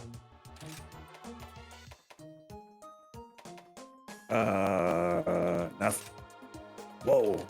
Give me all of these things, please. Ah, yes. Life got in the way. Things are getting better now. That's good to hear, man. Yeah. I know how that can go. Like, God, work has just been kicking my ass so hard. I'm just ready for it to calm down. So, because it's supposed to calm down around wintertime anyway. But I feel like our business owners are pushing way too hard for more and more projects. And we're kind of like low staffed because even though we've restocked on our project managers, we've lost several developers, and the projects they're asking, like, it's taking more and more of their work. And by the time that they all spit out all their projects, like, we're getting bottlenecked on the QA stuff now. It's kind of lame. All right, fair enough. Go look, see. Hopefully you have a good night if you're rolling out, or if you're looking. I do appreciate it nonetheless. Shit, this might be okay. We will hopefully enjoy anime night, and hopefully we'll run into the 5 a.m. situation type deals. I mean, big event Tuesday for me. Oof. Feel bad.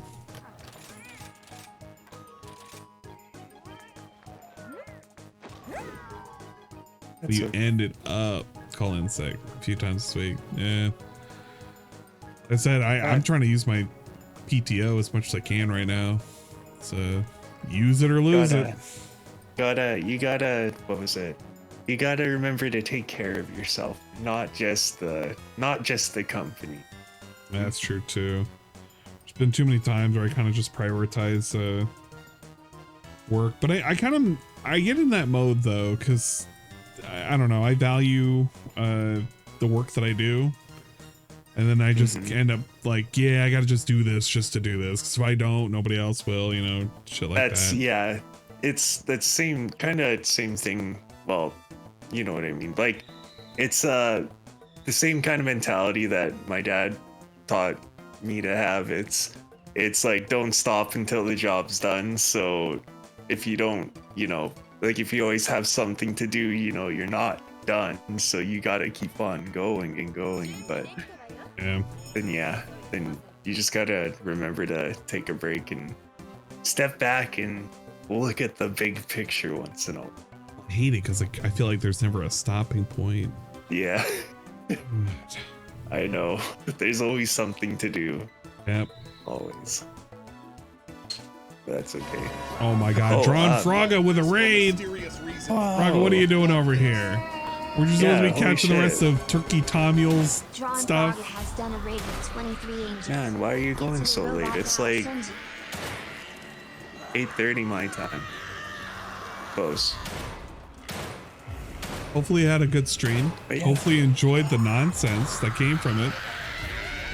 It was quite something. There was a couple of fuck ups, or I shouldn't say fuck ups. There were a couple of instances where I felt like it could have just been described a little bit better, but overall it was pretty entertaining for 2 hours and some change. No way.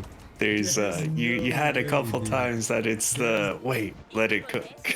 Let him cook. Now, to be fair, it didn't always result in a fine meal. Yep. Yeah, it was still pretty good. Yeah. All things I mean, for what it's worth, it was like it was well done.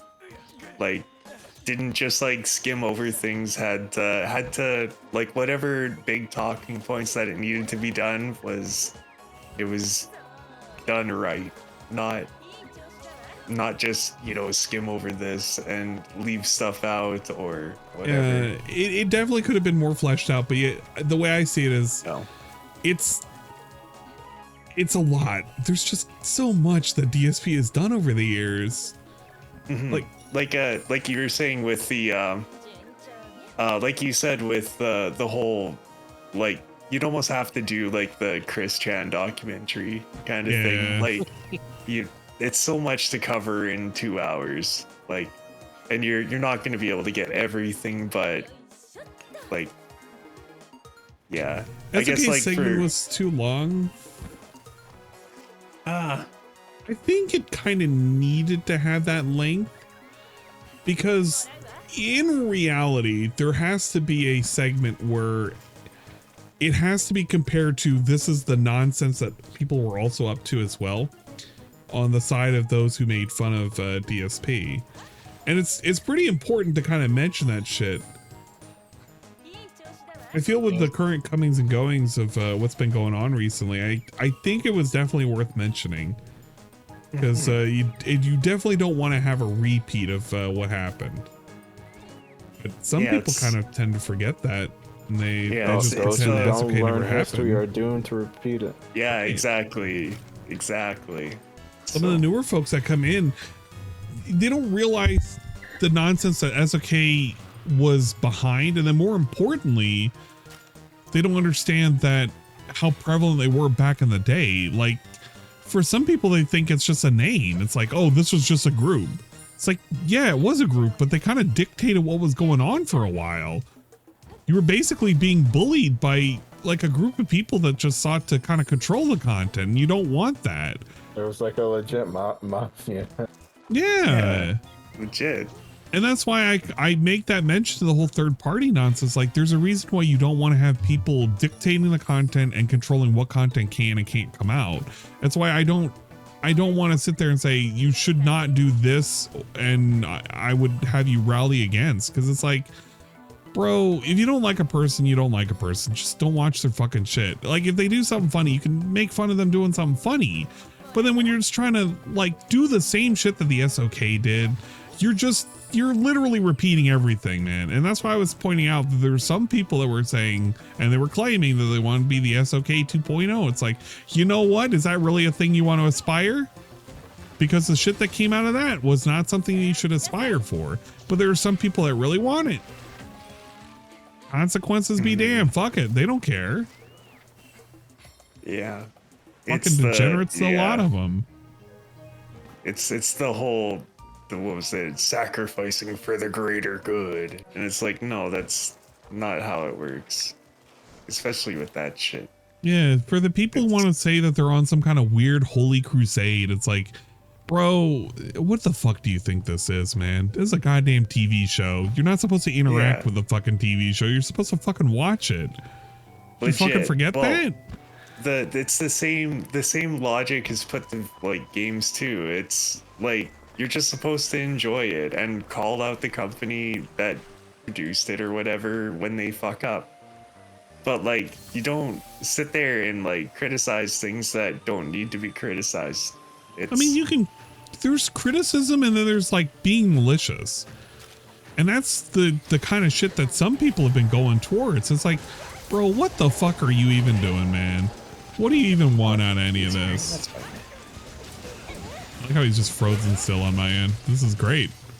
Oh, hey. Yeah. If you guys need to, I currently have 2 marionette spiders. So if you need something thrown into the wall, let me know. Well, it's marionette, not puppet. Yeah. Blue or yellow? But it's blue.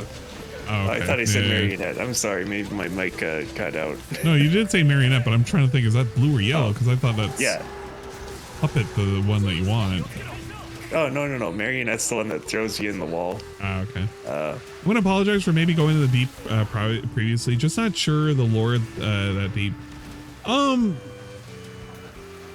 You don't have to worry about apologizing to me for anything, because the people who are... Because no matter what, I know what's going to happen the moment I start saying the things that I want to say. Because the things I wanted to say, the people who know what I'm talking about are going to understand the reason why I can't, and the things that I'm relating to. And people are already going to speculate the moment I say that anyway, so I don't even really care. But it's like, there's been so much nonsense over the past year and some change where people want to dictate the content. People want to make up the content. They want to make stories that are outside of the normal shit. Like, I get it. Like, oh, here are the DSP bank leaks. But like, don't go fetching them. If it happens, man, just laugh at them. Have a laugh, put it to some background music or something. But then there's some people that are like, yeah, man, I would really like it if we take down a whole lot of people and we say, well, it's my show now. Or we go around and we control like how the Discords are acting, because that's fun too. It's like, no, I'm going to make socks and I'm going to sit there and I'm going to coordinate on Discord and show that actually there's a secret cabal of detractors and all they do is like fuck around. No, some of us just play rock game. Some of us literally just play rock game. It's not that deep. Yeah. But people pretend it's deep because they want to pretend that DSP is like some fucking evil Stalin guy. It's like, no, he's just a guy who just makes games, like plays games poorly, and he like begs people for money. My whole thing about it, like, I guess maybe you can call me ignorant and stuff like that, like about fucking the whole the whole Illuminati thing, like that kind of stuff, right? It's okay, yeah, sure, I can understand that, you know, there's like some, like there could be some big hidden organization that's, you know, running everything behind the scenes and all that jazz. But it's like, you're kind of stuck to have to play the rules. Like sure, you can, you know, be against it and like not agree with whatever the fuck they're doing. But like, well, no, wait, I don't know. Maybe I'm just. You're trying to make a point specifically for, you know, why it is that you can't do anything about it. And it's like, realistically, yeah, you can't really do anything about it. Like, I'm not here to just do call outs on a whole bunch of fucking people. And then you're gonna be like, well, but didn't you do a call out on fucking on Soma? It's like, yeah, I actually did. Because what he did was just something that you shouldn't be doing on YouTube, which is the fucking false copyright strike shit. Like, it's abhorrently bad. Nobody should agree with it. The thing too about it, it's like he was trying to, like, well, from what I remember, he was trying to cover it up too, right? Like, right, but he's trying to keep it all secret and shit. The cover up, I'm not even 100% angry with per se. It's like, what really gets me is, it's like the fact that he did it and he covered it up, yeah, but it's. He tried to get whoever was over here because he still had aggro to Karma. Like specifically with Soma, it's like, bro, Soma did fucking dumb, fucked up shit. But the key thing that I hate him for was the fact that it's not that he lied. It was the fact that he lied about what he did. And what he did was what I am against. You can't just false copyright strike somebody. That's fucking stupid. Like, that's like a no-no rule. And that should go for anybody and everybody. But there are some people that are just okay with having that rule broken because, well, why not? It's just by any means. Those people fall into by any means camp. And that's what I guess really pisses me off, is just the people who think like there should be no rules that should be followed. It's like, bro, there are basic rules you should follow. The anarchy lovers. It's like you can't vote for anarchy all the time. There has to be some semblance of how you fucking have to act. But there are some people that just don't have any stake in anything. They just want to see the chaos full front. Oh, fucker. You like Dan's face over an issue? They believe that they're being smart and they can just dive out of it, even though if you facilitate next to the nonsense, people are going to start punching your ticket as well. Yes. It's like no one is safe from that kind of situation. It's like when you start that game just, the culmination is everybody's wrong in the end. And it can go for anything. Like, imagine this. You call out somebody is racist and you're saying, okay, well, this person is racist. It's like, all right, well, what evidence do you have? It's like, well, I just don't like how they are and they have no defense against it, or they do something stupid. It's like, I get it when DSP does something where it's like, okay, he's acting racist. All right, what's the evidence? And then you show that evidence. It's like, yeah, it's kind of clear cut that he's acting a fool. It's like, all right, then you can kind of hate him for it. I can say that this incident is like makes him look racist, fine. But like, if you're just out there willy-nilly just making that charge and there's nothing to back it up and people are just supposed to believe it because you said it, because you're a position of like authority or power, or people just have to believe you, man. It's like, I don't know. There's just so many things that I see that are people just want you to believe what they're saying because they have some kind of weight or authority, which is why I hate doing the call outs on people. Yeah, like that's why I hate doing the call outs too. Because if I just simply say that, I'm saying X person is not good. If I just simply did that, that's like, it's not taking into consideration that I have at least some level of pull, right? I would be remiss into thinking that, oh, I'm just like a nobody. It's like, at least some people would take my word for it, and I can't just blanketly do that without some level of proof. So you shouldn't just call it out with nothing. And then what's worse is if you're just making it up and the people who are just fabricating nonsense. And they just want to put it out there. It's like, this is a thing that is happening. Where's your proof? Well, he did this. It's like, okay, can you show me when it happened? And it's like, no, this is kind of vague. I don't really believe that. That's kind of really out of context. But it's like, trust me, bro, I must be right. It's like, it's using using the power of your voice more than like the weight of the evidence. Yeah, exactly. Yeah, it's happened before where it's like, the reason why I called out James that time was because he was willing to use the power of his platform to take something that was probably incorrect and push it to the degree of, it must be true because I said it. It's like it's like when people would say that DSP is a PDF, and they would say so because of Leanna's supposed age. It's like, well, technically, from what we saw, it was technically on board. Is it creepy? Yes, absolutely creepy. But it's a real stretch to say that. You're easier to say it with like people like Derek, it's a bad because look. That's the best thing it's a bad look. It's easier to say it with Derek because Derek he's had playlists with little girls and he's really shown some weird tendencies. It's kind of been out there, man. He's definitely a pervert and he leans towards that territory. Like, dude, nobody has on a playlist like a fucking 3-year-old being bathed. Except Ross. Exactly. Like, what the fuck? Yeah. It's shit like that. That's just strange. There's a reason why he gets called out, because that shit was out there. His playlist was out there and his subscription list is still out there. If you literally look at Derek's subscription list right now, he's subscribed to channels that have not been active for years, and they will have 1 or 2 videos, and it'll be of little children dancing around, little children fucking doing makeup, little children dressing or wrestling or anything like that. And it's like, bro, what the fuck are these channels? What do you subscribe to these people for? They're not your family. They're just random ass accounts. And you kind of know what it's for because they always have suspicious amounts of views. They're always very, very weird. It's very disturbing. Like there's a pattern there.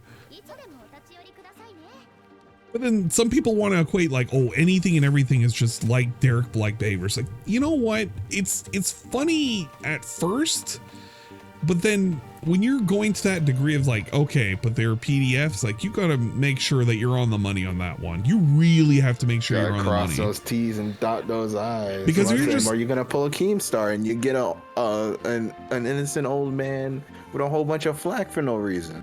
Right.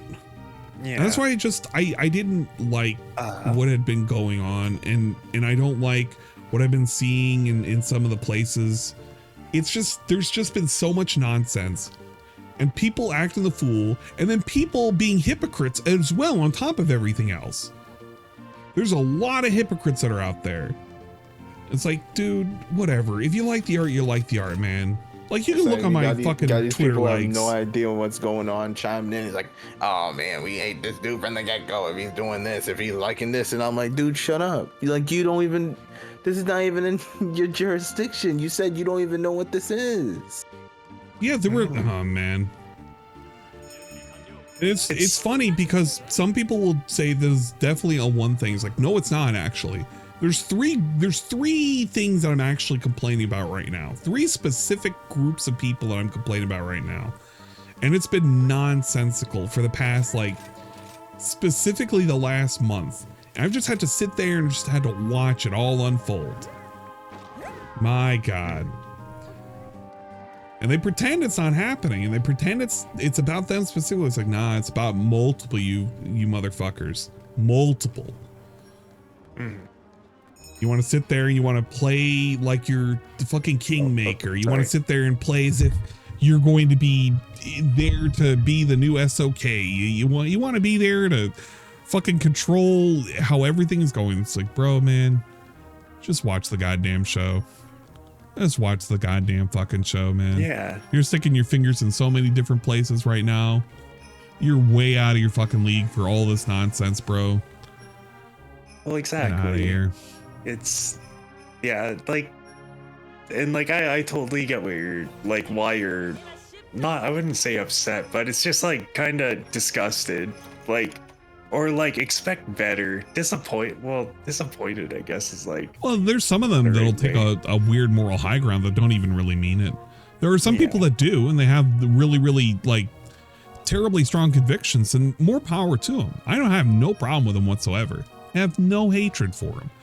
I mean, I had to deal with fucking some people that were coming in my DMs. They were like, they would tell me all sorts of nonsense about all the people they don't like. And it's like, what do you want me to do? You want me to cut them out because you don't like them? Just, and man, that's kind of weird, right? I didn't realize that I was you. Like at that point, all you're doing is just fucking, you're just, what was it? Gossip at fucking work. Gossip at the water cooler. And it's, oh my god, did you see Stacy in that skirt? Man, does she look fat? And then it's, oh my god, I know, right? Like they try to take shit that I do as a vehicle for me to like potentially be some, like, I'm not gonna act like some goddamn content cop, bruh. I'm not your mouthpiece for whatever fucking moral crusade you want to be on. Go do it on your own fucking time and your own goddamn dime. Ain't me. Oh my god. Is Monster Hunter Rise like Phil's PUBG streams? Not quite. It's more automatic than anything else, especially when we're doing basic hunts like this. It really doesn't require a whole lot of our thought process. It just happens. Until we face the Risen. Yeah. I know, I just saw that on your stream, Vix. If you're wanting to address that, Chai. So we are currently full. Oh, you are currently addressing it. I see that. Never mind. You can't be content cop. Not chucked enough. Nah. See, I don't want to pretend that I'm some damn content cop. That's just it's not my thing, man. And he owes me money. I just want to laugh at some dude, man. But some people are gonna want to pretend that there's some kind of moral police and they're doing the greater good. It's like, all right, man. Well, I guess so. Go ahead and attack him if you want, man. It's not like a guy dressed up as a cupcake with some makeup on, going around lurking and stalking. They just want to wear the lead crown and get surprised that when they put it on, they get cuts and they get poisoned. Yeah. Actually, that kind of brought up a good question. I was gonna ask you, well, because I have to finish up Yomawari for sure, but some other time, like maybe in the middle of the weeks and stuff like that, would you guys be against doing Monster Hunter? You know, that kind of stuff. I'm always down, always ready. As long as I'm not probably working. Would be okay. I like if you need a Saturday where you need to play games, like it's more than perfectly fine. Yeah, no. I'm just saying, like, even throughout like the middle of the week, like if I or if you, no, not even for ketchup, just for shits and giggles. I don't know. It's like, I don't know if it is for you guys, but I usually just like, I don't know. If you, well, a little bit of a shy bot lore. I don't know. I usually like to just hang out with people and, just talk and do stuff and have a good time together. So, I mean, Yeah, if you ever want to just I'm generally hang out down. I don't even have to stream or anything. The thing is, when it comes to Monster Hunter's I don't know, it's a relaxing game in a weird way. If we're doing hunts like this, because I don't really have to think. It's automatic. Yeah, exactly. But, yeah, as long as not busy. That's the thing. Like, work has just been kicking my ass the last couple of weeks with as many people that have been out on vacation. That's why I'm hoping everything slows down by hopefully end of next week. No, I usually just use this for my interaction with the outside world. Other than that, I just sit under my blankets and use stupid little gremlin. Play Gran Turismo. DPS guy. Show me your DPS. Hey, what's up, Vikes? Wait, Vikes, were you not here earlier? Thank you, Aqua. I will take a sip. I will finish off my Asahi beer. Asahi? Asahi? It's Asahi. Asahi? Yeah. Didn't know you were streaming? Oh, geez. Yeah, I've been streaming for a minute, man. I missed out. We covered the turkey Tom Mule nonsense. That was a thing. Wait. I gotta get away from the stupid thing. But I'll be right back.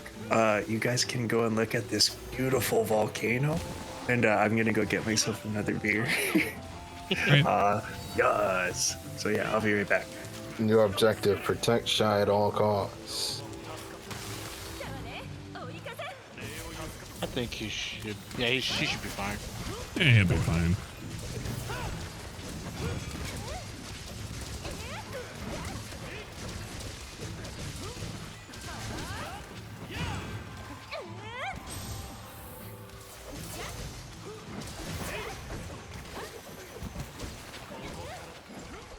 Oh my lord.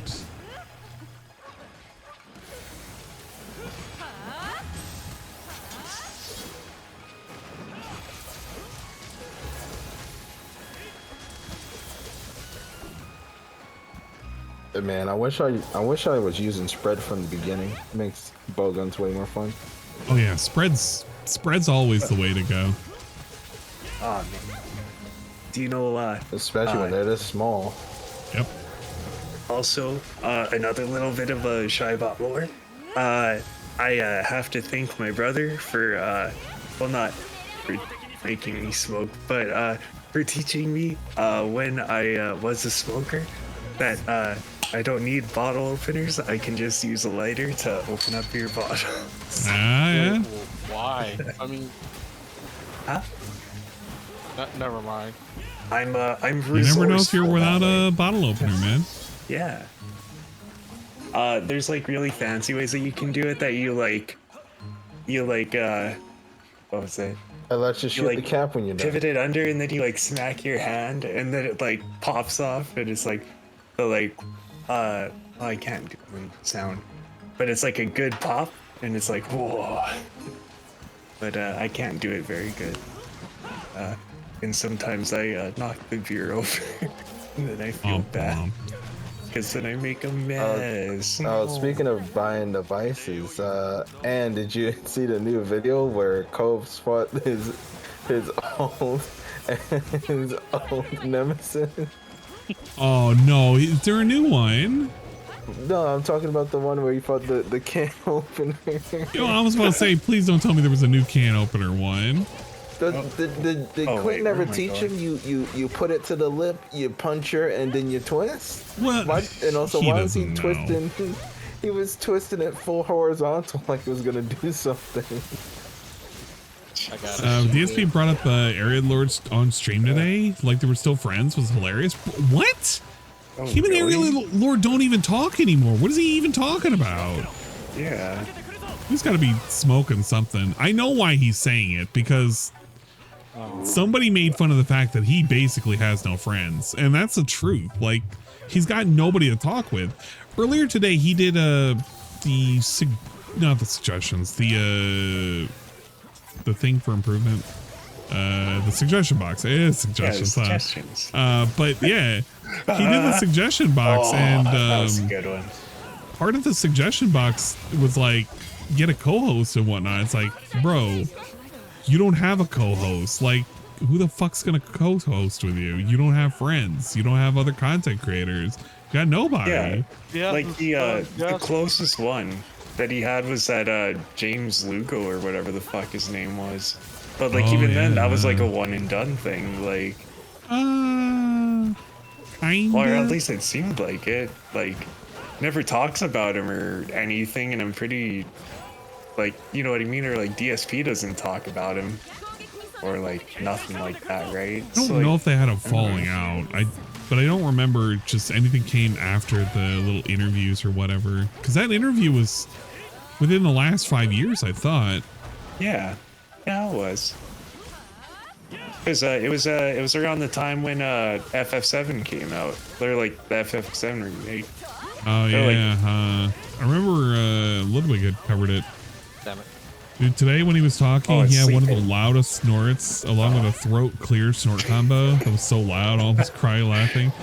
I wonder if that was the one that I had captured. Well, I captured a couple of snorts today. It's pretty good. I captured this. It's not.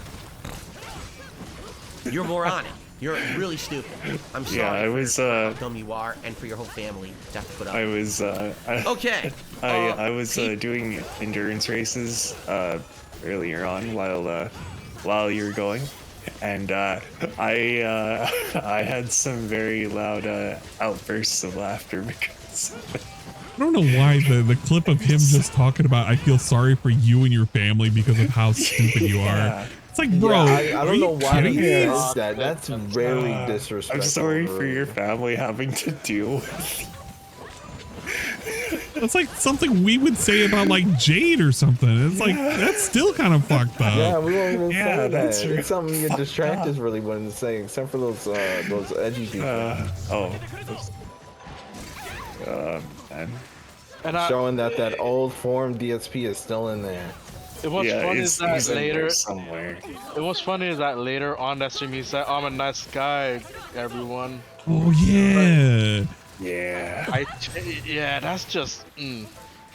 It's he has to be completely unaware of the things he says. Like I think he just depersons anybody he thinks is a detractor. Like they're not people to him. His chatters aren't people to him. Oh, that's true. Well, they kind of just exist to engage with him and to validate him in a weird level. I think it's once he realized that they're detractors, he can fully pull off the mask and address them as nobody. Pretty much. Yeah. But my dig is like what if he gets it wrong? I'm pretty There's sure no backing out. He's gotten it wrong a lot. Right. But he has to know that if he gets it wrong, there's just you can't backtrack from that. It's over. You just fucked with somebody. The fact that he's willing to do it with the new person that came in his chat that was like, Bill, the ads are obnoxious. Like, no, you don't know what you're talking about. It's like you're just a sock. It's like, get banned. So what if they weren't a sock? Like, if you addressed them like that, it's like you literally lost a new viewer right there and then.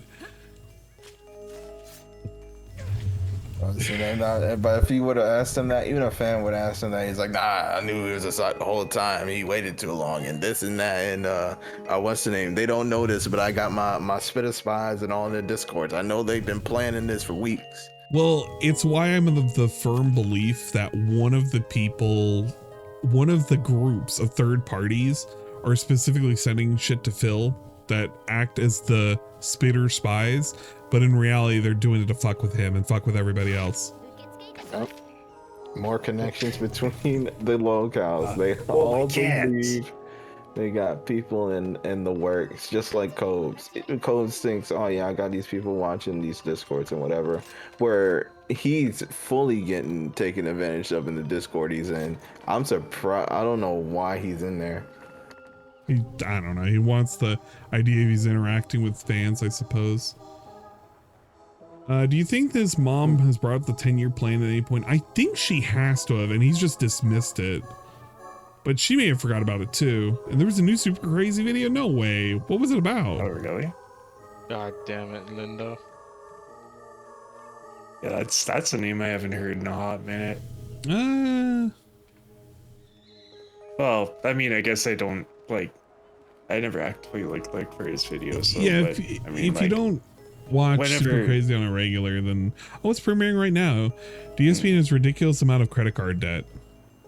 Ah, yes. And that makes sense. Like, if you really think about it, DSP really did rack up like an insane amount of credit card debt. Like, dude got a literal deckhand of actual cards.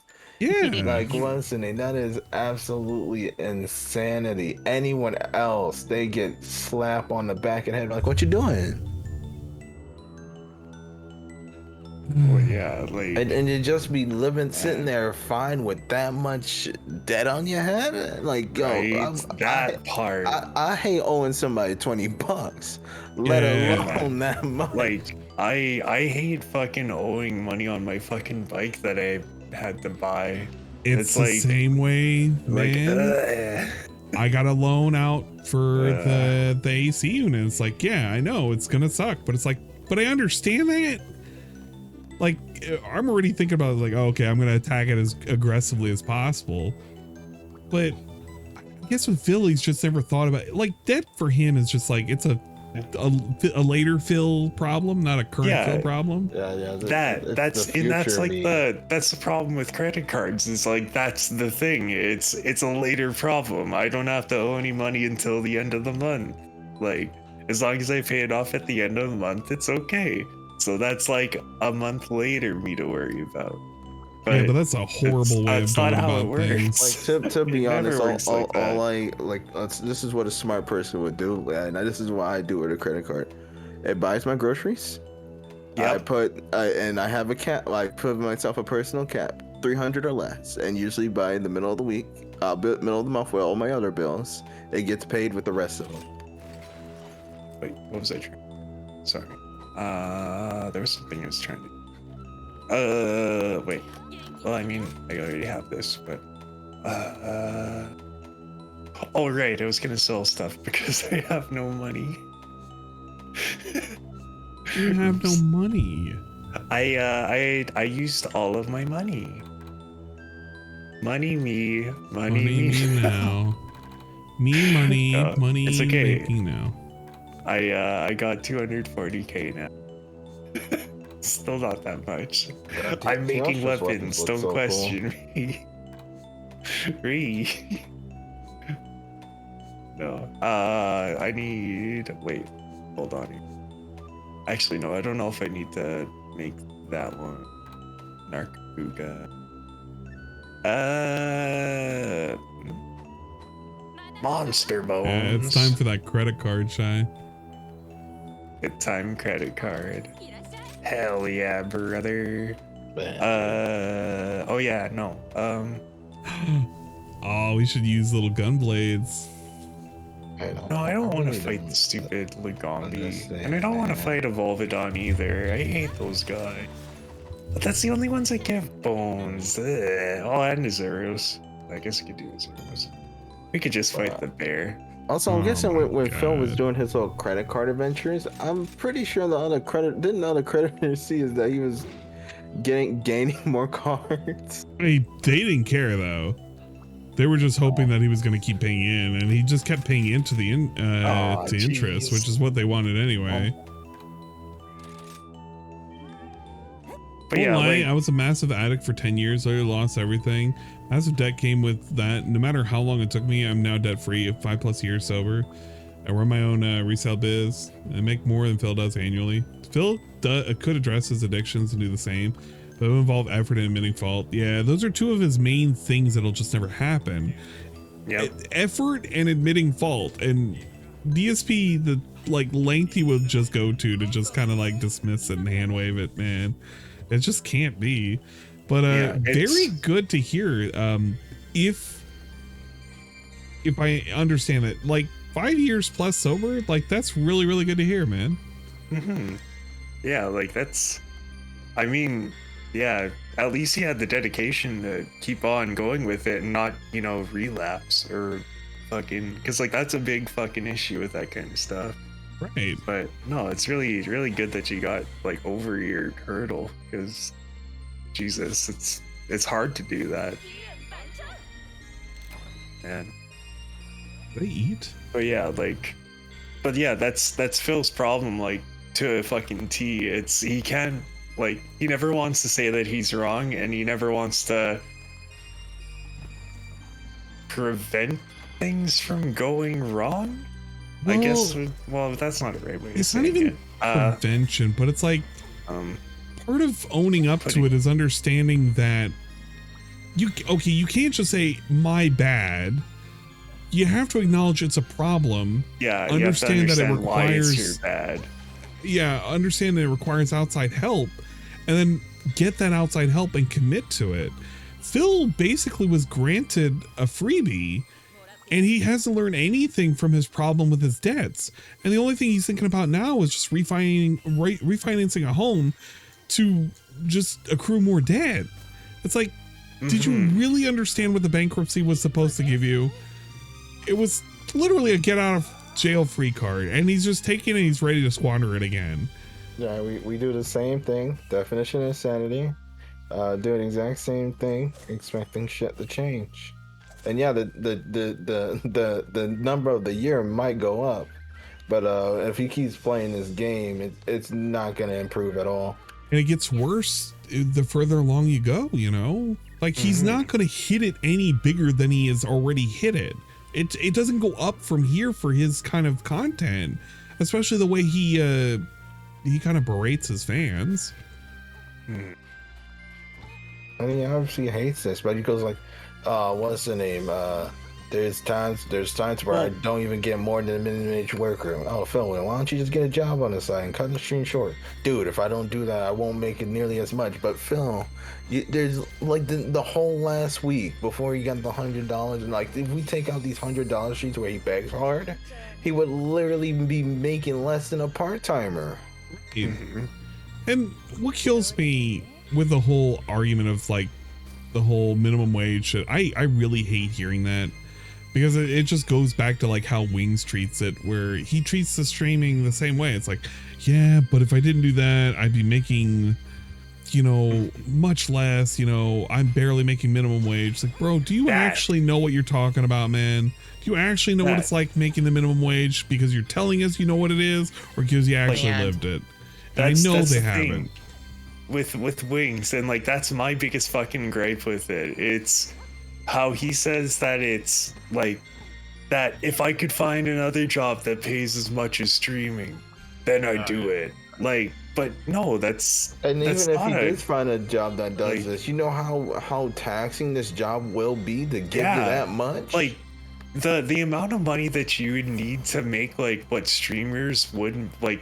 Well, not like whatever. Like, I guess okay. Like say somebody like, well, I guess somebody like Tevin. You know what you'd have to do? You'd be working on the oil fields. Numbers, yeah, either then or like, you're gonna you have would to need to work on a fucking oil field, or like that kind of shit. Like if you want to do backbreaking labor, or you know, like whatever, smart ass I'm the shit. CEO of a company, but good luck. Yeah, good luck just way stepping through I and see it, being captain.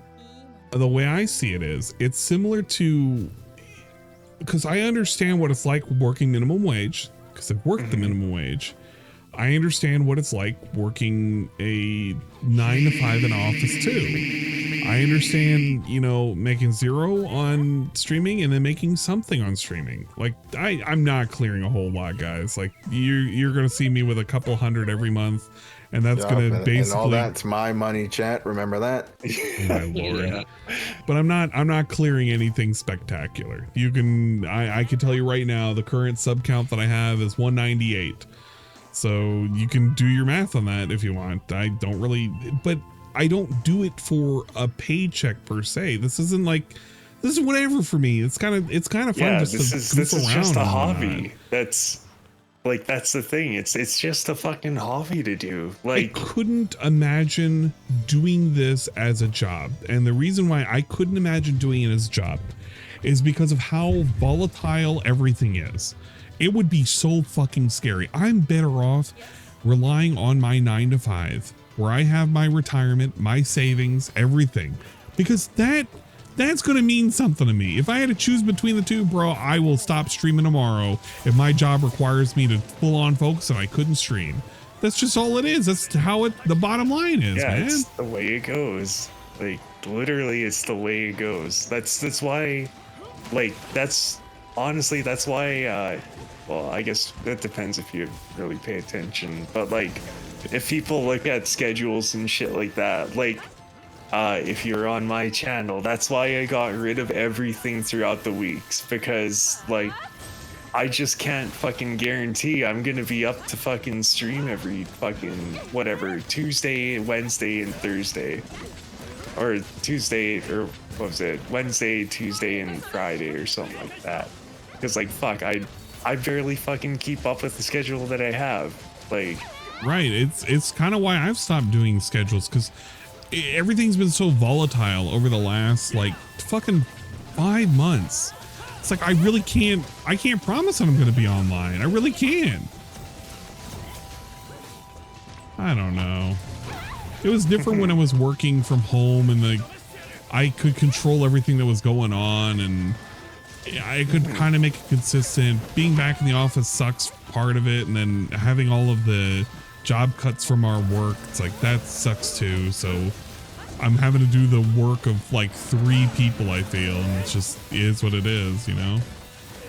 But that's right, people like Phil and Wingo and Coves will never know the feeling of a hard week's payoff. Exactly. It's kind of just, it's so immediate to them. I can kind of feel for Cobes at least, because he used to know what it is, but he's become so entitled to just the freebies and the handouts that it's just what he expects. And it's not like he can't work, he chooses not to work, because if he worked, he likes to make the idea, well, the trolls would ruin it, but he himself ruined his own job prospects. Well, and that's like, well, and I guess, okay, it's not to the same extent, but like, and that's a problem with Phil. It's like, he's just been so fucking used to getting handouts so like for so long that like, what's the point of putting effort in if I can just, you know, get a handout? Right. Like, he's forgotten the hunger and the drive to actually do better. I want to say, like, you can say he was low effort, and a lot of people are like, yeah, Phil back then was low effort, but at least back then you could almost feel like he had more drive than he has today. Today it's just quite literally, he clocks in and he just does it. It's a job, it's the hours. He literally complains about the most nonsensical shit. He'll pretend he was like, yeah, man, oh, I had to be in the office the entire time. You know what? That's part of the job, man. Yeah. And it's like, and it's the fact that it's like, anything that's an inconvenience to him is just, well, I don't want to do it then. And it's like, well, that's kind of the name of the game. Like, sure, nothing's gonna be fucking peaches and rainbows for you every fucking day. Like, of course you're gonna have days that are just shit, but like, you gotta take the good with the fucking bad. Right. Because like, man, you're just living in fucking fantasy then. Or like, you're not living in reality at that point. And it's like, Bill is, you know, literally an analogy of a person on welfare, where they find no drive to do better because they're miserable because of maintaining the norm. Right. Yep. DSP just wants to maintain. He's even said it multiple times. He would just like it if everything could just stay the same. If everything could stay the same, we'll be on track. It's like, bro, it shouldn't be about staying the same. The whole part of being a content creator, if you were trying to do it for a living, it's all about doing better. It's about growing. It's about, like, I don't know, putting out the best. You have to have some drive to do a little bit better each time, do something new, do something, just anything at all. Because if you don't, you're going to stagnate and not everybody's going to want to check it out. Yeah. Like, it's, I don't know, it's just fucking baffling. That's like literally, it's like when people say that it's a fucking trash fire you can't look away from, that's literally what it is. Like it can't get worse than this, can it? And then somehow it just magically fucking conjures up a way to get way fucking worse. It's like, well, man, like, I don't know. It's fun. He should swap out this mentality that everything will work out in the end. If it can happen, if it's gonna get worse, you plan for it to get worse. Right. He And just the dude expect doesn't everything to just return to status quo and he'd be fine, but not knowing that he's slowly slipping. Yeah, he's been asking for everything to be status quo for like a decade now. If everything could be the way it is. Well, you know what the way it used to be? The way it used to be is you used to work for Machinima, you used to get a lot of money per views. But that's been gone for a long time. It doesn't work like that no more. Well, even too, like, you could even take it a step further and be like, before the fucking internet, you know what you had to do? You had to fucking work for a talent agency, and you had to get gigs like that. Like, he's not going to understand that's what's being compared to. What he's complaining about is specifically when he says the way it was before. The way it was before was the good old days, and the good old days was when he pointed a camera at the fucking the TV and he worked for Machinima. He got a paycheck, and it was probably like 10-20,000 a month just for doing nonsense. For literally doing nonsense. And he loved it. Record. Just to drink and record. And he squandered it. He thought he could live bigger than that. He thought he could live. He thought it was just going to be constantly coming in. Mm-hmm. And back then, people were not saying that this could last forever. They were saying the opposite. Bro, it could end at any moment. Well, yeah, the guy from Machinima said the exact same thing. Like, what are you gonna do other than just this? And it's like, it's just like that. I'm like so dumbfounded. Like, I don't know. I didn't think about that. I'm just gonna keep doing this. You'll see. And it's really surprising if you actually think about it this way. DSP complains so much about what is the point of getting an actual job because of the job security, right? Yes, I'd love. But it's like, if you take that example and you just apply it over to what he's currently doing now, what is the point of being a content creator if you don't have the job security? Because you don't have the job security, bro. It could turn around. Fucking YouTube could go away tomorrow. Then what? You switch over to Twitch. What if that goes away too? What do you do then? He just expects it to just keep happening. Well, yeah, like, and that's why it's so baffling when he says something like that. YouTube is the most secure job I ever had. It's like, dude, no, that's. Didn't it fall out on him twice? It's fallen out on him multiple times. But he doesn't make those connections. To make those connections would to admit that he's been wrong the entire time. Yeah, it's, hey, you're going stagnant. Like, you're not pulling in, you're not pulling in the weight that you used to have. Like, you're kind of just existing now. And that's your beliefs. Thank you for the raid. Oh, shit. Well, I mean, shit. It's like we've been going for 2 hours. One more quick fight. Okay, sounds good. Yeah, let's go ahead and line it up. Here, I'll look it up quick. Monster. We'll probably end up raiding somebody else. Wait, unless is. Unless that's OIC wasn't as deranged as he is, Phil. Literally be homeless at this rate. I don't know. I'm not of the opinion that OIC is the core supporter that is causing him to stay around. I think that a lot of people use OIC to scapegoat because they want the ability to finger point. It's because of this one reason. Reality is there are a lot of people that want to quote unquote support Phil. Case in point, was it K Styles? Like K Styles literally made all those donations the other day just to spite people who were fucking with him on Twitter. It's like, yeah, you know what? He's gonna do that. Is it gonna hurt him? Yeah. It doesn't hurt me at all, but it's gonna hurt him, and he's not gonna see reason to it. And it's like, yeah, you can make fun of him, but that's not gonna convince him otherwise. You're just taunting him into giving him more money. And then you're gonna point out, I was like, see, this is the reason why Phil is successful, because people like him exist. Like, I guess. Vikes 1011 cheered 50 big ups. Phil's begging reminds me of addiction in so many ways. He feels sick as he doesn't do it because someone may not donate if they don't know he needs help. He does it to feel normal. He doesn't even get high from it like he used to. He doesn't even get the high from the begging no more. There you go. Sorry. I was fucking around with stuff. Hey, right now, what's the name? I'm not sure what's going on, but the way he expects these to get hit now, and he it's the same thing with you remember when he told people on YouTube, I can't ask the Twitch side no more. They're doing their part. You guys on YouTube need to pitch in. Yeah, he's you doing step that with up. the members. You like, yo, you guys who getting members and expecting these handouts, you better start re-upping instead of just waiting. Especially this time of year, y'all selfish bastards. Y'all better get. Well, exactly. Like he truly just does not understand what he's saying anymore. And yeah, it's become a habitual thing, because what's ended up happening is when he panics, it always comes in threes. Everything always comes in threes. It's not even 3 days in a row, it's 3 streams in a row. If it's 3 streams that are perceived as bad, or if he's told it's bad, it must be bad, and therefore he's got to panic. And he's been doing it. He's been doing it for the past like multiple years, but it's just accelerating now because, well, he's more panicked now.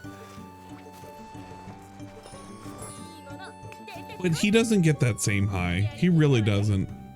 At some point he used to, and it used to mean something whenever he would get that big payday.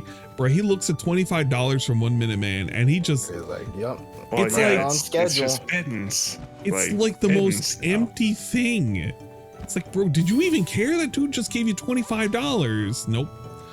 Just, thank you for the money, as always. That's like 2 hours of pay right there. Yeah, I was gonna say that's 2 hours of minimum wage work right now. Like, but he doesn't see that connection. He doesn't understand it. He doesn't know what to reference it to. The only thing he can say is, well, it's expected, because it's not expected, but it happened anyway, and it always happens. Well, that's kind of weird, right? I mean, when you actually think about it and how you're acting about it, nobody normal acts this way. Bro, if you find a 20 out in the parking lot, you're gonna be like, oh shit, sweet, I got 20 out of the parking lot, man. That's pretty cool. Man, imagine if he had my experience of finding $100. That's like, it's well, I mean, that's literally how he treats it now. It's like his streams are just, I found $100 laying there. Like, whoa, big ups. They're vehicles. Like, they're all just vehicles. It's just, here it is. Here's the money. There it is. Okay, next stream, next stream, whoa, next stream, and then just keep going. This car door's unlocked. Oh, I wonder what's inside. Well, it's a vehicle for him to just ask for the money and to just get the money. Yeah, it's exactly. I think that's why the money me now. I think like that's why it's so stupid and funny at the same time. But well, sad at the same time, but you know what I mean. Like, yeah. I don't know. But like, I guess the other thing too, it's what do you expect from a guy that, well, I guess he says, but like, can you really take his word on it that I go out once a day?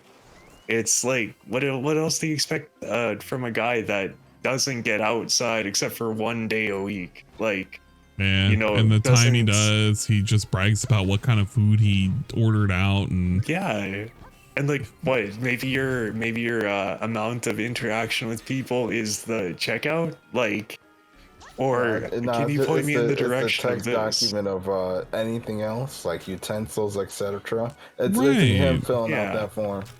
And when you think about the interaction that he has with the folks that he doesn't even want to be a part of, the people that make minimum wage and have a job, he has nothing but disdain for them. How many times did he describe an interaction with somebody who works in service and it's just nothing but, yeah, you fucked it up and you got it all wrong. He doesn't care about these people. He doesn't care about what they do, how much they make. He just doesn't want to be part of them. He doesn't want to be part of the riffraff. There's nothing wrong with Totsugeki's song. Leave it alone. You're just angry. You just don't like dolphins. Yes. And sorry. I'm listening to Guilty Gear songs, and the May stage came on. And then actually, I don't know if you saw, but I took your advice, and I upgraded my stream by adding Buttspot to the chat. And now Buttspot says very, and it said Totsugeki berry. My lord. Pretty cool, huh? I don't have the sound effects currently on, Vike, so sorry. Why is dismissiveness? Whales keep giving him money with no question asked. It's odd behavior. Even the most parasocial fans engage with the streamer. Those whales running dry. You seen these last streams? It's like they running out because inflation hit. I'm pretty sure for groceries they hitting around like $600, like $100 per run. Oh, dude, for what was it? Like for me in general now, when I want to like get stuff from. Like I'm pretty sure my I'm trying not to get fucking hit by this stupid crab, and I'm trying to clear out a bush. But no, my grocery bill, I don't spend lots on fucking like food, but it went up like $50. Oh yeah, it's like, nuts. It's not as small of a deal as Phil thinks it is. Like it's bad. Like fuck. Yeah, Phil's get out of here. I hate his whole thought process that he had, specifically with how things must be. It's like, yeah, there's a recession, but people are gonna spend less on like the frivolous shit, and they're going to spend more on like the shit they enjoy. It's like, no, they're gonna tighten their belts depending on who it is. Yeah, by frivolous shit. Frivolous is like things that they enjoy too. Yeah, like if he doesn't understand, the frivolous shit is you, Phil. You're the frivolous shit. Exactly. Like I don't know how he doesn't make that comparison at all. I don't think he cares to know that he's part of that. He's too stupid to realize that. Oh wait. Oh. That's not what I was trying to fight. Sorry. I am dilly-dallying, as they say. Oh my. I'm on my way Lord.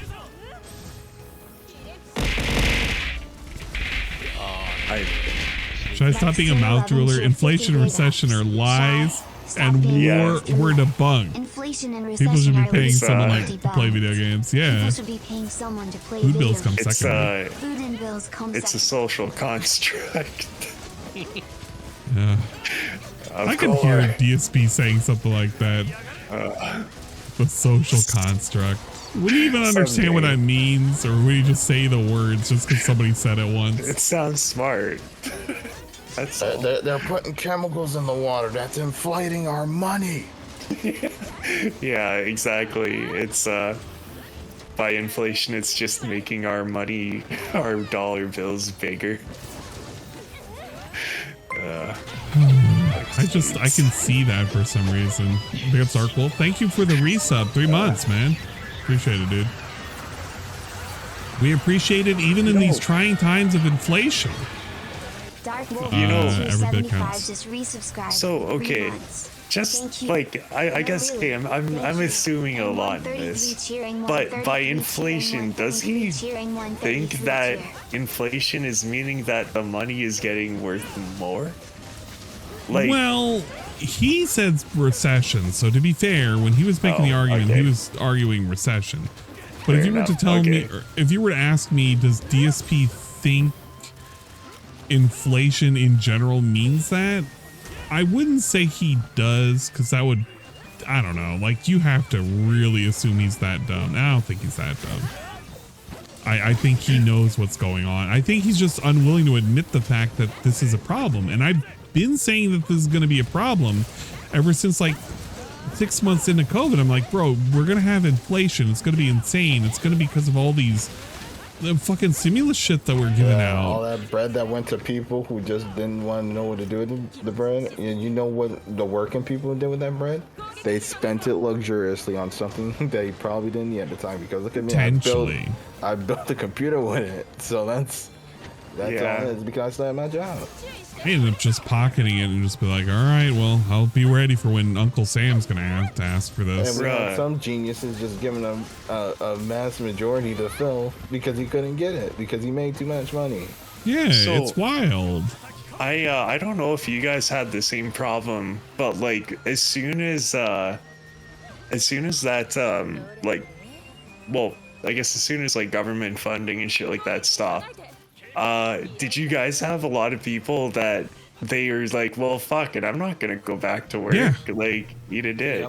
Yeah, that was 'Cause I'm making definitely more sitting happening. here. Yeah, like that was like a huge fucking problem we were having. And it's like, well, yeah, that's what you get for fucking giving people like so, I don't know, like it's handouts. It's Yeah. just handouts. Like, I know you're trying to help, but the problem is that if they're incentivized to not do anything and they get more for it, why the fuck would they go back? Hell, even if you only make 3/4 of what you would have made if you went back, bro, doing nothing is literally doing nothing. Yeah. Like, the thing, I don't know how much you guys were getting, but like, for me up here, they were getting pretty much as I was making a paycheck. And like, I'll admit it, like, my paychecks, like, I'm getting royally fucked. Like, for the amount of work and like, my qualifications, technically, like, I should be making like $30 an hour, I'm only making 20.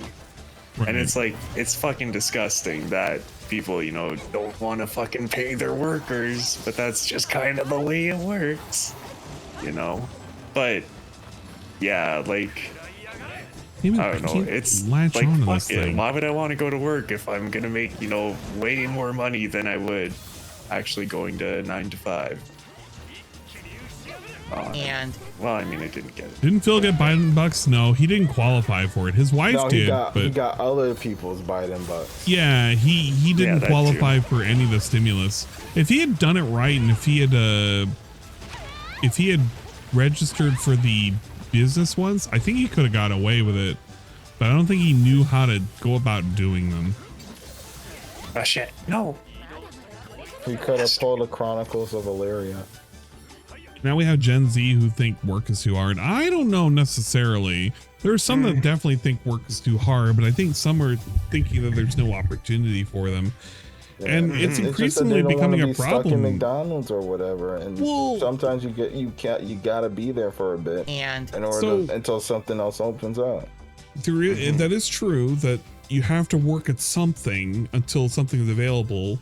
But then there's also the argument that there aren't as many positions as are lucrative or what you want. I think this is a multifaceted problem that's going from education was handed out willy-nilly to basically anybody. So it devalued education as a whole for anything past high school, anything past a technical college. It's just devalued it. And nobody's learning any skills that they really need. The jobs that were promised to exist don't really exist. And nobody's wanting to take on the work that's out there because their thought process is, well, it's minimum wage. And it's like, yeah, it's minimum wage, but like the solution can't just be to raise the minimum wage, because we see how fucked up it's already made everything now. It's like, yeah, it's not all because of minimum wage, but it's like, it's a contributing factor. So I don't know. It's a compounded problem that has too many hands in the pot and too many levers that were pulled to make things better for people. And it's just made it where people are now kind of suffering the consequences of trying to, I don't know, make people feel better and pay them for more work. It's like, yeah, you've devalued everything else. Like, if I honestly think about it, it's like, man, you know what? I know fucking minimum wage doesn't pay you that much, but for fuck's sake, like, some of these people that are working at like fast food, it's like, you're really not even that terribly far from me if in the grand scheme of things. Oh yeah, okay, so fuck, I can't remember what exactly, like what sector it was, but there was some kind of study, I can't remember which, like what the job title was, but they're making like fucking $10 more than I am minimum, like start. Yeah, exactly. It's starting wage, and it's like, dude, are you fucking serious? Like, sure, I guess I do live in like kind of, well, I wouldn't say poor, much on that. But yeah, like it's not like that. My cost of living here is like stupid crazy. Like I'm not paying like, you know, fucking like whatever, $3,000 for a bedroom apartment kind of a thing. Like I'm not paying that or anything, but like goddamn, like how do they expect me to go anywhere with what I got for fucking living or like for how much I'm making for a living?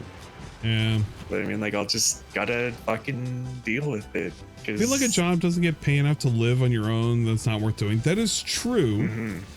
It's just, I think at a certain point things have just gotten way too lopsided, and it's not an easy fix anymore. Like saying raising the minimum wage isn't going to fix things. Making higher education more accessible isn't going to necessarily fix things. You can't force jobs to get created. I think there are levers that can be pulled to help accelerate jobs get created or make it easier, but we're not pulling those levers. We're not making it easier for businesses, we're making it harder.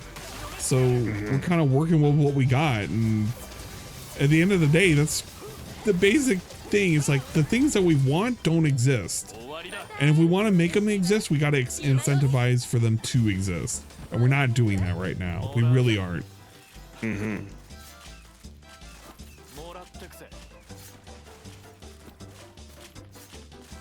Yeah, at Dingus, not yet.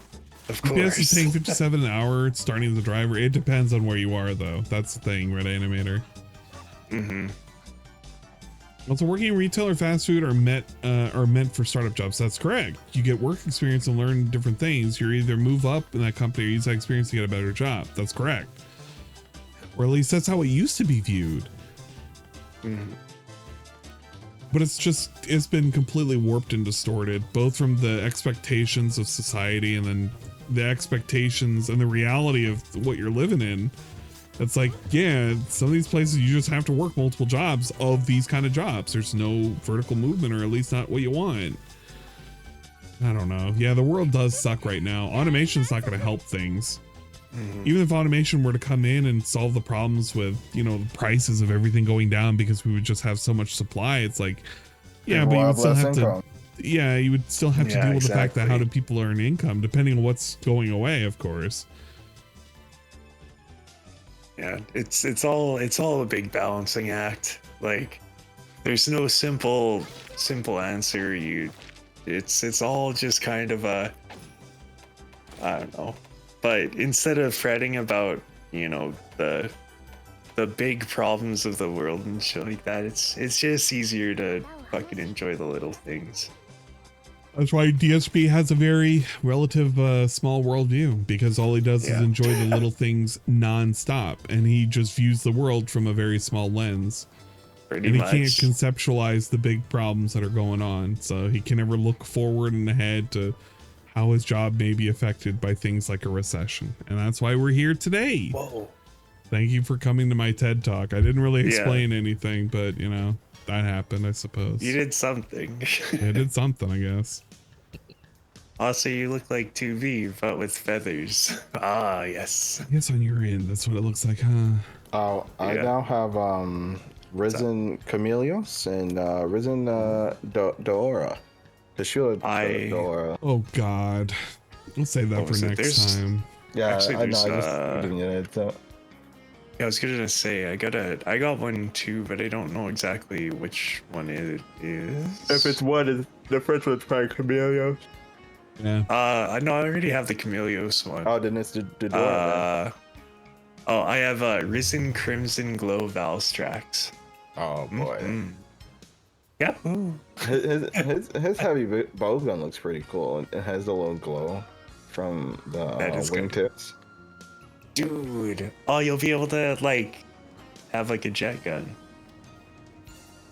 I wish the light bow gun looked just as cool. Just kind of ugly. Oh, ooh. Here, let's go ahead and wrap up. We'll do anime night. It is technically still a little early at start, but we can at least start a little early so that way people can get in. I mean, you've been going for like 10 hours. Yeah, that's true.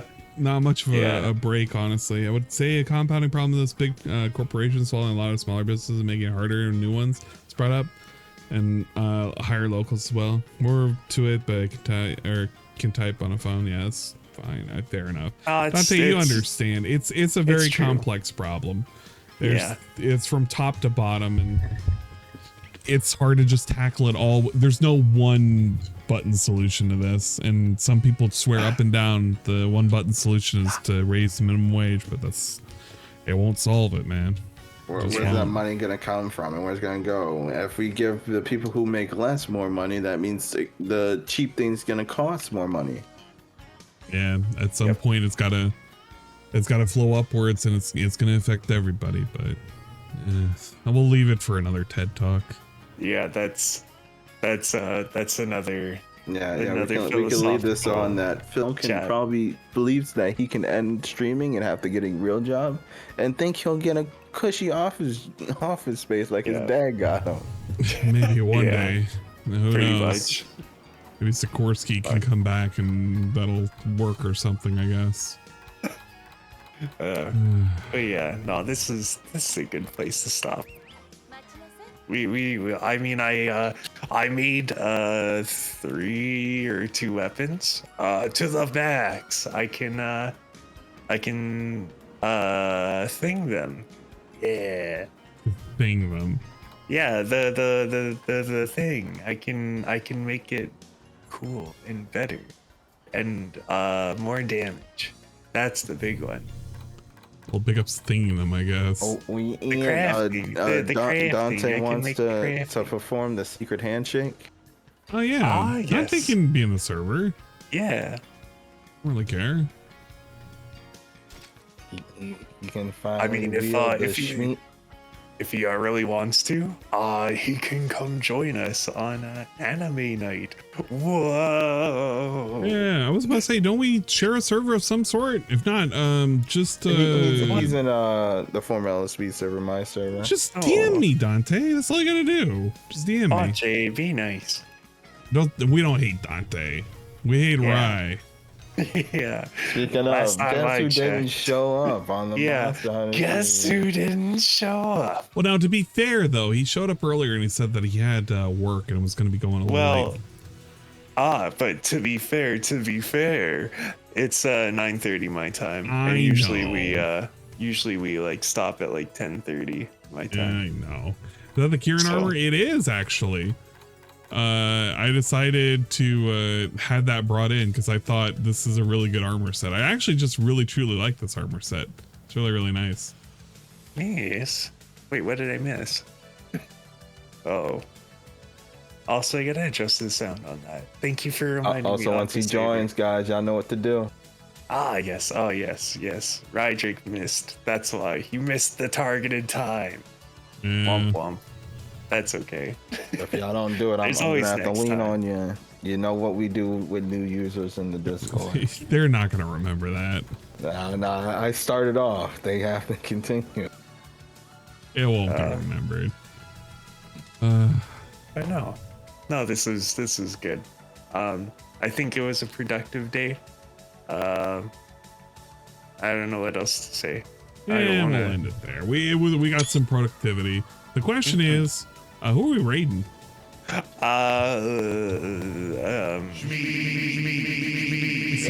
currently online. What's going on? Whoa. Wait.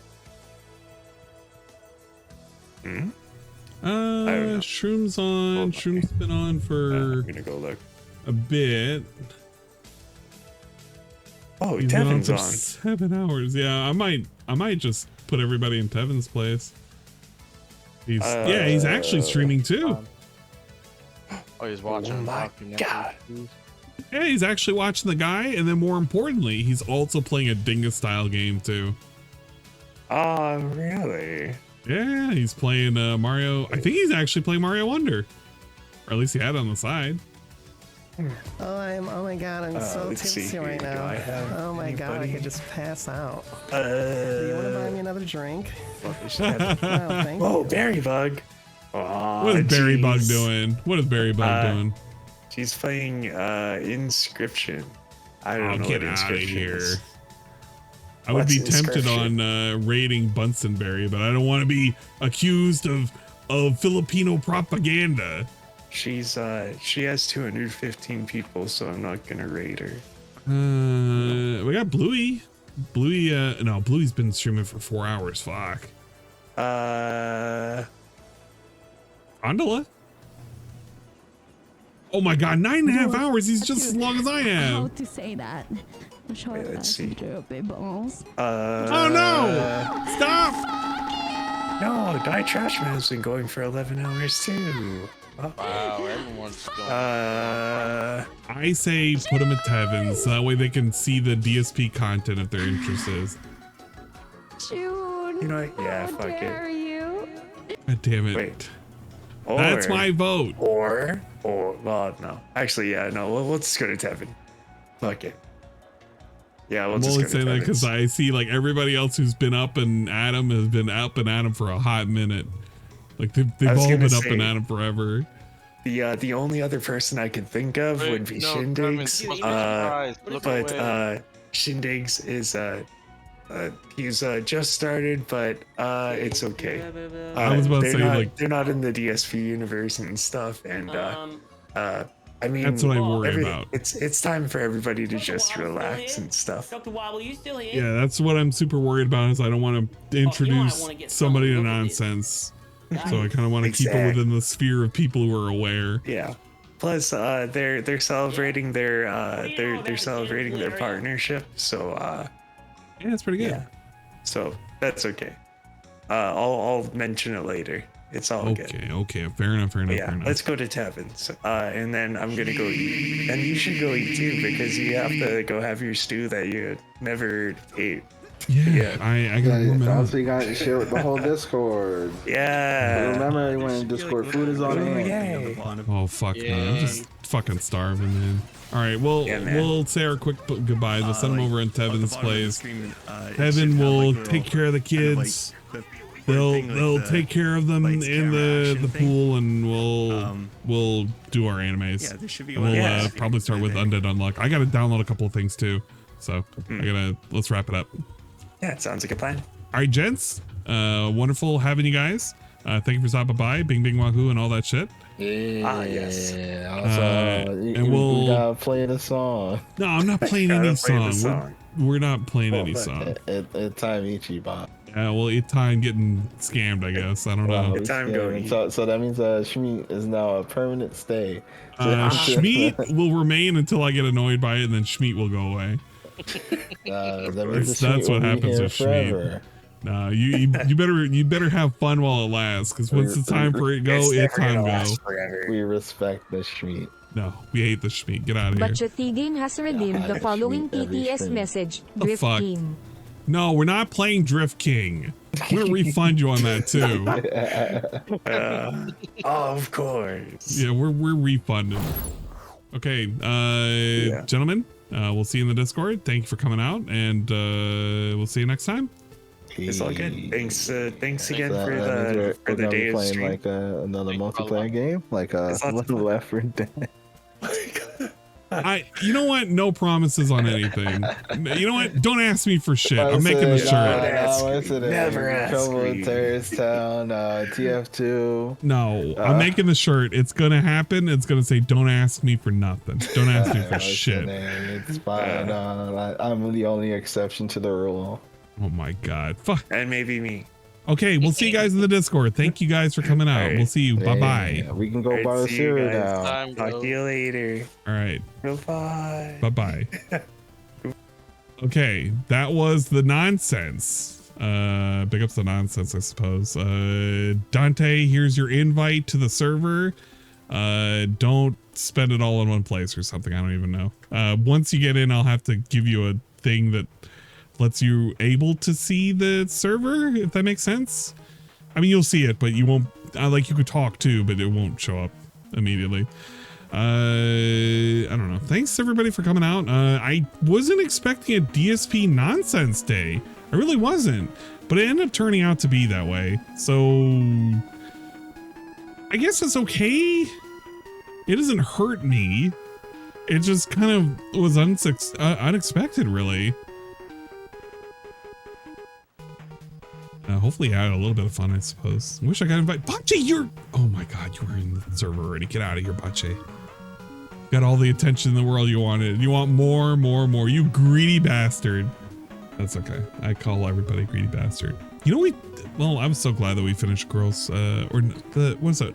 Yeah, Girls Last Tour? It was a pretty good show. I downloaded the manga and I might read more of it eventually. I should, but I feel like I'm just gonna get sad. I don't want to get sad, but I'm definitely gonna get sad.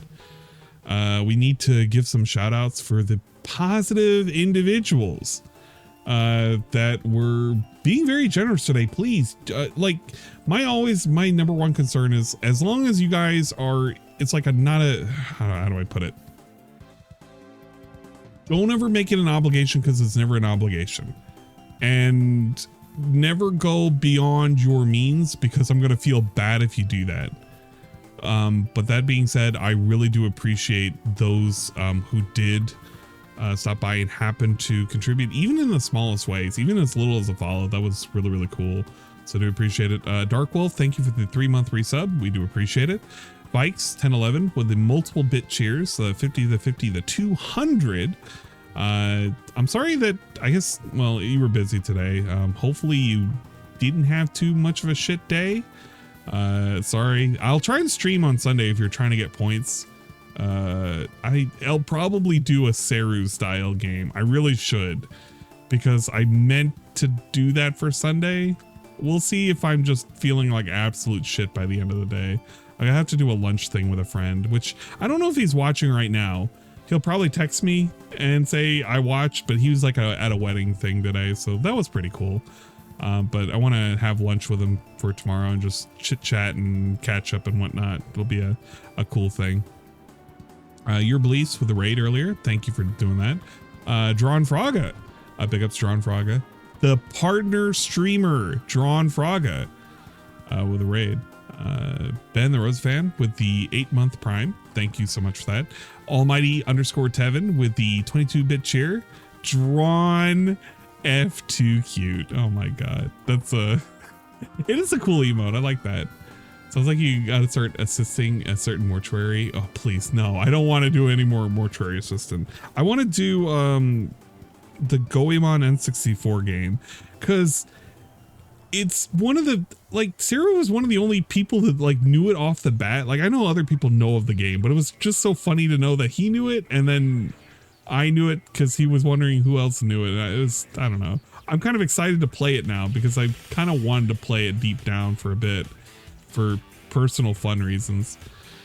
Thank you, Miss Shark and Miss Shark, for the 17-month resub. I do appreciate that very much. The gifted sub from Manolo Azul to 2 gifted subs to Sir Toastman and Rainbow Pony U-Haul. The gifted sub from Manolo Azul, to Sir I almost said recipients. I was like, recipient's not a person. What am I talking about? We also have the gifted sub to Almighty Goki from Mr. Pun. Thank you, Mr. Pun. Cenobite Sarah with a gifted sub over to Hermit Gallows. Thank you so much for doing that. Let me know, of course. I don't know if Sarah's still around, but if Sarah or Hermit ever want to come back in the Discord, they're more than welcome to. Like, they're never not invited. They're more than welcome to. I know they had left before because it was just the DSP nonsense, but it doesn't always have to be. It can be Cobra nonsense too, you know. Big ups to F213 for the 5 gifted subs. Jesus Christ, thank you so much. Suburban High, Diocletian 60, Discord Merchant, Newfieberg, and Baron Man. Hey, that game's great. I love the songs. The songs are really, really good on that game. That's right. Really, I want to just play it just because it brings back a whole lot of memories of me being a kid and playing dumb games that I even realized were cool to some people. And I don't know, I want to enjoy it again. Thank you for the raid earlier, UNFW1. Always much appreciated. The ever infamous UNFW1. Tequila Truth with the follow. Thank you for the new follow. G-Million with the 1-bit cheer. Reeler with a follow. Puller with a 3-month Prime sub. Thank you for that. The gifted subs, or gifted sub from Dominic Tuwu to Lonely Solely. We appreciate it very much. Heat Fan 2025 for the follow. Wise Tits for the follow, and Mash Pattern Scrub for the follow. And CP Spoons with the 8-month resub Prime. Joe Blah with a 6-month Tier 1 sub. And Cerulean with a 16-month resub. What are those fucking worms? Oh my god, it's literally the worms in the controller. I played that worm game for you, and my god, it actually was kind of frustrating. I don't see how the fuck Corona is gonna finish it. That's too much nonsense. I'll give it a shot next time, maybe. I don't know. There you go. We have given the call outs, we've given the shout outs. We're going to be on Discord, and that requires us to watch some anime. You're more than welcome if you're part of the super secret Discord. If not part of the super secret Discord, you got to know a guy to know a guy. Basically, it's like pre-vetting to know that you're a person and not an NPC and all that jazz. You know the drill.